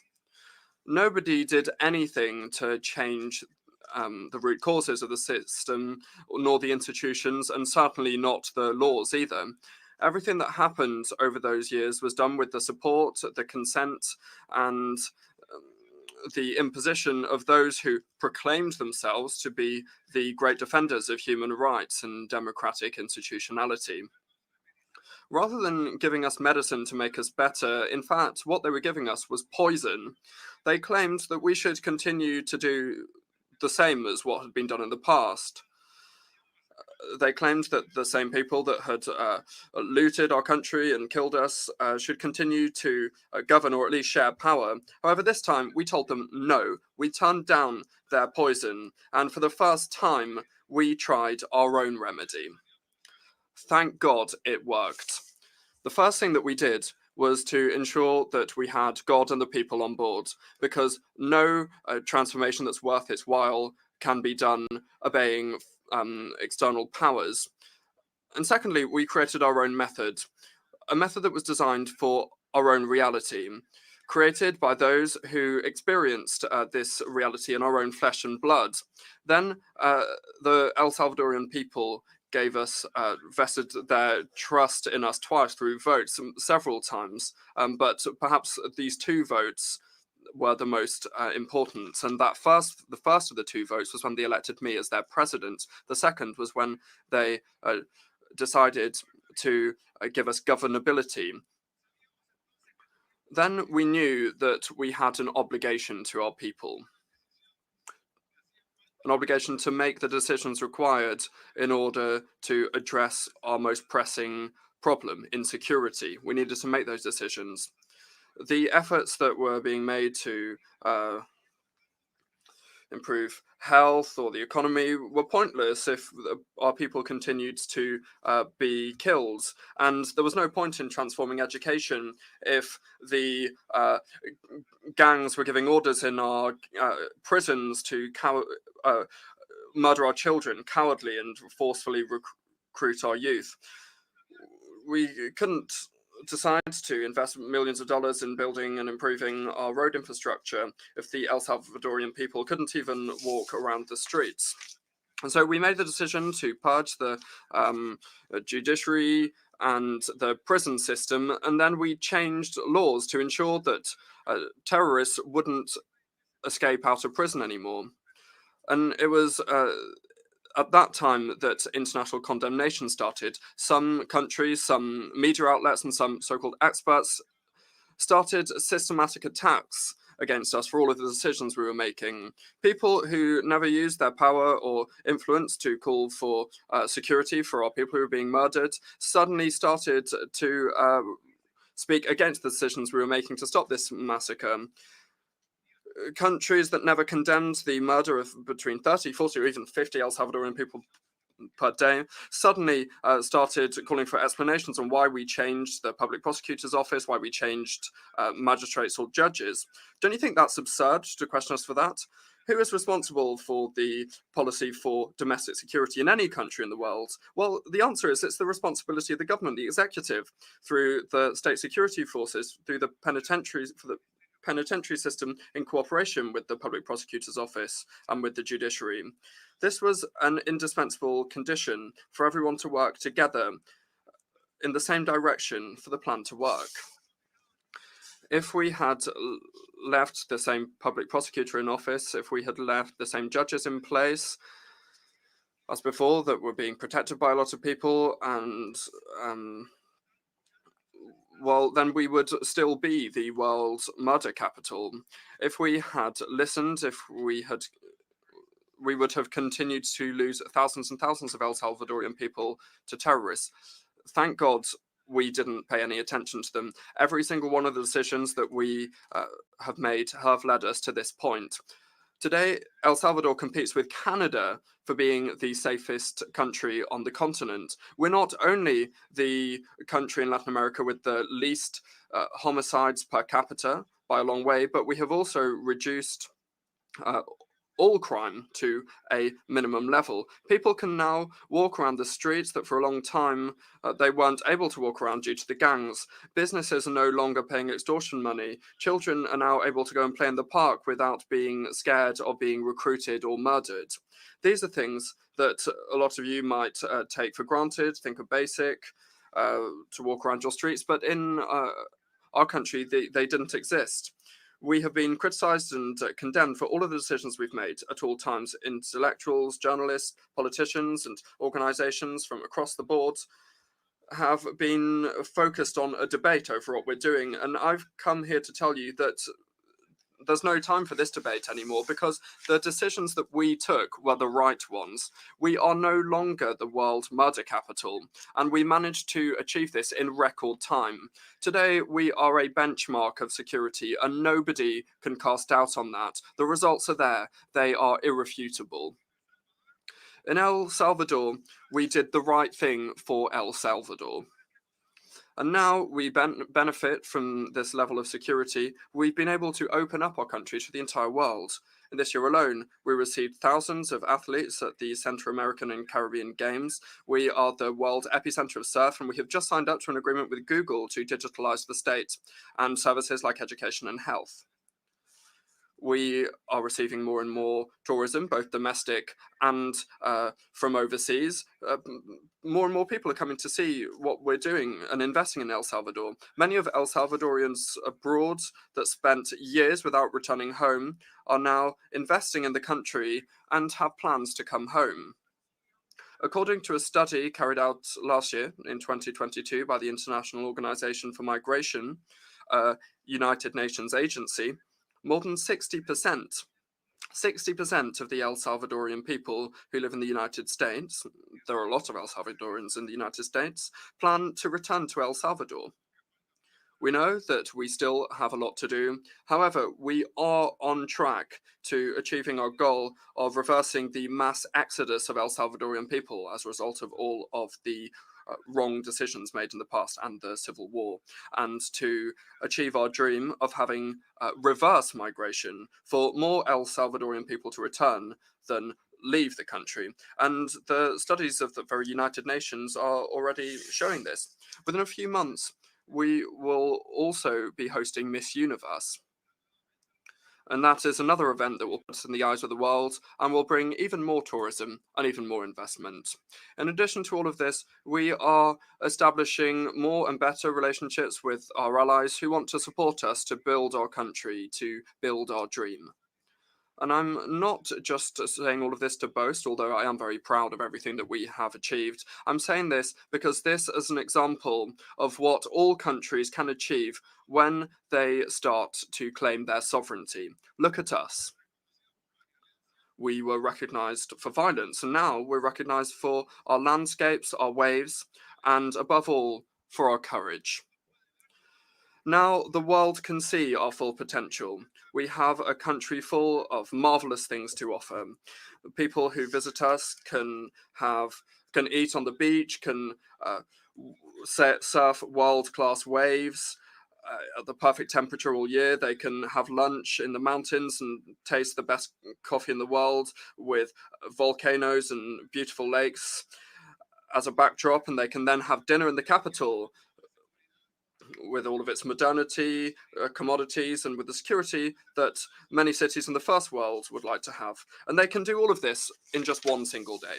But the best thing is that they will find in our people a friendly, hardworking people that is always looking to do something new.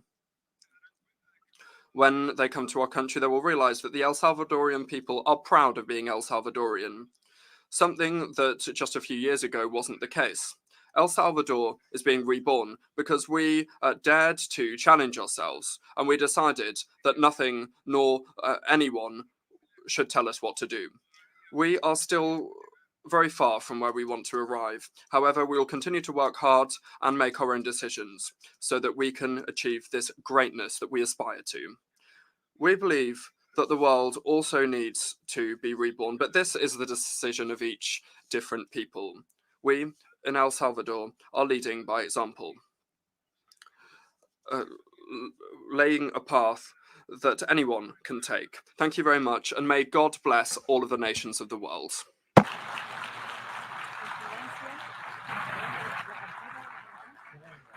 On behalf of the Assembly, I wish to thank the President of the Republic of El Salvador for the statement just made, and I request protocol to escort His Excellency.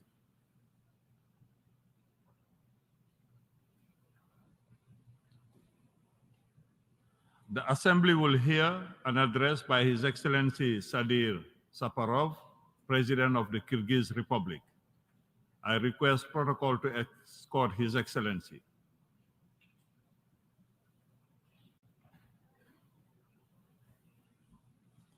On behalf of the General Assembly, I have the honor to welcome His Excellency Sadir Saparov, President of the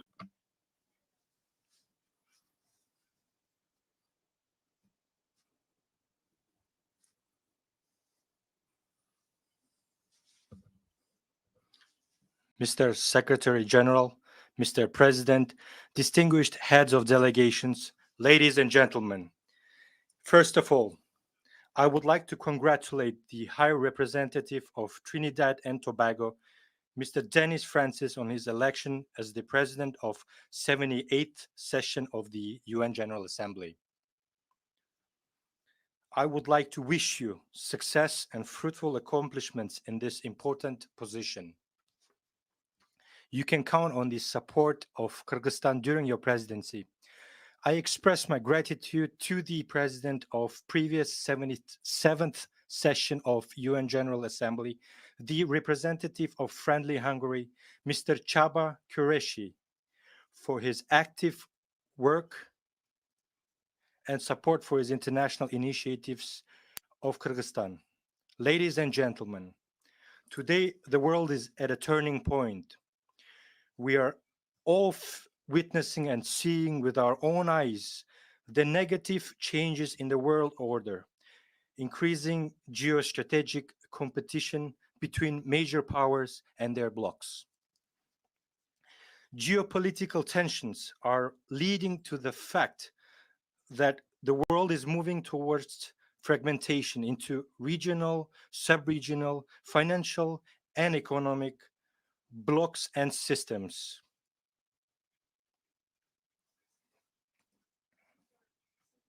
It is also obvious that the governments of various countries will be compelled or forced to make economic, technological, geopolitical choices.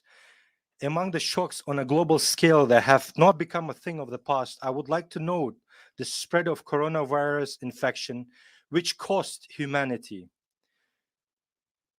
millions of lives and economic losses exceeding $12 trillion. The world today is experiencing the highest inflation rates and food prices not seen in the last 60 years. The risk of geoeconomic fragmentation, according to the International Monetary Fund, could lead to a drop in global gross domestic product by 7%. the decline in trust between different countries and groups of countries is alarming. However, I am convinced that current global challenges and risks, from climate and crisis and the threat to food security to growing inequality, should, on the contrary, unite all the members of the international community.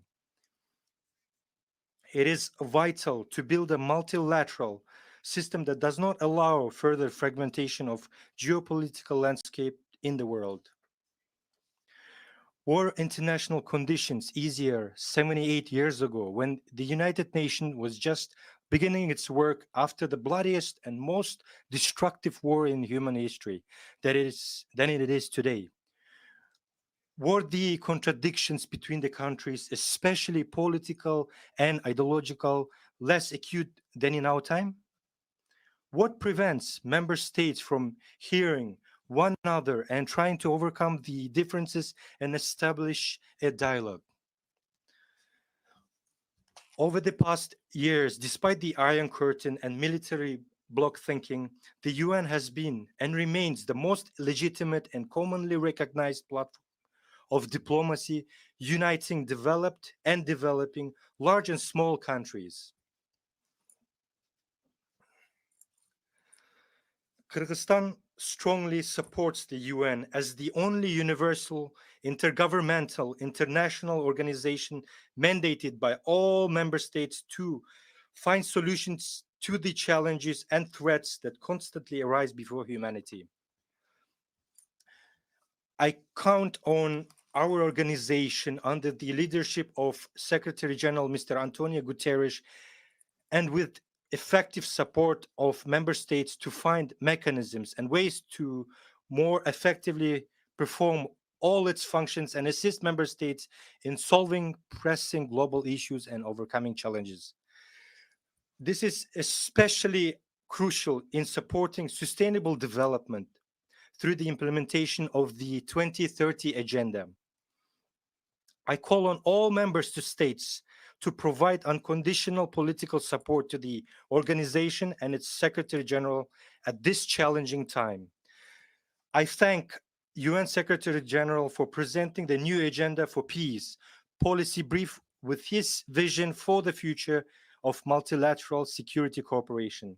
We agree with the main thesis that the driving force behind the new multilateralism must be diplomacy. We are ready to work closely for a close and active work on a development of future pact during the future summit in 2024. Ladies and gentlemen, speaking about Central Asia, I would like to note the following. We, representatives of Central Asian nations that are related and are proud of their millennia-old history and culture, we have a lot in common: traditions and customs. Much brings us together in terms of similarities in mentality, attitude, and the view of the world. The ongoing global processes have a direct impact on the stability and security in our Central Asian region, and on the other hand, they strengthen its role and significance. One of the highest priorities of our country is to strengthen our relations with countries of the region. I note with satisfaction that in recent years, regional cooperation in Central Asia has been developing consistently in all directions. I see our region as a unified geoeconomic space where all forms of economic cooperation interaction are successfully being formed. I see our region as a geopolitical intermediary through which the interaction and cooperation of members of international community are facilitated. I see our region as actively interacting and dynamically developing communities that share and support similar culture, historical and traditional values and beliefs. Kyrgyzstan intends to contribute to the strengthening of regional cooperation, discover new effective forms of collaboration, and effectively engage with various global centers of influence in both bilateral, multilateral formats. On the path to full regional integration, it is necessary to resolve issues related to legal delineation of state borders. Exactly 1 year ago, speaking from this podium, I, with a heavy heart, informed about the tragic events that occurred in September of the previous year related to the armed clashes on the Kyrgyz-Tajik border, which resulted in numerous casualties.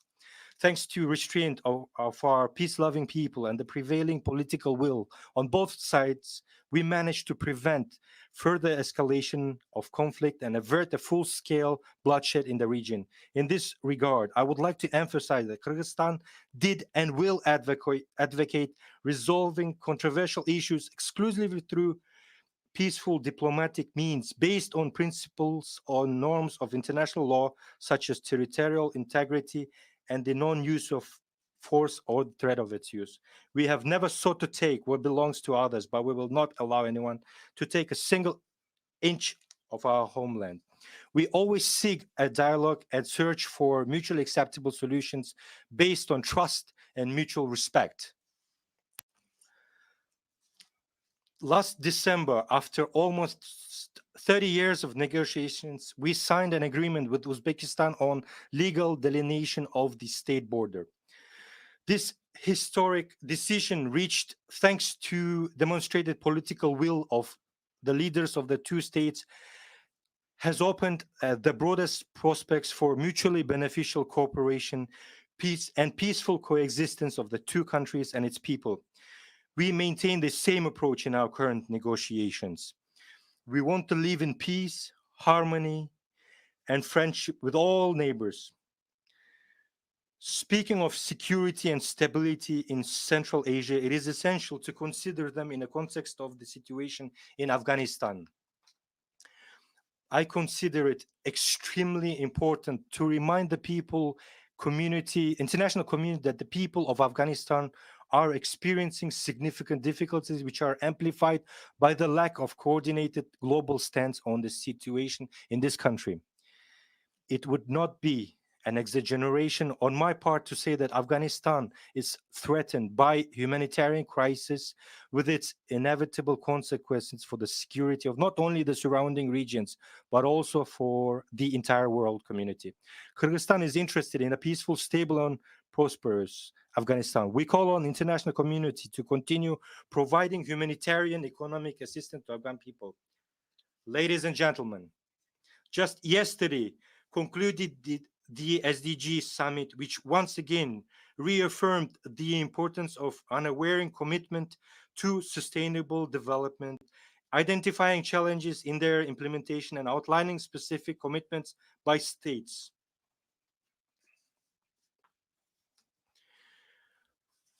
We are halfway to 2030, the deadline for reaching sustainable development goals.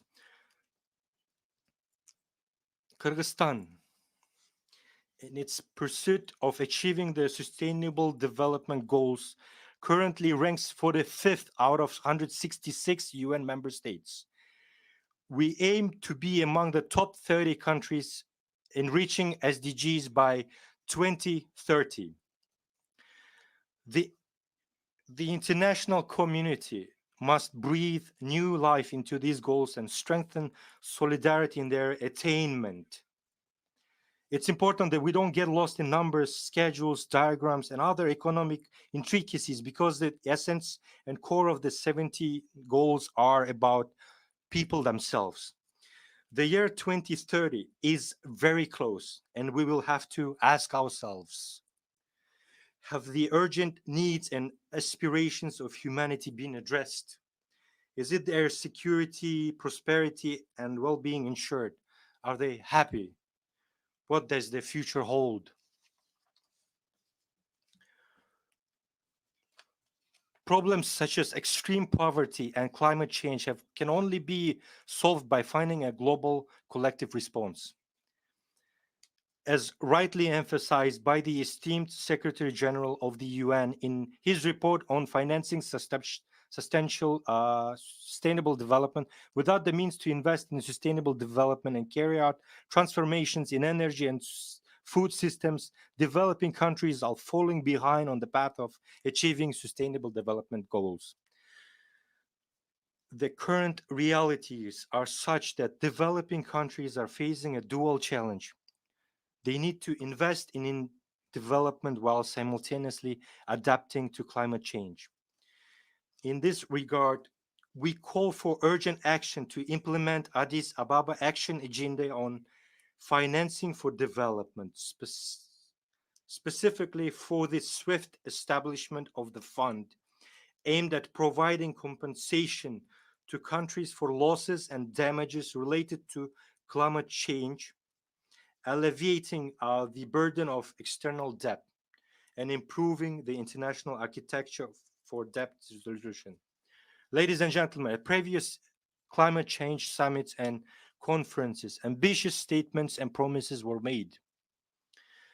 It is also clear that the level of annual funding announced in 2015 under the Paris Agreement is no longer sufficient anymore.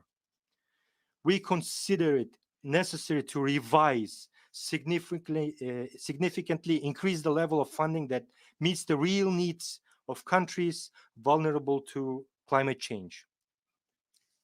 Another issue is that a significant portion of the climate financing is provided to low and middle-income countries in the form of loans. There is also no distinction in the loan allocation procedures for projects with a cost of $1 million or $1 billion. This undermines the very essence and purpose of climate agreements. I have already reached out to our partners with a request to exchange external debt for environmental projects. Unfortunately, we have not yet received responses from most of the developed countries. Only the German government agreed to write off 15 million euros of debt. We would like to take this opportunity to thank the German government. We urge donors to reconsider their approach in favor of providing climate financing to countries on grant basis. We support the Bridgetown initiative proposed at the last climate conferences in Sharm el-Sheikh, as well as the calls made at the Summit for New Global Financial Pact in Paris in June this year to mobilize the necessary financing and structural reform of the international financial architecture. If we don't start doing this now, then injustice in the world will grow. Rich countries will continue getting richer, and poor countries will continue getting poorer. Ladies and gentlemen, in light of global change, mountainous regions have been particularly vulnerable. In Kyrgyzstan, mountains occupies about 94% of the territory. Mountain glaciers are the integral part of the Earth's cryosphere, influencing not only the climate of our planet, but also providing habitat for flora and fauna and supplying water to people. Climate change in Central Asia has led to intensive melting of glaciers.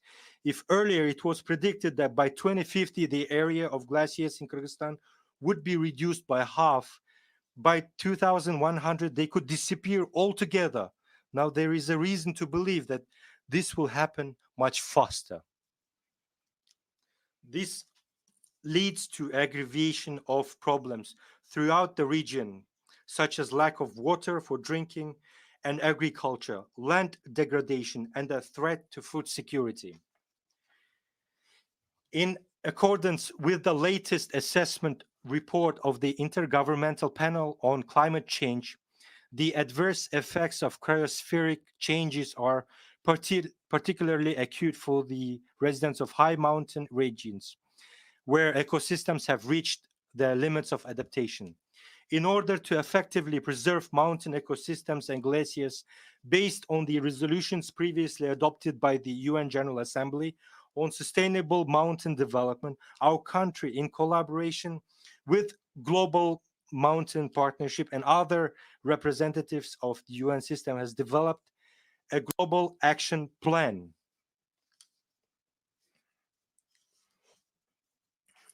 We are grateful to all partners, countries, and international organizations for their joint work.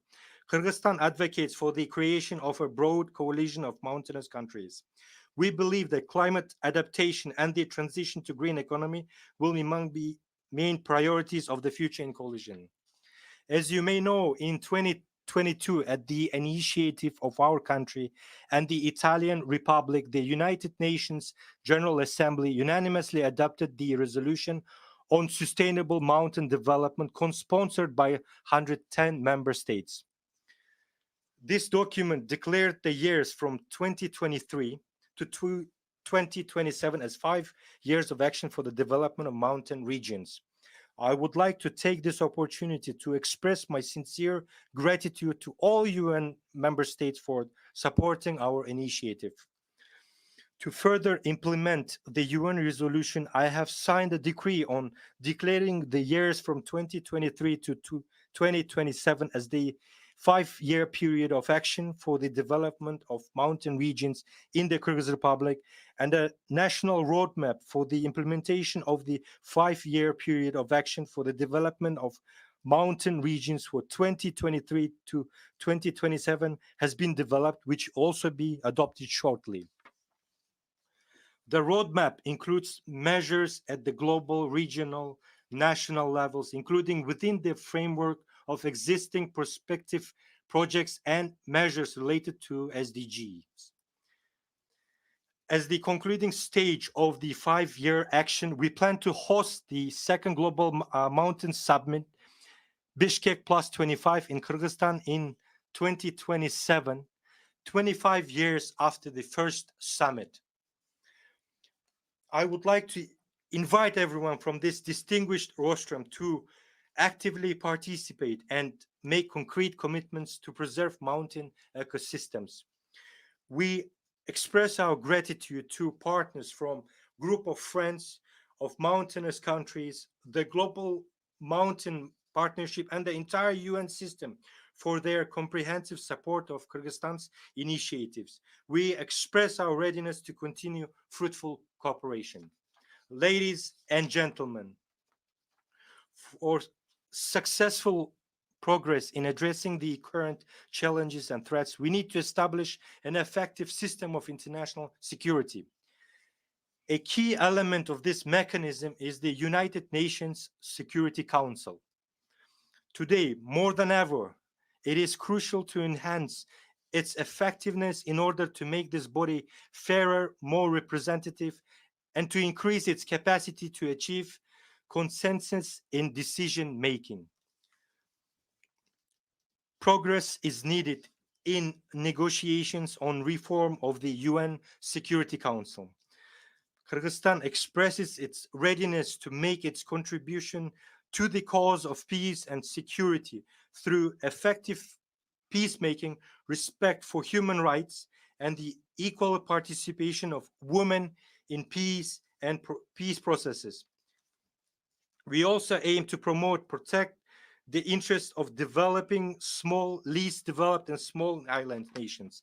We have put forward our candidacy for a non-permanent membership in UN Security Council for the 2027-2028 term and count on support from our esteemed member states. It is essential for all of us to adhere to principles such as trust, solidarity, and universality in international relations. Only together can we restore global and regional security architecture. Mr. President, dear friends, speaking about the challenges and issues of today, I would like to quote the words of our outstanding compatriot, Jusup Balasagin, who lived through 1020 to 1075 and gave guidance more than 1200 years ago by saying, our world is such that in order to unlock the gates of truth, you must grasp its essence. Nothing has changed since then. It's necessary to perceive the world as it is in all its diversity and complexity. We, the member of states of the UN, must transform our organization into the center of global efforts to prevent conflicts, reach compromise, do everything possible to establish peace and harmony. The one who walks the path will overcome it. Thank you for your attention.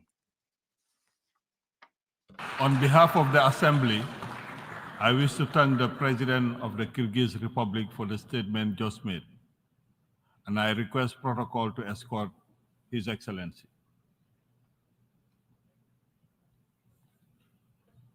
The Assembly will hear an address by His Excellency Santiago Peña Palacios, President of the Republic of Paraguay.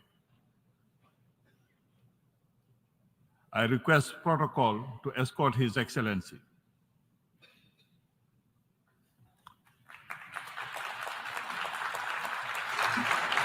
On behalf of the General Assembly, I have the honor to welcome His Excellency Santiago Peña Palacios, President of the Republic of Paraguay, and to invite him to address the Assembly. Presidente de la Asamblea General. President of the General Assembly, distinguished heads of state and government, distinguished ministers of foreign affairs, my dear wife, Leticia, my son, Gastolo, Constanza Serenella, ladies and gentlemen, in 1945, the representatives of 51 states, one of them my country, agreed to create the United Nations.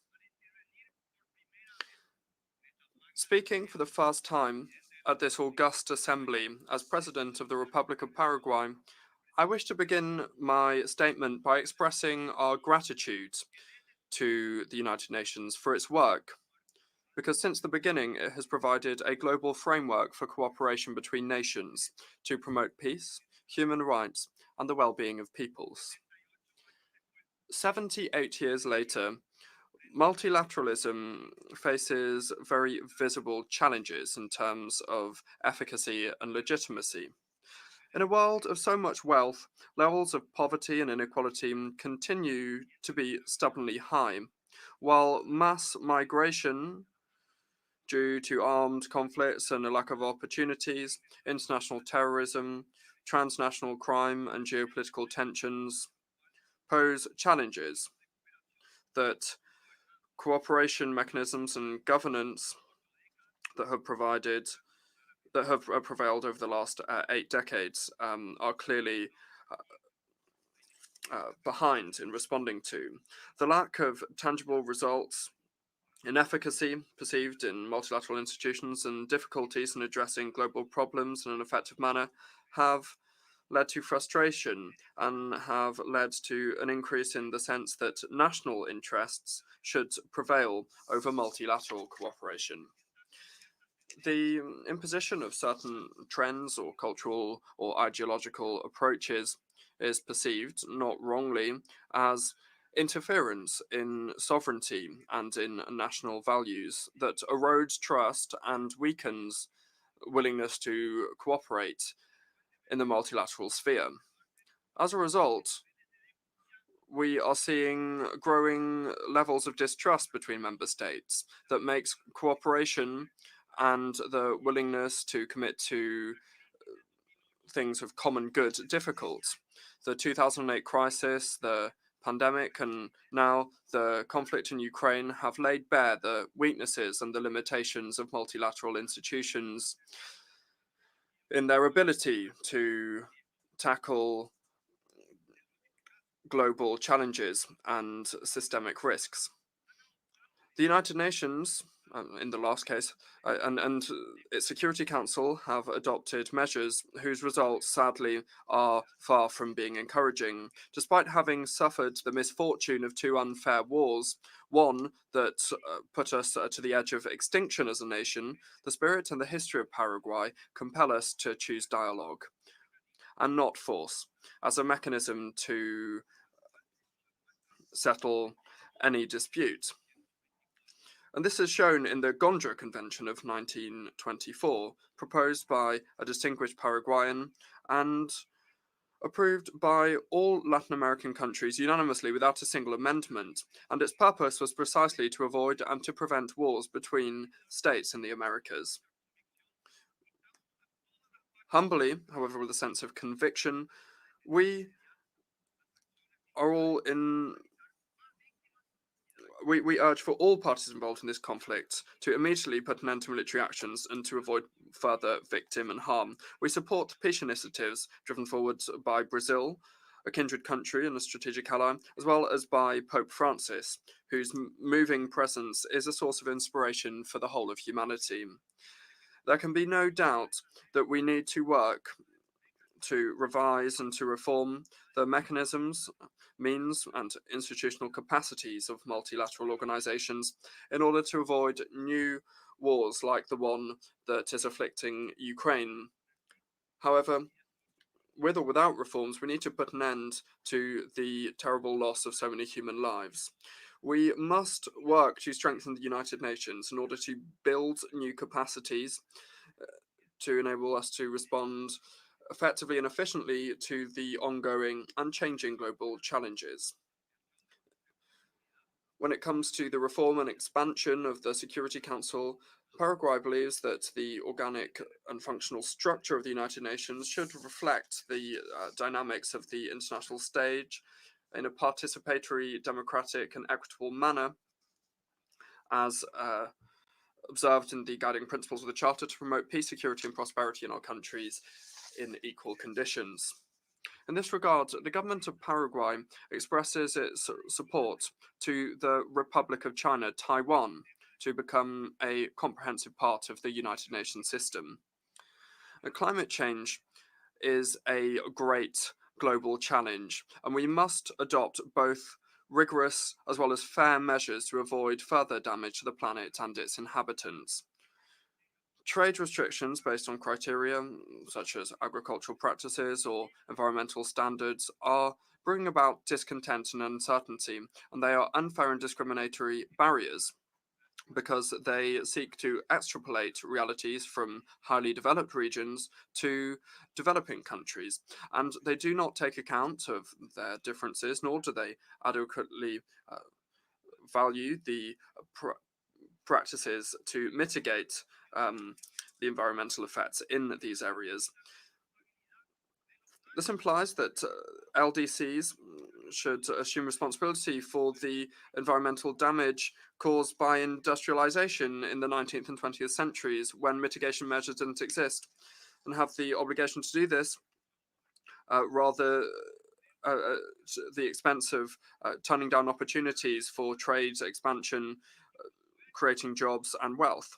It is necessary to address these concerns and to promote a more equitable and collaborative approach that takes account of the specific needs and realities of each country in the context of multilateral decisions related to environmental standards. Paraguay has shown the world that we are leaders in hydroelectric energy.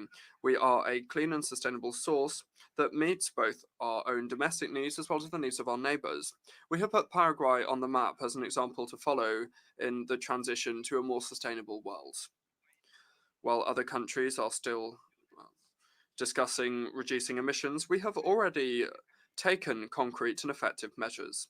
We are a concrete example of how a nation can use natural resources in a responsible and sustainable manner to promote economic development and at the same time to mitigate climate change.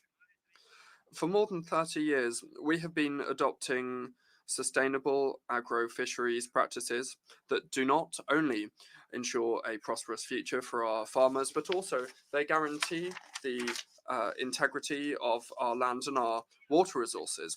We have acted with a sense of courage and responsibility, basing our public policies on science and on evidence. For years, we were subject to criticism and finger-pointing, unfair finger-pointing. However, today, thanks to the work of several governments, I can certainly tell you that the facts speak for themselves. 44% of Paraguayan territory has conserved its forests. 95% of the legumes and cereals sowed in Paraguay in 2022 are using sustainable technology such as direct sowing and crop rotation. And we've been free from deforestation since 2004 as a result of our zero deforestation policy. This data is a testament to the fact that it is possible to strike a balance between agricultural production and the conservation of our natural resources. And the Paraguayan countryside is ready to enter the most demanding international markets, respecting the principles of clean and sustainable production. However, we will not stop there. Paraguay is also committed to overhauling our natural ecosystems. We're promoting the reforestation and conservation of species, and we have undertaken the National Participatory Plan for Forest Restoration. We have also significantly reduced extreme poverty over the last 2 decades, showing that it is possible to protect our environment while prospering economically at the same time. Paraguay reaffirms its commitment to the values and to the central objectives of the United Nations. We understand our responsibilities. However, they are differentiated, and we are prepared to lead with example on the path to a more sustainable and equitable world. Today, we face 4 global challenges that are causing geopolitical tensions: access to water, food security, energy sufficiency, and the resilience of logistical chains. Because Paraguay is a power on these matters, we are called to be protagonists in the concert of nations. We have the largest global underwater reserves of fresh water, including the Guarani aquifer that we share with our neighbors. Paraguay is a global supplier of food, being one of the few countries in the world that is able to produce food for its population and for 100 million more people around the world. In hydroelectric energy, we are pioneers in regional electricity integration, and today we have decided to move towards even more efficiency and energy sustainability. Paraguay aspires to become the logistical center of the South American bi-ocean road corridor, which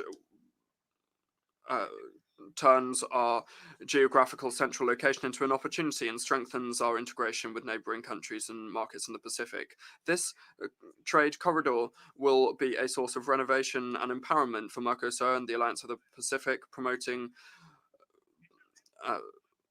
cooperation between both blocs. Further, thanks to the Paraguay-Paraná hydroway, this multimodal network will become the most competitive transporter of different products, facilitating the management of river transport. Without a doubt, this will give a fresh impulse to the process of South American integration and will transform the vision to resolve conflicts that may arise. Paraguay is determined to abandon the old image of an island surrounded by land, as described by the Cervantes laureate of Paraguay, Augusto Roa Bastos, and following our historic, geographical, and cultural vocation to become the center of South American integration.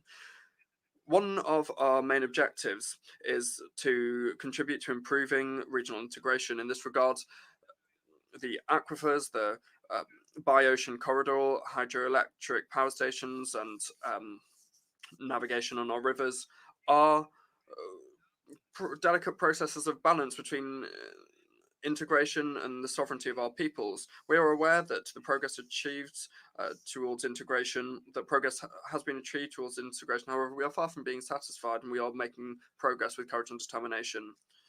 Latin America is the region of the world with the highest potential for development. However, we will only be able to develop this potential if we respect ourselves, working together and in harmony, and by respecting each other.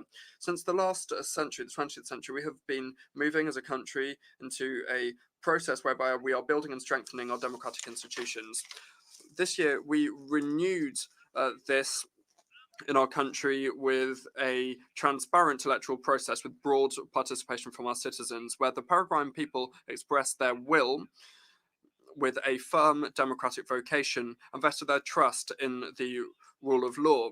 Paraguay today is living through the longest period of democratic coexistence, with more than 35 uninterrupted years of the values of free, participatory, and pluralist democracy, convinced that there is no other acceptable system than being unshakable in upholding human rights and liberty. Paraguay, the country of the prose of Augusto Roa Bastos, the universal music of José Asunción Flores, and guitar with its dulcet tones and Ñanduti lace, Berta Roas. This country has a real rhythm that was born in the spirit of the Guarani language. Now, we call this thing Guarania, and it goes around the world. It's a great ambassador for us. My country values peace and sustainable development and integration between peoples, because we are a country that has been reborn from the ashes following a war of extermination that stunted the early development process of a nation that at the dawn of the Industrial Revolution had already developed one of the first interurban railways of South America. We had shipyards and iron foundries, but above all, we had great human capital and education. Then the massacre in 1870 that annihilated 90% of the male population of Paraguay. The reconstruction process after this was headed up by patriotic compatriots without financial nor technological support, and with a small flow of European migrants that arrived and established themselves in the country despite this bad record. However, as Bernardino Caballero said in his presidential message in 1884, Paraguay has the undeniable merit of having risen from the rubble without having requested support from the outside. We have been steadfast in this, the virtue of the strong, and triumphed, being the maker of our own destiny. It's impossible to not mention the fundamental role of Paraguayan women in their heroic task to rebuild the country. This is not in vain, because Paraguayan women are recognized as the greatest in the Americas, and they are the cornerstone of our nation. With decisive and firm steps forward, Paraguay continues to strengthen its institutionality and its economy. Having been the poorest country in South America for decades, today we are a middle to high income country with high credibility for the international financial markets that are bring us close to the so yearned for investment graduation with high standards for production, certified production in line with international standards, and transparency, especially in macroeconomic stability and fiscal discipline and monetary discipline, in an ongoing effort to improve public management. Dear friends of the international community, Paraguay is stood to attention and is ready to discharge its mission before history. Thus, we are talking about the rise of a giant.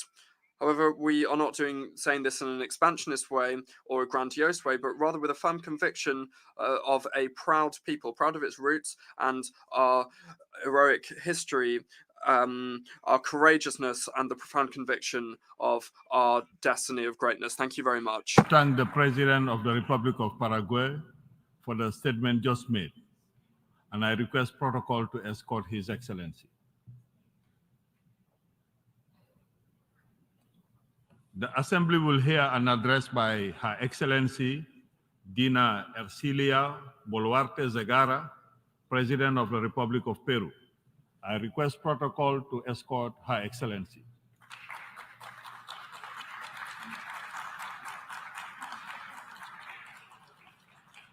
On behalf of the General Assembly, I have the honor to welcome Her Excellency Dina Ercilia Boluarte Zegara, President of the Republic of Peru, and to invite her to address the Assembly. Señor Presidente de la Asamblea General de las Naciones Unidas. Distinguished President of the General Assembly of the United Nations, ladies and gentlemen, delegates from the nations of the world. I come from Peru, a country with a long history and vast cultural wealth, which has been the cradle of civilization on the American continent, and whose leadership I assumed with firmness and courage on December 7th, 2022, after a coup d'etat in the midst of a political and social crisis that we were able to overcome within the framework of our Constitution. Today, I have the honor of being the first constitutional female president of the Republic. As my country has existed for 201 years.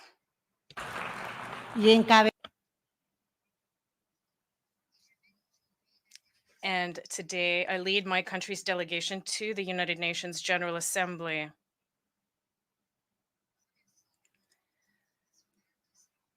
I am grateful to the international community for its recognition.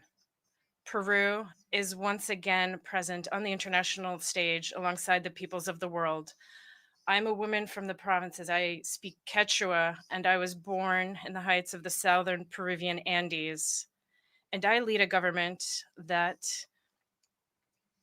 in accordance with the law and in the face of titanic challenges, both from nature as well as on the international stage, has brought back stability and hope to a country that seeks to achieve economic development along with social justice.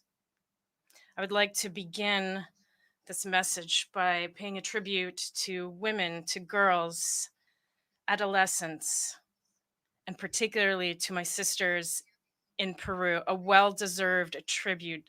Amanda Warmi Makaya Kachunchu. This is what we say in Quechua, which in the rest of the world means no more violence against women. Mr. President, Peru is a country that respects democracy, the rule of law, human rights, and international law. For this reason, Peru actively promotes Latin American integration and is firmly committed to cooperation between countries. Peru promotes peace, and to achieve peace, it is necessary to implement the Charter of the United Nations and to uphold it in all circumstances. For this reason, Mr. President, we defend the principle of respect for the sovereignty, territorial integrity, and independence of all states. Mr. President, as a daughter of the southern Andean region of my country, I have known firsthand the suffering caused by poverty. That is why I'm fully aware that, as we reaffirmed in the political declaration adopted yesterday, eradicating poverty is the greatest challenge facing the world and constitutes an essential prerequisite for sustainable development. This is the main objective of my government, and it is why we are committed to the implementation of the Sustainable Development Goals of the 2030 Agenda. Today, in this forum, I wish to reaffirm Peru's voice so that the international community gives the highest priority to eradicating poverty. It is a commitment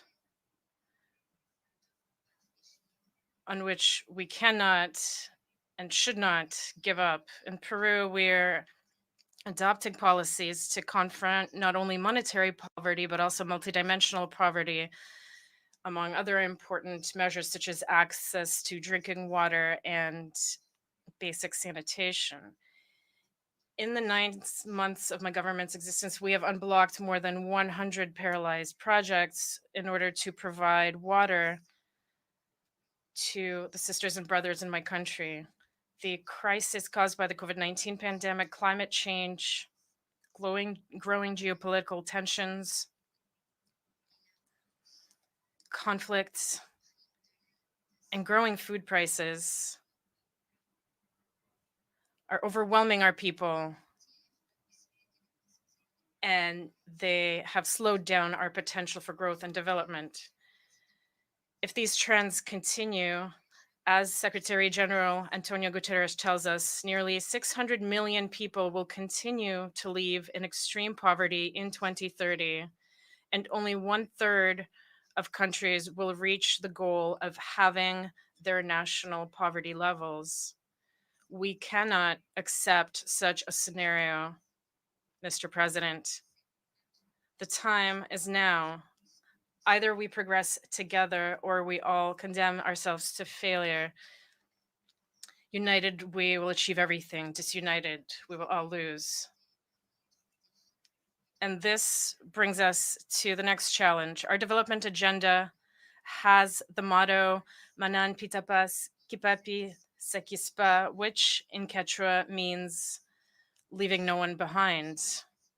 However, Mr. President, today, millions of human beings are displaced and on the move, sometimes literally carrying their families and their meager belongings in search of well-being or simply survival in the face of conflict, unemployment, and extreme poverty. The current situation of human mobility must prompt the international community to cooperate on the bilateral, regional, and multilateral levels. Peru has been making enormous efforts in this area, but it is only through international cooperation that we will be able to achieve safe, orderly, and regular migration. Mr. President, health, as we know, is not a problem for a handful of individuals. It is a collective issue. My country was one of the hardest hit by the COVID-19 pandemic, which took the lives of more than 200,000 of our fellow citizens, and which revealed the gaps and shortcomings of our health system. And this year, we have faced resurgencies of the dengue, measles, and polio epidemics, as well as an outbreak of Guillain-Barré syndrome. That is why my government is firmly committed to guaranteeing free and universal healthcare access to all without exception. To achieve this, we are in the process of expanding our national vaccination programs coverage. We are reinforcing health infrastructure and equipment. We have been able to achieve more than 1,900,000 children aged from 2 months to 5 years against polio and measles.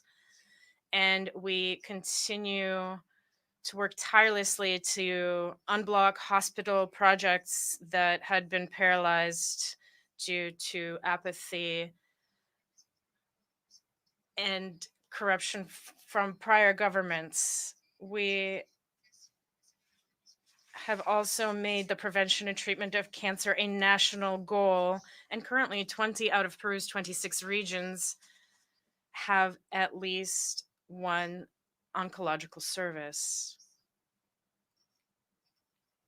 It is possible to work and to achieve things as long as the political will is there. In these areas, international cooperation must ensure quality health products and services accessible to all, and especially for developing countries where the gaps are much wider. In Peru, it is with great concern that we observe the growing internationalization of criminal networks fueled by the corruption of past governments, which have undermined the credibility of institutions and democracy, and which are affecting the development and well-being of our citizens. That is why it is crucial to reinforce our common work. We cannot let our guard down against crime, organized crime, and drug trafficking. These problems affect us all, and we must all be part of the solution. Our children and grandchildren are at risk of experiencing the hell that a triple environmental crisis would bring now that we are entering this era of global boiling, as the Secretary General of the United Nations has called it. Climate change, loss of biodiversity, and pollution put our very existence as humanity at risk. Peru is facing these phenomena with a sense of urgency and determination. At the beginning of the year, heavy rains affected northern Peru, followed by the onslaught of Cyclone Yaku. In the south, droughts have seriously harmed people, agriculture, and livestock, on top of recurring anomalous waves in the Pacific, which prevent the regular operations of our fishing ports. Finally, we have the growing threat of the coastal El Nino phenomenon after the impact of the global El Nino. An action-focused and prevention-focused approach is urgent. Therefore, from this high rostrum, I call for solidarity and international cooperation. For the first time, a government in my country has undertaken a major campaign against the global El Nino phenomenon with an investment of 4 billion soles, that is to say more than $1 billion. We have also joined the early alerts for all initiative presented by the Secretary General, so that by the end of 2027, all the inhabitants of the planet can be protected against meteorological phenomenon. This, ladies and gentlemen, will help save many lives. In addition, Mr. President, allow me to make a proposal for a compact, a commitment to international cooperation and action in order to immediately address the impact of meteorological phenomena such as El Nino, a pact based on solidarity, resilience, and interdependence. Today, it is Peru that is facing El Nino. Tomorrow,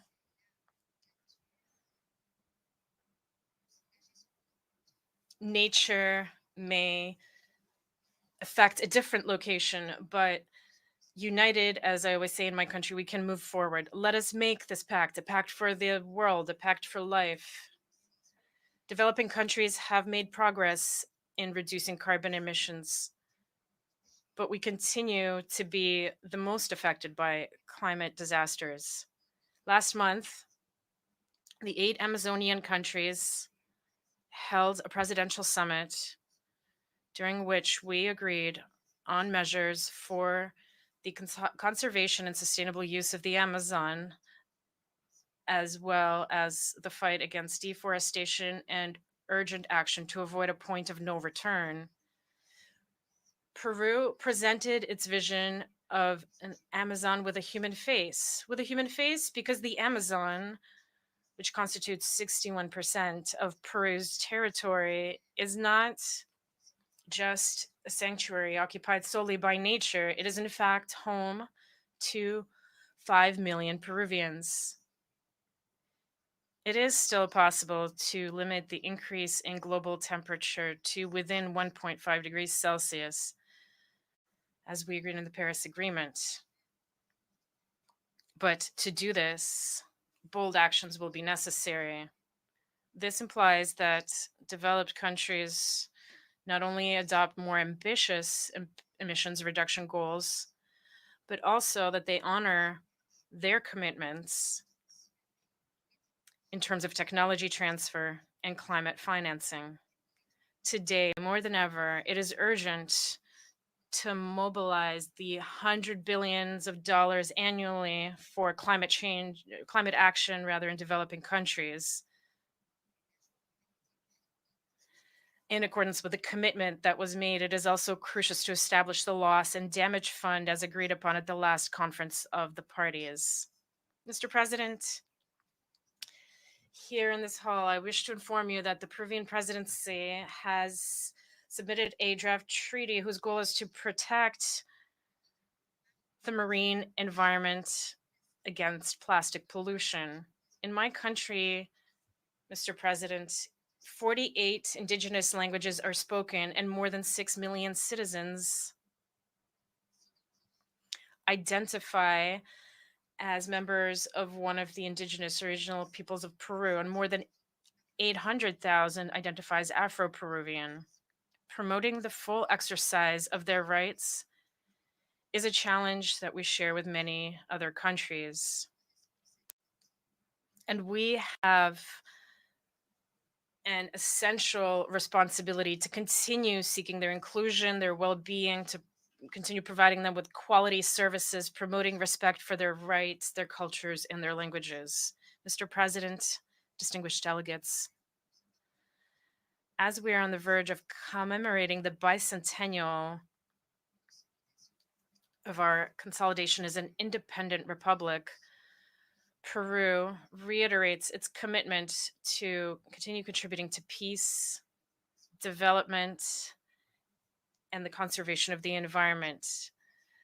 This is what we have done during our presidents in the Andean community. This is what we are doing within the Pacific Alliance, and this is what we will continue doing next year as president of the APEC Forum. We remain determined in our process of accession to the OECD and our participation in the Americas Partnership for Economic Prosperity, or APEP. And we have begun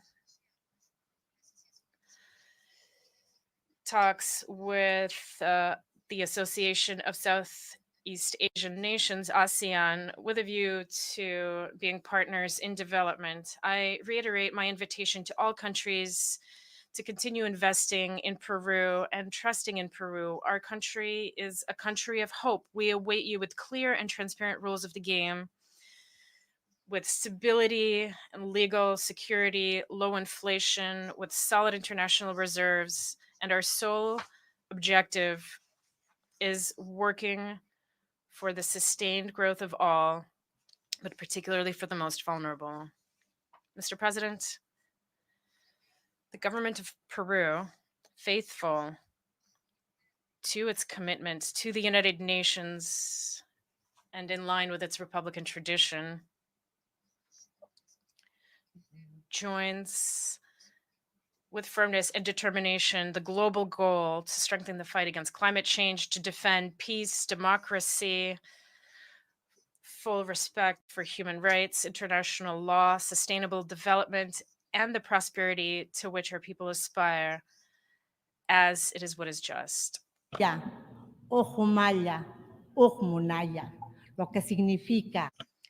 Which means, in Quechua, let us work together with one heart, with one thought, and one desire. Long live humanity. Thank you.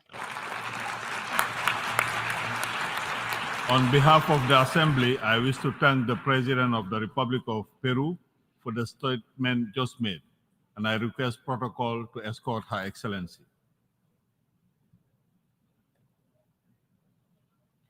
The Assembly will hear an address by His Excellency Felipe Jacinto Nyusi, President of the Republic of Mozambique. I request protocol to escort His Excellency.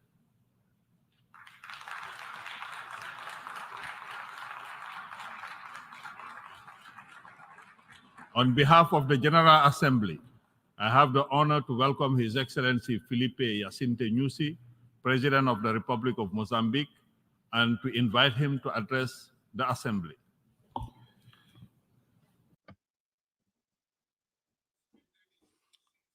Mr. Dennis Francis, Chairperson of the session of the General Assembly of the United Nations, Engineer Antonio Guterres, Secretary General of the United Nations, heads of states and government, distinguished representatives of member states, esteemed leaders of the system of the United Nations Organization, distinguished invited guests, Excellencies. I begin my remarks by extending on behalf of the people of Mozambique our heartfelt condolences to the peoples of the sisterly nations of Morocco and Libya for the tragedies that befell these two sister African countries. I take this opportunity to reiterate the Mozambican people and government's gratitude for the unanimous vote for the election of Mozambique as a non-permanent member of the United Nations Security Council. Our participation at the Security Council has enabled us to share our experience in peace building and national reconciliation, thus contributing towards fostering international peace and security. Mr. President, Your Excellencies, in September 2015, at this very hall, we adopted Sustainable Development Goals that encapsulate the Agenda 2030. As leaders, we committed on behalf of our peoples the commitment to reduce poverty in 16 key areas and establish a better world for all without leaving no one behind. The progress report that we considered yesterday at the high-level panel shows clearly that the world continues to be faced with various interconnected crises that undermine the delivery of the Agenda 2030. Indeed, the COVID-19 pandemic crisis, natural disasters arising from climate change, and armed conflicts, including terrorism and violent extremism, causes millions of people to continue living under poverty without adequate food and without access to education, food, and health services. It is true that the adversities I have referred are a cause for regression in progress that we were making in the implementation of Agenda 2030 since 2015. However, the main reason for lack of success of this agenda remains the absence of trust and solidarity between those who have a lot and those who have little or almost nothing at all. Even among those who have a lot, rather than building trust and solidarity, they spend their resources in investing in a competition fueled by trust. Therefore, I commend Your Excellency Dr. Dennis Francis, chairperson of this session, for the theme you have suggested to us on rebuilding peace, revitalizing global solidarity. It is a critical theme to realize Agenda 2030 on sustainable development towards peace, progress, and prosperity for sustainability of humanity. Your Excellencies, in my statement, I'll try to focus attention on peace and security, counterterrorism, climate change, energy transition, blue economy, and environmental conservation in tandem with the theme of this General Assembly. On peace and security, various regions of the world are grappling with a very vicious cycle of armed conflicts and instability, particularly in Africa. Thousands of precious lives are lost. The number of refugees and internally displaced persons have increased to more than 50% in the last year, despite multilateral efforts of several peace initiatives at the United Nations Security Council level and regional organization. War in Ukraine and other regions prevail and endanger peace, security, and global economy. My own country, Mozambique, experienced cycle of armed conflicts, sometimes triggered by forces alien to national interests, but its settlement has been possible only based on constructive dialogue founded on trust and mutual respect. That is how we adopted the new Provincial Decentralization Act, now under implementation and in August 2019, we signed the Peace and Reconciliation Accord, also known as Maputo Accord. In June this year, we closed the last camp of Renamo, a formerly armed opposition party, marking the conclusion of the disarmament and demobilization phase. The crucial phase that follows is the reintegration of ex-combatants into the society, including payment of pensions, although not provided for by law. I would like to express our gratitude as this process counts on the support of the United Nations and other multilateral and bilateral partners.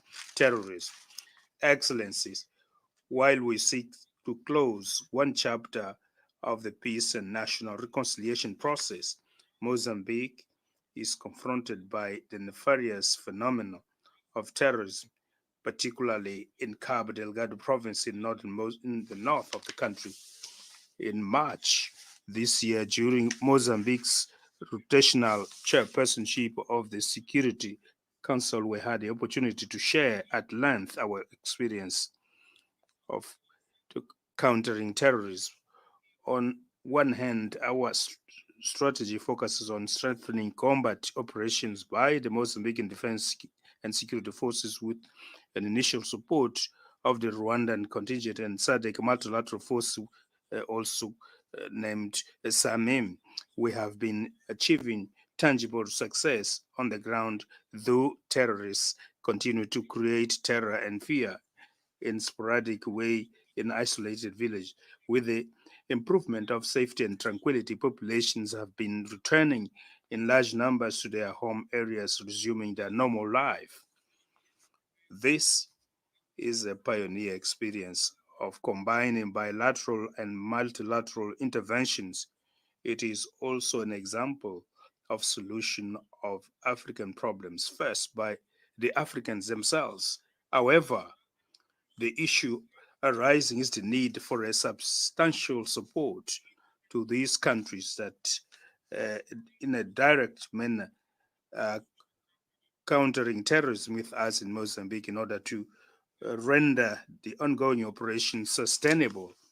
At this juncture, the challenge is reconstruction of infrastructures and consolidation of social cohesion, whose actions are undertaken within the framework of Northern Region Resilience and Integrated Development Program, PREDIM, which counts on the support of partners. We would also like to appeal for your solidarity in this other component of countering terrorism. Climate change. Climate change constitutes the main crisis of mankind of this century. This is not a new discovery. Therefore, many species around this subject almost repeat themselves. For a number of decades ago, scientific evidence shows that our planet is at the eve of climate catastrophe.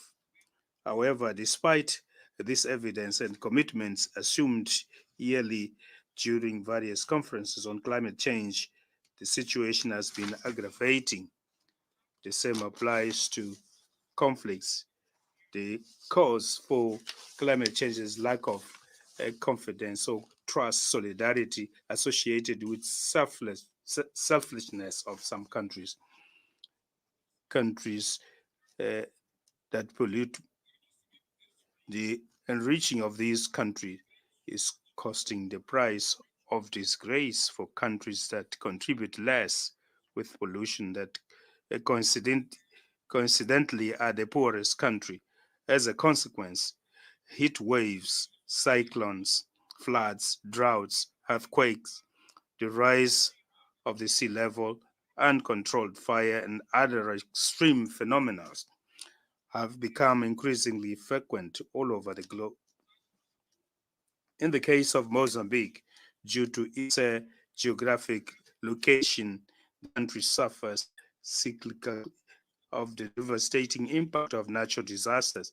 The latest large cyclones, Idai, Kenneth, and Freddie, caused hundreds of losses of life, highly costly damages, and losses to the tune of billions of dollars. So far, we have not yet been able to recover just 1/3 of damages recorded. However, support from partners have been well below the pledges and beyond the requirements. In many cases, when these assistance comes, partners have preferred to manage the funds outside agreed mechanisms with the government, causing overlaps in areas of programs which have little impact on the communities. As a consequence, substantial portion of funds are spent in capacity building, conferences, bureaucratic issues, rather than allocating funds to affected people, which once again shows lack of trust and solidarity.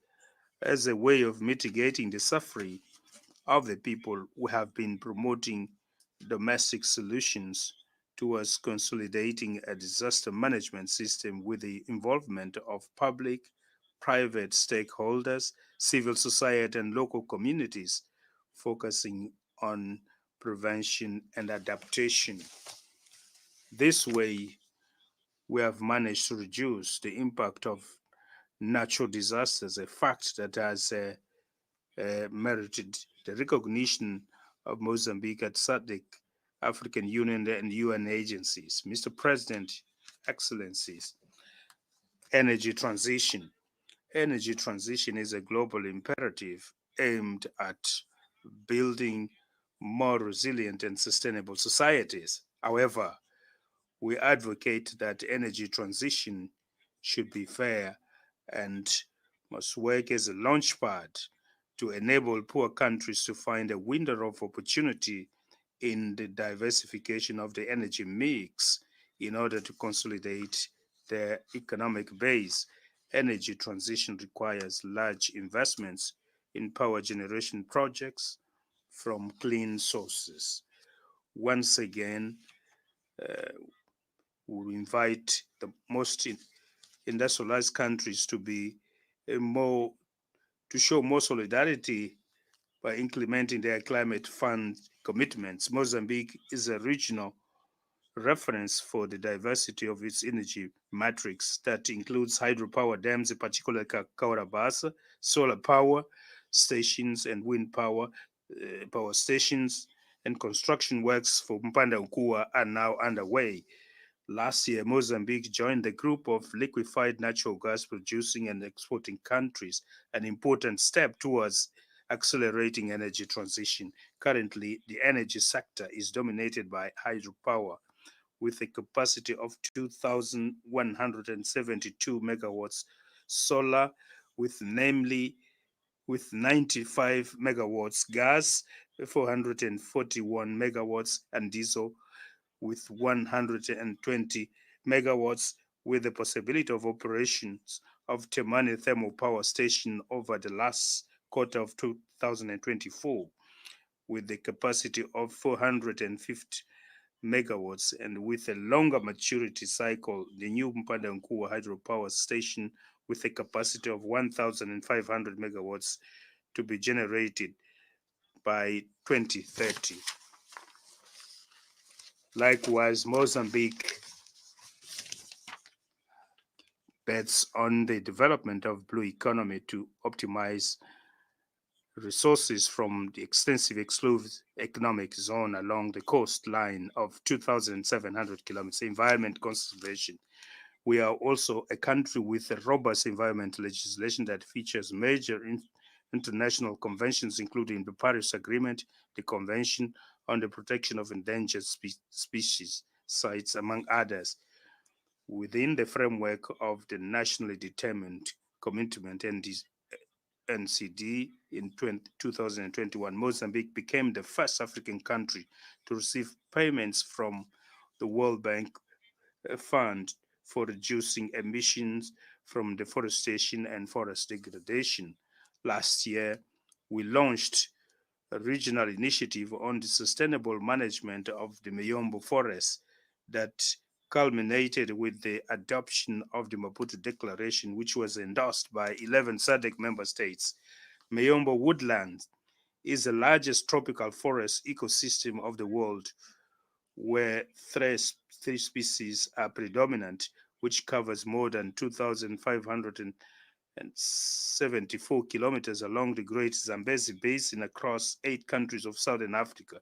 Under this initiative, which intends to project nature, we count on the support of bilateral and multilateral partners in conservation of the Miombo forest that can largely contribute to capture carbon on the planet. Excellencies, the challenges currently faced by humanity are huge. However, solutions are within our reach. We, the leaders present here, have the historic responsibility of saving the planet for the benefit of future generations. The priority areas requiring urgent actions are clearly identified with the matrix of already defined solutions, of which we highlight 3. First, we need to renew the political will and redouble efforts to accelerate the achievement of targets of Agenda 2030. We do not need to come up with analytical speeches. The most important is action by all of us with vigor and using available resources. Secondly, we have to intensify integrated policies with concrete actions to eradicate poverty, reduce inequality, preserve nature by empowering women, the youth, and other vulnerable groups. Thirdly, we must strengthen international partnership and multilateralism, taking the United Nations system as a basis. However, 78 years later, the world has experienced profound transformation that require deep reforms. I conclude by appealing for the existence of a more inclusive international financial system that is guided by transparent rules and mutually beneficial rules, where Africa participates as a partner that has a lot to offer to the world and not only a warehouse that supplies cheap commodities to countries or international multinationals, corporations that dominate the international market. To achieve this, we need to retrieve trust and mutual respect between states, which are the sacred principles of the United Nations Charter. Only with trust and mutual respect and solidarity we can build a better world of peace, safe and sustainable that deliver welfare for all. Thank you very much for your attention. On behalf of the Assembly, I wish to thank the President of the Republic of Mozambique for the statement just made, and I request protocol to escort His Excellency. The Assembly will hear an address by His Excellency Laurentino Cortizo Cohen, President of the Republic of Panama. I request protocol to escort His Excellency.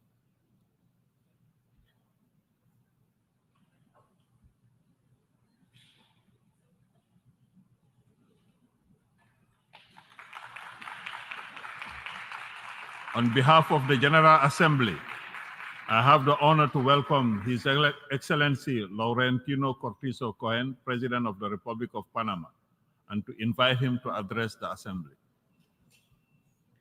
Su Excelencia. Your Excellency, Mr. Dennis Francis, President of the 78th session of the United Nations General Assembly. Your Excellency, Antonio Guterres, United Nations Secretary General, Heads of State and Government, distinguished delegates. I'm delighted to be here before you at this assembly that gathers us with a view to finding more effective ways of addressing the pressing problems of global society. The Republic of Panama, as a founding member of this organization, reiterates its firm commitment to the search for solutions based on dialogue and on mutual respect that contributes to the the maintenance of international peace and security, which are essential for the development and well-being of humanity. Panama is the bridge of the world. It is a crossroads at the center of the Americas, where all roads converge, thanks to our exceptional air and maritime connectivity, which is the best in Latin America and the Caribbean. Furthermore, the Republic of Panama is committed to achieving the 2030 Agenda and its 17 Sustainable Development Goals. And they are included within the government plan of my administration. Ladies and gentlemen, in the 50 months that we have been in office, our government has focused on public policies that allow us to address the huge challenge, laying the foundations to reduce poverty and inequality in order to provide the most disadvantaged populations an opportunity to achieve the social and economic conditions that enable them to live decently. Making headway in achieving the Sustainable Development Goals is an inescapable responsibility that compels us to pay attention to the cause and effect relationship between them. We must ask ourselves, how does the climate crisis have an impact on the 3 first Sustainable Development Goals? Can we really end poverty, achieve zero hunger, and health and well-being in the midst of this serious drought that is afflicting the planet, as well as the floods and the devastating fires that are razing huge areas of land and the rise in sea levels? Let us think about the conclusions of the IPCC report that warns us of an escalation of changes to the climate system, unprecedented escalations that are leading us to extreme situations that pose a grave threat to the survival of life on Earth. The climate crisis is a ticking time bomb, and time is running out for all of us. Ladies and gentlemen, the commitment of Panama to human existence is something that has been shown and demonstrated with the decisions that we have made and the consequential actions that we have engaged in. We are a country with huge water resources. Our coasts are bathed by 2 huge oceans, and this makes us particularly aware of the importance of water for our population and for life on Earth. Panama has made extraordinary efforts to preserve our seas, achieving the goal of 30% protected 9 years before 2030, and we have even increased it to 54% this year. Panama, and this is not rhetoric, but rather we have done this with facts, with actions, has become a blue leader. And I can also tell you that Panama is one of the 7 countries in the world that has been declared to be carbon negative. Ladies and gentlemen, in Panama, we have established a carbon footprint reduction program with a national green hydrogen and derivatives strategy. Furthermore, since we have been in office in Panama, we have brought in an ambitious energy transition agenda, with the goal being to find and to develop accessible energy that is not polluting in order to reduce our greenhouse gas emissions by at least 24% for 2050.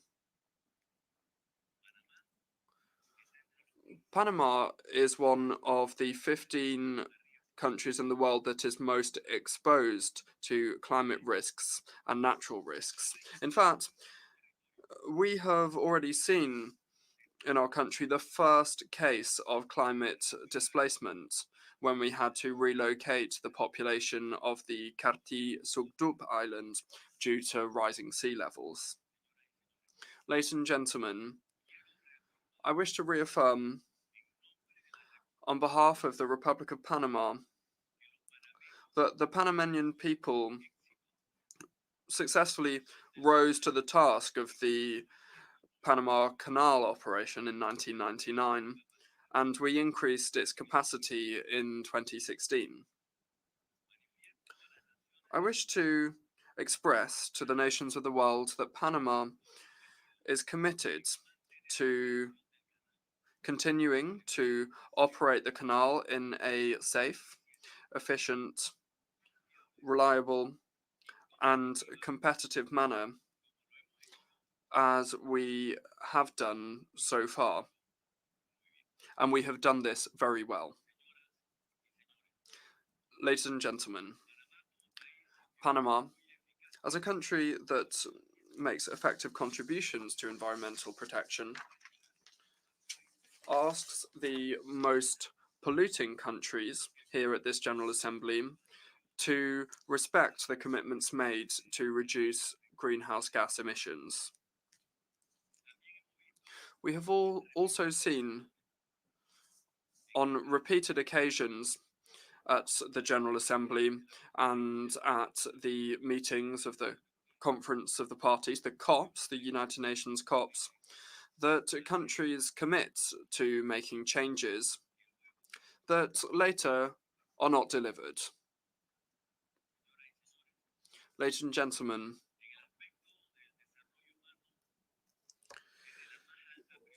human development is the greatest priority and provides populations opportunities for a more decent life within their own countries.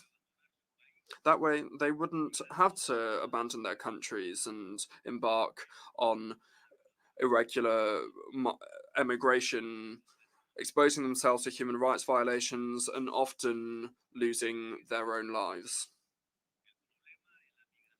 In this regard, the problem of irregular migration must be addressed multilaterally, with a focus on the respect for human rights and under the principles of solidarity and shared responsibility, with the aspiration being to safeguard the integrity of human life in a safe and orderly manner.